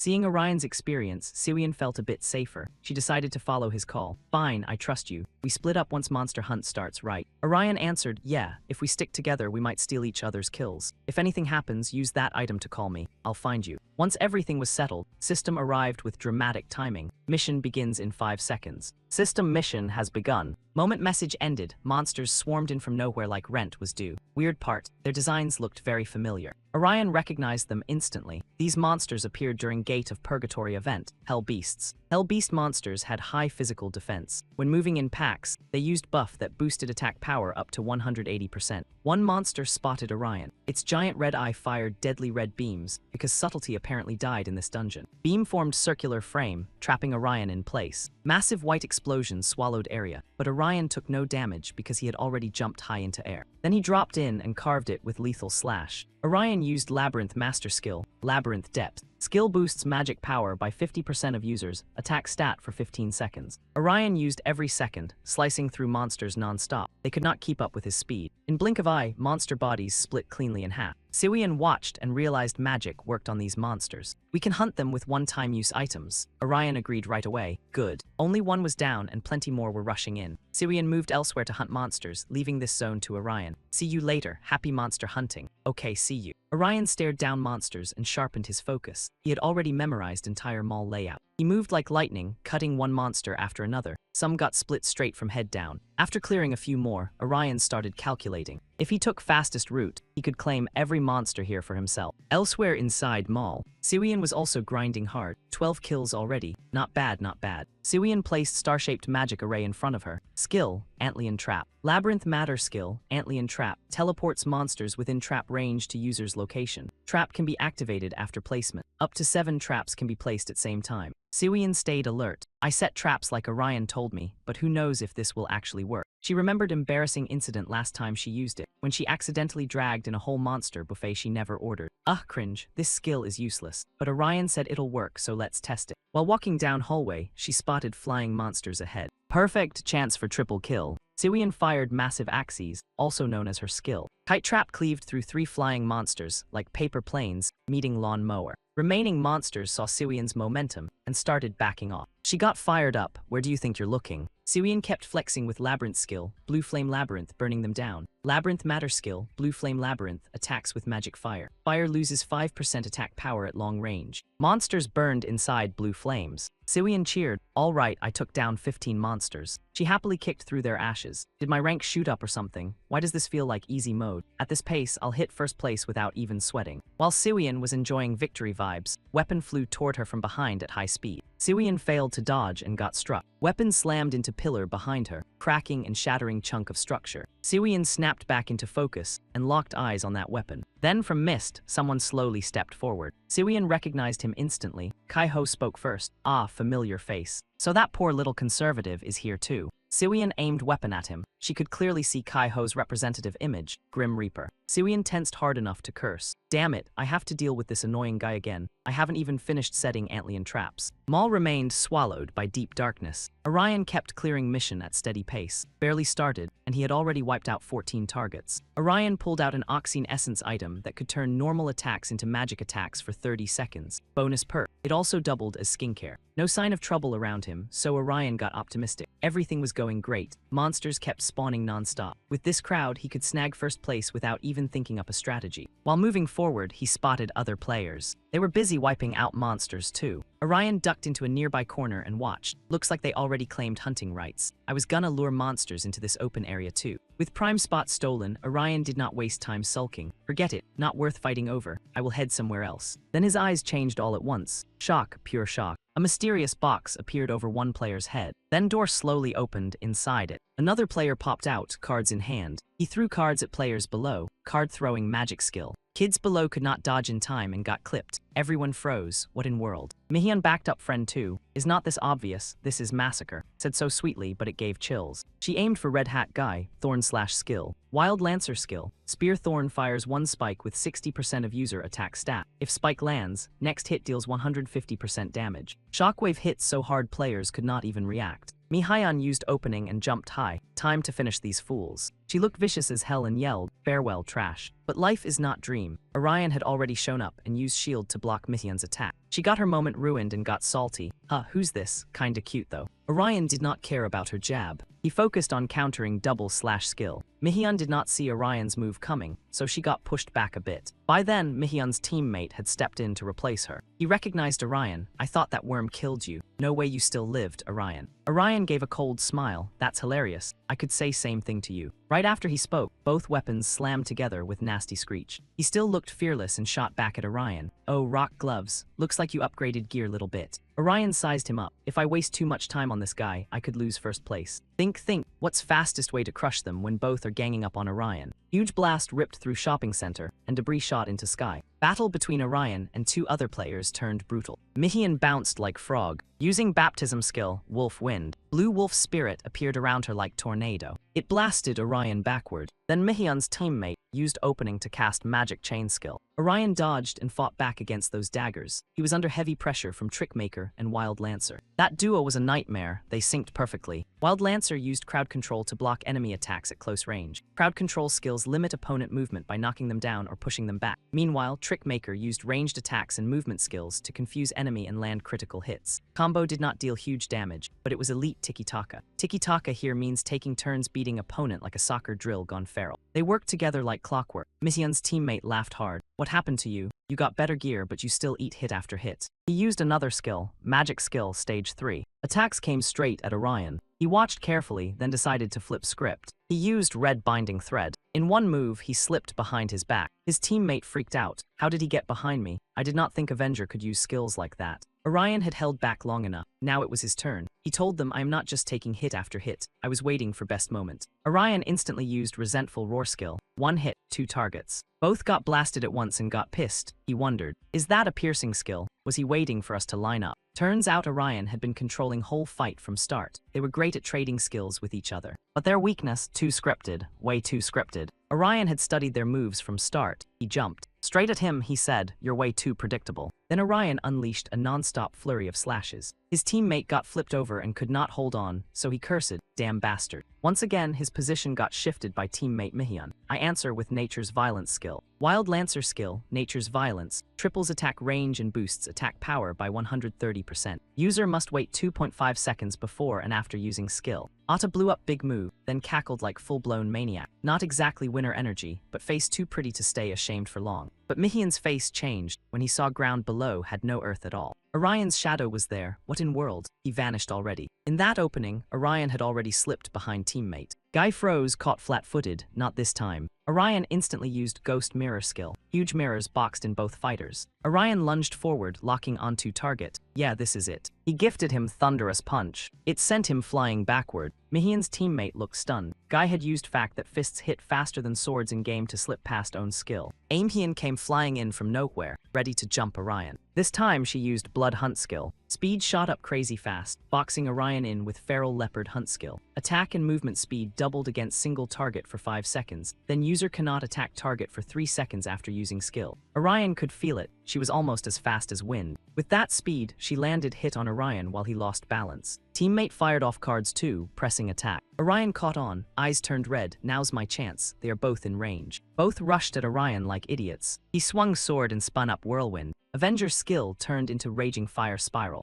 Avenger's Burning Flame. Long-range strike drains 38% HP and creates Fire Pillar based on attack stats. User cannot use Avenger's Burning Flame for 180 seconds after activation. Mihyun and teammate got blasted away. After that, Orion landed clean. His attention shifted to monsters on upper floor. This is taking longer than I thought. Maybe waiting for perfect moment to hit both at once is too inefficient. What do I do now? At this pace, I feel like I won't even reach first place. But Orion did not have to wait in despair. He spotted Savior. Wait, that's Ant Trap. Perfect, then I can take down both guys and monsters. With that thought, Orion summoned Item Exchange System. Same time, system kicked in. Orion wanted to use Vampire Fang item. Power slowly rises while HP drops. HP loses 2% every second until it hits 5%, then recovers after 10 seconds. Monsters kept floating through shopping mall floors from another angle. Air between Siwian and Hong Kai Ho was tense as hell. Siwian spoke, "I guess you're still alive after all. Thought you died after hearing about superhuman class." Ho answered coldly, "That made me think you two were dead after you ran into Emperor." Siwian remembered, "Emperor, oh weird-haired guy. He talked big game but he looked rough too, same as you." Siwian kept poking Ho. Guy looked irritated by words. "Oh, rich coming from support class nobody. Guy hiding behind merchant won't be able to talk after I crush you." Ho rushed at Siwian. He swung wild. Siwian refused to back down. She moved giant rocks behind him and triggered trap. Rock came crashing down on Ho. Guy could only run to dodge yet still talk trash. What slow skill. Suddenly Siwian turned and ran. Ho guessed her plan. I think she wants to drag it out. Running away again. Ho jumped high, ready to slam down. His whole body seemed wrapped in ghosts. Siwian panicked and cursed under breath. Damn it, creepy bastard. Ho kept chasing her. Where do you think you're going? We are not done with our game. Right after saying that, he smashed down at Siwian's spot. Then he realized too late, it was trap. Siwian finally relaxed face. Sorry, I would love to play, but I have some work to handle. Siwian's ant trap went to work. Chains locked down Ho's legs. Siwian flashed Ho loving middle finger. We'll play later, okay? Ho got so mad it felt like eating chili peppers. He blasted out curses like total clown. Siwian ignored barking dog. She wanted different play. No need to fight him right now.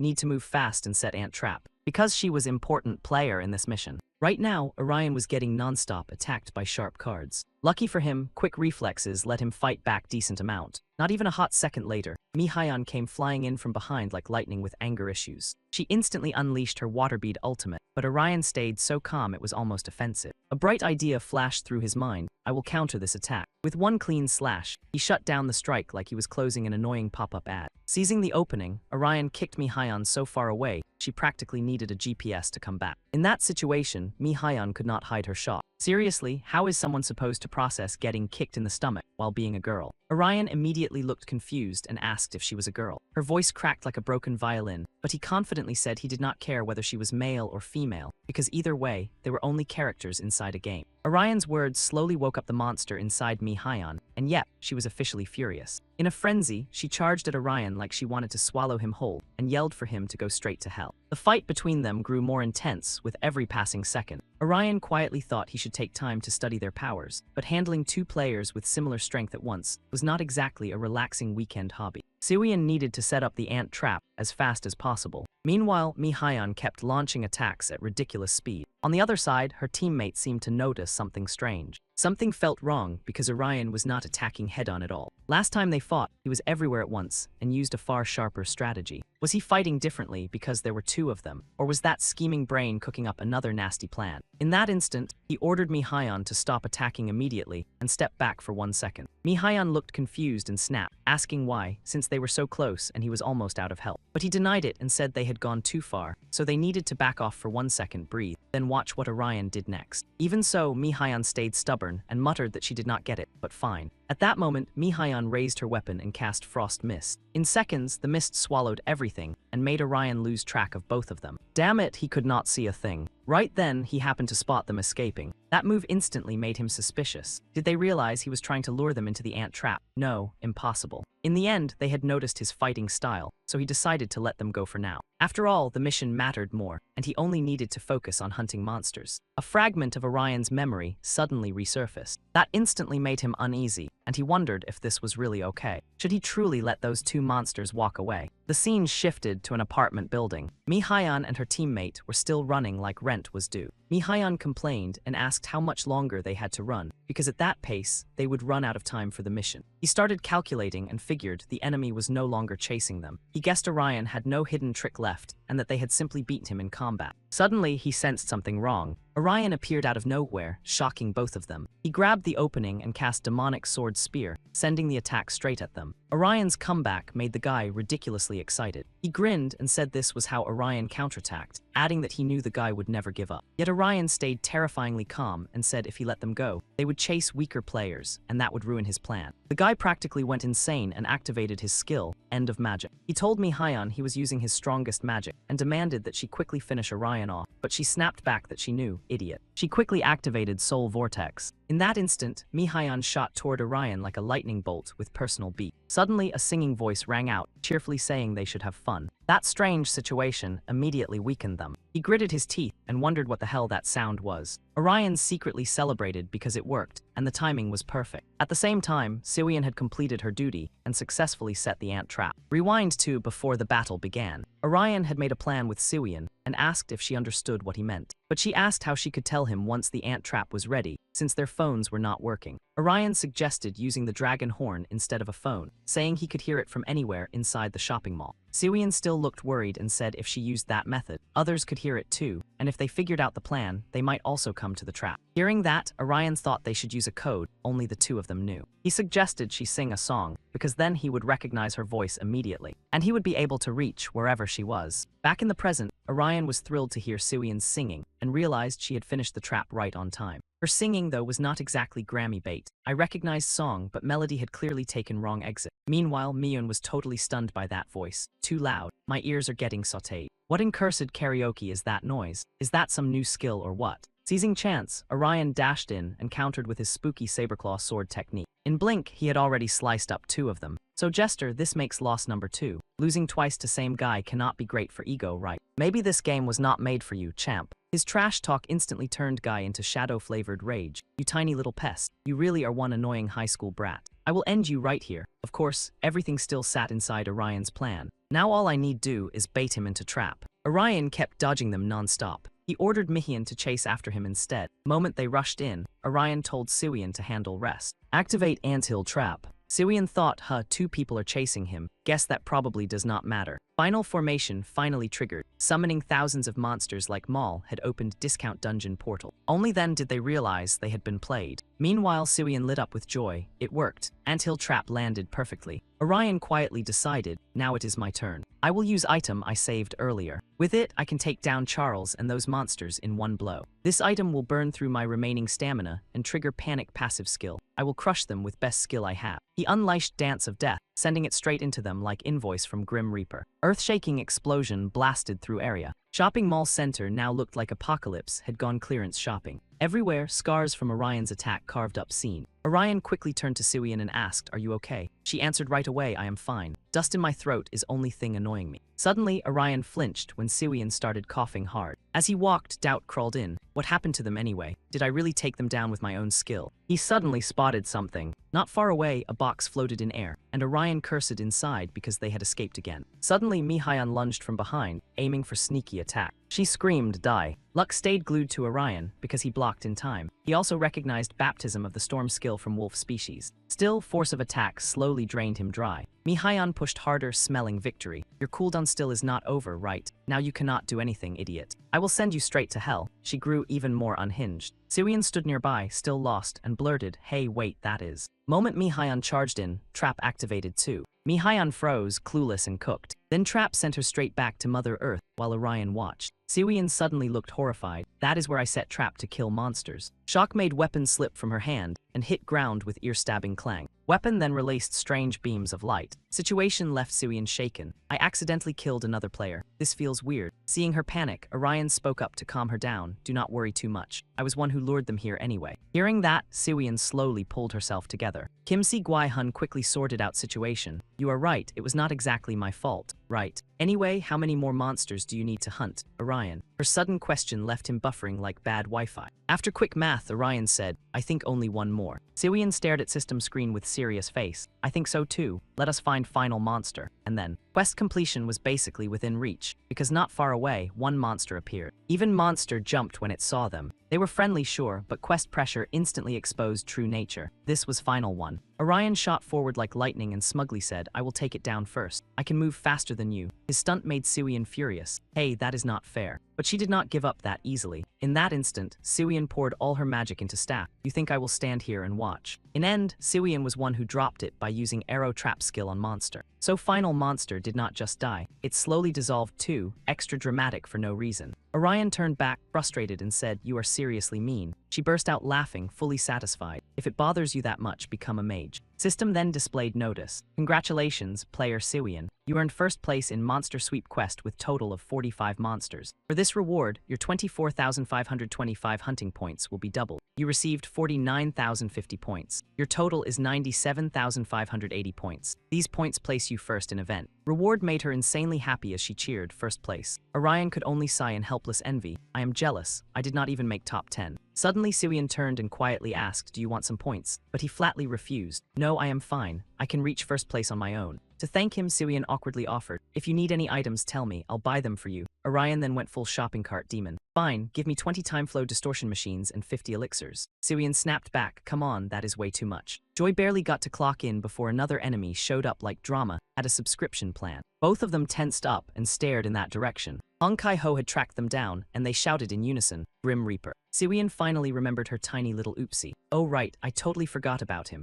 Orion asked suspiciously, "Did you run into him by accident or something?" She admitted she had crossed paths with him not long ago. Hong Kai-ho spoke in an icy tone. "Revenge boy, is this our third meeting now or the fourth? I'm sick of seeing your ugly face. Time to end this." His edgy villain monologue immediately started draining Siwian's patience bar. When Orion stayed silent, she fired back with sarcasm. "Yeah, I am also sick of that corny line." Seeing him frozen in place, Siwian called out worriedly, "Orion." He slowly realized something grim. This guy was hunting innocent players, which meant he was not misunderstood. He was a killer. "I can't forgive him for this." Orion stared at Hong Kai-ho and drew his weapon, ready for battle. He weighed situation with deadly focus. But Hong Kai-ho also embodied twisted, tangled emotions buried inside him. That was exactly why Orion had to stop him before he kept spiraling like a villain with no brakes. Orion then raised his voice and demanded, "Stop this fight." Kai-ho sighed and asked, "What nonsense are you babbling now?" Orion stood firm and warned him, "You gain nothing from killing other players. No hunt points, no items, and no title come from this. Same goes if you kill players to climb rankings. It is faster to kill monsters for rewards than chase high-ranked players." Orion tried to explain, hoping logic could land before fists did. His face hardened as he continued, "Killing random players one by one is not only inefficient, it is slowly chewing up your humanity like a cheap dungeon trap." But his words failed to shake Hong Kai-ho. Kai-ho asked coldly, "So what do you want from me? Stop fighting and play happy little family." Orion answered immediately, "I want you to play fair. You are strong enough to do that." His eyes sharpened, packed with complicated thoughts and probably several emotional error messages. Still, for a moment, it looked like he accepted the offer. Orion added, "I knew it. You are not a coward. You just see things differently." Then he suddenly snapped. "That is why our clash is unavoidable." Another personality inside Kai-ho surged up like a corrupted system update. Orion tensed and raised his guard. A vision appeared deep inside Kai-ho's mind. The man he kept choking repeated, "I only need to get rid of them. All of them." The one above him had tears gathering in both eyes. "That way, nobody can look down on you anymore." Another side of Kai-ho smirked with cruel satisfaction.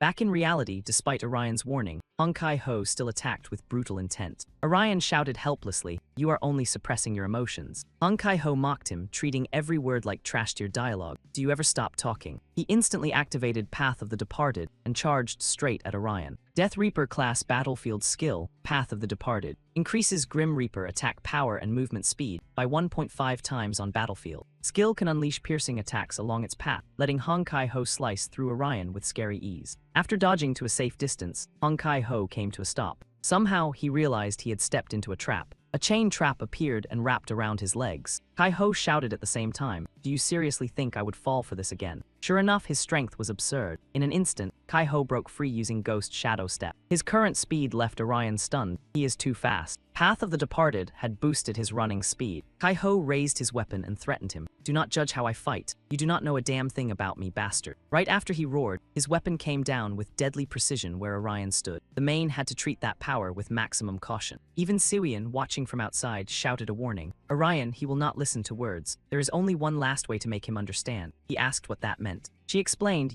classic problem-solving method, popular for generations. Orion was surprised by her suggestion, but it also helped him regain his calm. He declared with firm resolve, "Punch him until he listens." Behind him, Siwian raised her staff and cheered hard. Exactly. Orion's gaze grew, even more determined. A massive clash erupted. "We might be orphaned kids, but that does not define everything. That is why I cannot be sure my judgment is always right." Without hesitation, he launched forward. He only wanted to tell Hong Kai-ho one thing. He did not need to hate everyone. Orion thought this while trading blows. And he did not need to hide behind cowardly tricks either. The main began channeling magic into his weapon. Orion attacked without hesitation, determined to prove that point. You have to become strongest. Orion fought with everything he had, and finally managed to close distance with Hong Kai-ho. That night, Jusian and his greatsword activated Cactus Slash to attack a monster. The slash did more than leave a brutal wound. It also made Beast writhe in pain and collapse. Jusian celebrated after beating Monster, but 720-point score hit him harder than any boss mechanic. What was that? Why did that attack only give 720 points? Hunseung behind him said, "I'm not too surprised. It looked big, but it was easy to take down." This only dragged Jusian deeper into gloom. He stared blankly at his teammate like, come on, man, you are acting less like a hunter and more like a monk on a lunch break. What is that supposed to mean? Nothing. Mood flipped from awkward silence to panic mode when an explosion went off near them. Oh, what was that sound? Han Seung suddenly remembered something and said, now that you mention it, there was a monster over there earlier. Oh, that thing. Did we not all agree to ignore it, because dealing with it looked like filing taxes with claws? Han Seung felt bad vibes crawling up his spine. His gut screamed that something had gone very wrong. Elsewhere, Orion was staring down a scythe-wielding freak who clearly skipped therapy and chose violence. Both clashed non-stop, neither giving ground, with victory hanging by one very dramatic thread. Then that monster suddenly activated Winter Hunt. He slashed at Orion with a lethal strike, but luckily the guy slipped away like rent was due, and death was collecting. At the same time, Siwian fired back with arrows aimed straight for his heart. Hong Kai-ho dodged them with annoying ease, then taunted Orion. Hey May's master, give up and take your beating like scenery. Orion boosted himself with his own special technique, proving his will was not some cheap Wi-Fi signal Kai-ho could shake. Kai-ho caught on and kept dueling him with flower of resentment. This time, table flipped hard. Kai-ho got pushed back by Orion's ridiculous power. He stepped back several paces to keep a safer distance, but then a small dagger appeared right in front of Kai-ho's face. He barely dodged a fatal hit with everything he had, but blade still pierced his shoulder. Kai-ho clenched his teeth through pain, looking one inconvenience away from losing customer service voice. But fun was not over. Orion used May's master compression, and two massive cubes appeared above and below Kai-ho. In less than a second, cubes slammed together, trying to turn enemy inside into premium villain paste. Kai-ho escaped at last instant and got even more furious. You bastard. This time, Kai-ho chose all-out combat, creating his finishing move, Fatality. A purple rose bloomed behind him, packed with enough power to make Orion and Siwian seriously nervous. This attack could shave off 44% of enemy HP through stacked damage, while also causing dizziness and reducing blood loss duration for its owner. Siwian was stunned and yelled, "We have not even been fighting that long, and he is already using his finisher. It feels like he is gambling with his own life." Kai-ho answered, "Did I not already tell you? This ends here, die." Tentacles burst from that rose, sharp and brutal, attacking both Orion and Siwian. They could only dodge with speed, because blocking that mess was not on menu. Siwian finally got mad. "Master, your finishing move is seriously getting on my nerves." She charged Lightning Spear into her weapon and rushed straight at him. Kai-ho stood still for a few seconds like he had not noticed problem. Unfortunately, tentacles were paying attention. They stretched out and blocked Siwian's attack. Siwian fumed, thinking he blocked that. That hit was supposed to be heavy. Then Orion launched his counterattack and closed in on Kai-ho. He aimed sword point straight at him. Shockingly, that slippery tentacle kept moving like it had its own battle license. It struck Orion's right side, forcing him back several painful steps. Damn it, my skill still has not cooled down after that attack, so I cannot do anything. I need a little more time before I can use Destiny's Arc, just a bit longer. During that tiny window, Orion asked Siwian to attack ceiling near her. Siwian did not fully get point, but she agreed and rolled with plan. Siwian chose Depth of the Abyss and aimed upward. She thought, if I use this skill on ceiling then. Sure enough, plan worked beautifully. Ceiling took huge impact, cracked apart, and one giant chunk dropped straight toward Kai-ho. Before long, Kai-ho and that creepy rose were crushed under rubble. Siwian immediately cheered, "We did it." Ceiling collapsed and buried him. But to Orion, this was only a stall tactic. He gave her another order. "Good, now we have a little time. Hurry and gather supplies, we still need to keep fighting." Siwian froze for a moment while Orion searched quickly, then asked if that Grim Reaper had gotten stronger than before. Her reason was simple. His endurance was way too scary to ignore. Orion denied it. If we do not fight up close, there is no real stat gap. He is probably just more decisive with his skills. Only then did Siwian shift her gaze toward Orion. She saw what he was doing and snapped, "I am warning you, do not step into Transcendent rank." Seeing him flustered, Siwian added, "You survived by luck because of those side effects. We have no idea what happens next. So do not try to enter Transcendent rank. I do not want to feel that again." Orion sensed Siwian's worry, and promised he would not get involved with that power if she did not want him to. Suddenly, another explosion erupted nearby, coming from pile of rubble where Kai-ho had been buried. Shockwave was strong enough to blast both Siwian and Orion away. When Orion struggled to look closer, he realized this was Transcendent rank. Kai-ho walked out from rubble, and his body looked completely different now, far more overpowered than before. Kai-ho had become Transcendent, God of Calamity. Siwian realized this was insane, and wondered what Kai-ho was even trying to do. Worse, side effects of Transcendent rank still bothered her. Kai-ho raised his scythe and shouted at them, "Nothing matters more than me failing to kill someone." Kai-ho swung scythe toward Orion, making wounds scream like his body had filed complaint. Both sides got shoved under insane pressure from raw firepower. Siwian was shocked. Dude was weak just moments ago, and now he was throwing long-range attacks like he unlocked cheat mode. She knew if she did nothing now, those attacks would slam into both of them. Siwyeon's first move was retreat and set up an ambush, but when she looked at Orion, the guy was still fighting like his life depended on it. Orion thought dodging those attacks was way too dangerous. Fighting Hong Kai-ho at long range was a trap. The farther he backed off, the harder it was to reach him, and the enemy would just keep piling on attacks. That was why Orion chose to face him head-on instead of running. He wanted both of them close enough to create an opening. Rampage of the Vengeful Ghost got used, and this time power matched power. Orion even looked a bit stronger, which rattled Hong Kai-ho for a second. Why would he not give up? Why? Why was he not afraid of me? Hong Kai-ho swung his scythe hard and blasted Orion millions of miles away.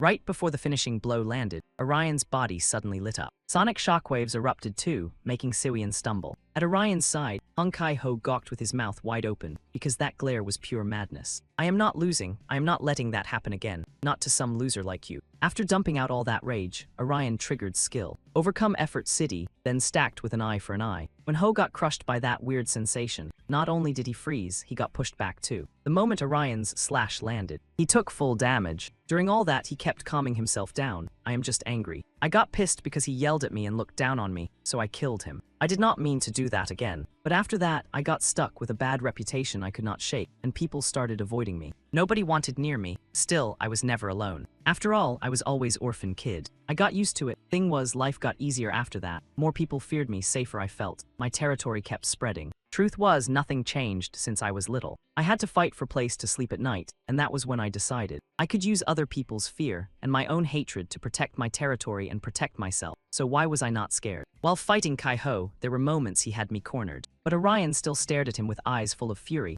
not fear. He fired off a finishing blow to end match right there, power enough to blast Orion back hundreds of meters. Still, he held his ground and stared straight at Hong Kai-ho. Best revenge skill when enemy is still alive. Orion kept battling while thinking, I cannot let him push me back. Once he gets more space, he will fire another long-range attack. I can handle close-range attacks myself, but I cannot block those long-range shockwave hits. I need to stay close. Orion's aura suddenly exploded upward. Hong Kai-ho could not stop thinking. That cursed Avenger guy, is he really using passive skill to brawl up close? In that case, Demon Plague skill got activated. Brutal energy slammed into Orion's body, and he let out a pained shout. Then Orion's eyes widened when warning popped up. You cannot use skills for 45 seconds. Orion instantly realized it was a skill lock. Damn. Hong Kai-ho grinned with confidence. Even your passive skills cannot save you now. Die. Misfortune God skill, sudden death, got used. It could randomly launch transparent tentacle attacks for 4 seconds. Wideria tentacles kept chewing through Orion's HP nonstop. Even trying to keep distance did nothing. Orion was nearly locked in place, but his goal was to close in on Hong Kai-ho. Fast enough, gap between them shrank, and Orion spotted his chance. Now is my chance. Activate item Fate Arc. Hong Kai-ho froze for a few seconds. What the hell? He did not know Orion had already noticed cooldown on item, ended at last second. This time he is not escaping. Orion left a long slash across Hong Kai-ho's body. It even knocked weapon right out of his hand. Hong Kai-ho exploded with rage and roared, "You bastard." He still refused to quit and launched another insane attack. But Orion shrugged it off and jumped back. He quickly spun around, then hurled dagger straight at Hong Kai-ho. He dodged fatal slash and tossed out smug jab. You really think I'd fall for that again, Orion? He shifted in fast. Both men slammed into brutal weapon exchange, sparks flying like fireworks with beep. Orion stayed locked in. I won't let him go. No way I'm giving him time to use skill. I got 30 seconds before paralysis wears off. I can only use Arc of Fate one more time. This might be last shot. He'll eat me alive if I try to retreat. Right as he moved, Orion hit body limit. He froze, organs slipping into fake death state. That opened Veskihir up for slash right across Orion's left eye. Even without clear view of foe, he kept fighting on pure instinct. With grit burning hot, I can't stop now. Keep going and crush him. Siwyeon reached source of shockwave. She saw Orion fight with her own eyes. Siwyeon remembered what he said before about Kai-ho. I was only little surprised, that's all. He was orphaned too, and I lost my parents too. So I thought maybe I'd end up same way. Maybe I'd kill every bully who came after me. And become monster with nothing but hatred for world. Siwyeon blurted out, don't give up, Orion. You can do it, you have to beat him. Orion seemed to feel power return. He triggered voice skill from outside maze and answered Kai-ho. That made him fight while muttering curses under breath. Damn bugs. Kai-ho powered up giant scythes. This was final move of destruction god, loaded with busted effects like annihilation, attack boost, crit poison, immobilize, even Wideria hit. Kai-ho fired off bold declaration, go straight to hell. Huge blast erupted and Orion vanished into fog. His weapon faded too. Hong Kai-ho still waited, patient as ever. His eyes were full of shock. seeing Orion come back. He flew in like bullet, fist packed with power. No need, punch landed dead on with perfect timing. Hong Kai-ho was sent straight into brutal pain. Midair he still had energy to complain. Damn, I took too much fire damage. One normal punch knocked me out. His heart clenched and he blanked in middle of battle. Kai-ho then wondered if that was one of side effects of entering Transcendent class. Wait, does that mean I lost? Orion walked up calm as ever. If you had waited until your final skill kicked in, I couldn't have dodged it. You could have won too if you kept distance, while paralysis skill hit me. I don't have many long-range skills, so I couldn't counter. What are you trying to say? This is what happens when you attack people for no reason. Faced with Kai-ho's question, what are you trying to say? Orion tried to make point clearer. I don't have parents either, but I didn't grow up in orphanage. So I can't say our lives were same. His master said nothing, he just looked down. I want to tell you there's another way. Hong Kai-ho seemed moved and offered excuse. You think I don't know that, but I'm used to this now. I'm used to fighting like this. Death's name, what is it? Orion gave answer right away. Then Hong Kai-ho wore mocking grin. Funny name. You'd better earn first place there, then you can prove your way is better. I hate loudmouths who can't back up crap. With that, Kai-ho completely vanished. Siwian let out breath too. What weird guy. I guess you never really got close to him, right? Orion nodded. Yeah, he's weird. He sent me his hunting score. That's that death guy. Meanwhile in city, Boss faced one of strongest monsters. He looked smug maybe because he didn't see monster as threat. Boss unleashed New Republic sword skill. Massive blade made of light appeared and split monster clean in two. Its body got cut in half and system congratulated Boss. You earned 1250 points for killing Tree Guardian monster. He got cocky. I think I'm warmed up enough to drop 1250 point monster. Hunting score total is 11,300. Current rank, 65. Then Guillaume Hone showed up. She said, looks like you're enjoying this, boss. Dan Bosch said, it's been ages since I hunted monster. Feels great to be regular user again. Anyway, it's been while. Next, Guillaume Hone asked boss, when are you and rest of guild joining war? I don't know who to blame, but we've lost 2 people already. He brushed off her words, I don't care how many people die. Then he admitted he wanted only one thing. He only needed Guillaume Hone and Ryu Xian. With them, he could build world he'd always dreamed of. Hone burst out laughing, that sounds fun. Now I'm getting excited. Sudden she froze. Then she opened system leaderboard. Top runner already had over 100,000 points. Seeing how fast they stacked points, I figured they had real skill. Who is it? Someone from one of top 3 guilds like version 0, or some hidden monster like Orion. Thought about it more, she got more hooked. I want to hack ranking data and find out who it is, but I have to hold off. If I mess with it and trigger error, I could miss final prey. I have to watch this to end, no matter what. I need to see who comes out on top from this mess. Cut back to Chaotic Dream, where Seung-ha was still not done. After wiping out swarm around her, Seung-ha ended up becoming target for another monster. Lucky for her, Shin Ju-hyuk spotted it. He rushed in like God, backed by shocking Holy Shock skill. Final monster died on spot, which meant both got extra points too. In less than second, system sent congratulation mail. Congratulations, Seung-ha and Ju-hyuk. You have completed regional battle contest and received 8,450 bonus points. Still, Haya was not happy with result. He sprinted on, sweating buckets. We only rank 11th and 9th. Guess there are tons of monsters playing. Still, our guild members got solid ranking. Before, 140 people joined, but now only 92 remain. Seung-ha let out sigh. That is huge drop in numbers. Maybe they quit halfway. They may have been killed by monsters or escaped through wormhole zone or chaos wiped them out. Yeah, maybe. Shin Ju-hyuk told Seung-ha to head back to meeting point since both already finished mission. Besides, it was almost 11 o'clock. Seung-ha glanced back at battle damage. Come to think of it, chaos was way quieter than I expected. I thought Emperor would use chaos to stir up more trouble than usual. Is this only calm before storm for full-on war between us and them? Seeing Seung-24 not answer, Shin Ju-hyuk asked softly, what are you thinking about? Nothing. I just started getting negative because it is late, but I am fine.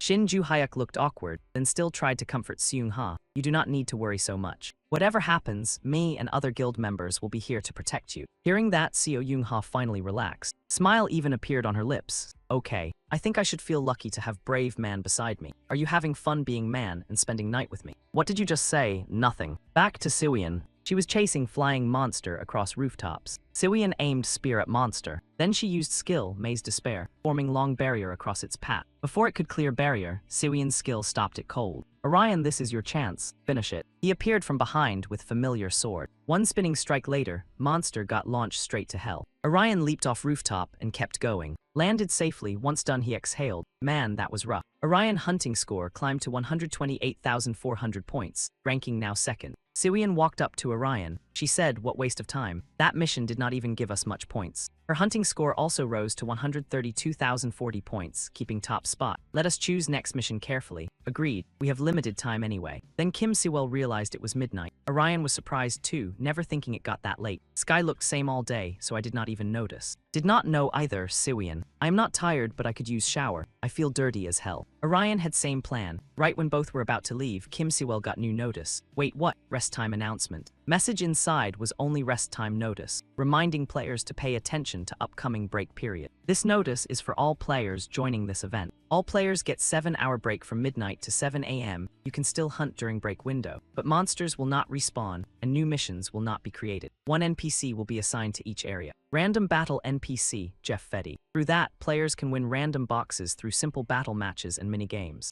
New area called Lucky Zone was also created. This area is monster-proof, so players can spend break there safely. Orion wondered if it would stop player-on-player attacks. System answered that issue would be left for players to decide. Zayuan tied whole thing together and said, I guess that means it is not safe from BK users. Lucky Zone sounds like it could be pretty dangerous. So what do we do? Keep hunting rest of monsters? After thinking, he answered no. We should rest for long break. Besides, we need to redistribute hunting points, buy items, and share our stats. Anyway, find somewhere to wash boots too. So you want to take shower, that is relief. Orion asked if she wanted to find place to rest and wash up. But city around them was full of ruins, and neither knew where to go to get that done. While passing by, Siwian spotted in and called Orion over. Dark intentions surfaced first. His thoughts made his face turn red. Orion fumbled, saying, we're minors, we're not allowed in there. Siwian did not care one bit. She shot back, who cares who sees us? We'll be fine as long as we clean up after. Are you kidding me? Siwian blew up. She told Orion to shut it and dragged him toward the inn. Come on, we're just getting some rest before heading out. Hold up, I'm not sure about this. What are you worried about? We already saw each other naked. I only saw you naked. While they argued, a scanner popped up in the sky and stole their attention. What is that? Some kind of monster? Then it dropped down, making both of them even more confused. Soon after, a new figure appeared. He muttered, looks like there's no service out here. Caught off guard by sudden approach, Orion and Siwian stayed on alert. But Strange Guy stayed calm and said, relax, I'm not here to fight you. I'm blacksmith from craftsman class, and I'm not much of fighter. Will you at least hear me out?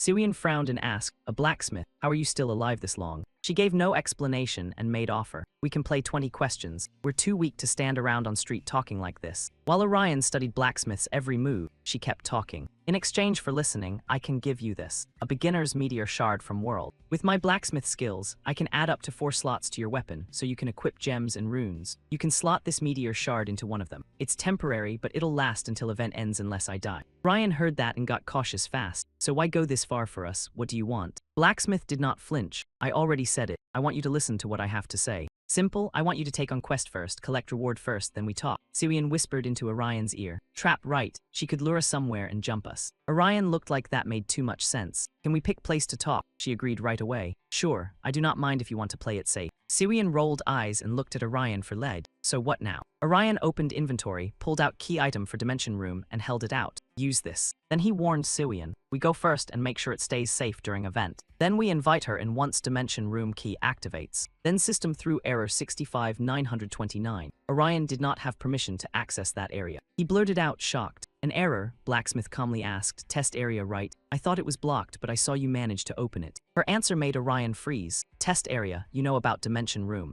She did not bother hiding anymore and pulled hood down. Better if I introduce myself. After revealing identity, Blacksmith said, I am one of developers who created Ergo Soh Online. Name is Jae-yoon Ma, head of equipment design. Seeing both of them stare like she had dropped from sky, Jae-yoon Ma kept going. Of course, you may not believe me, I look like this. Siwian still was not buying it, so she pressed harder. Wait, if you really are developer, do you know someone named Maria? Jae-yoon clearly knew Doctor and answered with confidence. Of course I know her. She was our project manager. Total genius. If not for that accident, she would have won tons of awards. Such waste. By then, Siwian was starting to trust what Jae-yoon claimed. Then she asked Orion straight up, so how do you feel about hearing what I have to say? You should decide fast, rest time and sooner than you think. In end, Orion chose to listen to Blacksmith. Both followed Jae-yoon to another building. After opening apartment door, Jae-yoon told them to come in and rest. This is not my home, but it is safe place for now. I installed few devices that keep us safe from anyone watching. Siwian asked in disbelief, you are really developer? You look way too young. Jae-yoon did not mind at all and revealed her protagonist was really 43-year-old man. That left them both staring with mouths open for few seconds. Jae-yoon kept going and made it worse. It took time to get used to this body. I used to be tall with little belly. That can happen. I mean, even if it could, why pick pink-haired girl? You pervert or what?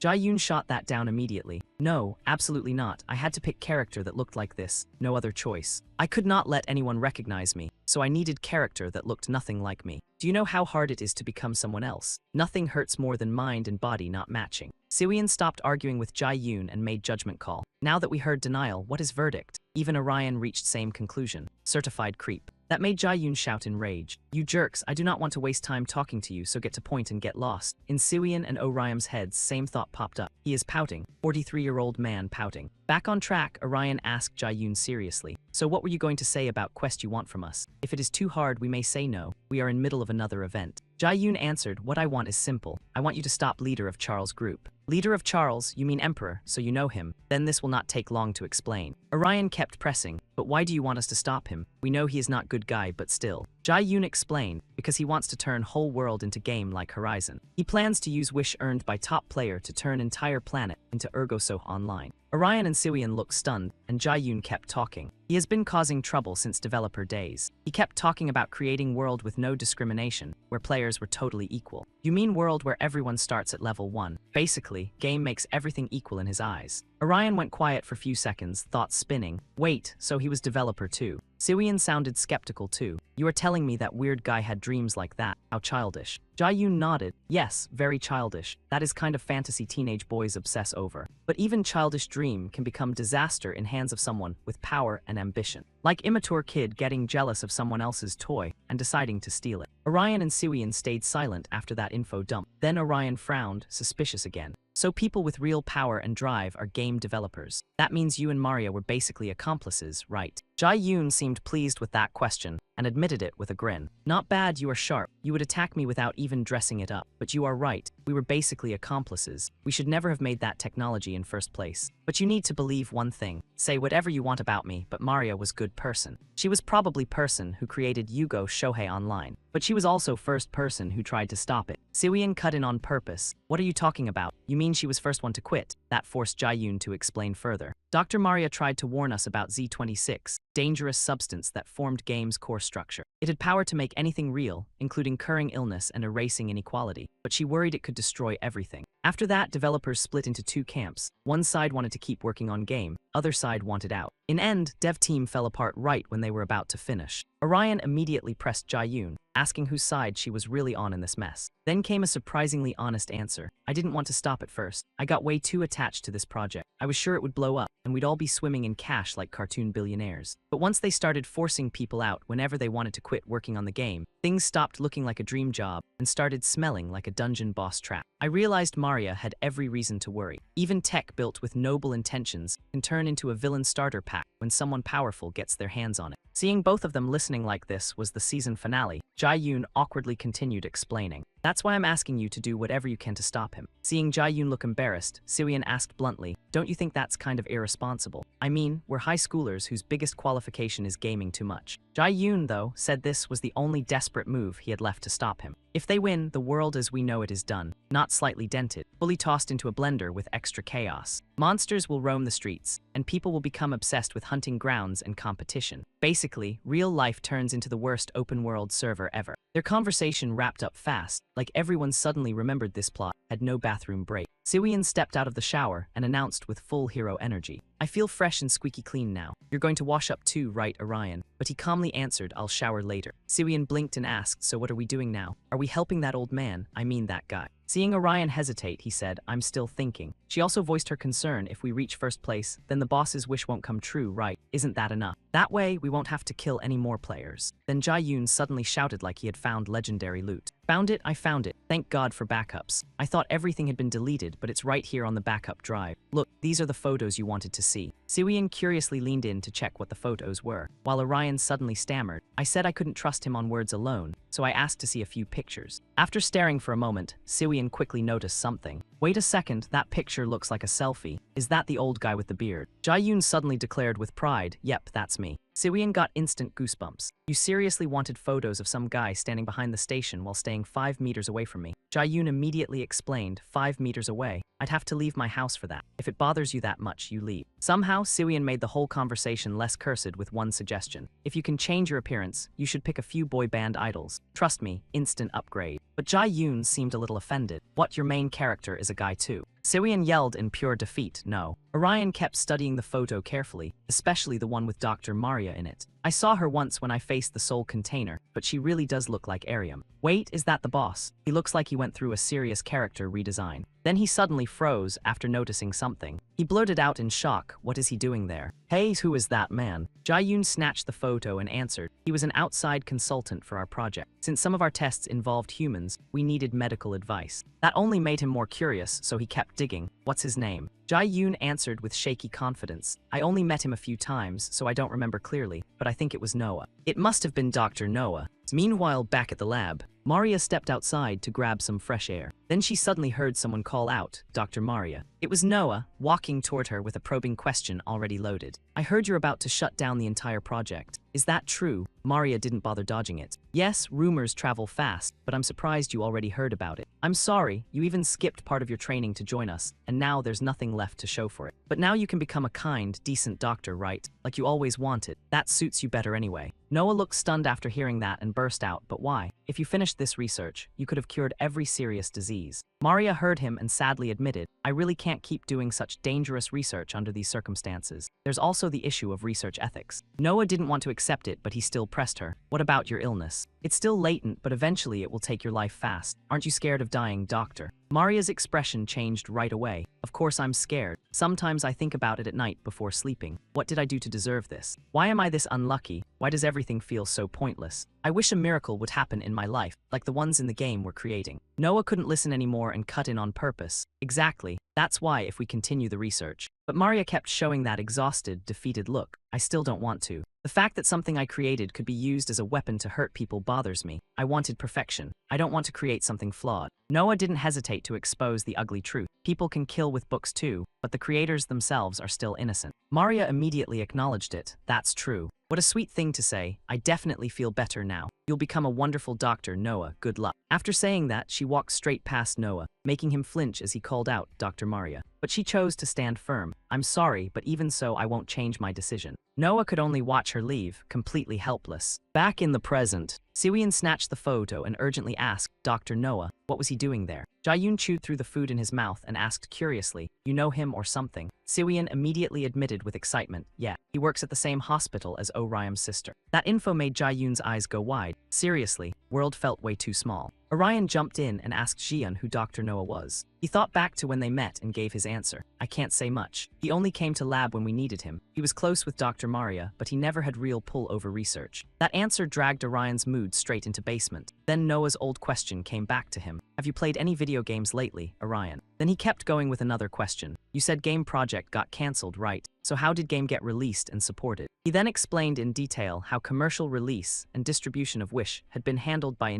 Horn Software as part of Bundle. As for why game even booted up, that was because of QT system. Siwon gasped the second he heard it. AI inside game, QT system, you mean AI in game. Jae-yoon quickly cleared it up. It was high-powered quantum AI system that could handle deep learning on its own, so once power came on, it was built to update story and game system based on set rules. Orion pieced it together, but he still wanted it confirmed, so somebody decided to power it on. Jae-yoon nodded fast. Exactly. Somebody opened Pandora's box. Project got suspended and system would not wake up on its own. Siwon tossed out another bold question. So why not just shut QT system down? That would end Ogo Sohan line. We could just close it. Jae-yoon started stammering, like answer came with too much baggage. To fully understand it, he would need to study cosmology simulations and Z26 matter. Long story short, QT system and servers were physically out of reach now. They had shifted into different form, like game item, and only game admin with privileges could access server. Orion and Siwon went silent because none of that made sense. Jae-yoon looked ready to lose it and shouted, everything gets fixed if you take out the bundle. He was clearly admin who powered up game system. I'm sure it was him. Orion then had his own thought, but weren't they just user like us? If he was admin, there was no reason for him to join events or kill other users, and Dr. Noah knew all about it too. So why play dumb? Why? What in world is going on? His thoughts got cut off by Suyin calling out to him. She even slapped both hands on his cheeks and told him to stop overthinking. I think I know what you're thinking, but can't we ask Dr. Noah? Focus on event first. Can we at least give him one solid smack and tie him up? Orion nodded too. Fine, I get it. After calming down, Jian asked carefully, now that I explained everything, what will you do? Will you help me? This is mission to stop that guy. Orion calmly wanted confirmation. If Trung really is game admin, does game end when we beat him? Jia-Yun shut that down right away. Losing admin privileges does not mean game ends, but safety will block any more updates. That means no more events like Horizon. Then other devs and I will step up and figure out how to stop game. All you need to do is wreck Bundle's big master plan. Easy, right?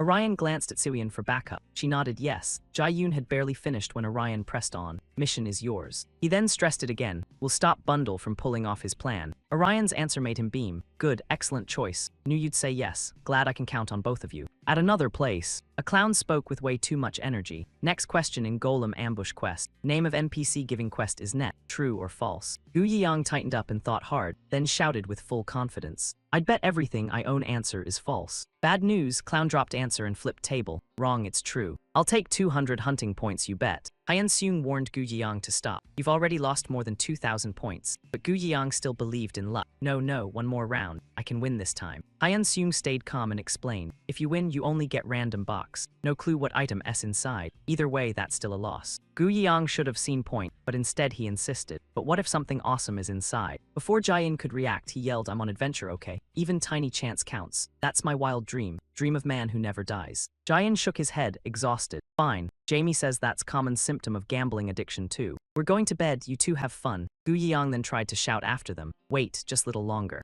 Haiyan Seung had run out of patience too and rushed Gu Yihang. We should head out too. Seung Ha told whole team to be back by 2. That made Gu Yiyang panic and ask back. Wait, what about Seung Ha? He went out with us too, right? Haiyan Seung answered. Siak Ho is making sure safe zone stays secure and trying to find out where Charles is. Back with Siak Ho, he used Shadow Assassin skill like Night Wind to boost speed by 50% and cut attack power by 30%, plus stealth, so aggressive monsters could not detect user. But then he quietly realized he could not see anything in this area. Maybe he should go farther. So he took off fast across rooftops. Then he stopped cold, sensing something off. After landing steady on rooftop, he used Assassin's Kill. Shadow Assassin skill lets user move slowly and quietly without being detected by monsters, and skill triggers later. Thanks to that, he quickly spotted pair talking below. Those two were none other than Charles and Mayer's leader. That sharp-looking guy was Xiu Nu, Mayer's leader, one of top 3 guilds in class rankings, sitting at 4th place right now. Siak Ho suddenly got nervous. What are they doing together? Do they know each other? I can't hear what they're saying from here. No way. Could they be joining Mayer, working together? Right then, another notification popped up with nightmare-level timing, and Seung Ha instantly looked like someone caught stealing snacks from a dragon.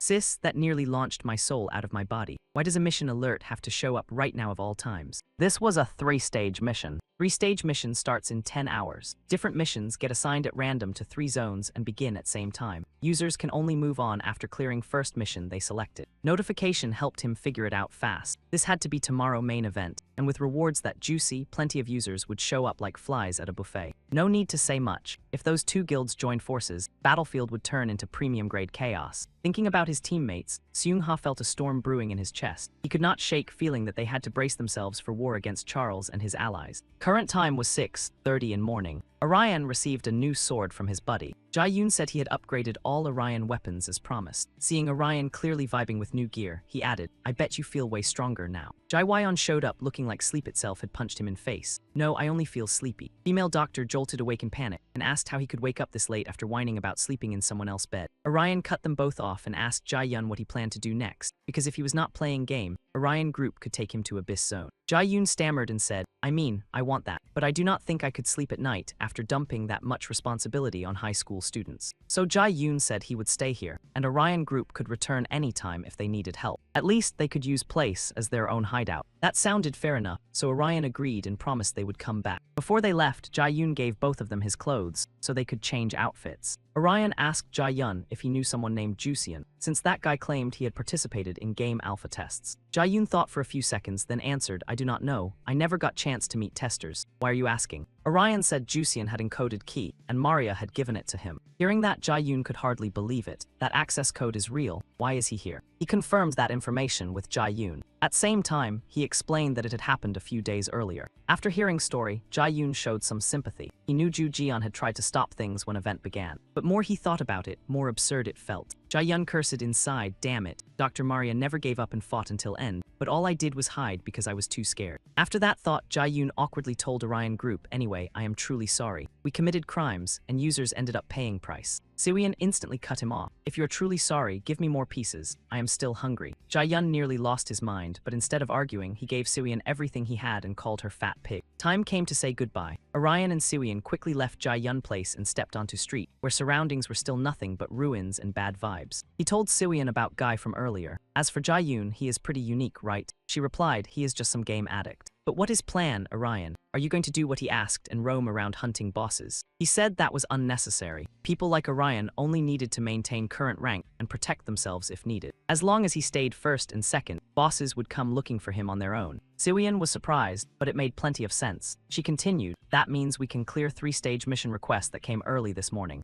Orion nodded. He opened his system panel and searched for next mission. This time it was 3-stage mission, starting after 10 hours. Most missions would be assigned to 3 random zones and begin at same time. Users could only advance after clearing first mission they chose. First was Giant Monster Raid with reward of 80,000 hunting points. If not cleared within 2 hours, no reward. Second was Capture Flag mission. Goal was to seize 4 flags guarded by monsters. Clearing it granted 70,000 hunting points. Last was Treasure Offering mission. Players received a random box and hunted monsters in assigned area. Some random boxes granted 5,000 hunting points, with time limit of 1. After checking all 3 mission types, Siwon judged, I am not sure about Treasure Offering mission, but other 2 look fine. What do you think we should do? After thinking for a long while, Orion spoke. He said if he could choose, best option for both of them would be Capture Flag mission. Orion then gave several objective reasons. Giant Monster Raid seemed better suited for big teams like Resin. Siwon agreed with that opinion, though one thing still bothered her. Problem is, we cannot choose, because we do not know which mission will appear in which zone, right? Sure enough, that was big problem facing both of them. However, Orion seemed to have thought of a fix. He told Siwon to use secret weapon, Argus Disciple Summoning Bell. Siwon immediately understood his plan. Right, you can ask 2 questions about game, which means we still have 1 question left, right? Exactly, we can find clue about mission. Let us try it, good idea. Both of them started bold plan. Siwon opened inventory and took out Argus Disciple Summoning Bell. Then she activated Bell's special ability, making it open a portal. Goddess appeared and said, I am here to share with unenlightened ones wisdom of 3rd disciple of wise and noble Argus. Orion was still totally hypnotized by Goddess beauty. He accidentally let 1 comment slip, and Siwon glared at him hard enough to delete his save file. No, I mean this item is super cool, that is all. Siwon refused to waste more energy on him and returned to main mission. She shook Bell hard and told Goddess, 3rd rank item, now it is your turn to answer. We want to attempt 3-stage mission, but we do not know which missions will appear in which zones, so tell us. Goddess answered, Fate plays small tricks. I see you do not wish to be swept away by cruel flood, unenlightened one. Goddess raised her staff towards sky. Alchemical energy appeared, lighting everything up like someone turned on divine searchlight. May light of great sage guide you. As soon as 3rd eye opened, radiant divine tree appeared beside Siwon. Orion recognized it at once. This was ancient tree of knowledge. Even better, thing inside Siwon's system started working again. That meant they could see mission locations. First was Giant Monster Raid, located at Sports Stadium. Capture Flag mission was at Jiseng Metro Station, and final mission was at Art Museum. Both of them were thrilled and cheered so loudly even Ruins probably filed noise complaint. However, even Goddess had time limit. Before leaving, she told Siwon, now that I have answered your call, I must go. I hope your journey stays peaceful. Right after that, Bell slowly faded away, since she had burned through every bit of power it had left, followed by one tired little sigh. Siwon muttered, guess we'll never see her again. Farewell, eternal clearance rack grandma.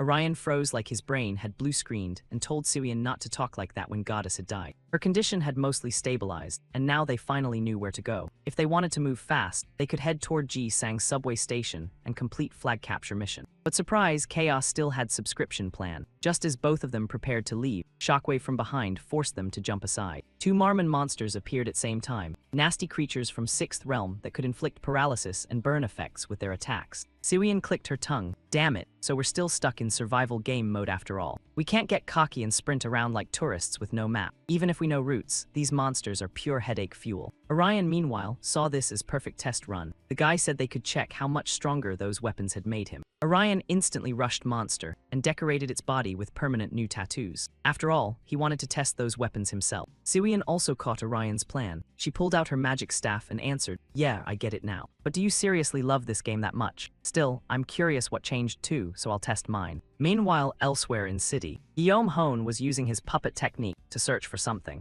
After a while, Otta discovered something pretty strange. It came through Puppet Control's skill called Ranger Type Alert. This skill sends collected scouting data to user from long range and displays locations of users, monsters, and items on map. At that moment, Boss appeared and asked Otter if he had been tracking players. Yes, Boss, I have monitored user activity for past 2 hours. Good, report it now, except for users who seem to be wandering around randomly. Here is what I found. There are 35 users in Zone 1, about 18 in Zone 2, and 15 in Zone 3. I cannot locate a notable number of users, but I assume that is because mission has not started yet. Boss realized everyone seemed to be heading toward one area. Yeah, this looks like convenient position no matter what mission is. So Boss, where are you going? Boss said that since he was businessman, he enjoyed risk and adventure, but he would not go to Antarctica to sell refrigerators. We should follow data and pick most popular location. Let's go to Zone 1. Guillaume Hone asked Boss if they were going there to start conflict. Unfortunately, that was not his goal. His plan for now was massacre. Meanwhile, in Alliance area, after Orion checked system window, he learned area structure had recovered, slowly restoring health and curing all abnormal status effects. We're almost at mission location, about 100 meters left. Hearing that, Siwian asked, there's still plenty of time before mission starts. Want to grab food while we wait? I saw convenience store on way here. Let's loot it clean. Seeing her so excited, Orion clicked his tongue. Wow, I didn't know you were juvenile delinquent. But he had no reason to refuse either. And before all this, both of them had always paid before eating like civilized humans with functioning receipts. Before they could break into store, Orion received notification. It said party member would teleport to your location in 15 seconds. Press yes to teleport immediately. Orion was caught off guard. What is this? Didn't puppet user leave party? Siwian told him to press yes, because if it was party member, it had to be someone they knew. Following her advice, Orion immediately pressed accept. 1 second later, that person appeared right behind him. With Assassin's skill Ghost Disappearance, user can teleport to location of another party member. Other teleportation skills are restricted for 2 minutes. He even opened with casual, good morning. You two look fine. This left Orion shocked. Jason. Unfortunately, Orion still did not remember clearly. Wait, what was your name again? He shouted. Siak Ho, I'm Assassin. You should know me by now. Siwian found it odd and asked, Siak Ho, how can you use teleport skill? I thought it only worked between party members. He admitted, right, I was trying to find way to reach you too. Then I remembered we formed party before, during previous mission. That is how I could use teleport skill. Hearing that, Siwian was surprised. I thought you disbanded party. Orion said, no, that was only thing still keeping Jusian's name, so I only removed puppet. Siak Ho said, skip introductions. You two are doing level 3 mission 2, right? What's your plan? Are you going all in on mission in this area? Orion answered confidently, yeah, we used item to identify where missions take place, so we came here to join one we wanted most. Hearing that, Seung-ha's jaw dropped. What? Seriously, I didn't know you could do that. Then what missions are there and where? While he was practically vibrating with excitement, Siwian rejected him without mercy. Sorry, but we can't tell you for free. If you truly want to know, bring something to trade. Seung-ha laughed. Man, you're strict. You can't tell me. We're allies, aren't we? But Siwian insisted this was still competition, and if they revealed everything, they would lose their advantage. Hearing that, Siak Ho agreed it made sense. I can't beat you guys. You seriously don't act like high schoolers. Fine, then I want to suggest deal. After that, he asked Orion, do you want to team up for this mission? That left him pretty confused, but why? Ziak Hoa got serious and said they found Mayor and Charles had linked up last night. Looks like they formed an alliance. Mayor is small but wild. They jump into guild wars like it's cardio. If they team up, that spell trouble for us. Hearing that, Orion instantly got it, so he wanted alliance and more muscle, right? Ziak Hoa also pointed out another angle. This was chance to take level 3 quest 2, split into 2 groups, hit 2 quests at same time and come out ahead. While Orion kept weighing final call, Siwian suddenly blurted out, what about reward? If we clear giant monster raid and flag theft quest, we get 150,000 points. How do we split that? Seung-ha did not blink. Split 50-50. No matter items or total points, we go halves. If we split by headcount, 2 people get shafted. So yeah, that sounds fair enough, right? But for C1, we don't lose much. For Jason Guild, though, this deal feels kind of weak. Orion said their goal was not just stacking monster hunt points. They wanted keep quest rewards for themselves, so other teams could not close gap. Siwian got fired up hearing that. They wanted to hoard rewards. Oh, I got it. Meanwhile, Ziak Hoa stayed quiet, eyes locked on Orion. In head, he thought, kid's smart, I knew that. Did not think he'd see through plan this fast, though. After thinking it over, Siwian felt his terms were not bad at all. Orion pushed things along. We can also gather info on Mayor together. Let's do it. C1 licked lips and agreed at once. Good, let's cooperate. Team CWON, Orion, and Ryzen. Ziak Hoa lit up. Let's do this together. We're one team now. Somewhere else, young man jumped up and shouted, take this. And fight that monster. He also yelled at ally, what are you doing, Archer? They keep forcing us back because you can't pin them down. That made other guy furious. Don't pin this on me, idiot. Fight. Defense line broke because you blew front guard. He snapped back and focused on attack. Then he freaked out when he saw Monster sneaking up behind him. Right then, Strange Stranger rushed in and split Monster in two. It let out scream of pain. Barely surviving, young man said, thank you for saving me. But man suddenly glanced over. Then he flashed wicked smile. No need to thank me. Then he unleashed attack and wiped out Monster's clean. Not only them, but both young men got hit with no mercy too. Watching that brutal scene, he muttered, I changed Monster Hunt strategy. Besides, level 3 quest starts in 10 minutes. Back to Orion's area at train station.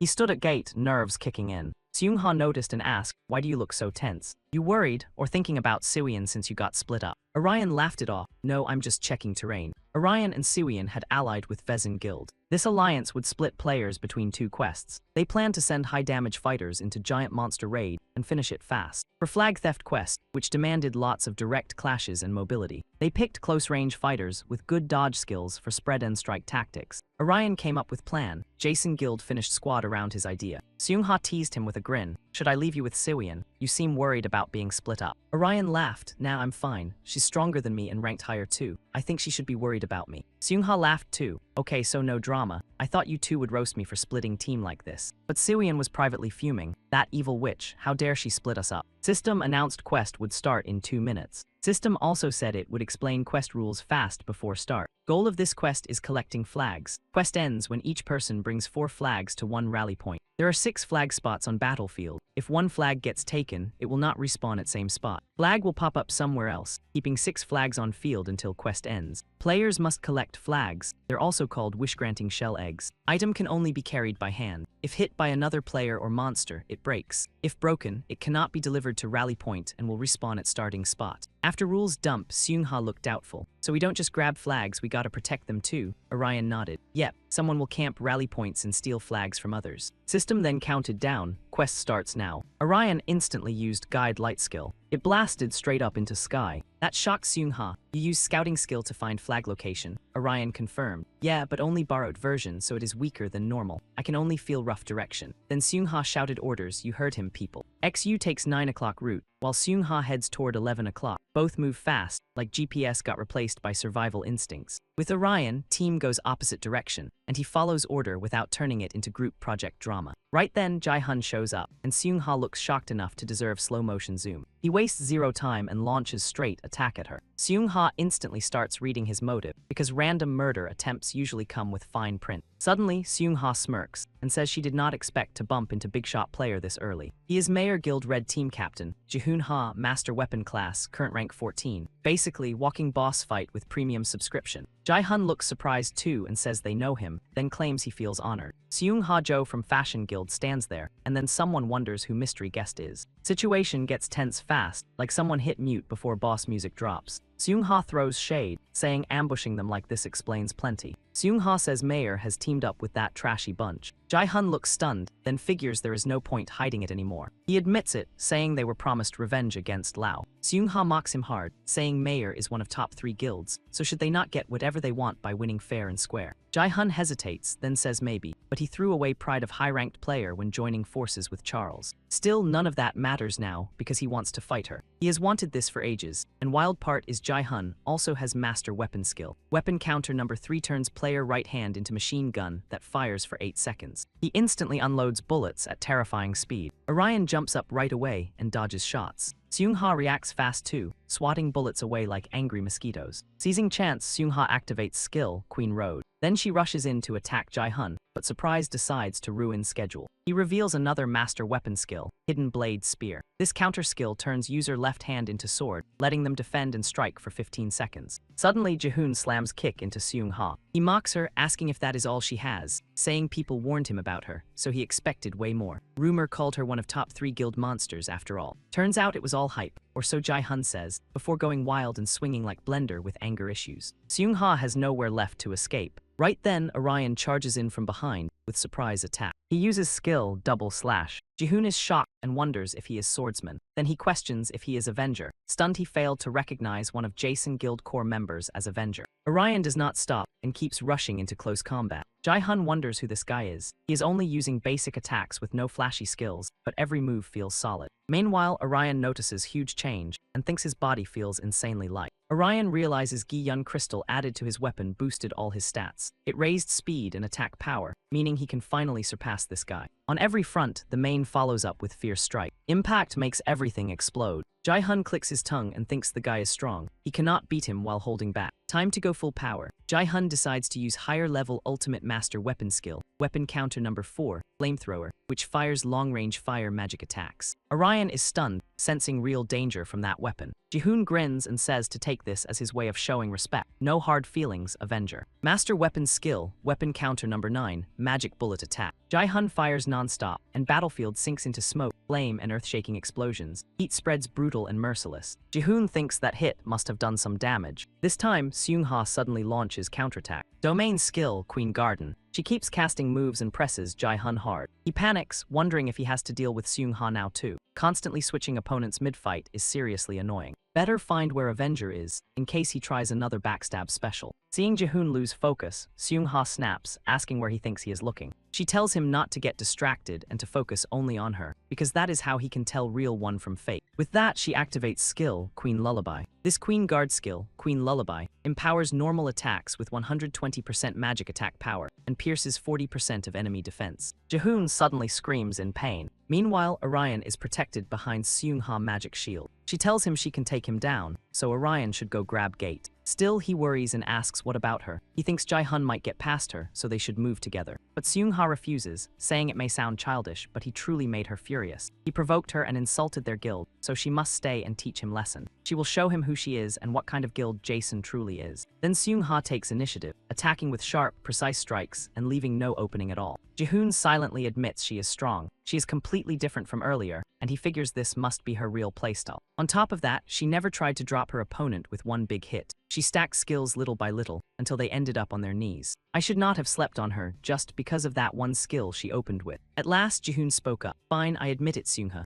Mei is pretty insane. Right after that, he fired off his own move with Master Weapon Combat. Weapon matchup number 13, Chainsaw Grinder, letting the player attack with both hands using a chainsaw. Attack power up 188%, speed up 40%. This time, Jihoon aimed straight at Seung-ha. She tried to block its crushing force. Then Seung-ha suddenly countered. I already know that, whether you say it or not. That froze Jihoon in place. How is she countering my chainsaw grinder with a normal combo? What kind of madness is that? Then Seung-ha kept going. Royal Guard, Iron Hand Guard. Attack power up about 150%. Defense up 200%. Movement and attack speed down 60%. Before wrapping it up, Seung-ha even said, thinking about it now, it was never 3 top guilds. It was always just Ryerson. With that said, Seung-ha landed the finishing blow with one clean slash. His whole body locked up, and he screamed in pain. Then he crashed face first onto ground. Seung-ha even mocked him. But I like your attitude. You judge for yourself. I will show you. I need to see it with my own eyes before I believe it. Meanwhile, over at Malls, a crowd from XQ's Guild Battle was there. Jungseo from Songbang Mayor and Tank Fighter Class LV 15 suddenly stepped up and asked, "You are Vezin XQ's raid captain, right?" He did not answer right away. Jungseo also said, "I have wanted to fight you for a long time." Bryson rarely joins guild wars against other big-name groups. Rumors say Jason Guild does not deserve top 3, and all of you are nothing but a bunch of cowards. But X still stayed quiet. That left Jungseo awkward. Fine, if you want silence, that works too. Not like I came here for excuses. We will find out whether you are really strong when we fight. You all agree with that, right? X had no choice now, other than striking back at them, and finishing each one off. Then XZ finally spoke. There is only one reason we do not like guild battles. We always win, no matter who stands across from us. It is nothing but a waste of time. This is Kang Ziu of Jason Guild, currently ranked 3rd. Right now, Orion was wandering around looking for something. He kept thinking, I know Charles and Mayor teamed up, but I did not think they would target Jason this fast. I wonder if everyone else is okay. Then a massive noise ripped through sky. Orion was stunned to see a gigantic creature flying toward him. Is that the Sky Serpent? Is that Mission Boss monster? For a second, he could still land damage on it. Its power was not crazy high, but its guerrilla-style attacks made it a nightmare for a melee player like him. Beast kept snapping at Orion non-stop. Lucky for him, his speed let him dodge in time.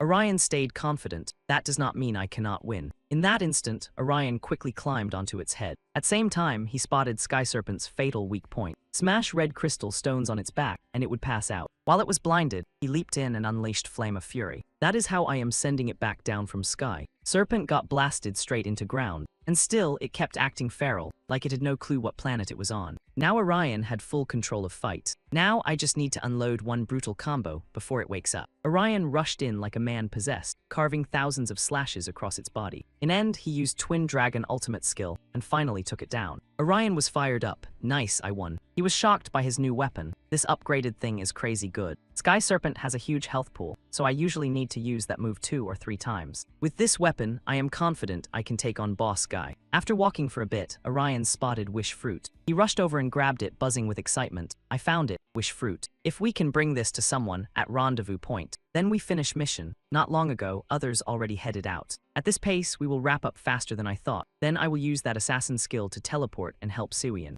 I bet they still have a long way to go. Then Orion zipped past a stranger. Weirdly enough, Guy let him go without a fight. Scene shifts to train station. Seungha looks like he ran into enemy. Sihyun spoke with pure disrespect. Hey old man, you are from Jason Guild, right? I have heard about you. My brother said one Wesson member looks ancient. Seungha calmly owned it. Yep, that fossil-looking guy is me. Anyway, who are you again? Sihyun looked offended. Huh, you do not recognize me. I am Mayor's little brother's guild leader. I figured I was kind of famous. Hearing that, Seungha finally connected the dots. Now that you mention it, I did hear Mayor's guild leader runs around with an assassin class player. Sihyun grinned like a kid who found Wi-Fi. See, you do know me. We are one of the top 3 guilds, so everybody knows us. Seungha blinked in surprise and fired back. I just did not expect the assassin class player to be a little kid. Mocked on sight, Sihyun instantly bristled. Hey, I am not a child. I am in middle school. 2nd year, got it. No matter how hard he explained, Seungha barely cared. To him, the guy was still kid-sized trouble with knives. Sihyun scowled. I bet you only say that because you are old. Anyone younger than you probably looks like a toddler. Come on, 40 must be treating you rough. With his age getting roasted in public, Seungha immediately snapped back. Watch your mouth, brat. I am still a sturdy 32-year-old man. Sihyun refused to let it go. Like there is some massive gap between 30 and 40. You are still an old man, and none of that matters once you are dead. The moment he finished, Sihyun shot forward and attacked like a human pop quiz nobody studied for. That speed made Seungha's defense way harder than expected. Even now, Seungha could barely believe it. I thought he would spam random skills, but his dagger work is not bad at all. His accuracy was solid, and his dodging was annoyingly clean too. Then one tiny lapse in focus happened. Sihyun grabbed the opening and launched a poison dart straight at Seungha. He did not stop there. He kept swapping weapons and pushed Seungha closer to the wall. The fight slowly started, making Seungha uneasy. He is using poison darts to create blind spots and buy time for another skill. It is not some genius tactic, but his timing is irritatingly good. Sihyun barked at him. Why are you just standing there? What are you doing? You cannot even move now. Guess old age finally caught you. Sihyun kept attacking, giving Seungha no room to counter. Still, Seungha was not someone to underestimate. Most attacks missed him like they owed rent. That rattled Sihyun. What? How are you dodging that? That speed came from Seungha's shadow assassin skill. At same time, Seungha started poking the bear. Did you think I could not keep up? Never heard this before. In your teens, ambition makes you reckless. In your 20s, lack of experience makes you fail. You hit your peak in your 30s. Sihyun instantly looked confused. No way. My brother never told me that. Are you trying to mess with my head? Seungha exposed him with a smirk. Of course I am. You actually believed that. The flow of battle slowly tilted towards Seungha. Feeling insulted, Sihyun grew furious. He charged in wildly and shouted, "You dare mock me? Die, you rotten old man." Even so, Seungha kept his cool like this was Tuesday. He may be skilled, but in end, he is still too young. I cannot believe he got this mad over light trash talk. In that moment, Seungha decided to fight seriously. All right, let us begin. Seungha seized the opening and kicked him hard in the face. That speed, even faster than before, instantly threw Sihyun into panic. What the heck just happened? That was not a skill or even a punch. Seungha laughed and answered, "Sorry, that was only a little prank. Our levels are way too different. I cannot seriously fight you. Next time, bring your brother along, guild leader. Then I will face you properly." After being treated like a side quest, Sihyun exploded. "I will kill you, old man." Seungha quickly escaped, which only made Sihyun even more furious. "Fine, I am telling my brother, then he is going to kill you." Seungha hid around a corner, still stunned by the whole middle school menace experience. I knew I could not go all out against him. We are not a fair matchup. More importantly, Sihyun reminded me of my younger sibling back home. As expected, another group had found the wish egg. Let us move, the meeting point is not far now. Right then, Kang Xiu dropped from the sky and scared both of them half to death. He quietly said, "Guess I am late." The two immediately panicked at his arrival. "Oh no, we are done." That is Kang Xiu from Jason Guild. He is super high rank, the kind of guy who clears the nastiest dungeons solo like it is morning cardio. Kang Xiu asked in a low voice, "You planning to take that egg with you?" As you can see, I already had my eye on it. His voice carried enough killing intent to turn their faces ghost white. To keep themselves alive, they had no choice but to hand the egg over to him. Then they bolted as fast as possible. Well, goodbye. Sane shifted to another location. Here, Seung-ha squares up against Sky Serpent, because apparently one giant nightmare noodle was missing from her day. Problem is, Monster barely qualifies as warm-up for her. With one clean move, she slices it in half like overcooked spaghetti. And like that, Seung-ha finds hiding spot of wish egg. This flag is target we need to capture. On paper, mission looks almost suspiciously easy. Only annoying part is having to throw hands with other users. Right then, voice rings out from nearby. Turns out newcomer is Orion. Seeing her safe, he lights up with relief. Thank God, she is still in one piece. Seung-ha smirks. Obviously. What, you thought I was doomed? Orion denies it fast. No, I just felt guilty leaving you alone. She thanks him but says she would rather he stop worrying about her. Then Seung-ha warns him to be careful or someone might get jealous. Anyway, they need to wrap this mission fast because Shiguo and others still need backup. Orion hears that and pushes things along. Fine, then move it. Suddenly, he senses someone approaching. In front of them stands strange player. Wait, who is this guy? He instantly grabs massive boulder. Then he hurls it straight at both of them, but luckily, they dodge without becoming pancake art. Orion figures it must be warrior skill. So this guy is captain of Mayor Guild. Seung-ha barely reacts. That is CNO. What a headache. Sure enough, this opponent is built completely different from earlier clowns. He arrogantly says they can skip introductions, Seung-ha, since they already know each other anyway. In that instant, Orion quickly hands egg to her. Then he rushes straight into enemy attack. But opponent power is way too overwhelming. So Orion gets blasted far away like bad Wi-Fi signal.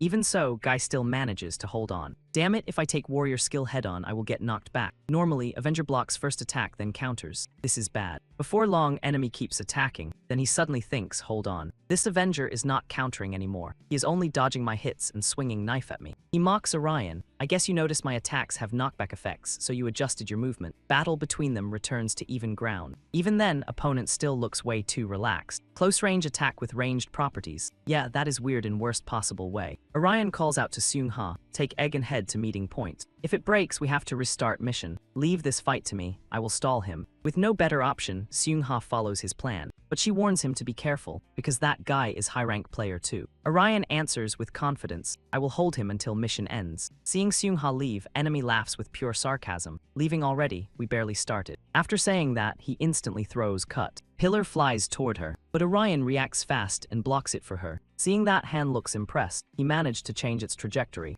In only seconds, Orion charges in with a spinning wind speed counter. Yet enemy is not scared. If anything, he gets more excited. You can still stand. Fight between them grows more intense, and Orion effort finally starts paying off. After repeated counters, he finally lands damage on him. Current situation immediately throws enemy off balance. Did he wait for perfect timing to draw weapon and land critical strike? Smart move, but I can do that too. To escape danger, enemy quickly uses tornado skill to knock him away. That stops Orion from closing distance. Another weapon, how many does this guy have? Whole pawn shop. Not stopping there, Orion continues counterattack. This time, he fires off flame-type strike. Enemy looks surprised. Fire attack from Avenger. Does he seriously think he can land lethal hit even while bleeding? Orion thinks fast. If one of those hits me directly, I will get knocked back and lose chance to counter. I need to keep dodging and land one critical blow. Enemy keeps looking down on him. He should not waste strength on weak attacks like that. If he does not go all out, he will face my counter. I need one critical strike. At crucial moment, Orion chooses direct attack. Somehow, enemy still blocks it with roar skill. That makes Orion furious. Damn it, I was about to deal huge damage. But enemy was ready. His class already has very high attack and defense stats. On top of that, he uses skills and weapons with real strategy. Smart tanker like that is worst enemy for Strange Avenger. Still, I should not think this way. For some reason, fighting player like him feels. Suddenly enemy asks him, it is fun right? I mean Ergosphere Online.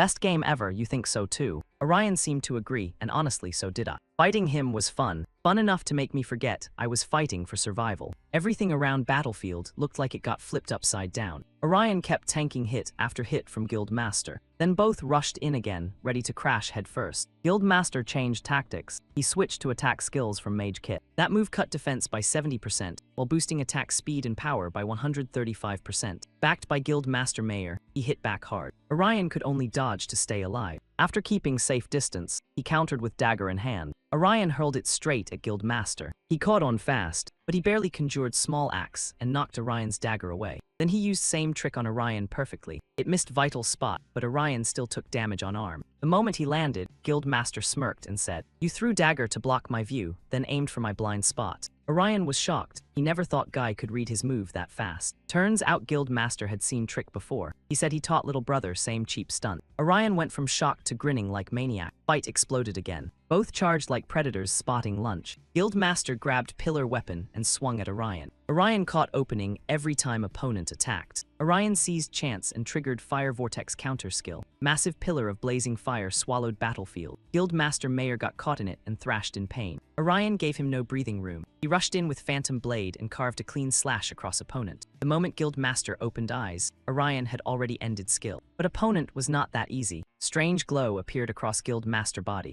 Even Mayor could not see through it, and Orion thought of one thing. He used dodge skill. No way he hid that in sleep. Turns out Guild Master had launched himself high into sky with another mage skill. It let user jump insanely high, though landing could feel like getting punched by gravity. From this distance, Guild Master finally breathed easy. He knew if Orion landed 2 more hits like that, his lucky life bar was cooked. That made fight with Orion even more exciting for him. He landed smoothly back on ground, then waited for Orion's next move. As for Orion, he felt same way. No clue how enemy would strike next. Orion kept wondering if he should open distance or not. Honestly, none of that mattered, because fighting him was too much fun. Orion lunged straight at Guild Master. Then System popped up right as both were about to clash. It announced quest was over because another player had captured 4 flags. Next, System warned that any player who captured at least 1 flag would get matching hunt points. Thanks for playing, everyone. Orion cheered right away because Seung-ha pulled off a miracle. Jason Guild grabbed flags first. Guild Master Mayor called truce with Orion, then marched over while non-stop complaining. "I got too into fight and forgot mission. The second I get fired up, I turn into this." Orion asked if opponent wanted one last fight to settle things. Too bad Guild Master said no. He wanted to finish fight too, but had to stop here because he only promised to work with Charles until quest ended. He added, "I still need to handle rest of my guild members. They all got dropped, except little brother. And your goal was not to fight me anyway, right? We should focus on our own objectives." Orion saw some truth in words, but he still felt bummed. So Orion hoped Guild Master would be up for rematch at next big event. Guild Master agreed. They said goodbye, but before leaving, he threw one last jab and said, "As long as you do not die, of course." Orion just smiled. Cut to Orion meeting Seung-ha at nearby alley. The moment she saw him, Seung-ha asked, "Did you deal with Guild Master Mayor already?" "No, we were still fighting when quest ended. He was strong." Seung-ha did not care much about his power. She just laughed and said he was one of best anyway. Besides, we are waiting for Flower Shuttle Warp. Seung-ha explained that she had already handled Giant Monster Hunt quest, so she would be here soon. "Then let us warp in and help rest of team."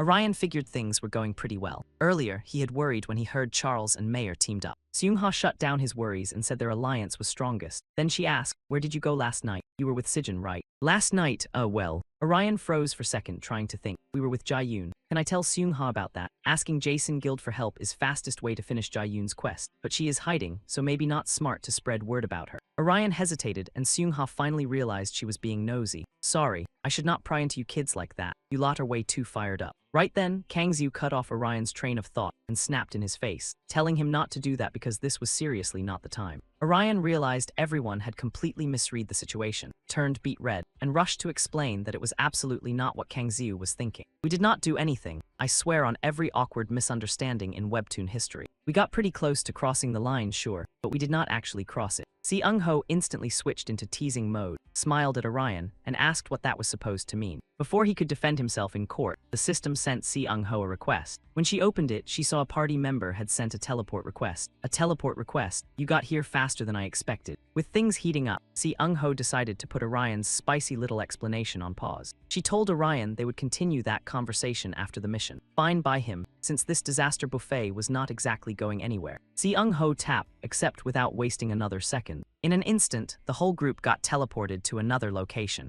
The moment Orion arrived, his brain did a full system crash at the chaos in front of him. Wait, what kind of monster mess is this? Si Eung-ho immediately asked Si Ok-ho what happened there. I am sorry, I still have no idea what is going on. We split up to fight the Emperor. The Emperor, seriously. Orion grew anxious and kept scanning the area for Siwian like his eyes had entered search mode. Meanwhile, the boss had already gained the upper hand against Shin Ju-hyuk. He spoke in a savage voice, calling that attack adorable, which is villain code for please hate me harder. While Shin Ju-hyuk was still wide open, the boss tossed him a cruel compliment. You almost took me down, but this ends here. Sorry, Shin Ju-hyuk, time is up. About 20 minutes earlier, the players were working together to take down a monster named Igor. Hyo-seong charged in using the powerful shock skill diviner. He cleanly tore away half of Igor's head like this was a casual Tuesday in a dungeon. Next, Ju-hyuk told Siwian to use her power boosting skill so they could seize the advantage. Got it, skill activated, voice from beyond the labyrinth. Another guy saw it and immediately wanted Siwian to cast it on him too, so he bounced around begging for attention. Buff me too. I will use one on you, so shut up and focus on fighting. The goofy guy practically sobbed, saying he only wanted to try fighting alongside a new team member. Raimi watched the battle and judged that things were going better than expected. The monster was not that tough, and since they did not have to worry about fighting other players, the mission should wrap up fast. Siwian agreed, but things were going so smoothly that her suspicion meter started beeping like a cheap smoke alarm. She did not see any other players, not even Charles. Did they all run off to handle another mission? Just then the monster launched an attack towards Siwian. Oh no, here it comes. Jusian instantly told everyone to get behind him, because now was the time to defend themselves. Suddenly, Shin Ju-hyuk noticed something. He urgently told Siwian and Jun Sung to help him attack Igor. He knew the monster was about to use a skill, and that gave them a perfect chance to finish it off. Jun Sung and Siwian agreed, but she saw a glimpse of Orion in Shin Ju-hyuk. Both were the type to grab a risky chance the second victory showed even one shiny eyebrow. Ju-hyuk opened with the Paladin ultimate skill, Wingkai. This skill lets a player fly for about 8 seconds. During that time, the player can unleash 2 magic spear attacks with 300% power. We can do this. Ju-hyuk closed in on Igor while it was still gathering energy for its attack. The instant Igor fired its beam of destruction,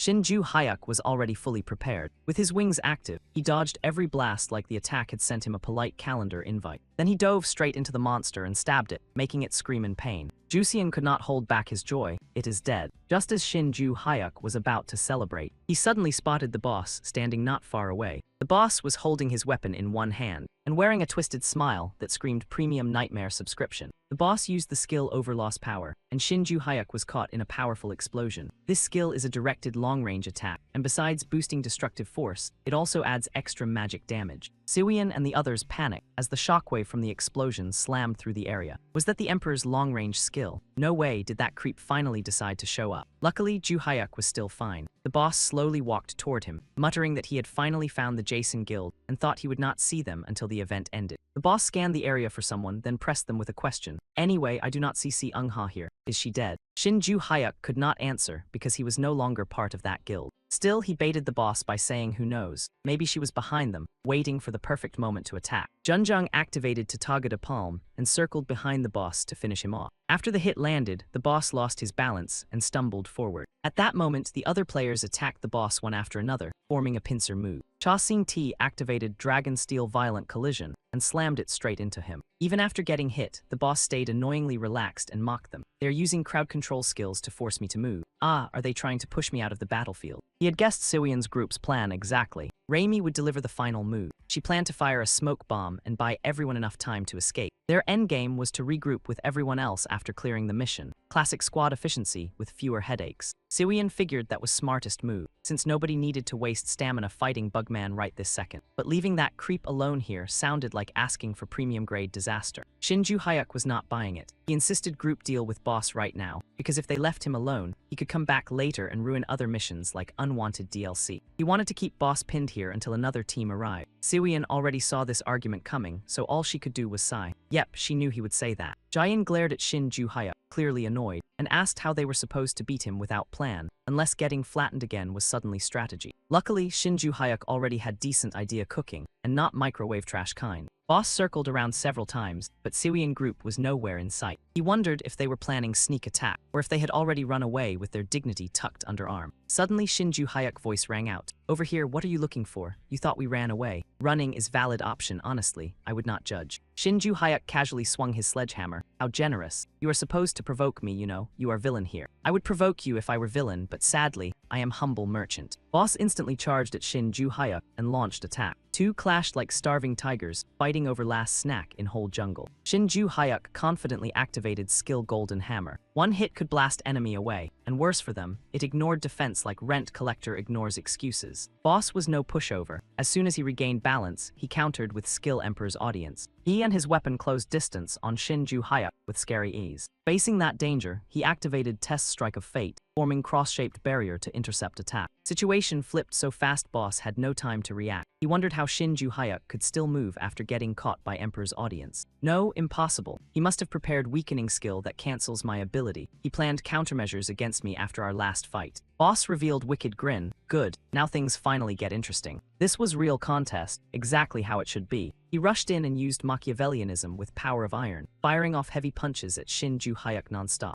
Hit by barrage, he could only guard with his arms, which made Boss even more unhinged. He cackled at his poor little prey. What is wrong? Did you not have planned to beat me? Or did you think blocking my skill would be enough? You seriously thought you could win? To finish it, Boss smashed Shin Ju-hyuk and sent him flying. Sledgehammer he always carried dropped to ground with tragic bonk energy. Still, Boss had zero intention of letting Shin Ju-hyuk off easy. He charged in and grabbed him by neck. That attack was adorable. You were so close to taking me down, but it ends here, Shin Ju-hyuk. Time is up. Boss tightened grip on his weapon, ready to execute him right there. But in very next second, Boss got suppressed by another attack. He slowly shifted his eyes toward distance. Then he released Shin Ju-hyuk, drained from strain. Shin Ju-hyuk gasped hard, then said he was right. This was ending. My job was making sure you burned through all your skills in duel with me. Do not tell me you really thought beating me would be enough to crush Jason Guild. Boss sensed someone appearing nearby, but when he glanced behind him, Orion and Jun Sung slammed their strongest techniques straight into his body. Somehow, Orion and Kangxiu were already right behind Boss. By time he realized it, his eyes were wide with pure shock. Orion only wanted to drop him immediately. Both rushed in to punish Boss, but he dodged as if his whole body were floating.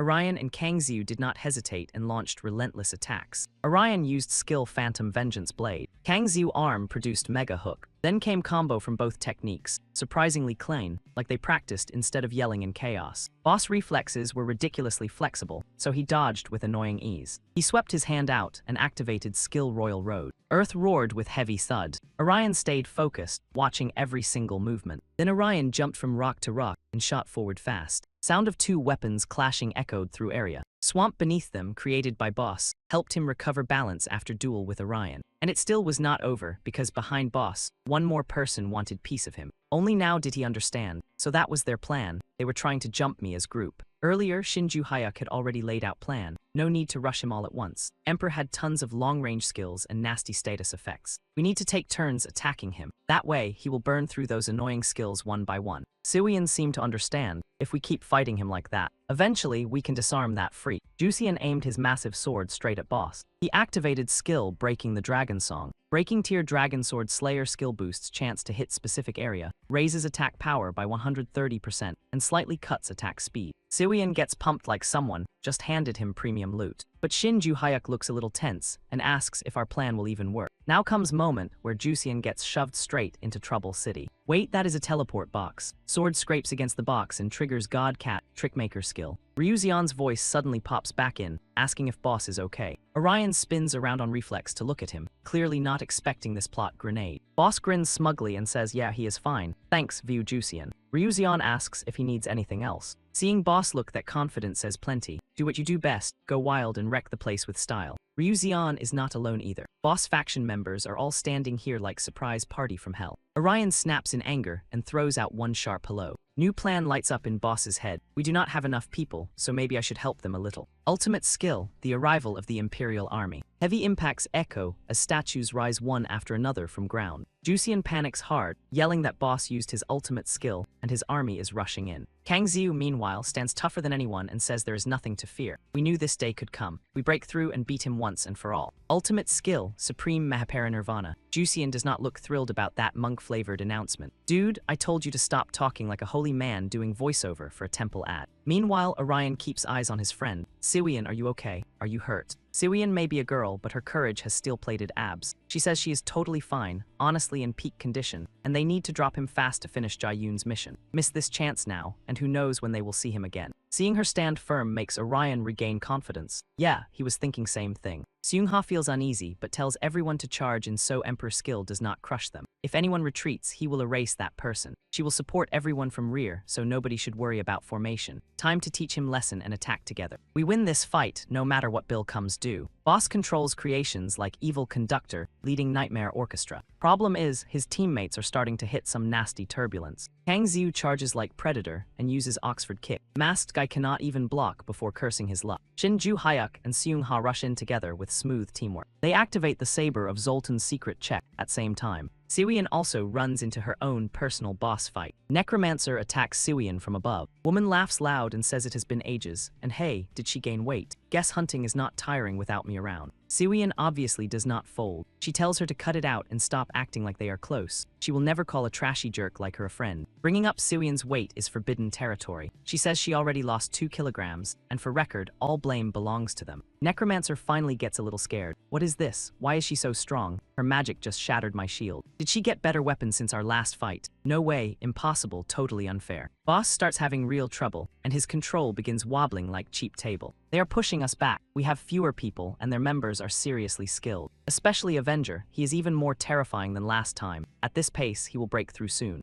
A streak of light like gunfire blasts straight toward Boss's face. And then there is that long-range dealer too. There is nowhere to hide, so I am fully exposed to sniping attacks. One bad shot, and I die for nothing. Defeat looks almost locked in. We need change tactics now. G Inc. is also handling one enemy on this side. Ryuzian has no choice but to help Boss, who is clearly getting worn down. Damn it, why are they so stubborn? They have supporter and healer, so my attacks feel useless. Boss calls him Ryuzian. Hearing that voice, Ryuzian nods and turns back. Yes, boss. Boss realizes they underestimated opponents badly. Situation is ugly, but he still asks if everything is fine. Ryuzian hesitates and says, well, honestly, we do not have many people, so we are being pushed back a little. Do not worry, boss. Once we recover, we will flip this fight. Boss nods and says he understands. You are only one I truly trust, Ryuzian. Second those words end, Boss suddenly slashes Ryuzian. He cannot even process how he ended up in this nightmare. Orion and Kang Xiu both freeze in place. Ryuzian can no longer stand and collapses. He slowly looks at Boss and asks, Boss, why?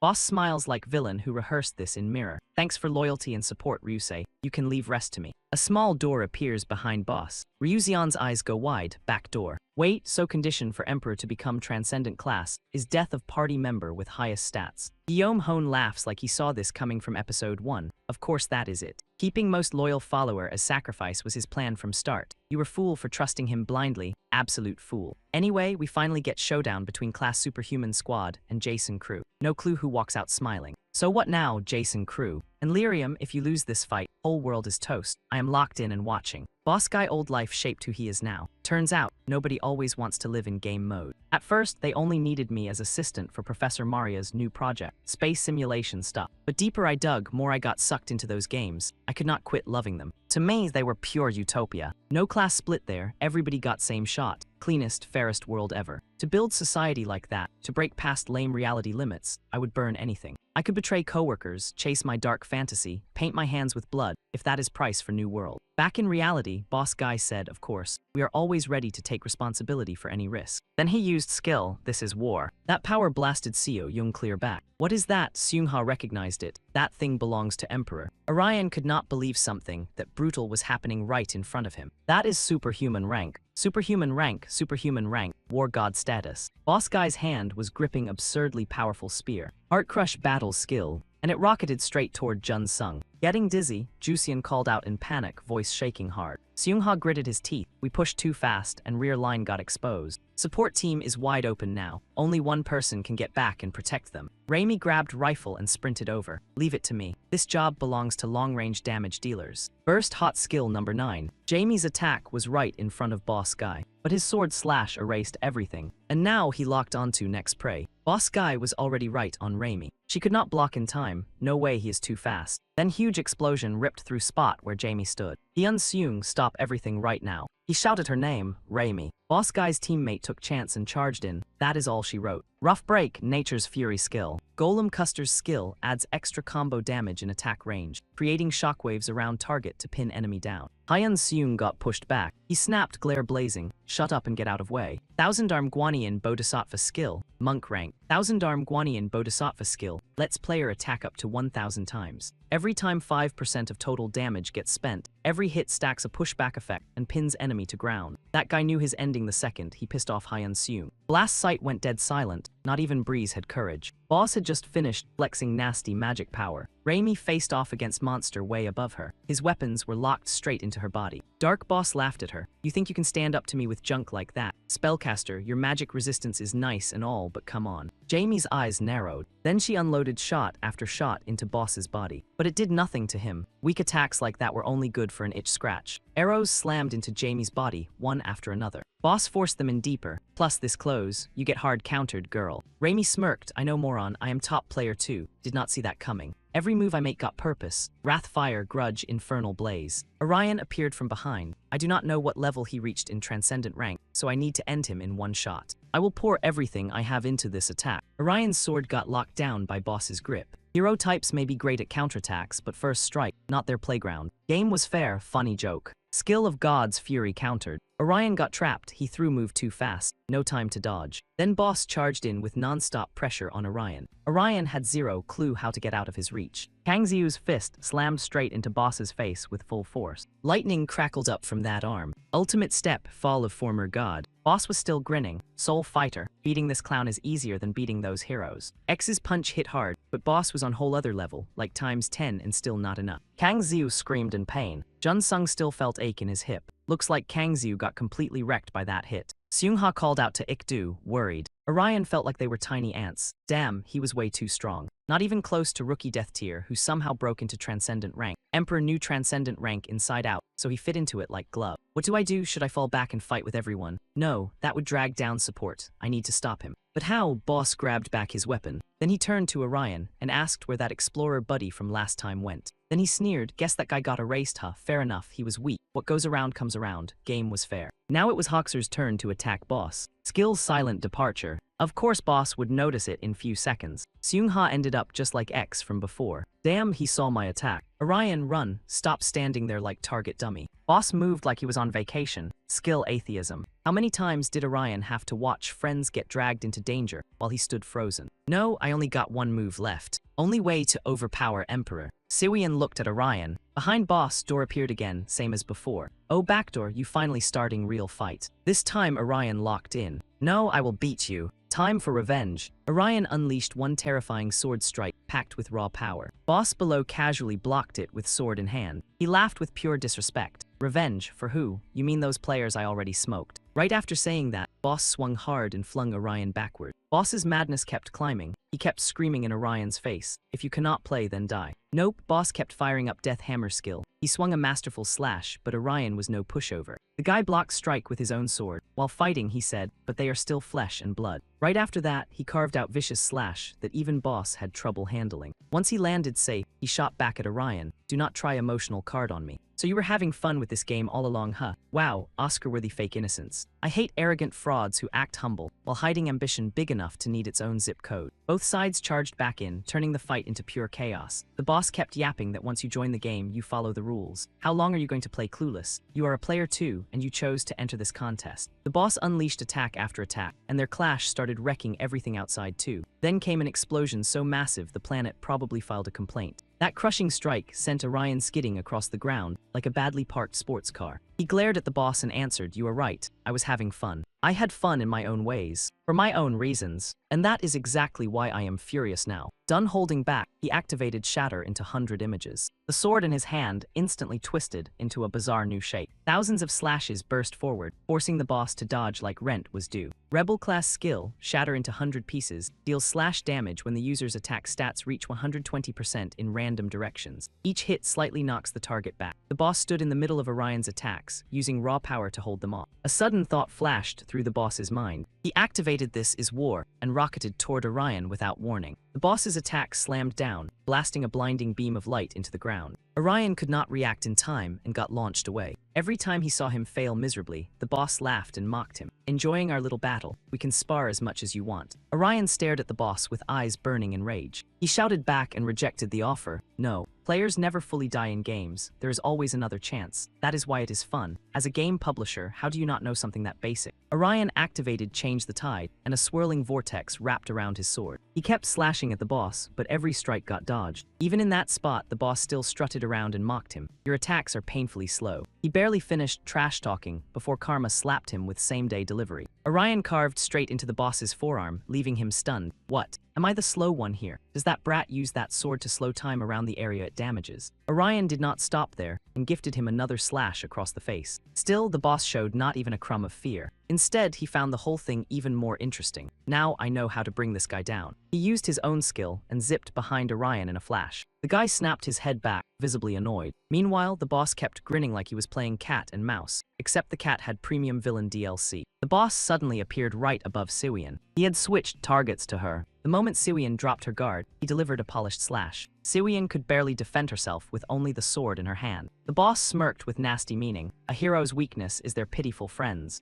Orion seemed to realize the boss planned to play dirty and hurt him through her. "You damn dog." A masked stranger suddenly appeared out of nowhere. He raised the axe in his hand and barked a threat. "Get ready to go to hell." The brat swung, and the masked man's axe blade slowly closed in on Orion's position. To handle this unknown attacker, Orion activated Countering Vengeful Wish. He swung his sword hard, sending the man's axe flying into the sky. The stranger had to brace himself against Orion's overwhelming power. He glared and warned him, "Do not make this harder. Move." Right after saying that, Orion launched another attack with New Water Tide. The sword created a surging wave that shoved the stranger far away. Rebel class skill, New Water Tide, pushes nearby enemies away from the user. At 80% true damage potential, the attack deals magic damage. After dealing with that guy, Orion slowly walked toward the boss with sword in hand. At the same time, sensing the perfect opening, the boss activated Wrath of God. A sudden countering blast smashed into Orion and sent him flying backward. He clenched his teeth, swallowing the pain as wounds spread across his body. The boss stood nearby and sneered. "Relying on teammates was your mistake. If you had not run off to save them, you could have caught me off guard. That is why expecting help from others is useless." The boss still had plenty of gas in the tank, so he launched a heavy damage move, Rudra Supreme Step of the War God. It summons 4 swords, each carrying 220% attack power, increasing control and pressure against the opponent's durability. The boss attacked Orion non-stop, forcing him to block with only one sword. Trapped on defense, the guy was furious. "This man is breaking through every layer of my guard." At the last possible second, Shinju Hyuk charged in from nowhere with that massive hammer in hand. He flashed a confident grin and shouted back at the boss, "Quit running your mouth." In a team-based game like this, what is smarter than playing with teammates? Shinju Hyuk charged in alone and blocked every sword the boss had created. Seung-ha gripped her sword tightly and suddenly leaped out from the right flank. So now boss is soloing against both sides, like some overcaffeinated raid boss. Still, he shows zero fear and throws out a challenge like, "If you want to prove me right, come get it. Then show me what you got. Heard all about you." They say team with Shinjuku support always takes first. So what is secret? As he talks, he spins sword like circus act. That leaves Seung-ha unable to hold ground, and he faceplants hard. Shinju Hyuk does no better. Boss drives foot straight into his face like a total public insult. Boss keeps roasting Shinju Hyuk, mocking how guy with no skill can spread rumors so fast. They say team with Shinjuku support always gets first, so what is secret? Shinju Hyuk does not dodge question. HMPH, I can tell you, maybe I was lucky, or maybe I am just good at throwing off enemy rhythm moon. And sure enough, while boss is off guard, Orion in back is already loading up next hit. After hearing Shinju Hyuk's sneaky hint, boss snaps his head around. What was that? No way, is that transcendent tier ultimate move. Orion marches toward him, sword on shoulder. Ultimate move of rebel rank, sword of anti-god army. Attack power jumps by 1800% while skill charges and range gets huge. But Orion is still sweating inside. Damn, my attack stat is too low. With this I cannot drop him in one shot, but I cannot stall either. If I keep hesitating, someone gets hurt. The second boss spots Orion. He launches in like hungry predator. A strange blue light flashes out of nowhere, freezing him in place in pure shock. Orion seems to catch on that something insane is happening. Wait, this skill. HWA Gisiwian shows up just in time and fires off skill at boss. Ultimate move of Labyrinth Master, Hell Maze. Boosts nearby allies' attack and defense by 222%, deals 20% of damage over time to enemy defense line and monsters, and blocks use of other skills for 50 seconds after. Siwian grits teeth, thinking through worst case. If I use this skill, I cannot use my trap skills for a while. So she yells, "You have to finish him now, Orion." The second Siwian finishes speaking. Orion instantly warps right in front of boss. He stares at him with eyes burning with rage. Orion suddenly thrusts out hand wrapped in rope. Then he controls rope with smooth precision and strikes at boss. Boss is no pushover either, so he hops back to dodge. Boss whips around with a grumpy face. Instant movement. Orion grips sword and charges. Then he fires back, "I got it. Juician gave it to me. If I do not use it, how can I call this beast taming?" Orion roars to pump himself up, then unleashes dazzling sword dance with Rebel Army's sword skill. In real world, everything falls dead silent. Moments later, huge blast erupts from underground and tears through everything. After brutal fight with boss, whole place turns into nightmare of wreckage. Long drag mark cuts across ground like something got hauled away. Orion stands frozen in thick smoke. Junsung stares with wide eyes in total shock. Sudden heart pain hits Orion and locks up his whole body. He clutches chest, drops to knees in agony. His heart again feels same as last time. Then he notices something appear in front of him. That long-necked boss still refuses to quit, barely visible through wall of smoke. Boss flashes a wicked grin. For safety, I made something pretty interesting. Rescue earrings item. User becomes invincible when HP drops to 5%. Orion is so furious he cannot even speak. He slowly raises sword. Before he can do anything, boss slams boot right into Orion's stomach. That nasty surprise sends Orion flying even farther back. Boss presses advantage, reactivates Eternal Empire sword skill, and rushes straight at Orion. He swings hard. Lucky for Orion, his reflexes kick in and he blocks with sword just in time. And boss keeps throwing non-stop hits, forcing him to leap side to side just to survive. Seeing Orion struggle, boss laughs harder. "This is way too fun. Keep swinging all out. Let me see how far you can go. But most important, I still win in end." With battle spirit surging higher and higher, he draws blade back to strike. Then he slashes straight at Orion with full force. After that whole fight, he stands there laughing like smug villain. Orion should have been done under boss's blade, but then his voice suddenly rings out and leaves boss stunned. That's right. Orion appears right under boss's sword. He declares with total confidence, "This round is mine. I am invincible." While boss is still clueless, Orion drives iron fist straight into his face. That god tier punch blasts boss backward. Boss gets hit with that awful mix of pain and humiliation. Invincible, passive skill of hero class. Most other users do not play on hero mode, so hardly anyone knows it. I cannot believe I got beaten by its one stupid effect. Then out of nowhere, sword pierces straight through boss's chest. By time he realizes Seung-ha stabbed him in back, it is already too late. She leans in and whispers with cruel smile, "Thanks. Thanks for living long enough for me to finish you off. If I don't, how am I supposed to face everyone on team?" Boss let out huge roar, all pure rage and wounded pride. And she spun sword with cold, clean confidence. After hit, boss started crumbling. He pitched forward in pain like whole body forgot how to stand. He clenched teeth so hard, he looked ready to bite through steel. Boss eyes were pure panic mode. When he saw own body fading away, he knew this was bad. "Me lose, I worked so hard. I chased dream all way here, and now you tell me that. It's all over." Orion spoke like guy trying to save last shred of dignity. "Accept it. This is ending world you dreamed of, and this is result of fight." Boss still could not swallow truth, no matter how hard it punched him. Orion also did not hold back. "I really like Ergosphere Online. You made amazing game. But not because of fighting or some big competition. I like it because no matter what choice I make, I can build my own adventure. Agorosphere Online is whole new horizon for me. It's not place to hunt other users." Orion words lit spark in boss head. A new horizon, right, I remember. I wanted to make world better than real one. He scolded his own dumb self. Why did I do all this? In middle of emotional scene, Seung-ha shoved sword in boss face and said, "Enough, shut up. Nobody wants your fake last words. You earned painful death. Don't leave behind more regret and ugly feelings." Boss looked up towards Seung-ha. Then he laughed like total menace. "Fine, guess this is most fitting ending for me." Those were boss' last words. His body slowly dissolved into void. Seung-ha talked big, but her face still carried soft sadness while watching it happen. She suddenly asked Han Yujun, what about others? He answered fast. Shinju Hyuk is dragging everyone out of chaos. Others are treating Jun Sung. But maybe it was too late for rescue. Seungha threw on jacket and replied, fine, I get it. Meanwhile, Orion held bottle of liquid. Out of nowhere, sharp pain started ripping through his body. Orion dropped to knee and asked, what is happening to me? Heart pain again. Is this side effect from breaking through to superhuman rank? Am I cooked? Suyin saw him like that and ran over in panic. Hey Orion, what's wrong? Heart acting up again. Orion denied it to calm her down. I'm fine. I just need to handle this like last time. But things kept getting worse. Pain kept climbing fast, like it wanted full-body domination. By then Orion was screaming in agony, face pale as ghosted banana peel. Terrified, Suyin shouted for help. Somebody help. If nothing changes, Orion is going to die. Yudan heard that and freaked out.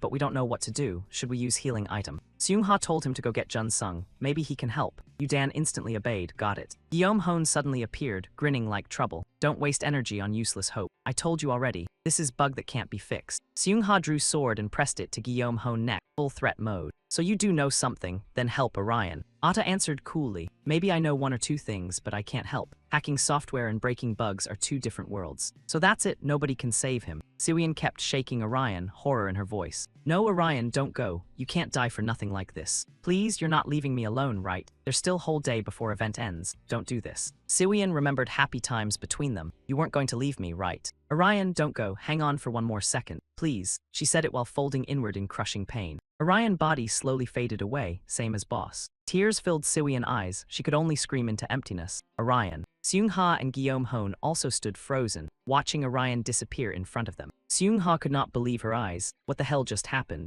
Unlike everyone else, Guillaume Hone laughed like lottery winner. So event got minigames and prizes now. Jusian asked all confused.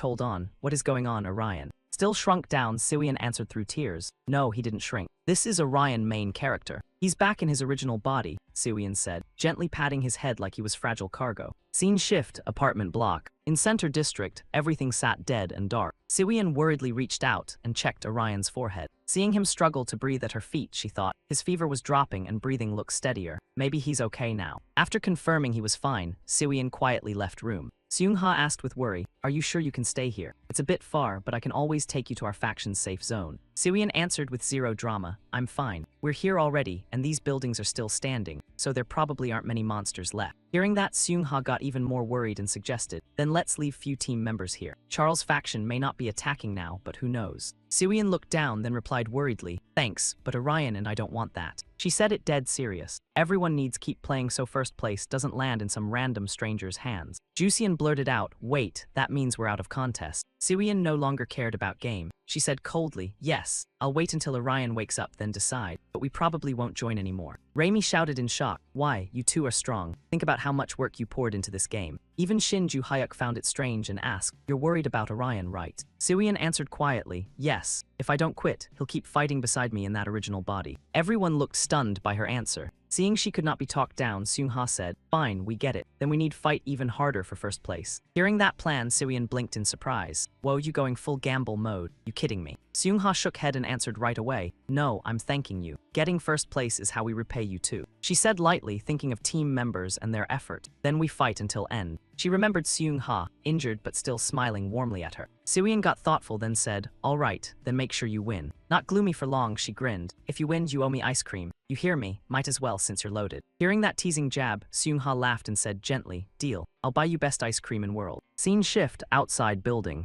Seungha and her teammates headed out together. While walking, she said, before we go, we gotta clear monsters in this area first. Jusian nodded and replied, got it. Out of nowhere, Guillaume Hone appeared and sneered. Oh my, didn't bring Orion or his little buddy. The moment she saw her, Seungha said coldly, what fake artist? Why do I keep running into your face everywhere? The girl laughed loudly and said carelessly, relax. If I kill Orion, I'll probably take first place. Seungha stomped closer and snapped, then why are you here? If you're up to no good, stay away from my friends. Guillaume Hone shrugged and replied lazily, I'm just curious what's wrong with Orion. I like collecting data in this area. Then she looked at her with suspicious eyes and continued, "If things go well, maybe Orion will turn back into Avenger." Seung-ha stared back, saying nothing. Her eyes went empty, voice turning icy. "If you touch even one hair on either of them, I'll send you straight to Haunted House Hell. Remember that." After saying what needed saying, she turned and walked off. But Hone seemed fearless and even taunted. "Oh, so scary. I'm shaking in my boots." After everyone left, Atta stayed behind, smiling. In her mind, doubts started creeping in. If Orion really returned to original body, then game must have loophole, even if it looked polished. Guillaume Hone quietly worked out her own advantage. If she found loophole, she could secretly twist outcome when first place got handed out. She opened system window and smirked. "Now I'll skim data a little so system won't notice." Thinking more about own scheme, her smile got downright creepy. This way, whoever takes first place, prize still ends up with me. Looking towards sky ahead, Guillaume Hone said with pure excitement, "This is gonna be great." At same time, inside coffee shop, Suyin sat in corner, glancing at clock and thinking, 10 p.m. already. Time passed for bit. She scrolled system and muttered to herself, "Our current rank is 11th.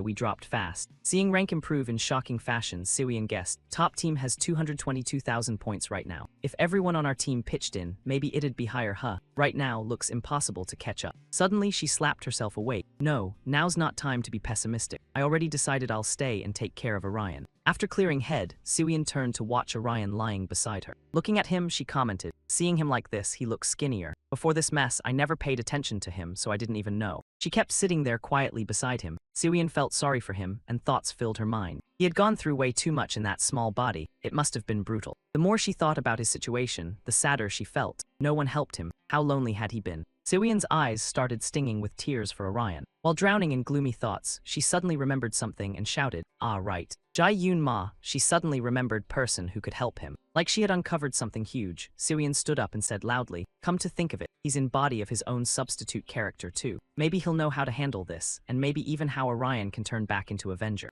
Suyin couldn't sit still. She paced back and forth, muttering, "What do I do? Go see Jai Yun, it's not far. But then I'd leave Orion alone. Or should I wait for next break?" She lifted hand to her chin and sank deep into her own thoughts. Suyin finally made her call. She had to move now, because waiting around was how side characters got memorial episodes. She quickly ran the numbers in her head. Since this place was covered in trap lines, she would use the emergency teleportation item and bounce like rent was due. Suyin wrote a note and placed it on him, quietly promising herself, "I'll be back soon. Stay right here for me. I'll find a way to save you." After locking in her decision, Suyin sprinted off without wasting another second. Orion still lay there completely still, giving strong do not disturb, soul under maintenance energy. At that moment, he was trapped inside a dream, muttering to himself that he hated winter. Little Orion stood alone in the snow, thinking he hated both the snow and its freezing bite. But when sunset came, the real nightmare began. Every kid went home, while he stayed behind watching them leave. He had to go home too, but when Orion reached the door, fear crept over him as he opened it. Deep down, he thought he hated being home most of all. Orion remembered his aunt and uncle and continued, saying they came to take care of them, and they had always seemed warm. But that kindness was never truly meant for him. It was the warmth of another family entirely, and Orion only watched coldly while thinking he hated that atmosphere too. Whenever he was alone at home, the cold emptiness his parents left behind felt impossible to carry. Young Orion was one lonely little guy, no comedy filter needed. Orion went on, saying that was why he never went home until his sister called him back or picked him up after school. Even when sunset fell, darkness swallowed the streets. His knuckles stiffened from the cold, and no one stood beside him. He still refused to go home. He would wait until he heard his sister's voice. Then suddenly, a voice called from behind him,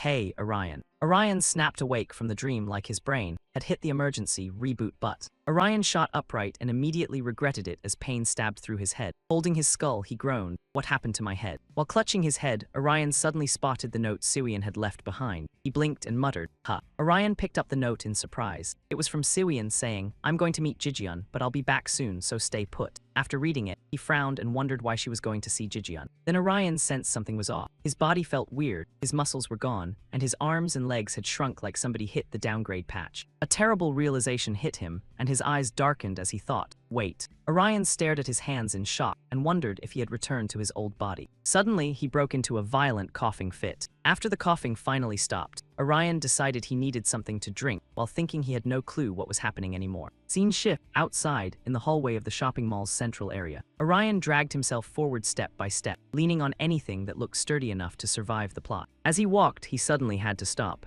In front of him were countless magic circles. Orion wondered if Siwian had placed all these traps. Feeling her concern through the setup, Orion gave a faint smile and thought she really went all out. Any monster dumb enough to step in there would get deleted faster than a bad comment. After wandering for a while, he finally made it down to a cafe. Orion stood there drinking water. Once he had enough water, he let out a relieved breath and said, "Phew, that's better." Orion looked outside and thought he had no idea what might be waiting out there, so staying put and waiting for Siwian was best. Going out in this body was a terrible plan, and this place seemed fairly safe. Then the snack counter suddenly caught his eye. Orion blushed and entered a full moral crisis over whether grabbing 1 or 2 bags of snacks counted as survival strategy. He was just about to reach for a bag. Suddenly, a voice called from behind him, "Orion." Hearing the voice, the guy turned around to look. The person who called him immediately raised a weapon to attack, and Orion gasped in shock. Baekhyun Hyung. The man spoke coldly, saying it had been a while since he last saw him in that form. He added with eerie calm that he thought he would never see him like this again, while Orion asked in fear and confusion why he was here. Baekhyun Hyung spoke like he was offering sympathy, then attacked anyway. "It must have been exhausting becoming my replacement, right?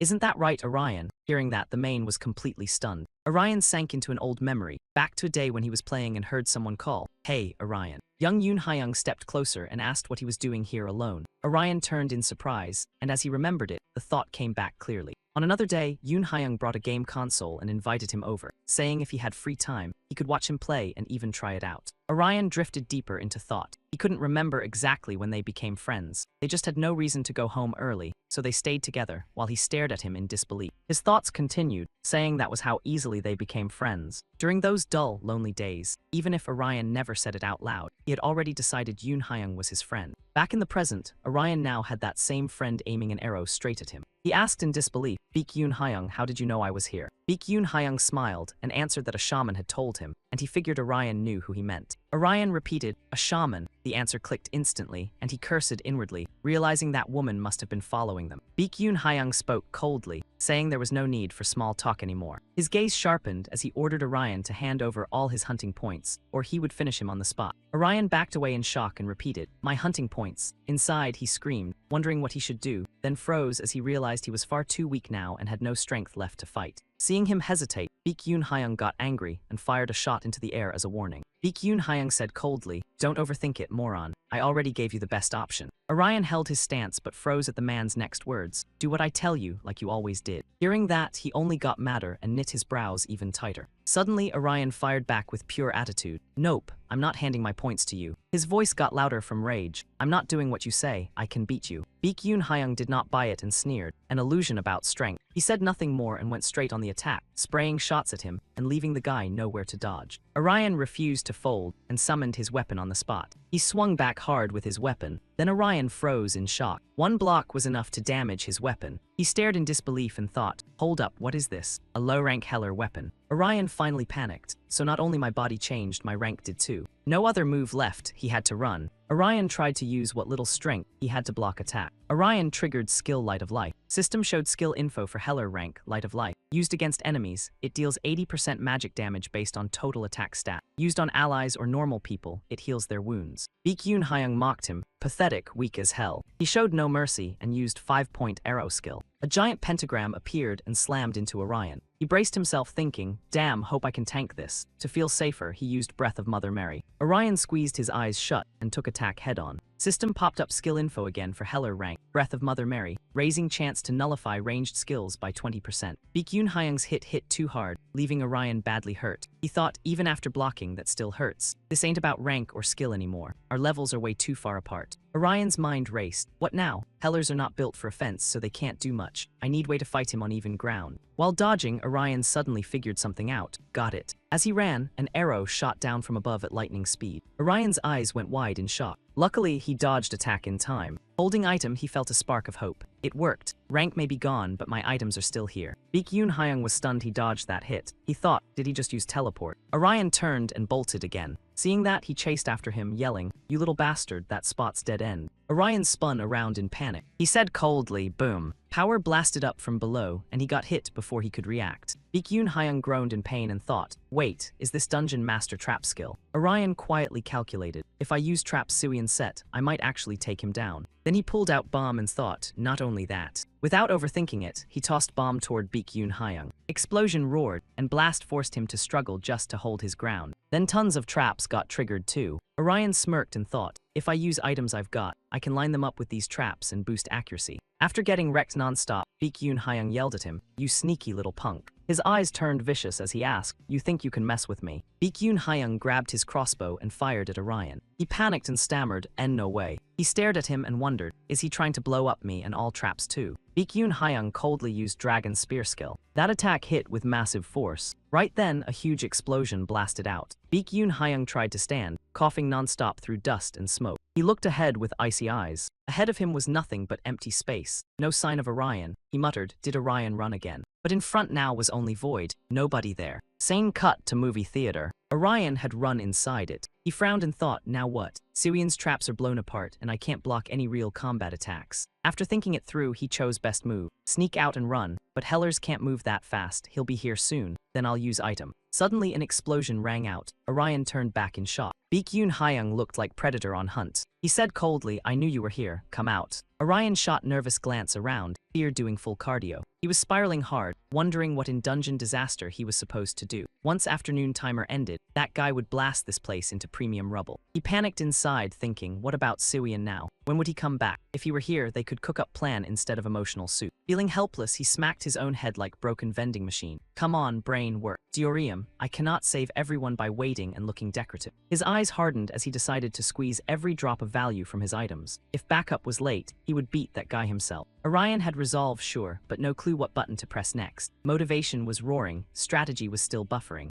He started tossing plans around in his head. What if I attack from range? Then he would turn me into target practice with long-range skills. Great, genius, what now? Suddenly, another version of Orion appeared and said, if someone holds crossbow in right hand, left side becomes weaker. Voice kept going. Their reaction time slows because shoulder blade range gets limited. Baekhyun Hyung has razor-sharp reflexes, so use that against him. Orion hyped himself up. He still had tools left. Back then, even without stacked skills and fancy combat perks, he still fought and won. Voice pressed on, remember. Remember how you fought all this time. Counterplay always exists somewhere. Then Orion smiled like man who finally found Wi-Fi in Apocalypse. Meanwhile, Baekhyun Hyung walked through area with crossbow ready, hunting him down. Suddenly, bomb dropped from above like worst delivery service ever. Annoyed, he fired and blew bomb apart. Smoke spread everywhere, and he wondered if it was smoke bomb. He squinted through haze, thinking, is that idiot using this trick to run away? One of Orion's items appeared again. Baekhyun Hyung spotted it and got excited, thinking it was teleport item. He figured Orion was trying to warp behind him. He smirked, thinking, moron, you think I cannot see that? Perfect prey, gift-wrapped, and everything. Right when his confidence hit max level, Orion appeared from angle he had completely ignored. Orion nearly reached him before his eyes finally widened. He shouted, your target is right here, Yoon Hyung. Orion's hand stopped right in front of his face. That was when imagination cut off and voice continued. Remember this too. Orion's inner self pushed him seriously. Other side of you has always been with you. Orion slammed him with heavy punch, clean enough to make sound department proud. Baekhyun Hyung took punch from Orion and went flying backward. It hurt, but he still had enough juice to strike back. Orion calculated fast. Even if I cannot use Avenger rank dagger skill, I can still swing it like normal weapon. He coldly slashed with dagger. At same moment, crossbow dropped from Baekhyun Hyung's hand. Baekhyun Hyung clutched his arm and screamed in pain. His gaze turned vicious as he glared at Orion. But before Yoon Hyung could react, Orion cashed in opportunity and fed him another punch. Orion thought, since he is hunter, I cannot let him create range. I need to stay glued to him like bad spoiler comment. Furious, Baekhyun Hyung roared, you dare. Out of nowhere, he unleashed Iron Guillotine skill. Yoon Hyung thought, so what if I have no weapon? I can still use defensive skills. Then his eyes popped wide in shock. Orion was still fine, standing after taking attack. Baekhyun Hyung was stunned, wondering how some healer had this many attack skills. Why was he not running? Orion's eyes burned with rage as he drove another punch into him. He showed zero mercy and beat him black and blue. Yoon Hyung reeled, wondering if Orion predicted his defensive techniques. Was he healing himself this whole time? While he was still stunned, Orion stabbed him a few more times. After landing enough hits to vent rage, Orion thought, self-healing is weak. If he throws another move like that, I am dead meat with subtitles. He hardened his resolve. He could not give Baekhyun Hyung chance to attack. Orion kept hammering punches into his face, thinking he had to shut him down before he could start anything. Punch after punch kept flying. Suddenly, Baekhyun Hyung's eyes shot open. Yoon Hyung grabbed Orion by collar. He hurled him aside and bolted. He sprinted straight toward Fallen Crossbow. He was only tiny step away from grabbing it, but Orion refused to give him that chance and dove in with kick to stomach. Yoon Hyung curled up in pain, clutching his gut on ground. At that moment, Orion pulled out his dagger. He drove it down hard as Yoon Hyung stared in total shock. But knife only sliced past, not into skin. Still enough to scare Yoon Hyung. He blinked in shock and asked, "You not even gonna kill me? I was so close." Orion clenched teeth and said, "After how you acted, after everything you did to me at school, I do not think I am kind enough to forgive you, but that does not mean I will kill you." Orion said with confidence, "Now you cannot do anything to me anymore." Yoon Hyung stared in shock. "What?" He snapped back, "I already survived every disaster you left me at school. Do not think you can mess with me again." Orion laughed coldly and said, "I am not going to suffer over that. And your revenge idea, pathetic. In my eyes, you are nothing." Those words hit Yoon Hyung like a brick to face. Yoon Hyung remembered when he was little. His father covered his eyes and said, "Look away, Yoon Hyung. That woman will not be your mother anymore." He added coldly, "She is trash who threw away family for so-called passion. You should not have seen that." His father kept going. "From now on, you will have new home with stepmother, like other normal kids." Young Yoon Hyung wanted to cry, but could not. He asked in panic, "Why did mom leave me like that? She did not even say goodbye. I am her son. Why would she do that?" Yoon Hyung's father took off glasses and answered flatly, "That woman did not see it that way. To her, you were just another ordinary person." His eyes turned terrifying as he looked at him and said, "An unimportant person can be thrown away any time." Back in present, after hearing Orion, he teared up and thought, "So I was not important." Yoon Hyung gritted his teeth and snarled, "You damn bastard, Orion." Suddenly, Siwian appeared and called Orion. Once he saw her, he called out happily, "Siwian." Yoon Hyung watched that and felt pure irritation boil inside. He suddenly shoved Orion hard, making him lose balance, then ran. Seeing him flee, Siwian shouted in fury, "Stop right there, Yoon Hyung." She asked non-stop, "What happened? How did that bastard find this place?" Then she burst into tears and said, "Orion, are you okay? Hurt anywhere? Sorry for leaving you alone." Orion quickly calmed her. "I am fine, no problem." Then Siwian flared up and said, Yoon Hyung, hide well. If I find you, do not blame me for being ruthless." Orion quickly looked over and said, "It is fine. He is not that strong anyway." He said with confidence, "He will not come back." Outside, Yoon Hyung ran like his life depended on it. He was furious, then he stepped on trap Siwian had set. Trap's magic blasted him downstairs. Yoon Hyung's whole body slammed hard. Lying on ground, he refused to accept it and cursed, "Damn it." He did not even get up, he just lay there crying and cursing. "It hurts, damn it." His miserable voice echoed, "It really hurt like hell." Yoon Hyung suddenly remembered his mother and called out, "Mom." Scene shifted to downtown area.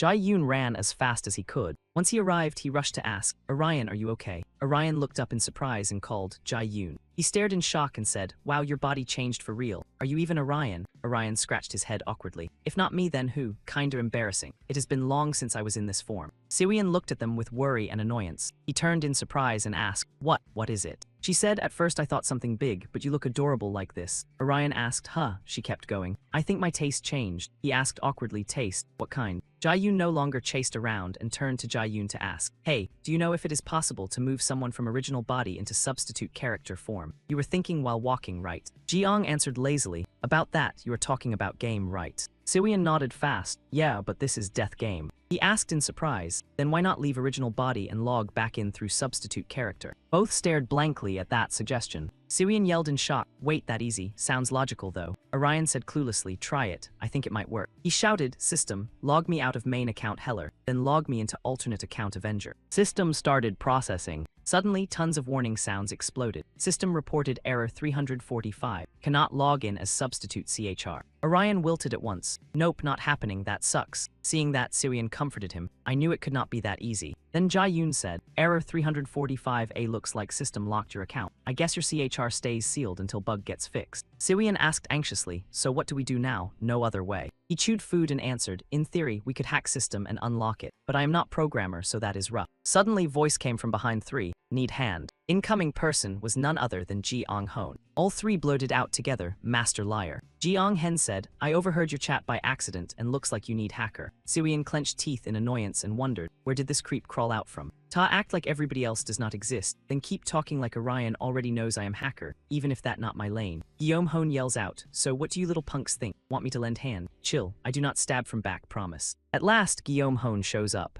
Siwian snaps, "What are you doing here, you filthy traitor?" You wanna throw down or what? Guillaume Hone looks smug. Told you, I only wanna help, I am crazy good at this. I can crack lock for Avenger. But new problem pops up. She wants to control Orion. He stares and asks, why help us? We got nothing you can use. Siwian points right at her. Yeah, that. You got some weird secret crush or something. Total traitor move. Guillaume Hone stays weirdly calm, like she already planned whole thing. Fine, I got reason to help you. Siwian cuts in, but gets hit with facts right away. Then Guillaume Hone probes deeper. Let me ask you something. Store clerk ever ask why buyer wants item? If someone buys hammer to hang picture or rob bank, seller only need take money. That is trade. I lend you my hacking skill, then rest is up to me. Jai-yoon starts getting it. They are in bad spot. From what she says, looks like we do not have other choice. Guillaume Hone keeps going. I do not do charity. Someone with my skill should get paid for work. Orion still wants straight answer. What do you want from us? Guillaume Hone lifts both hands. 1 billion won, that is price. I give 10% discount for students if needed. Siwian is still student. 1 billion won, you lost your mind. Where we supposed to get that kind of cash? Orion's answer shocks everybody. It is less than he thought. Siwian cannot even believe it. No way, you got that much saved. Even for Orion that cash is massive, but prize is bigger. Of course not. Compared with first place money it is nothing. Winner gets 29.9 billion won, and she only wants less than 10%.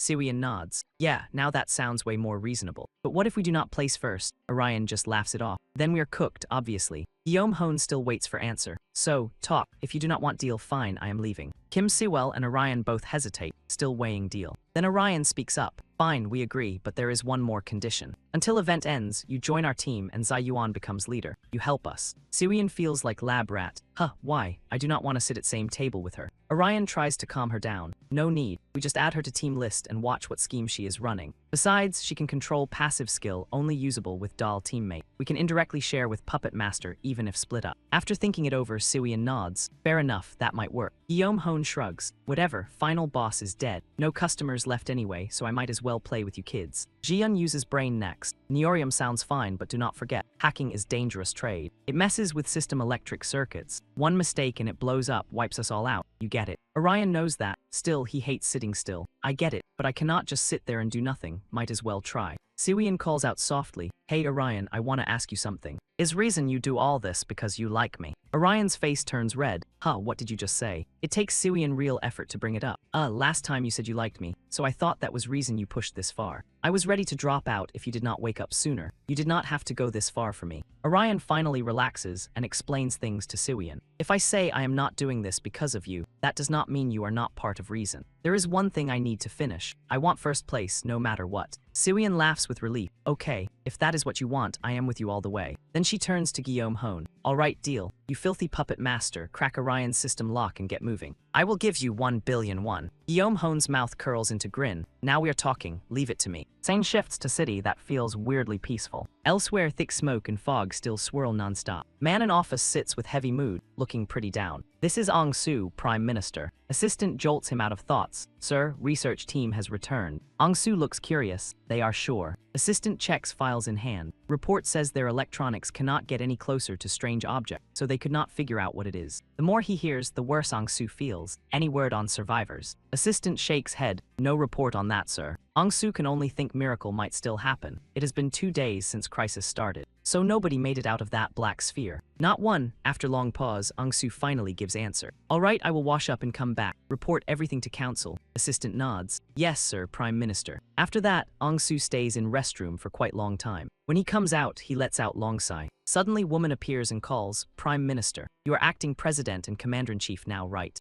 Ong Su answers on reflex. Yes, but only temporary. Who are you? Reporters are not allowed in here. Then she handed over a sheet of paper and said, I am not a reporter. Take it. Chairman Su squinted at it like it owed him money. A business card. Why is it completely blank? Then one tiny detail hit him hard enough to reboot his face. Sigmund Organization. The woman explained, this is probably your first time hearing about us. As someone in power, president and supreme commander, you should know Sigmund Organization is secret international foundation preventing man-made disasters. I work for them. Chairman Su frowned and stared her down. Secret organization, never heard of it. What do you people want from me? The woman said, we came for reason, but we are not asking anything from you. Our foundation is running smokescreen operations, so they can freely extract everyone's information. However, one thing must be said now. From this point on, our organization will take control of current situation. After all, this is way above your pay grade. Best move, sit still and let us work. Unless you want your embezzlement and corruption scandal doing cartwheels across every headline. Hearing that, Chairman Su's face turned so pale even ghosts would ask if he was okay. Back at gathering spot with Orion and everyone else, Guillaume Hone was still busy doing her little digital wizard routine. Suyin got curious and asked, will this take long? While tapping away on screen, Guillaume Hone replied, if it goes fast, about 5 minutes. This time may take longer because I also need to avoid triggering system detection. Think picking lock quietly. Even with right key, you still move slow, soft, and careful. That is what I am doing right now. Got it. Suyin answered like confident student in class. Of course I get it. Spoiler, she absolutely did not get it. Guillaume Hone turned to Orion and said, okay, we start now. Best thing you can do, kid, is not move. Orange Lake item, infiltration activated. Mouth and eyes of that box stretched wide open, but system looked like it was glitching, screaming like toaster possessed by dungeon boss. Suyin yelled, huh, what is happening? Did something go wrong? Jaeyun already knew deal, so she stayed calm. Nothing bad. She infiltrated it successfully. System failed to detect her. Guillaume Hone laughed to herself. Interesting, this is not just game code. City, humans, time, and reality we live in. All of it is inside here. This is hidden Renaissance phase beneath Interdynasty Evolution Program, Project Zion. So many goodies here. More obstacles mean more shadows to hide in. Suddenly, someone's hand grabbed Chairman Su's hand and held it back. Even she looked shocked by sudden appearance. Who is that? Orion turned around to look. Suyin was surprised too, but she had no clue who that person was. Only Jaeyun recognized her. No way. Dr. Maria, scene shifts to Event Horizon Tuesday, 9:32 a.m. time remaining about 23 hours. A three-headed monster stood tall in front of Jusian like Nightmare, ordered extra heads for style points. Destruction Raptor Monster, Keijo. It fired a lightning-like attack straight at Jusian.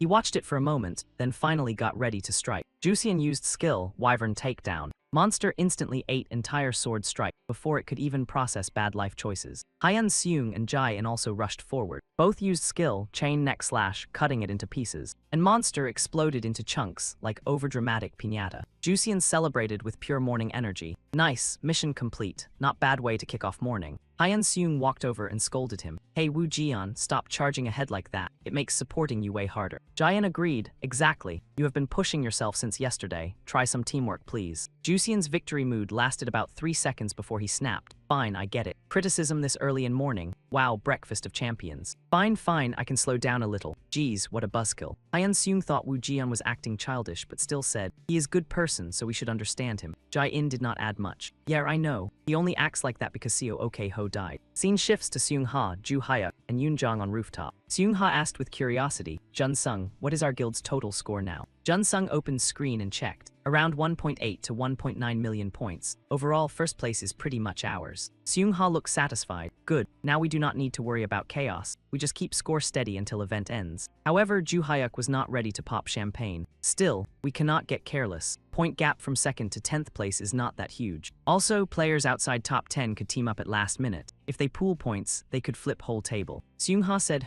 gap from top to bottom is large, but you are right. No one has left game yet, so that can still happen. Ju Hyuk said seriously, we cannot slack off. Stay careful. Suddenly Jun-sung shouted, what is this? Seung-ha heard him and quickly asked, what happened? Jun-sung tried to calm down. Scores of other players are not changing. That means low-ranked players have not teamed up. But one player is climbing ranks insanely fast. Seung-ha could not believe it, so he repeated, a low-ranked player. Who even is that? Cut to Suiyan's squad. Suiyan is throwing down with giant monster. Red Moss Golem was nasty problem back in game, but now I'm way stronger. I can crush it easy. Suiyan pops max kite trap skill, but Golem already right above Suiyan's head. Problem is, Suiyan still can't react fast enough. Orion jumps in with assist. He uses Phantom Blade of Grudge. Golem screams in pain after Orion's deadly slash lands. Then it blows apart and ends its own run. Orion drops down to ground. He lets out relief. Mission complete. Orion lay. Hunting points 254,500, rank 12-17. Suiyan walks up laughing. You were cooking, Orion. You fully locked in with Avenger form, huh?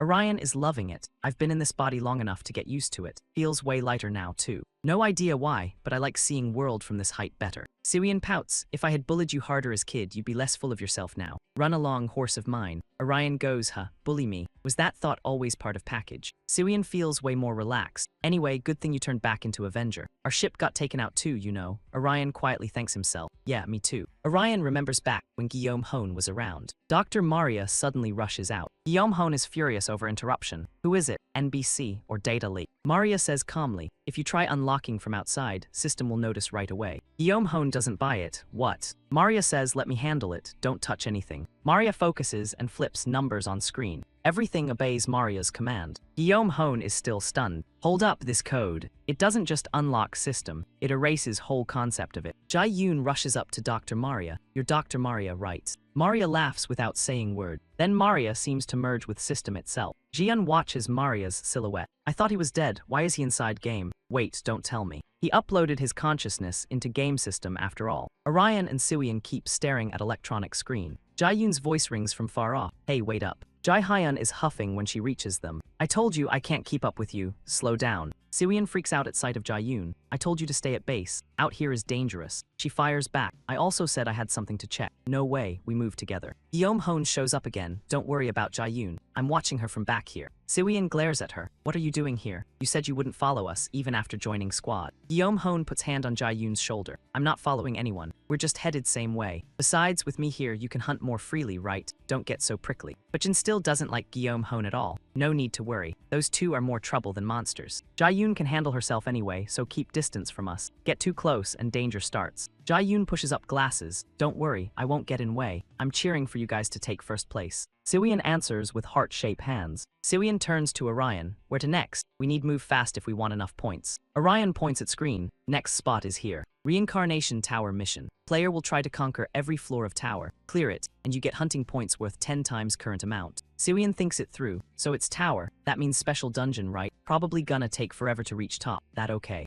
Orion thinks for second. Could take half day. It ain't like normal dungeons, so there'll be special rules. But if we clear it, we get 10 times current points. That's only way to make sure we grab number 1. Suian's face lights up. 10 times points. Damn, that's insane. Jai Hyun is usually biggest worrier, but with reward that huge, tons of people will join. Competition's gonna be brutal. You think we can handle it? People like Suian are born to be competitive, so of course he wants to conquer it. Orion too. If someone else clears it first, we'll never catch up in points. Anyway, it's their call. Jai Hyun can't stop them. Fine, these guys fear nothing. Orion tells Suian, until mission starts, time is tight, so I'll explain rules while we run. She nods, got it, then speeds up. Off to Reincarnation Tower. Cut to another spot in city. Najong says while smoking, you know gummy candy we eat. It's made from insects. And if you sneeze without closing your eyes, eyeballs pop right out. Chen Azu jumps. Yo, for real? That sounds disgusting. Nazong bursts out laughing. I'm kidding, dummy. You fell for it way too hard. Only Ixian looks normal here. Mission about start, so quit clowning. Time for us to head to Reincarnation Tower this time, and we flip script. We take win with one clean comeback arc. Orion, top guild leader, stands with Ike Ham, current rank 5 support priest. Najongli plays knight. Osuchan plays knight. Scene cuts to big building inside city. Orion crew sprints hard toward destination. Then something appears right in front of them. Suian looks let down. It is just weird door. Did we hit wrong spot? Orion checks map again. Map says this place. Try open it. Orion searches for spot to open it. Door creaks, then slowly swings open. Suian blurts out in shock. What place is this? Is this Reincarnation Tower? Jai Hyun seems to know. Current mission is instant dungeon, which means virtual zone. Other tower floors will also mimic different locations. Orion looks around. This feels like Twilight Room. Even Suian nods. Yeah, same vibe. Then weird creature pops out. Welcome to Reincarnation Tower. I am your honorable guide, Jajang. This floor is lobby. Let me explain tower rules. Suian hugs it like candy and ignores speech. Wow, so cute. No way guide can be this adorable. Jajang is way too cute. Want hear rules? Orion agrees too. Yeah, let us listen. Might get useful clue. Jajang calmly explains. Reincarnation Tower is competitive mission. First player to reach top takes all reward points. Tower has 18 floors total. Each floor brings random challenge. Clear it, move to next floor. Suian grinds teeth and pulls sheep away. So we gotta bet on luck too. Orion is speechless. Yeah. Then Jajang keeps going. There are 5 modes: story, shop, attack, rest, and special. In story mode, you make choices to move forward. In shop, you can buy one-time items that work only inside tower. In attack stage, players hunt monsters to collect gold used in tower. Rest mode lets you recover stamina. Last special floor gives players minigame. Note, hunting points cannot be used in tower shop. Only gold earned from attack floor works there. Also, items like healing potions bought outside cannot be used inside tower. Keep these rules in mind before entering. Siwian still does not get it. Wait, no healing items. We could die on first floor if we mess up. But Jajang stays chill. Relax, death does not exist in this tower. If player dies in any challenge, they revive in lobby and can retry or quit mission. Gold earned from attack stage also stays after death, so you can retry or trade it for hunting points. Jin folds arms, so rules work like roguelike, huh? Orion hears that term for first time. What is roguelike? Jae-yoon drops knowledge. It comes from old game genre called rogue. If you die, you restart from zero with no save point. At first, it only meant death sends you back. Over time, genre grew with more rules. Orion feels zero hope. No save point and start over from scratch. Brutal. Siwian gets it, so if we die in tower, we climb from floor 1 again. Then healing potion or not, why care? Jae-yoon scratches head, I guess so. Problem with games like this, beating at first try is no easy feat. Siwian thinks this is wild. Huh, why is that? Jian seems to know everything. That is roguelike nature. Players must test, fail, and retry many times before clearing. That is always how it goes. Reincarnation Tower has one more twist. If you die, you keep gold. That means game gets easier after each retry. First run is rough because you have no gold for items, but later, with more gold, each retry gets easier. Guillaume Hone Chen jumps in. In other words, you need dozens of tries to conquer tower.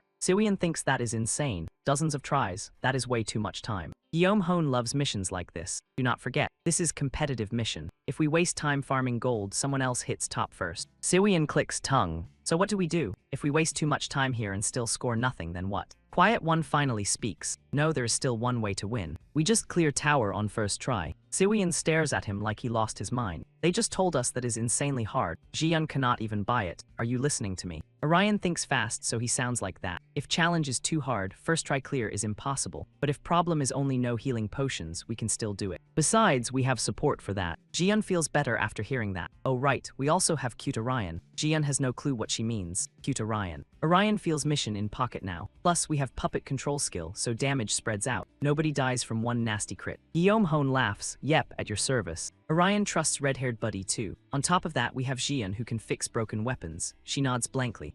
Oh right. Weapon repair kit is one-time item, so I only need buy one set. Orion fires out team plan. I think all left is to empty our tanks and go all in. I do not need spell out rest, right? Siwian trusts Orion hard, no question. Next up, Jiang says you look ready to square up with tower. Want to kick off climb to top floor. Orion lights up, of course, take us up there. Jiang grins with shady little vibe. Alright then, time to start brutal tower grind to peak. Jiang happily pops open mission list like it is surprise menu. Tons of choices flash up. Jiang says you can pick first stage you want. Where you want to go first. Siwian lines in. Oh, so we can choose. We got no gold, so shop is pointless. Pick story stage, Jian agrees. Fair, we can grab gear from story stage. Then, before anyone can finish talking or move, Orion already picks for everyone. Everything starts shifting. Jiang says, welcome to Tower of Reincarnation Floor 1. You picked raid stage to start journey. Jae-yoon cries buckets while roasting Orion. Dummy, why did you pick raid stage? We should have moved slow through story stage. Orion wants to climb higher like that. I thought so too, but we need gold ASAP. As he speaks, he pulls out sword. He slashes straight into monster. Who knows how many more raid stages sit between here and top. Jae-yoon goes pale. Oh, I get it now. Orion is nuts. I knew he was good in fights, but this level, whole different beast. First try on roguelite, he already gets rules, builds strategy, and has guts to run with it. Backing Orion with full power was perfect call. Odds are leaning hard our way. Siwian yells, stop standing there. Daijun, get back here. Then team finally steps into challenge from here. Cut to other players' lobby. Sihian gets shoved back to start point. He curses in frustration. Damn it, got killed by those damn poisonous bastards again. Guild leader Mayor asks, how far did you make it this time? Sihian does not hide it. Floor 9, but I grabbed 22 gold. What about you? Guild leader Mayor smirks. I hit floor 15 with 84 gold. This time we are definitely clearing it. Waiting for others back in lobby, we will try again as full squad. Mayor Guild squad sets record at floor 15, total 219 gold. Cut to Tower of Reincarnation, floor 8, story stage. Useong is scared out of his mind. Something is chewing on him. What monster is this? Useong can only flail helplessly. It was a gold chest just now. Chen Azu also worries. Are you okay, Captain? Only Najong stays calm. Idiot, all gold chests in this game are traps. Ike sits up and says, I think I lose this one. See you back in lobby, my team. Najong snorts, so dumb. Then all you hear is Chen Azu screaming, Captain. Team Orion sets floor 8 record, total gold 30. Still around 14 hours left before Horizon event ends. Tower of Reincarnation and Raid stage. Right then, Orion charges in and attacks. He fires skill after skill non-stop. Siwian covers rear and counters too. She uses Labyrinth Psy skill. That is boss rank Labyrinth skill. Labyrinth Psy unleashes Hailstorm, slamming down and freezing enemies solid. It lands so hard monster cannot even block. Orion takes opening and pushes counterattack. With Phantom Sword Revenge skill, one katana strike later, monster head flies off clean. Orion lands slowly. He praises himself. Nice, got it. System shows Orion and Siwian team on floor 12, total gold 43. After killing monster, Siwian feels this run is not bad at all, and Orion agrees. Way easier than Poison Swamp on floor 4. Then she turns away, insanely jealous. Anyway, those two are getting easy mode treatment. At least toss some scraps our way. Wow, hearing that. Jae-yoon blows up and shouts, "Hey, now I am blacksmith. Fighting is not my thing. I said that already." That makes Siwian snap as he yells at Guillaume Hone. "Fine, but what about you? You know how to fight." She smirks, "Of course I can help, but I was not sure if you wanted it. That is why I stayed quiet. So, say one word and I help you."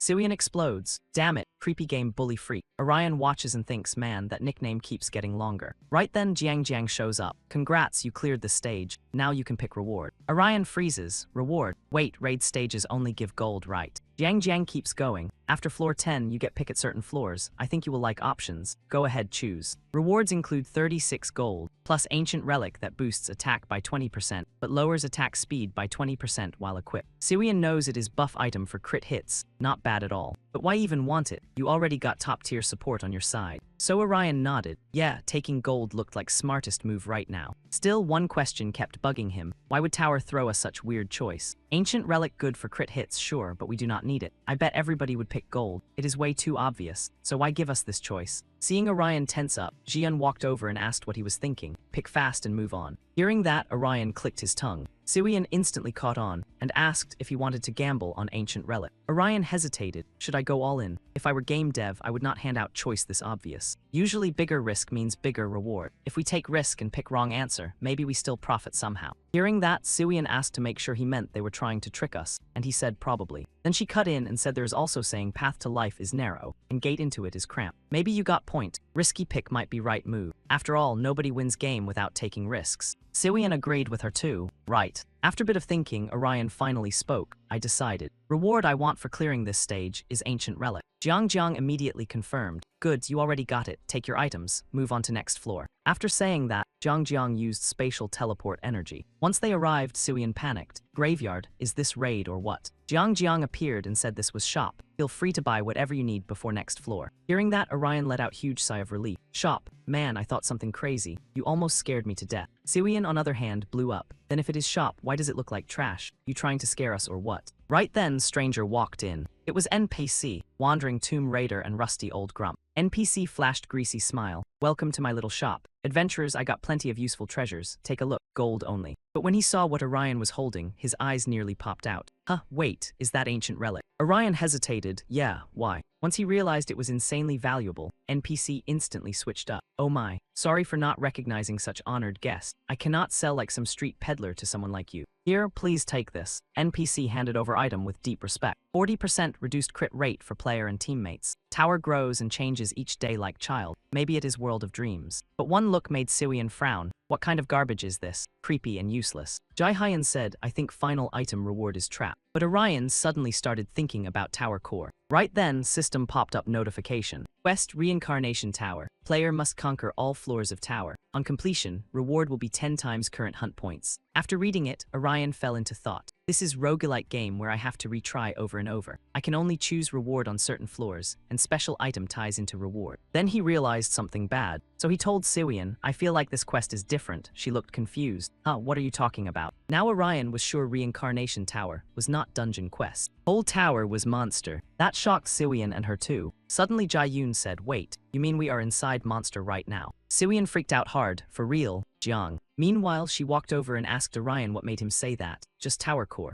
Orion replied no, not only that. Reincarnation Tower feels different from other events. Horizon is survival event inside city, but in giant dungeon like this, there is no reason to wander around fighting just to stay alive. If Tower is part of survival game, then that means we have to hunt it. But how do you hunt Tower? That makes no sense, right? It is not even alive. That means Tower itself must be monster we can hunt. After Orion explained, Siwian had to agree. Yeah, that tracks. Then she hesitated, but Tower Core. Orion did not flinch. We have to keep it no matter danger. I think it might be. Key to beating tower. Meanwhile, deep inside mysterious dark dungeon. Kriak door groans open, echoing everywhere. This is Reincarnation Tower, floor 17. 12 hours left before horizon ends. At that moment, Seung-ha grinned like mad. No way, I ran into you here. So that was Mayor Guild Leader. He narrowed eyes and smiled. We meet again, Seung-ha. Shame I could not face you yesterday. Hearing that, Seung-ha mocked him. Looks like I can never shake you off. Anyway, what are you doing here? You already reached tower top, so hurry up and finish quest. He answered calmly. Plenty of time before horizon ends. If I finish too early, I will have to deal with mess from point negotiation. I will kill time and wait for right moment. Hearing that, Seung-ha gave a faint grin. Makes sense. If someone breaks past 1 million hunt points, lower, ranked dogs will team up to drag him down. Nice info, buddy. You're almost as sharp as me. Mayor Guild Master spoke up. There's more. I'm waiting for one more person. We did not set a meetup here, but I figured they'd show up anyway. After all, there's nowhere else to go. Hearing that, Seung-ha looked amused. So you want to throw down with him right as event ends. Now that's some juicy drama. Too bad for you, I am not into drama.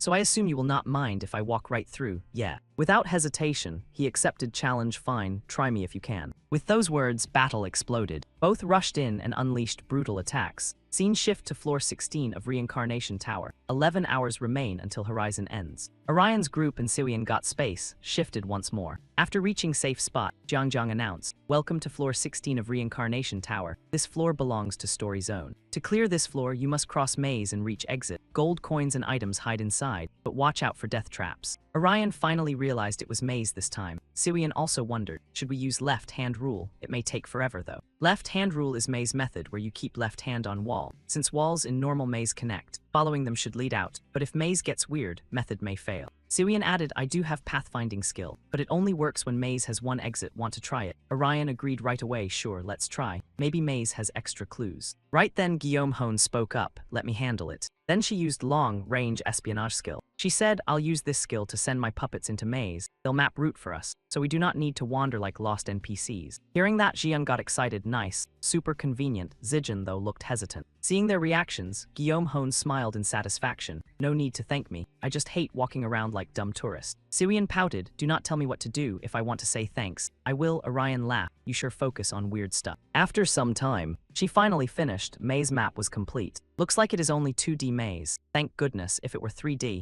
my brain would file for retirement. After checking map, she quickly figured it out. This looks like shortest route to exit. Jai-yoon could not help admiring it. Impressive. Have you done this before? She grinned smugly. Never. I am just smart. 2D maze like this is nothing to me. Easy as candy. After that, group followed maze route under Guillaume Hone's guidance. Until they reached fork ahead. Guillaume Hone suddenly said, easy at next easy fork, you will see Grand Hall. Then Siwian whispered, hey Orion, can we trust that creepy liar? What if she leads us in circles? Could be trapped. Orion soothed him. Relax, I checked map. He is not lying. Besides, while we are still in tower, he definitely will not betray us. He has low points. Even if he gets bonus points from clearing tower, it still would not mean much. Hearing that, Siwian thought it over. Fair enough. Maybe I was overthinking it. They kept following her directions. Suddenly Orion turned back. Where next? After checking map, she said, keep going straight from Grand Hall. Exit is on left path here. Hidden traps line road, so be careful. Right then, voice rang out, hey, there are others here. More participants slowly moved toward Orion's group. Ik even sneered, we thought we were leading. You people move fast. At that, Siwian looked shocked. That scar, I have seen him before. That is Orion, one of top 3 guild leaders. He is summoner, support type, and rumor says he is reckless enough to outdrink lone sharks. Hearing that, Orion corrected himself. Top 3 guild leader. He thought that puts him on Seung-ha's level. Suddenly Icy shouted, hey, you guys. I have question about this maze. Should I go left or right to reach exit? Siwian blinked. Is he stupid? Why should we tell him? Meanwhile, Orion thought, if we tell truth, we might have to fight him at final floor. But if he already knows exit, then what if we lie? He might come back and attack us still. This is not about truth or lies. What we need is to throw him off. So Orion answered, we do not know this is maze either. Icy looked surprised. Oh right, we are inside maze. Sorry for asking something so dumb, man. This sucks. Wandering through this damn maze nonstop is pure torture. Right after that, Lee Si-hong suddenly lunged in attack. He sneered, you thought I would fall for that answer. Nice try, liar. My ears are sharp. I heard someone say exit is up ahead. Situation turned ugly. Orion kept cursing, damn it, he is testing us. Icy kept pushing forward with attack. Orion had no choice but to leap away from deadly encirclement. The moment he landed, he shouted, Si Hyeon, take Jai-yoon and get out of here. Ian Liar will hold him off. But she flat out refused to let him go. That left Orion staring in shock. What? Siwian said seriously, you cannot die in this tower, remember. We do not need to beat them. Best fighter goes first while rest stay behind.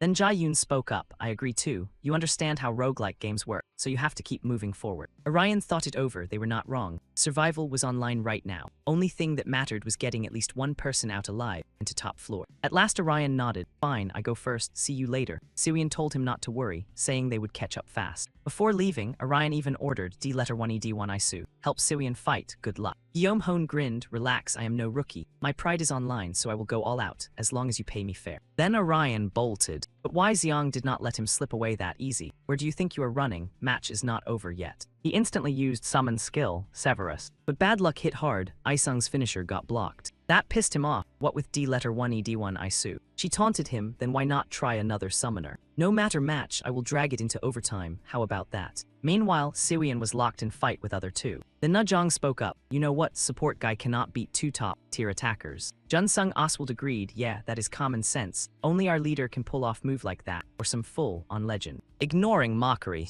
Siwon focused and unleashed Minotaur. Labyrinth monster charged straight at two of them, making both scream in pain. Without slowing down, Siwon fired back. A real legend. Wow, that sounds cheesy. Master-level Labyrinth skill is peak tier. I am not some knight stuck on one trick. Got it. Elsewhere in front of Mysterious Gate, Jiang successfully warped Orion there in time. Welcome to floor 17 of Tower of Reincarnation. This floor is special, reach end zone, and you can move on to next floor. Orion looked confused. Special floor, he thought. I have never seen one like this before. Then Orion walked up and opened gates, only to find ferocious battle already raging. Seungha saw him and freaked out. Orion, what happened to you? Meanwhile, Mayor Guild leader felt pumped, so he finally showed up. Orion stared at him, thinking hard. Wait, Seungha and Mayor Guild are fighting. Are they deciding who gets top floor? Seeing situation turn ugly, Orion called out to stop fight. All three of us can go to floor 18 together. But Mayor Guild leader shot back. No way, where is fun in that? Even Sehunha said, nice to see you here, but I am saying no too. Teammates are teammates, enemies are enemies. Orion could not stop battle, so he kept talking. Fine, if that is what you two want. Then I will join fight and see who wins this quest. With about 11 hours left until Horizon ended, battle on floor 16 kept raging hard. In dire moment, Junsung Asu yelled, Najong, watch traps. If one hooks us, we will get chain hit. She pouted, I know that, dummy. Then Junsung Asu moved in and used Meteor Sword skill. That was Knight's skill, Meteor Sword. It cuts 20% of enemy magic defense and boosts chance of landing critical hit. Without hesitation, he swung sword at Siwon. Then he suddenly spotted Card. To his shock, Siwon was one step faster. She slipped behind them and set up ambush on both. Siwon flashed a sly smile. Can you even call it trap if you saw it coming?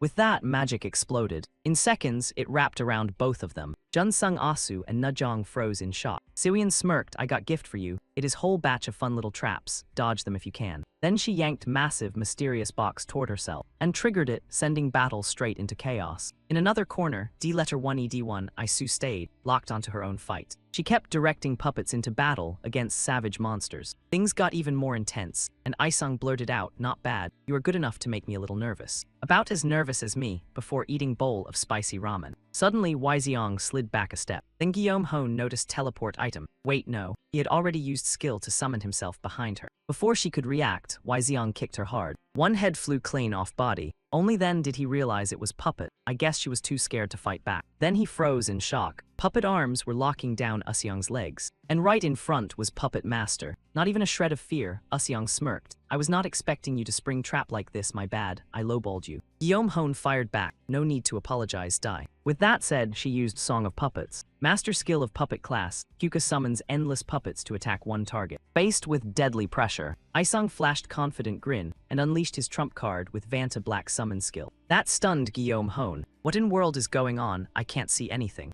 Seoyeon was blind too. So in that moment, she used torch skill. Too bad, Seoyeon groaned. Light is not getting brighter. This is not normal darkness. He must be using skill to swallow light. Then she got hit while unable to see anything. Seoyeon thought, I have to keep moving. I will pin them down with another trap until this skill wears off. Meanwhile, Guillaume Hone was still reeling. But he was also enjoying it. He summoned darkness to swallow light. I guess my eyes won't adapt to this. Right after that, she used Terracotta Army. That is Master Puppet class skill. Terracotta Army summons Puppet Legion. Puppets will not move for 20 seconds. They can defend against attacks with 30% of users' total HP. Then Guillaume Hone thought, if I can't rely on sight to escape this, I will have to use touch instead. Hit me the second you touch my puppets. That is when you walk into my trap. I will swallow you whole. Meanwhile, Usyong in back was grinning. He cursed under breath, clever trick. I can't get near her puppet shield even in darkness. But here is problem. I did not come here for some half-baked weak fight. I am here for real blows. Ultimate Summoner skill. Hollow Twisted Beast crushes target's defense completely and deals 240% normal attack damage. Usyong moved into attack. Don't feel too bad about losing. You should be proud. You made me sweat. Then Usyong went berserk and wiped out every puppet in Wei. That destructive power left Puppet Master stunned. Without hesitation, Usyong charged straight at her. He even praised me nice, not bad for final hit. Guillaume Hone smirked, who said that was my final hit. We have not even finished first round yet. Then fierce battle exploded once more. Meanwhile, at Reincarnation Tower, floor 17. Fight among three of them was still raging hard. Guildmaster Mayor kept using Windstorm's skill. Then he charged toward Orion to attack. He instantly sensed killing intent and dodged at perfect timing, but Mayor's Guildmaster was suddenly shocked. Orion circled behind and struck with his counter skill, Flame of the Burning Ring. But that rare openings, Seung-ha immediately used Queen's Path skill. Royal Power crushed Orion. He cried out in pain. He thought both were monsters. Being part of top 3 guilds was no joke. If I focus too much on one, other will tear me apart. I cannot let my guard down.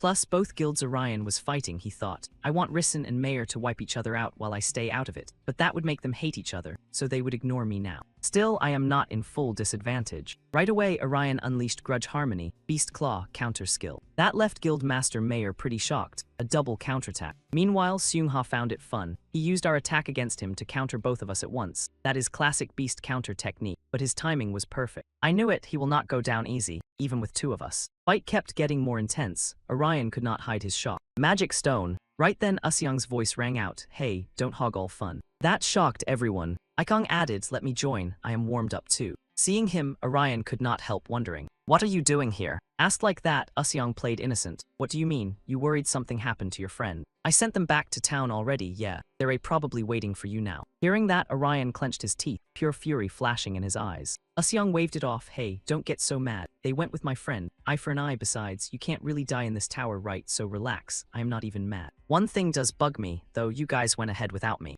The game details did not bother me. I just hate losing, and I hate when my crew loses. That's it, that is why. I am sending all of you back to floor 1, especially you, troublemaker, got it." Hearing that, Orion's fire of determination lit up like a furnace. Isong coldly used summon skill, Vantabex. Suddenly, darkness swallowed everything. Orion blinked in surprise and muttered to himself. He could not see anything. Seung-ha worried he might use blind spots for surprise attack. Even with map memorized, one ambush could throw her off. She had to stay sharp. She calculated her odds in silence. No other choice, never tried it before, but might as well gamble once. After thinking it through, she shut her eyes tight. Seung-ha raised sword high and whispered under breath. Everything around her slowly fell silent. By now, Seung-ha had locked onto Monster. Without overthinking it, she swung sword and attacked. After taking down Monster, Seung-ha praised herself in silence. Not bad. She could counterattack once she knew exact distance. Usyong was stunned by her power. Wow, impressive. She cannot even see her own body, but she is using sound to shut down attacks. Then he looked at Yoon Haigong and sized him up. That savage kid was swinging wildly just to handle monsters. Maybe simple, but not stupid. Then Isung glanced at Orion and thought, only one left. He is struggling to hold off Monster. He sized up Troublemaker. He is the only one getting wrecked this badly. Usyong smirked to himself. Perfect, then let me send you out first. Orion was worn out now. He panted hard. Lo's eyes flashed as he planned counterattack. One counterattack was all he needed. His grip on sword tightened. If he messed up, he might waste skill on basic swing. He was backed into corner. While he was thinking, he got hit. Orion looked in pain and kept calculating how to flip fight, stay steady and ignore monster attacks. He thought coldly and firmly, my attack stat is strong enough. Even if they hit me, it will not matter. He told himself he had to endure until Guy noticed trap. The more he thought about plan, the more hyped he got and got swept up in it. Suddenly, Isung popped out of nowhere and tried to ambush him. He shouted and swung attack while Orion was not paying attention.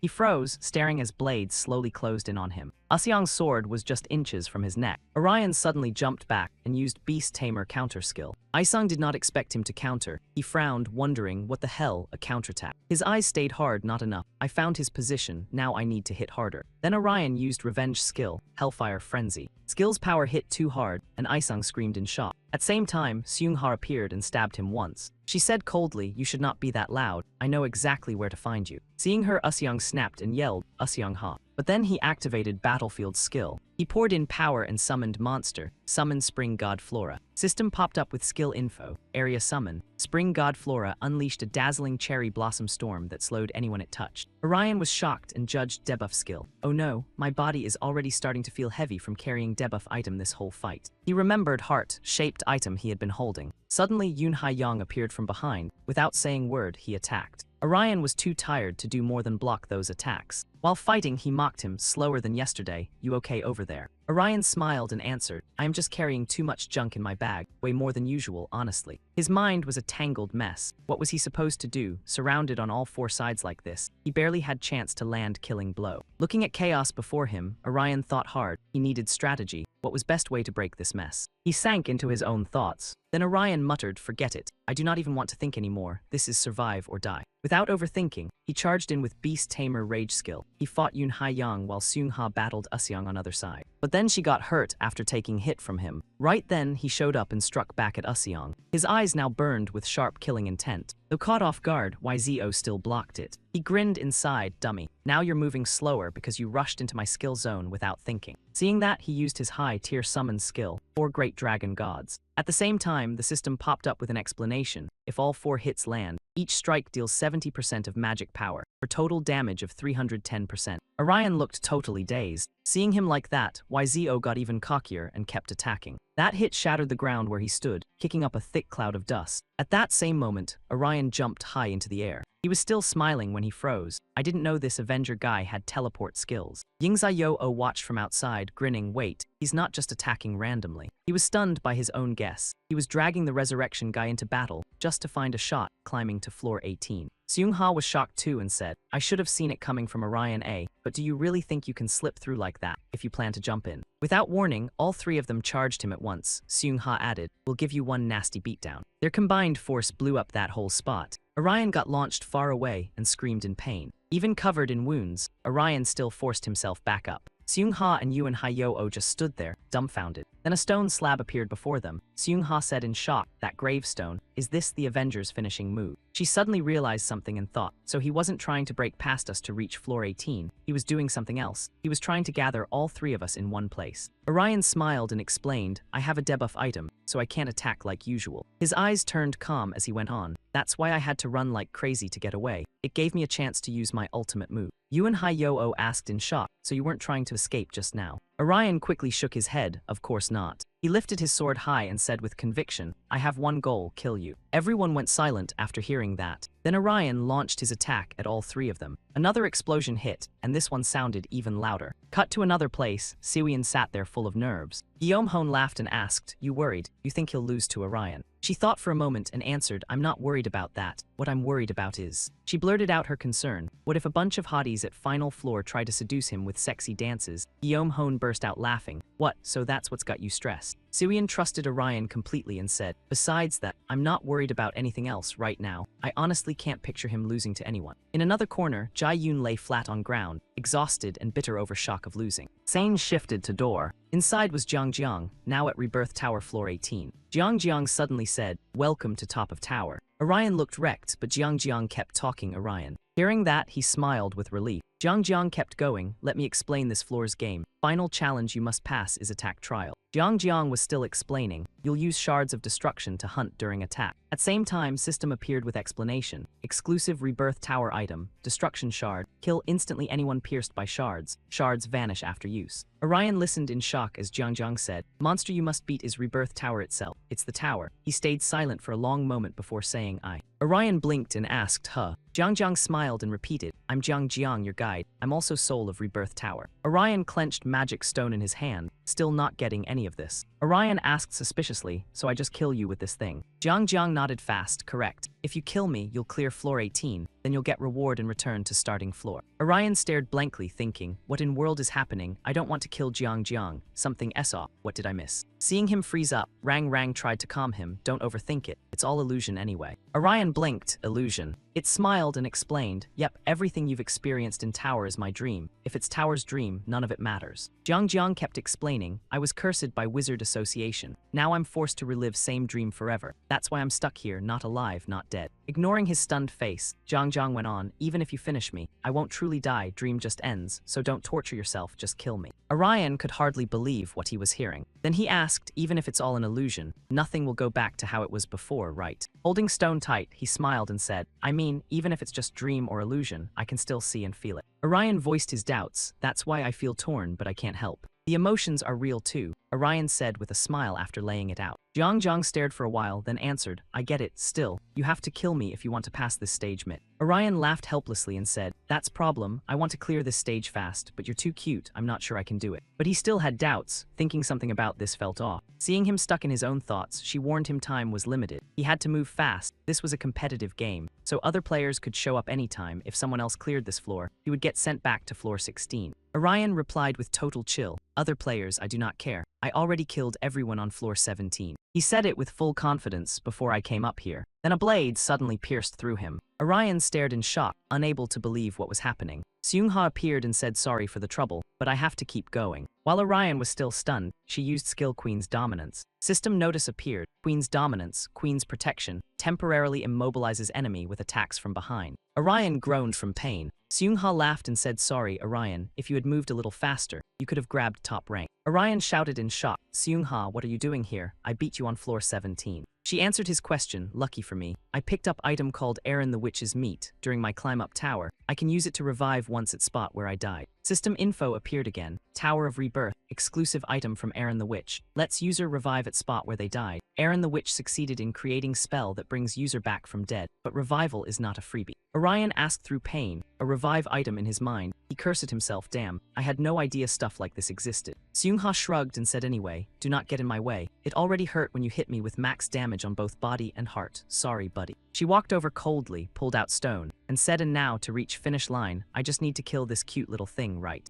Orion panicked and shouted, hold on, Seung-ha, please hear me out first. But Seung-ha did not want to listen. She answered coldly, sorry, I cannot. Her eyes went empty as she continued, I need first place no matter what. Orion freaked out and thought, think, why does this feel wrong? Jiang said goal of round was to wipe out floor 18. Orion ran through different possibilities. Player who clears floor 18 gets huge reward and gets sent back to starting floor. Then he realized something. That means if I kill Jiang in front of me, I go back to first floor, where I meet another Jiang who guides me out of tower. Orion was blown away by his discovery, so only half truth. Jiang is tower's soul. Even if Jiang dies, tower still exists if I want to end everything. He looked at item in his hand and thought firmly, looks like I have to use this. Suddenly, an explosion rang out behind Seung-ha. She turned in shock and asked, what was that? Orion explained coldly, I also picked up few items on floor 18. He said it with full conviction, real soul of tower is here. I already stabbed tower's heart with magic stone. Seung-ha froze, not understanding what was going on, so this is boss soul. Orion struggled to stand and called out, so that was the contract I had to face to clear tower, right? Jiang smiled and answered, correct, you found answer. This is tower's destruction, end of line. It kept acting like guide, giving Orion advice. This is true ending of the hunt, if you want it. Seung-ha still would not believe it and asked again, so it's over, then what if I kill you? Jiang heard that and said, if you kill me, you get normal ending. Tower conqueror with normal ending gets triple gold and returns to first floor. Seung-ha still did not buy it and said, so it's like some RPG where you keep replaying until you finish quest. You do not have to keep playing if mission gets too hard, but then you can figure out condition needed to unlock true ending. Jiang quickly replied, yes, Orion cracked that puzzle on first try too. Orion proudly raised hand in a pose and grinned. Only then did Seung-ha accept it. She sighed and said, looks like I lost. I was too busy trying to climb tower fast. Then she said, Orion, I am honestly surprised. Seung-ha walked closer, patted him lightly, and said I should have destroyed you first time I saw your face. Hearing that, he could only laugh awkwardly, and said that is best compliment you ever gave me. Seung-ha stared at him, then gave calm smile. Then she got ready to leave and said anyway, congrats on first place, survive after you get out of here. Those salty words left Orion speechless, and he let out helpless sigh. But he still reached out and shook her hand, saying you too, Seung-ha. Scene cut outside, where everyone waited for him anxiously. Suddenly, Siwian noticed something. She warned in surprise, wait, something in hallway is disappearing.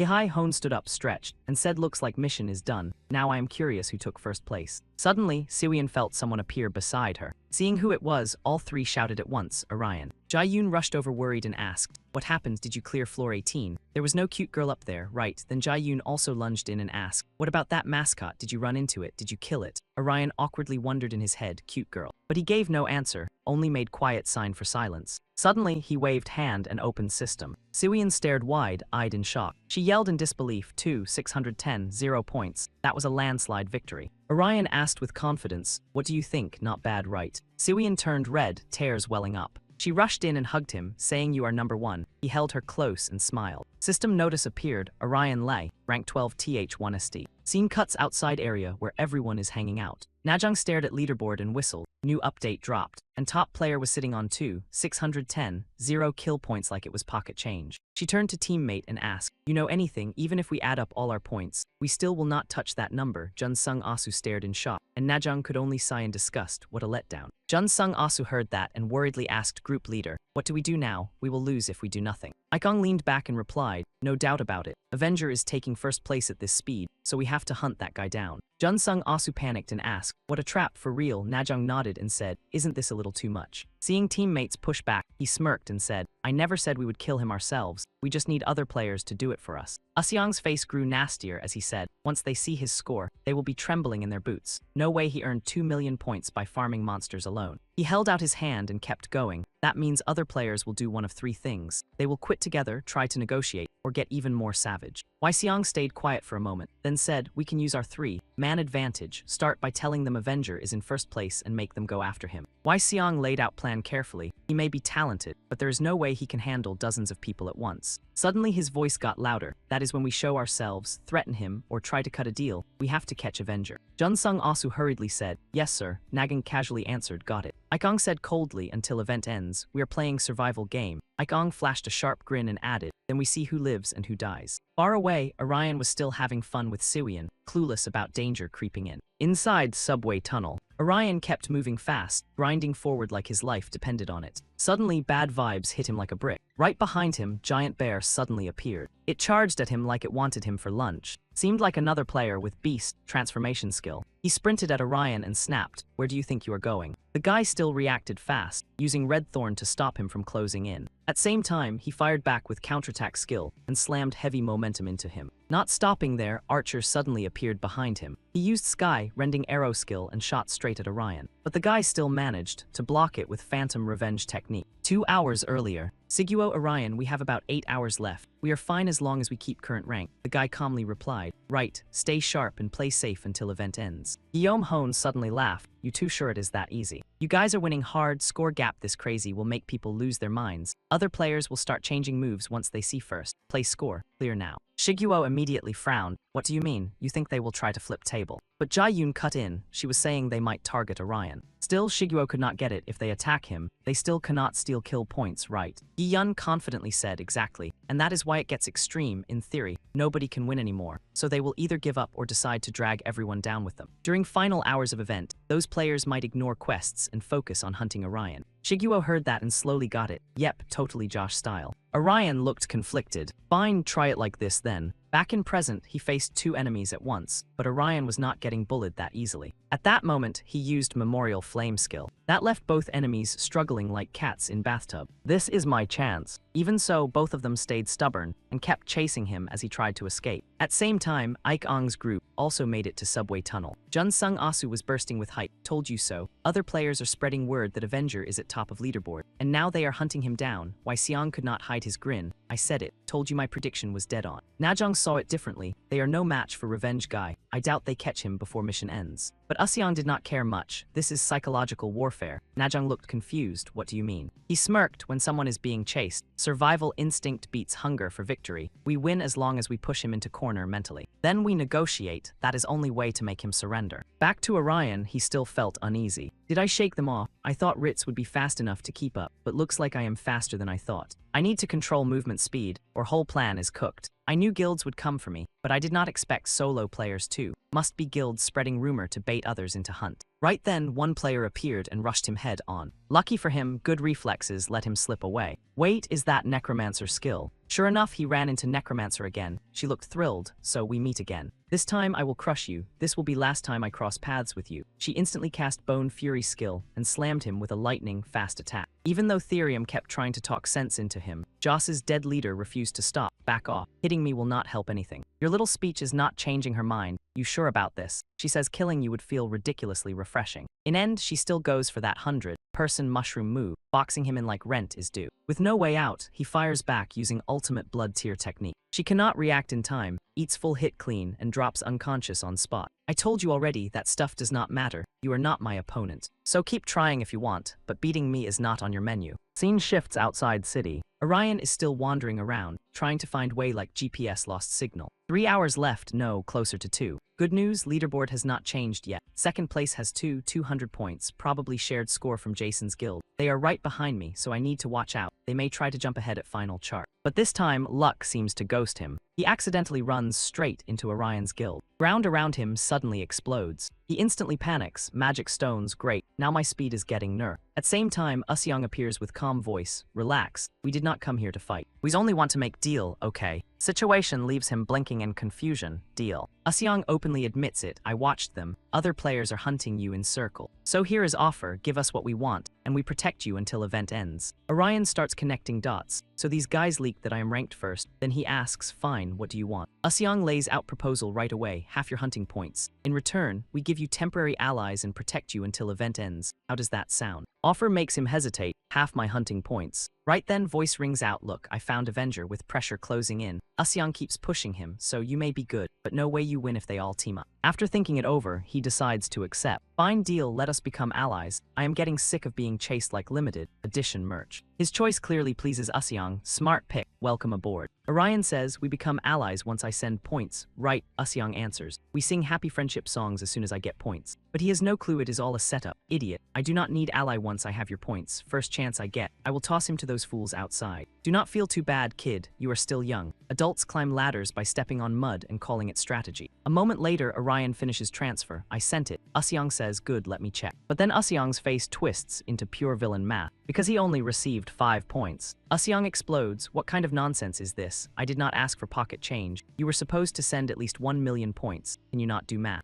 Orion fires back. I can count. I only have 0 points. After getting played, Usyong starts raging. You bastard, how did you know? Did you change your point total? Meanwhile, Shiguo and others are still chilling like they paid for VIP seats. Nothing beats strawberry milk after brutal fight. Even Jae-yoon is stunned. Are you filming commercial right now? With her current points, she has taken first place. Orion is now facing Isong's team. Najong comments, you know there is no reason to take down Avenger now, right? Junsung Asu quietly replies, yeah, even I know that, leader. At same time, Usyong is questioning life itself. He stares blankly and wonders, that is it, we lost. Usyong cannot accept it. He grits teeth in pure rage. Too furious to stay normal, Usyong shouts, how is this possible? Our plan was perfect. He loses it and dumps all blame on Orion. This is all your fault. Why are you so smart? Why did you not fall for it? You are just some lowly high school nobody, yet you dare block my rise after everything I worked for. Hearing that, Orion goes mentally frozen and thinks, wow, this guy is taking it personally. Usyong is still fuming, ranting right in his face. My specialty is always having a plan. It may not look that way, but I cannot believe you stole everything from me. Suddenly, he stops yelling and switches to normal tone. Fine, I have one last question for you. But his question is weird enough to set off every alarm. Did you kill any other player during event? Not at all. With zero hesitation, Orion answers flatly, only once. Hearing that, Usyong's 2 teammates shift into battle, ready mode. Usyong also turns serious and asks, who was it? Tell me everything. What did they say at end? What did they look like? Orion thinks coldly for a moment, then explains, he was Reaper, and his name was Jihyo Hong. He belonged to Charles, tall, thin, wearing baseball cap. Usyong asks again in heavy silence, are you sure he was only one? Confused by question, Orion answers coldly, if you do not believe me, I can show you my combat log. It records everyone I fought. He watches them closely. Usyong studies him in silence too, but after short pause, he nods and says, no, forget it. I only wanted to check. Usyong glares at him sideways and continues, we lost several guild members. They were strong players, yet today they were taken down by monsters. I had to be sure. Out of nowhere, he turned and praised him for being one seriously good kid, the kind who even used himself as bait to save everyone else in his squad. Orion stared at him with Olympic-level indifference while the guy kept rambling, saying he had a sixth sense for this stuff and could tell who was good. Before he could answer, Usyong turned to leave and said they did not want to waste any more time. Goodbye. They would not mess with him until the event ended, so he could treat that as their promise. They had no real reason to help him, so he would have to handle it himself. Watching them walk away, Orion let out a helpless sigh like his soul had buffering issues. Right as he was about to turn around, Usyong spoke up and said he had one more question for him. He loudly asked what Orion planned to wish for if he took first place. Orion looked back in surprise, stayed quiet for a long moment, then finally answered. And then boom, scene changed to a high-rise building because webtoon cameras love dramatic real estate. Place sat in total silence, creepy enough to make background music file for unemployment. Usyong and his teammates sprinted forward at full speed. While running, Junsung Asu asked if she thought the Avengers' wish would come true, because if it did, that would be one real miracle. Najong answered calmly that she was curious about that wish too, since any normal person would use a once-in-a-lifetime chance for themselves. Hearing his teammates chatter, Useong stayed quiet and said nothing. Suddenly, Najong tossed out an idea, saying if she had one wish, she would make the Avenger her personal servant. Junsung Asu nearly coughed up his soul and shouted, "What, seriously?" She replied with zero emotion. "Yes, seriously," he asked again, like seriously, seriously. She laughed and said, "Of course not." System appeared with a notification saying time left until Horizon ended was 1 hour, 36 minutes, and 26 seconds. Everyone stayed locked in on the match. Jason Guild split into 2 teams, one led by Jaegyun Kang and the other by Suhai Oxen, and together they racked up 600 points. Jason Guild showed real talent by stacking up a ton of points, pushing their total to only 20 behind Siwian. Other guilds were also throwing hands non-stop. Mayor Guild used its unique attack skills to hunt enough monsters, pass Orion Guild, and snatch 3rd place. At the same time, Orion and his team had been fighting non-stop too. Meanwhile, both Orion's squad and Siwian's side were grinding like sleep had been patched out. By picking quests they knew they could clear fast, Siwian pushed hard to catch Orion. Her team raised their total to 3 million points and climbed into 1st place. By then, streets were absolutely wrecked, like Dungeon Insurance had denied every claim. Seungha wiped sweat from her face and said they had about 30 minutes left, with only 50 points separating them from 1st place. Shin Ju-hyuk spoke anxiously, telling Seungha that the event was almost over. Seungha asked in confusion what he meant, then wondered if he was giving up. Shin Ju-hyuk smiled and quickly explained that no, they needed to kill as many monsters as possible before it ended, because this was their last chance. Seungha agreed and said yes, time to do it. She looked around and said she always needed a powerful teammate like her nearby. Scene shifted to city ruins, where rubble covered everything like someone ordered chaos with extra gravel. Siwian sat on brick pavement, eating while checking the system board. She frowned and thought there were only 10 minutes left, with just 9 points between them and 2nd place, meaning one tiny slip could let them get caught. Suddenly, Orion ran in from far away and called out to Siwian, making her look up in surprise. The moment she saw him, Siwian asked worriedly if he was okay and what happened. He quickly reassured her, saying he was fine, he had beaten Orion, but they had done it together. Seeing only her there, Orion asked in surprise where Jae-yoon and the puppet controller were. Siwian answered right away that they were in the bathroom and would be back soon. Orion cheerfully said he would send her the points he earned on his way there. As he worked through the system, he said they should not waste time trying to maintain their rank. Siwian suddenly stopped him with concern, telling him to wait and remember to take those points back, because she could only protect them for a short while. Orion brushed it off and told her to keep them, since only a few minutes remained, but anything could still happen. He shared his worry, saying if he got sniped at the last minute, every point they earned would fly straight out the window. Suddenly, Siwian asked him to wait, then said this had been his plan from the start, right, because he wanted her to finish first. Orion scratched his head awkwardly and said it just kind of turned out that way, but he had always wanted to repay her somehow. He suddenly brought up the past, saying without her, he might still be getting bullied. Siwian had not expected him to remember that so clearly, so she told him it was fine, and he did not need to worry about it. Then she suddenly added that maybe this meant she could use the wish to hire an entire harem of her favorite idols. Orion panicked and asked, "What?" Seeing him react way too hard, Siwian said she was joking, idiot. Orion went pale and silently thought it was a joke. Then she turned serious and said that for her wish, she would wish for whatever he wanted. Orion asked in surprise what her wish was. She answered awkwardly after thinking for a bit, saying her own wish existed, but she realized it would be pointless anyway. Siwian sank into old memories and opened up, saying even if she forgot everything that happened between her parents, the same kind of thing would probably repeat itself. Orion stared at her, stunned, with no clue what to say. Suddenly, Siwian smiled, stepped closer, and said that was why she would accept whatever came next. Maybe her family could get along better, even if it would never be like before. Her gaze turned firm as she continued, saying if that did not work, then fine, she would create her own family, 100 times happier than the one she grew up in. Orion smiled brightly and said okay, he would cheer for her. Siwian looked painfully defeated by his pure cluelessness, and said he meant he would cheer for her, right? Sometimes he was so ridiculously dense. Then she opened the system panel and watched it closely. At that moment, system announced there were 30 seconds left, and when time ran out, the event would end automatically, and the top player would be sent to the award ceremony. Suddenly, Orion said there was almost no time left, so he had to tell her his wish. Basically, he wanted to. Siwian calmly said she already knew, making him blink and ask if she knew. Siwian asked plainly if he wanted to revive everyone who had died in the game. She looked at him with a bright smile and continued, saying she figured as much because she knew him too well. He was a kind guy, and he loved his older sister deeply. Orion still stared at her in shock. Siwian continued sharing her thoughts, saying that was why he did not need to tell her what he had been fighting for all this time. Suddenly, a building collapsed, and nearby buildings buildings got dragged into the disaster too, because apparently gravity wanted screen time. While Orion was still stunned, Siwian leaned in and kissed him. Then System warped her away. Before leaving, Siwian smiled and said she'd see him later. Once he came back, they could pop champagne and raid my dad's liquor cabinet. Orion blinked, suspicious. Again, we're still minors. But all he could do was scratch his head, helpless.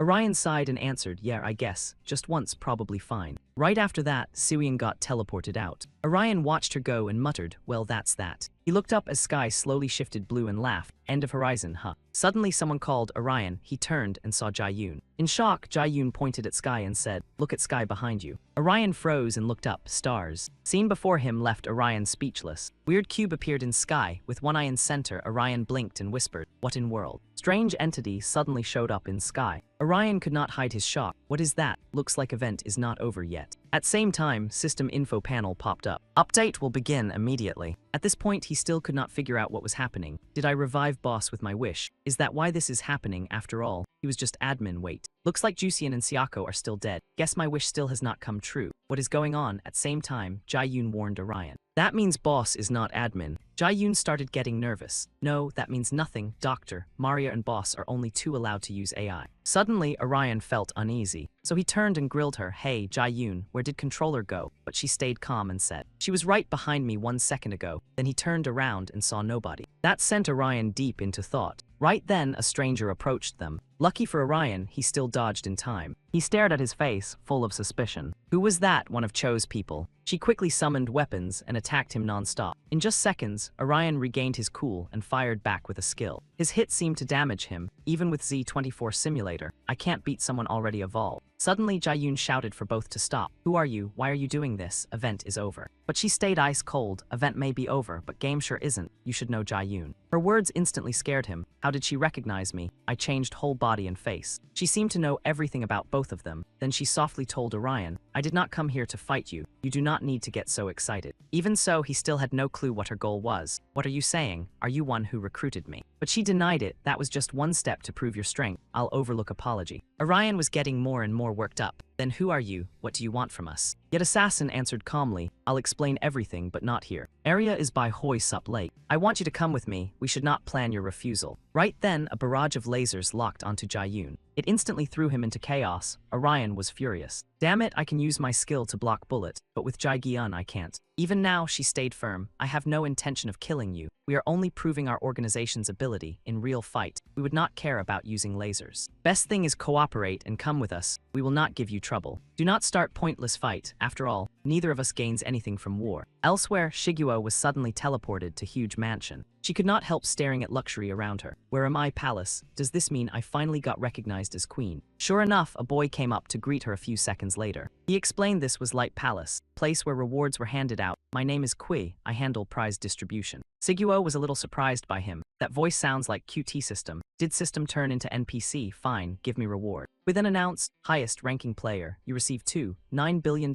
in cash and one wish first. I need explain cash payout. Cash will be given to user after account creation. Management team handles all legal and tax paperwork. All those forms made her head spin, more detail than I expected. We then cheerfully asked about rest of reward. What do you wish for? Shiguo hesitated hard over this wish. Any limits? Can you send me to another world? He did not forget to remind her. Make wish as detailed as possible. For example, it would be hard to send you to another world if you ask, because we do not have enough data. Info on other worlds has not been observed. Her face suddenly tightened. What about bringing dead back? We shot back fast. Yes, we can do that. But process like that means recovering player and civilian data stored in server backup room, so we cannot revive people game never recorded. That includes players who died from sickness or other causes. For example, Guy's attitude left her completely bewildered. Was that supposed to be funny? Shiguo let out soft sigh. Yeah, that works for me. That is wish I wanted. Bring back all dead players in game, both players and regular people. Finish word out, quick cast spell right away, as you wish. Please wait while we compile data. Wait 1 minute. In that instant, Shiguo suddenly thought it over. Hold up. So that means Boss and Josh's crew will come back to life. Anyway, doesn't matter. No other way to bring back everyone we could not save during event, even if it causes problems now. Orion can handle it. I should not worry so much. Anyway, what should I do with prize money? I will dress Orion in outfits I pick for him. Then familiar voice rang out. So that is how she really wants you's wish, Kim Siwell. This chance comes once in lifetime. She does not use it for herself. No one would blame her for being selfish. Anyone would do same, wants to think it over. Yet Shiguo flat out said no. In fact, I have question for you. When she turned, she froze. It was Dr. Noah. What are you doing here? What did you do to Orion? He slowly walked toward her, but Shiguo had no clue Guillaume Hone was here too.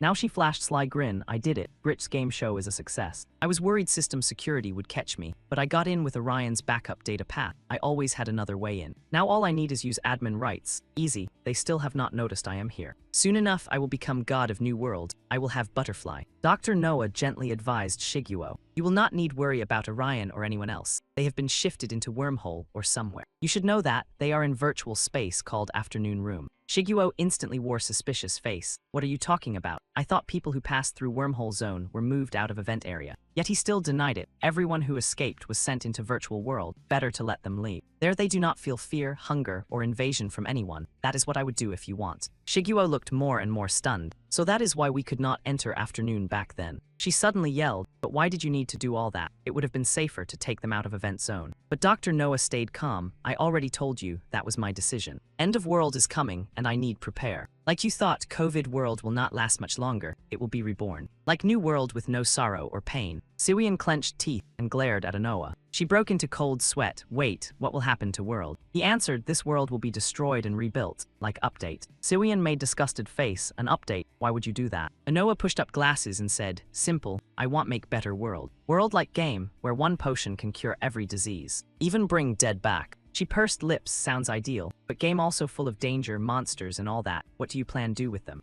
Anoa smiled. We have you right. As long as strong players remain, I believe everything will be fine. Siwian scolded him. So that is your excuse. You are behind all this, and you do not think you are being reckless. Was not everything planned carefully? Suddenly his face turned strangely sinister. I have no plan. I only need press button to start everything. Anoa started spouting weird stuff. Think about it. What would you do? Imagine being able to press button that lets you keep living same life. Or button that drops you into brand new world with endless possibilities. Which one would you choose, Siwian? She did not know how to answer.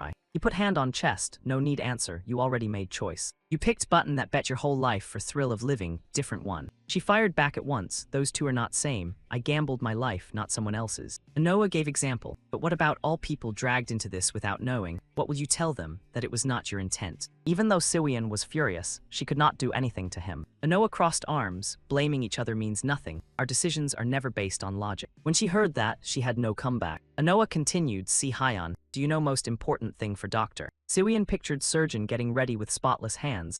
Washing hands. He snorted with laughter. Yeah, that checks out. Cleanliness is life or death for patient. But there was something even more important. Learning how to make peace with helplessness. She looked like she had just heard medical philosophy in alien subtitles. What did Anoa even mean by helplessness? His face said everything. It was that gut punch feeling of doing absolutely everything you can and still not moving needle 1 inch. One day I was asked to assist with surgery, but patient's condition was way worse than anyone expected. I tried to remember every lesson, every technique, every scrap of training, hoping I could save them, but in end, I couldn't do anything. That boy was only 10, and he had just gotten a new phone for his birthday. Anoa told story with heavy eyes. Cases like that weren't rare. Big hospitals are packed with patients like that, and doctors can't always pull miracle cards sometimes. No matter how hard you grind, life hits you with mission fail. He remembered himself scrubbing in before surgery. Even so, I never got used to that helplessness. Whether it was smell of blood that refused to wash off no matter how many times I scrubbed, or death notices repeating like cursed ringtone, I could never fully accept it. I couldn't tell anymore whether my job was saving lives or just signing off on their deaths. That was when world started looking like one giant mass grave through my eyes. Anoa folded his arms, so I began wondering what it would be like if there was a better world, an ideal world where no one died without reason. And that was when I found that magic button, not tiny button either, a giant, world-ending, absolutely do not touch buttons. One that could turn this world into paradise. Siwian slowly pieced it together. So you used system QT power button to crack open Pandora's box. He admitted it. Yes, I opened Pandora's box. I believed it would bring hope. Anoa remembered making deal with that stranger to anyone else. I probably looked like some fool who got scammed harder than Nubian pay to win gacha. He glanced at her. I don't regret it. This world will become better. Siwian scratched her head. Your speech sounds like terrible rap verse. So short version, world is doomed. Seeing he couldn't convince her, Anoa fired back with question. Then tell me, what reason do you have to protect this world? Siwian snapped and shouted, of course I have one. She instantly summoned her weapon. When this event ends, my boyfriend and I are going on date. It will be our first date, so don't you dare ruin it with apocalypse, patch notes, or whatever nonsense this is, got it? High in sky, strange magic circle began to appear. Car below slammed on gas and bolted like it owed rent. Orion sat inside and shouted in panic, so once update finishes, whole world turns into game. Jae-yoon turned back, I'm not sure what will happen. Everything depends on super AI system QT. Girl beside them answered, our hacker team is trying to disable it, but I'm not sure they can pull it off. We've been trying to break into system for ages, but no one has gotten inside server data yet. Hearing that made Orion even more nervous. Wait, what, when does update finish? Girl estimated from calculation speed. It takes 40 days to change whole world, but Seoul is update center, so here it only takes about 3 hours. Getting hit with that news made him sweat bullets. 3 hours. Yet she stayed weirdly calm. Well, now there are only 2 hours before mass bombing begins. Jae-yoon finally turned pale. Mass bombing, what are you talking about? Girl kept driving like she was discussing lunch menu. If hackers fail, they have no choice but force. If they want to deal damage, they must strike before Seoul fully becomes game. That's why they'll start dropping bombs at random. Within 2 hours, all member nations, including Korea, approved this plan. Orion fiercely rejected government's move. They can't do that. There are still civilians in city. She replied, I know, that's why this is last resort. Otherwise, we would have ordered bombing from start. But now decision time is here. There's no other way. Better to sacrifice some lives than let whole world end. Orion sat in car, watching chaos unfold across sky. With face full of resolve, he made promise, give me 1 hour. I'll find administrator within 1 hour and stop update. Jae-yoon heard Orion say that and glanced toward him. But she stopped Orion, I can't let you do that. If world becomes game, we'll need fighters like you. I can't leave you in bombing zone. Listen to me and stay put. Girl pulled gun and aimed it straight at Jae-yoon, threatening him, if you don't comply, both of you will be treated as threats to operation.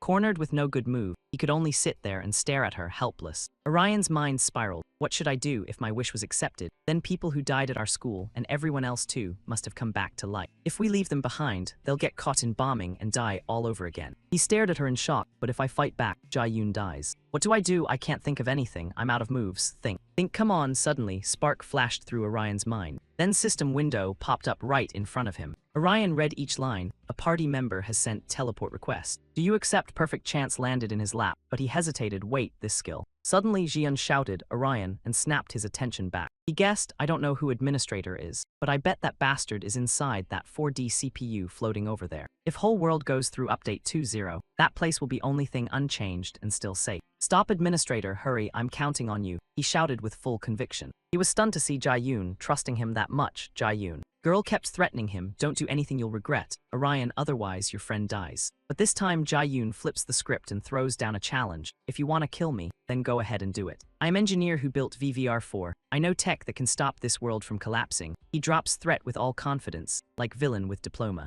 You really think you can kill me? She has no comeback, just sits there in silence and stares at her. Jae-yoon turns and says, you heard me right, Orion, get out of here and do what you need to do. Orion stays silent for a moment, then says, thanks, Jian. Light sparks start flashing around his body. I promise I won't fail. Girl tries to stop Orion, wait. But it may already be too late. Orion teleports away before anyone can grab him. Seeing everything go smooth, Jian lets out relieved breath. But something still feels off. If update has started, CPU 4.9 is core. Even for Orion, getting close to core is no easy grind. Siwian swings weapon straight at Dr. Noah. He looks shocked, you trying to kill me? Ziguian answers, if that update does not stop, I don't think I have choice. And yeah, I do feel bad for Arium. Noah stays quiet for long beat, then says, if that's road you chose, then I guess I can't do much. War is inevitable when opinions clash. But before that, Guillaume Hone gets yanked over by Noah's power, and Siwian nearly pops her eyes out. That twisted puppet, master creep. Guillaume Hone can no longer control his own body. What is happening? I can't move my body. Dr. Noah speaks again. Sorry, but by rules, uninvited guests are not allowed here. Then he pulls out box that looks familiar to Guillaume Hone. That's my infiltration tool. Holding it, Noah says infiltration program is hidden inside game. Getting it was insanely hard for me. Using these dirty tricks feels so unfair. After destroying box, Noah looks back at her, while everyone else is busting their butts. You won't be able to eavesdrop anymore. He warns Guillaume Hone that next time she can come through front door like normal person. With that said, Guillaume Hone vanishes. While Siwian still wonders where she went, Noah tells her.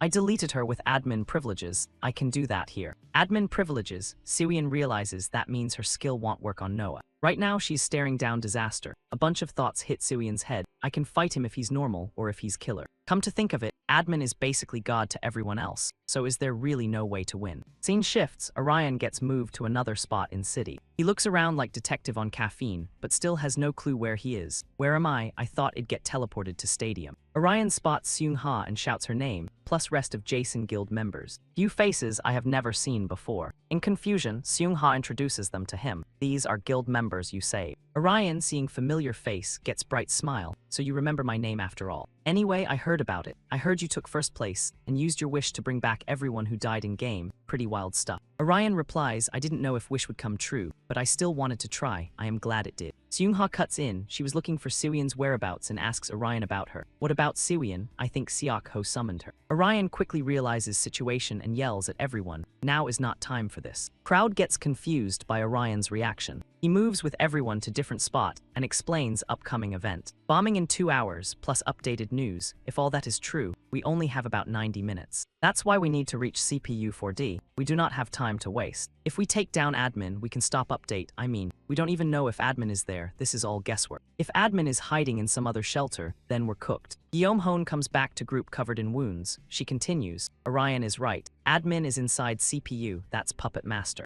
I know because I used a bug to check it earlier. Admin is here, and so is Top Bridge Siwyeon. Seung-ha panics the second she hears Siwyeon is there too. Raimi cuts them off. Hold up, how are we supposed to trust you? You're a part of chaos, a hacker and pro backstabber. Guillaume raises eyebrow. Fine, then don't trust me. I said what I know, believe it or not, your call. Seung-ha thinks carefully. Then she walks up to Orion. It's on you, Orion. Well, follow your lead. Reason she gives is simple. You brought their guild members back. We trust your judgment. Orion is about to refuse, but after looking at everyone's eyes, he rethinks it and finally agrees, all right. Here's plan, we split into 3 teams. First team will be May. Well, head towards CPU 4D by moving down below CPU. We can get in through Arc of Fate. Seung-ha will lead second squad, tasked with rescuing civilians still trapped in city. Siwyeon and I tried to save as many people as possible when event kicked off. But yeah, pretty sure we missed some poor souls. That includes their high school. Some students died there a while back, so please save them too. Got it, we will bring them back. Next, Orion said he had another plan for Zeo-ho's group. At last, Orion's squad ran smack into monsters. Shin Ju-hyuk found it pretty weird that they did not vanish after event ended.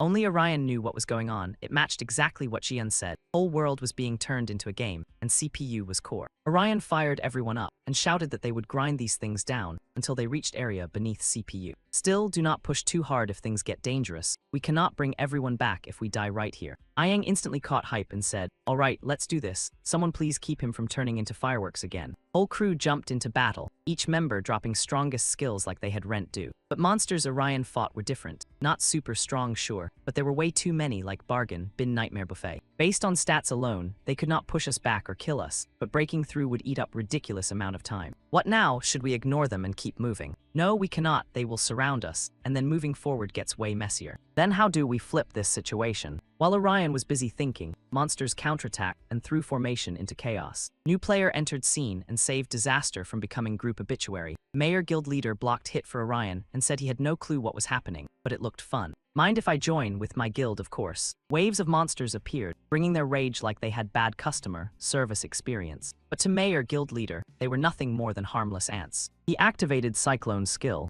Orion also triggered hatred, blazing like wildfire. Together, they created wave that wiped out every pest in paths. Monster after monster dropped non-stop. Guild leader asked Orion, so we just need to get under that weird structure floating in sky. Right, no time to explain. That is exactly what we are looking for. He said that would not be hard at core. Mission was simple, kill monsters. And nobody was better at that than his guild. One Mayor guild member challenged monsters using challenge weapon number 4. Others showed off mastery of mobile assassin skill. Very quickly, everything fell into place, exactly like guild leader promised. Orion looked thrilled. He never expected Mayor guild to clear things this easily. At this speed, group would reach 4-dimensional core in no time. Of course, happiness lasted about as long as free snacks at convention. Orion's group was hit by massive tremor as monster, with completely different shape appeared. It had giant body and 5 blazing red eyes. This was Billet, King of Abyss. Orion wondered why event boss had shown up now. Billet launched attack. It slammed club into ground, creating heavy shockwaves. Orion thought they could kill it easily if they had ranged gunner, but magic shooter had gone with Seung-ha's team. Suddenly, another strange sight caught his eye. Giant hand appeared above Billet's, and that fist seemed to be heading straight for Monster. After another huge impact, Billet disappeared into cloud of smoke. Orion stood there blinking for few seconds. Then he realized Summoner was Usyong from Orion Guild. He said something similar to Mayor Guild Leader. I do not know what is happening here, but I came to help you. Sounds awkward, but we have friendship rings. Right, friendship rings, seriously. Anyway, leave this worm to us. You can step back, drink water, or do whatever people do while waiting for boss to get folded. It took Orion several seconds to realize he had gained even more allies. He could not help admiring it. Nice. Now we have several high-level players on our side. Beating these monsters is only matter of time. We can stop Apocalypse. At that moment, Shin Ju-hyuk returned and reported to Orion that there was passage nearby, and he wanted him to check it first. Anyway, we cannot enter core. We will do our best to hold monsters back, so they do not drag attention toward you. Orion instantly understood what Ju-hyuk meant, and only told them not to let monsters swallow them whole. Shin Ju-hyuk gave small smile and unleashed power with his heavy mace. Holy Sanctuary skill formed. I will protect everyone and make sure nobody dies. As for Orion, he rushed toward place Ju-hyuk had found. Just a little farther, I am almost there. Even if I use Arc of Destiny twice in row, reaching core will be tough, so first, I need to get as close as possible. Orion felt Hong Kai-ho pop up behind him in a split second. He looked back and yep, it was him. No way Kai-ho was actually helping when Monster showed up in front of Orion, but as soon as he landed, Kai-ho went right into action. Ho said I died, came back, and I have no clue what is going on right now, but I do have one question for you. Did you really take first place like you said before? Orion looked awkward, voice stuttering. I did not, but my girlfriend did. Kai-ho instantly swung his blade like he needed zero introduction.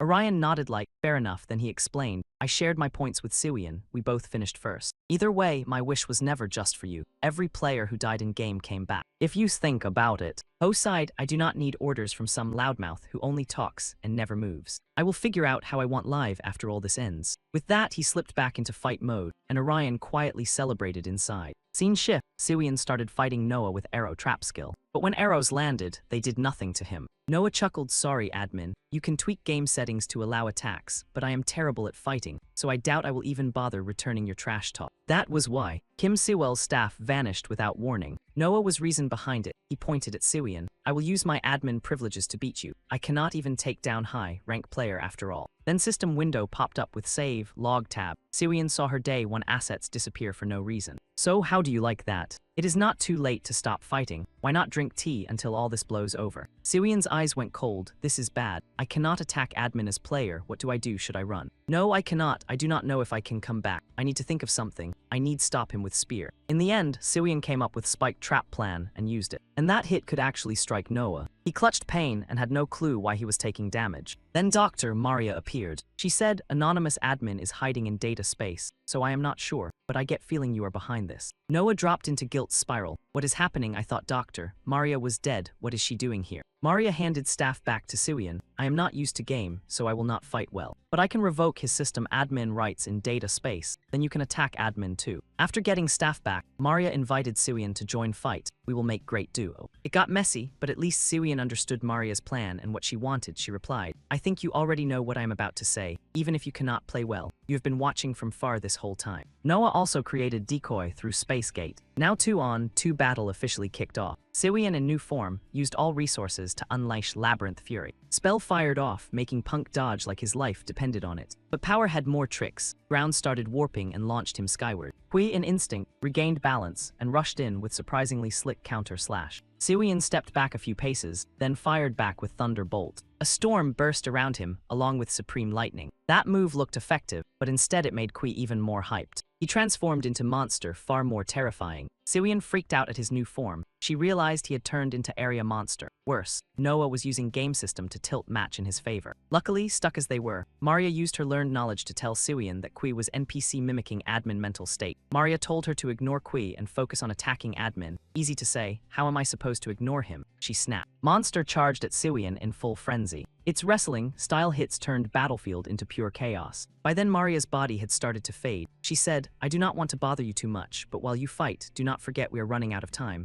What does that mean? Long story short, I am a hidden virus inside data. Final security program will find me and delete me. That meant if it happened, Siwian would not be able to attack anymore, so she had to fix this bug before it was too late. Siwian lost it after hearing that and raged at Senior. Why tell me about time limit now? How much time do we have left? Maria muttered estimate, then gave number only 15 minutes. That was nowhere near enough. Siwian did not hold back and demanded more time in straight up rude voice. Shockingly, Maria backed off and promised to try harder. As for Noah, he kept watching everything unfold with calm stare. But Maria was all he could think about. One question hit Noah hard. Why was Dr. Maria trying to stop him again? Noah smiled. Ideal world she wants is right in front of us. I doubt normal person like me could ever hope to understand genius like Dr. Maria. I respect you. With that thought ended, Noah spawned 2 more entities to end battle as brutally as possible. That was bad news for Siwian. Right now, she could do nothing but hold out until backup arrived. But Noah had no plans of letting that happen. He hijacks both entities and orders them to erase Kim Siwian on sight. Congrats, she has become the boss fight's favorite punching bag.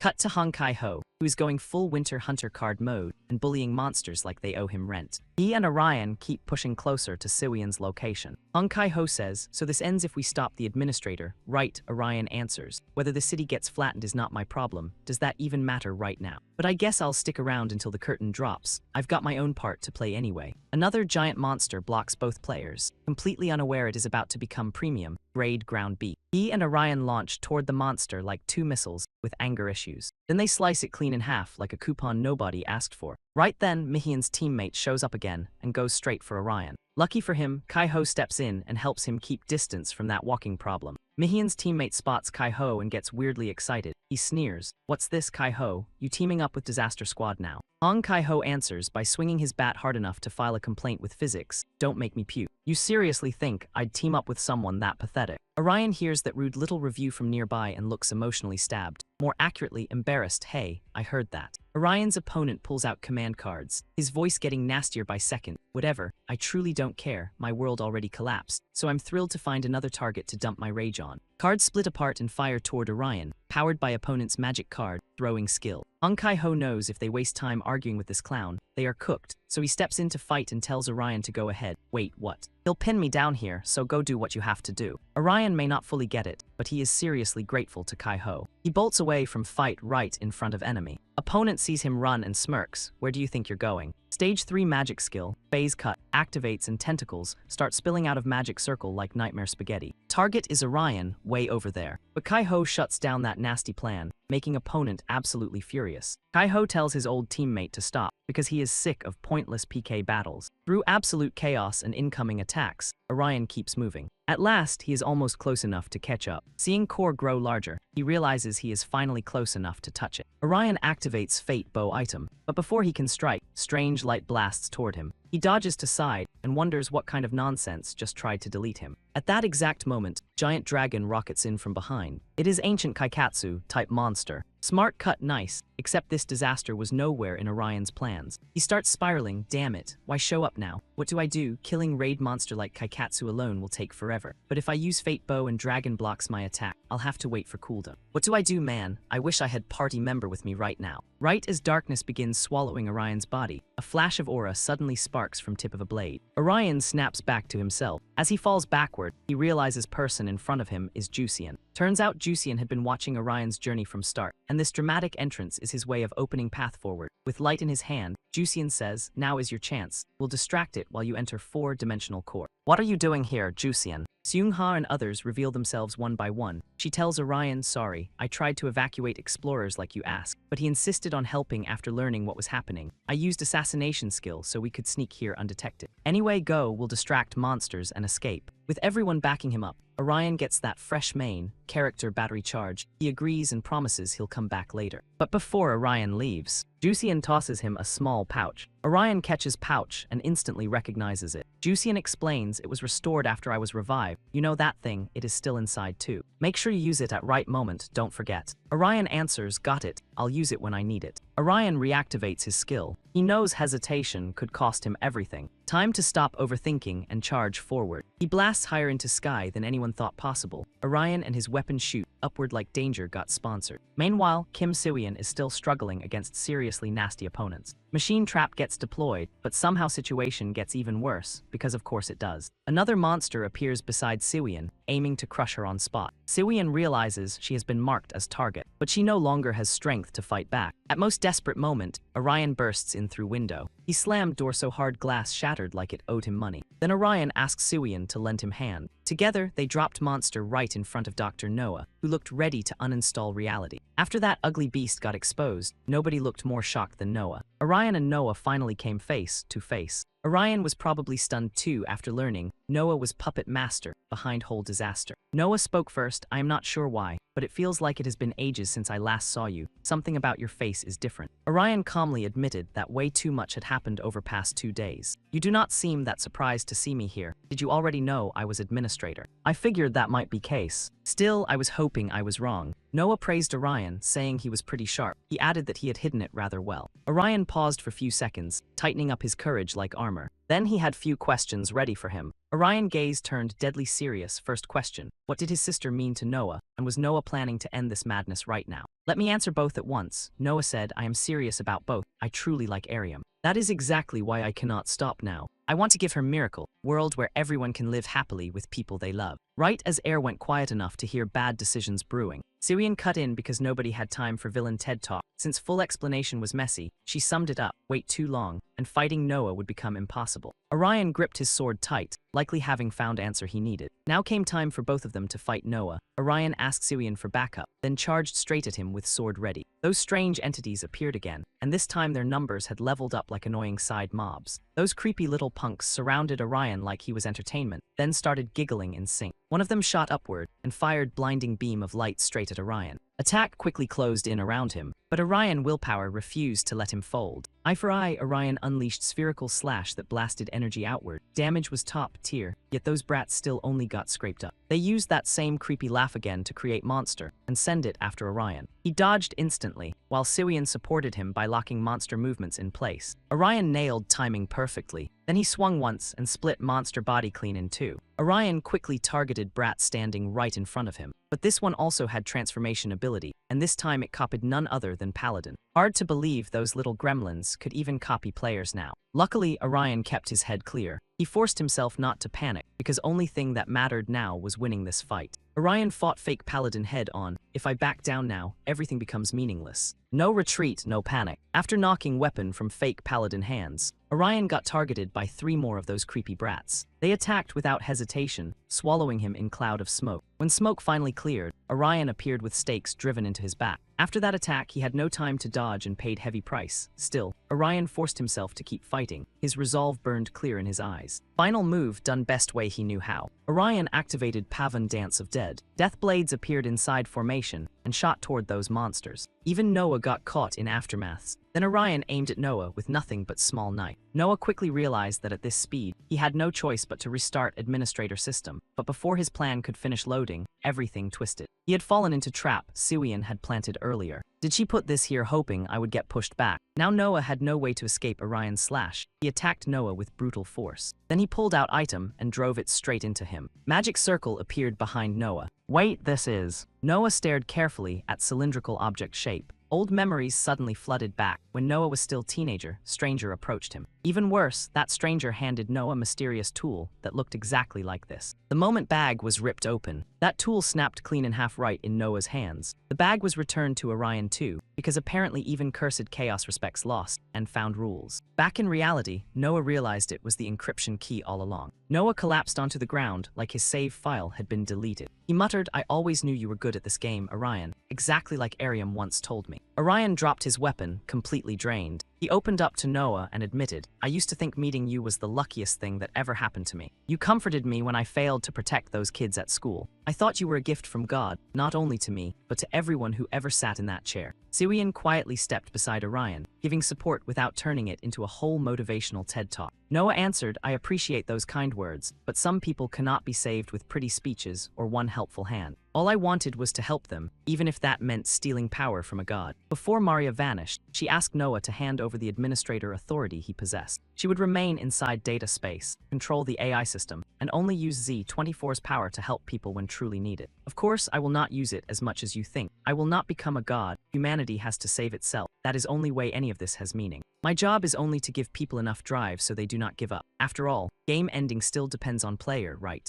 Noah accepted it because either way he had lost that last battle. But Orion pushed back against Noah's gloomy little defeat speech. He said Noah was not loser. This was new beginning, like wound slowly closing and body learning how to stand again. Noah seemed to catch meaning behind Orion's words. A new beginning, huh? I wish I had enough strength to make that happen. The core began sucking in everything around it. That included living beings like Orion and Hysegen. Reason update had been paused, because this system apparently picked worst possible time to buffer. Siwian stared at chaos below and screamed, what is happening right now? Have we been this high up entire time? Seeing him way too calm, Siwian yelled right into his ear. Do something, Diorium, get us out of this mess. Too bad he had nothing, so both started arguing. We are game characters, right? That means we get hurt when we fall, but we do not die. We still die from this heightened game. There is no way out without injuries, even if your skill activates on its own. Yeah, you are right. It hurts my pride that you are taking lead in this relationship, but hold me tight so I do not fall. Siwian grabbed Orion's neck without hesitation, because she planned to use her skill to escape this absolute disaster sandwich. After Orion hugged Siwian back, she activated Wings of Icarus. Meanwhile, Seung-ha and others on far side were not pulled in. People outside guild all over place were not affected by core either. A mysterious girl contacted someone and said, we can forget plan B, we do not need bombs anymore. Time for emergency meeting. Stopping public from seeing Z-24 rebuild city will be hard. Somewhere else, Ariam woke up after impact shook area near her. She blinked in confusion, packed with suspicion. Wait, where am I? The sky was painfully blue. One by one, others woke from comas and started searching for safe shelter. Ariam stayed lying there, thinking about her younger brother. What about Orion? No, I do not need to worry after all. I know he is stronger than anyone. After Horizon ended, news about unprecedented incident in Korea spread across globe at internet speed, meaning chaos got subtitles. Online crowd named it video game attack, and everyone kept arguing about where it came from and why it happened. But only group that might have offered clues, game developer into Haunt Software, suddenly went bankrupt and disappeared. Company president donated every bit of personal wealth, then vanished without trace. With that, every clue about what happened got blocked, like invisible wall had spawned in real life. No new information or investigation results were released through media, so people had almost no way to learn what caused Horizon. Because of that, people simply called it strange phenomenon or treated it like God's will. 6 months later, Siwian cleaned her room, gathered mountain of junk, and tossed everything into foam boxes. Orion was there too, helping carry boxes outside. Everything should be done now. Is this last one? Yeah, I will finish rest tonight. While rambling, Siwian said, I thought you would have way more stuff. I mean, you are moving, but all you have are workbooks. That is why I said I did not need your help. I have not even bought furniture yet. Siwian told Orion he was boring. I thought I was going to work all day today. Then she asked Orion if he felt excited about moving into big house with his own room. Orion got awkward because he had no idea how to answer, so he swerved into another topic. I guess cleaning this place would be rough. Not getting answer she wanted, Siwian exploded and flopped onto bed. What kind of reaction is that? Not fun at all. I came here to help you, so you should be hyped. Orion, you are seriously boring. Suddenly, Orion stared straight at Siwian.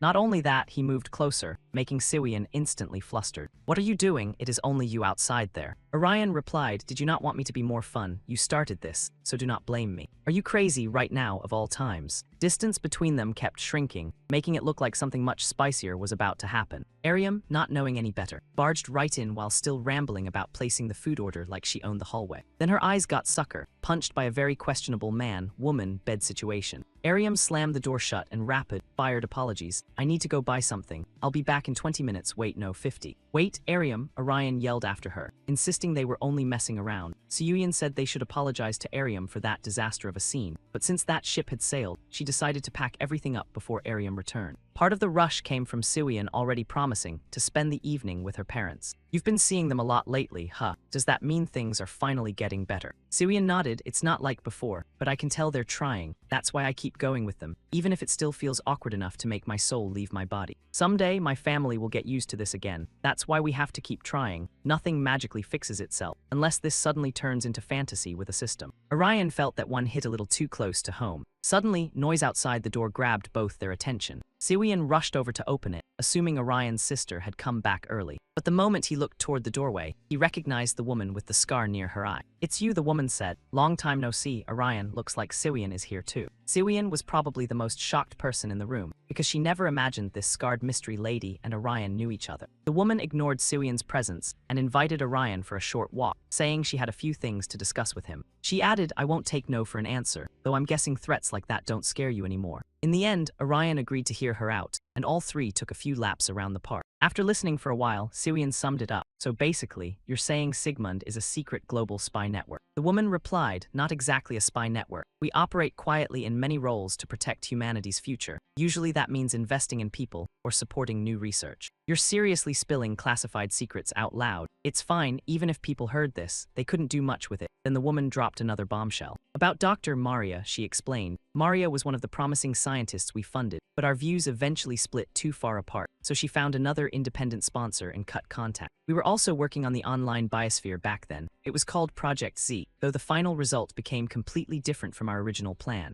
Orion asked, "Then why was your organization chasing me?" "Nothing happened after the event ended. Straight to the point, our organization wants you to join us as an agent." Orion instantly rejected the offer, leaving even the recruiter mentally blue, screamed. Did this guy just say no like she offered expired coupons? Orion said being an agent sounded shady and dangerous, and Siwian agreed with him at full power. "I understand I rushed this, let me explain. Recently, similar anomalies have been appearing around the world." "Anomalies?" "Yes, take a look." The woman opened a video and showed it to both of them. "That's an object from that game," Orion said, confused. "Why is it sitting on a building like cursed rooftop decoration? It doesn't seem dangerous right now, but we can't predict what comes next. It may be a simple glitch, or something far more dangerous. It could even become as catastrophic as Horizon." Orion immediately tensed up. The woman then brought up Jae-yoon Ma, saying this person now worked for them as a researcher. A few Ryzen members had also joined, including Seung-ha. Hong Kai-ho had accepted their offer too, and was now undergoing training. That news hit Siwian hard, and she couldn't hide her shock. It's hard to imagine Seung-ha taking orders from anybody. The woman continued. "She joined after we agreed to share confidential intel with her. We had no choice, she's curious and doesn't trust people easily." Then the woman said Orion could request specific terms in his contract, and she would try to negotiate them with her superiors. Siwian cut in, clearly heated. "Wait, why are you only asking Orion? I got here first. Are you ignoring me? I don't even want to be a spy, but now I'm offended you skipped me." The woman calmly answered, "You were originally one of our candidates, but your background didn't meet our conditions. As the daughter of a famous pharmaceutical company CEO, keeping you hidden would be difficult." Siwian hated that reason and didn't think people would recognize her face on the street. "So this is the downside of being famous." The woman blinked. "I didn't say that. I never said famous." Orion stayed quiet, clearly thinking hard about something, and it looked like he had figured something out. Scene cuts to evening, 1 month later. While Seung-ha was out walking, Siwian and Orion came to find her. Seeing them after so long, Seung-ha got excited. "Feels like forever since I saw you two. Has it been 3 months?" "4 months, your hair grew fast. Work's been so busy I haven't even had time to cut it." Seung-ha then asked when basic agent training would begin. "The day after tomorrow." "Where does it start?" "Germany first, after that." Classified, wow, very spy movie, very dramatic trench coat. Orion asked Seung-ha if she planned to go with Do-Hai UK, since those two were usually glued together like premium manhwa side characters. Seung-ha said Do-Hai UK would not join her this time because he was not training to become a spy. He also had an old dog, so traveling overseas would be difficult. "That's why I tied him down with that." Seung-ha proudly showed Orion her very romantic wedding ring with Shin Ju-hya. Both of them were stunned by Seung-ha's words and actions. "This is a lifelong alliance item. Destroying it means death." A call interrupted them and Seung-ha stepped away. "Sorry. Kang Xiu and the others say they got lost. I'll go find them, you two wait here." Orion and Siwian were more focused on that wedding ring than the current situation, so shocked they forgot to congratulate her. Seung-ha is seriously decisive, so honestly this tracks. "Right, does that mean Ariam is leaving soon? Where did you say she was going?" Orion said his sister would be going to Peru with a volunteer medical team. Apparently, she heard someone who looked exactly like Dr. Noah was volunteering with the team there. Remembering their earlier talk with the woman, the two discussed what Sigmund had investigated. "That was the only condition I gave them before agreeing to help if something dangerous happened. So you made a request too, right?" Then silence stretched for a moment, thick enough to trip over. Siwian threw Orion half-joke, half-deadly serious. "We're bored out of our minds, so what if we get married out of nowhere? Absolute nonsense." Siwian snapped again and even grabbed magic staff. "There's nothing nonsense about this. You've been lying to me this whole time.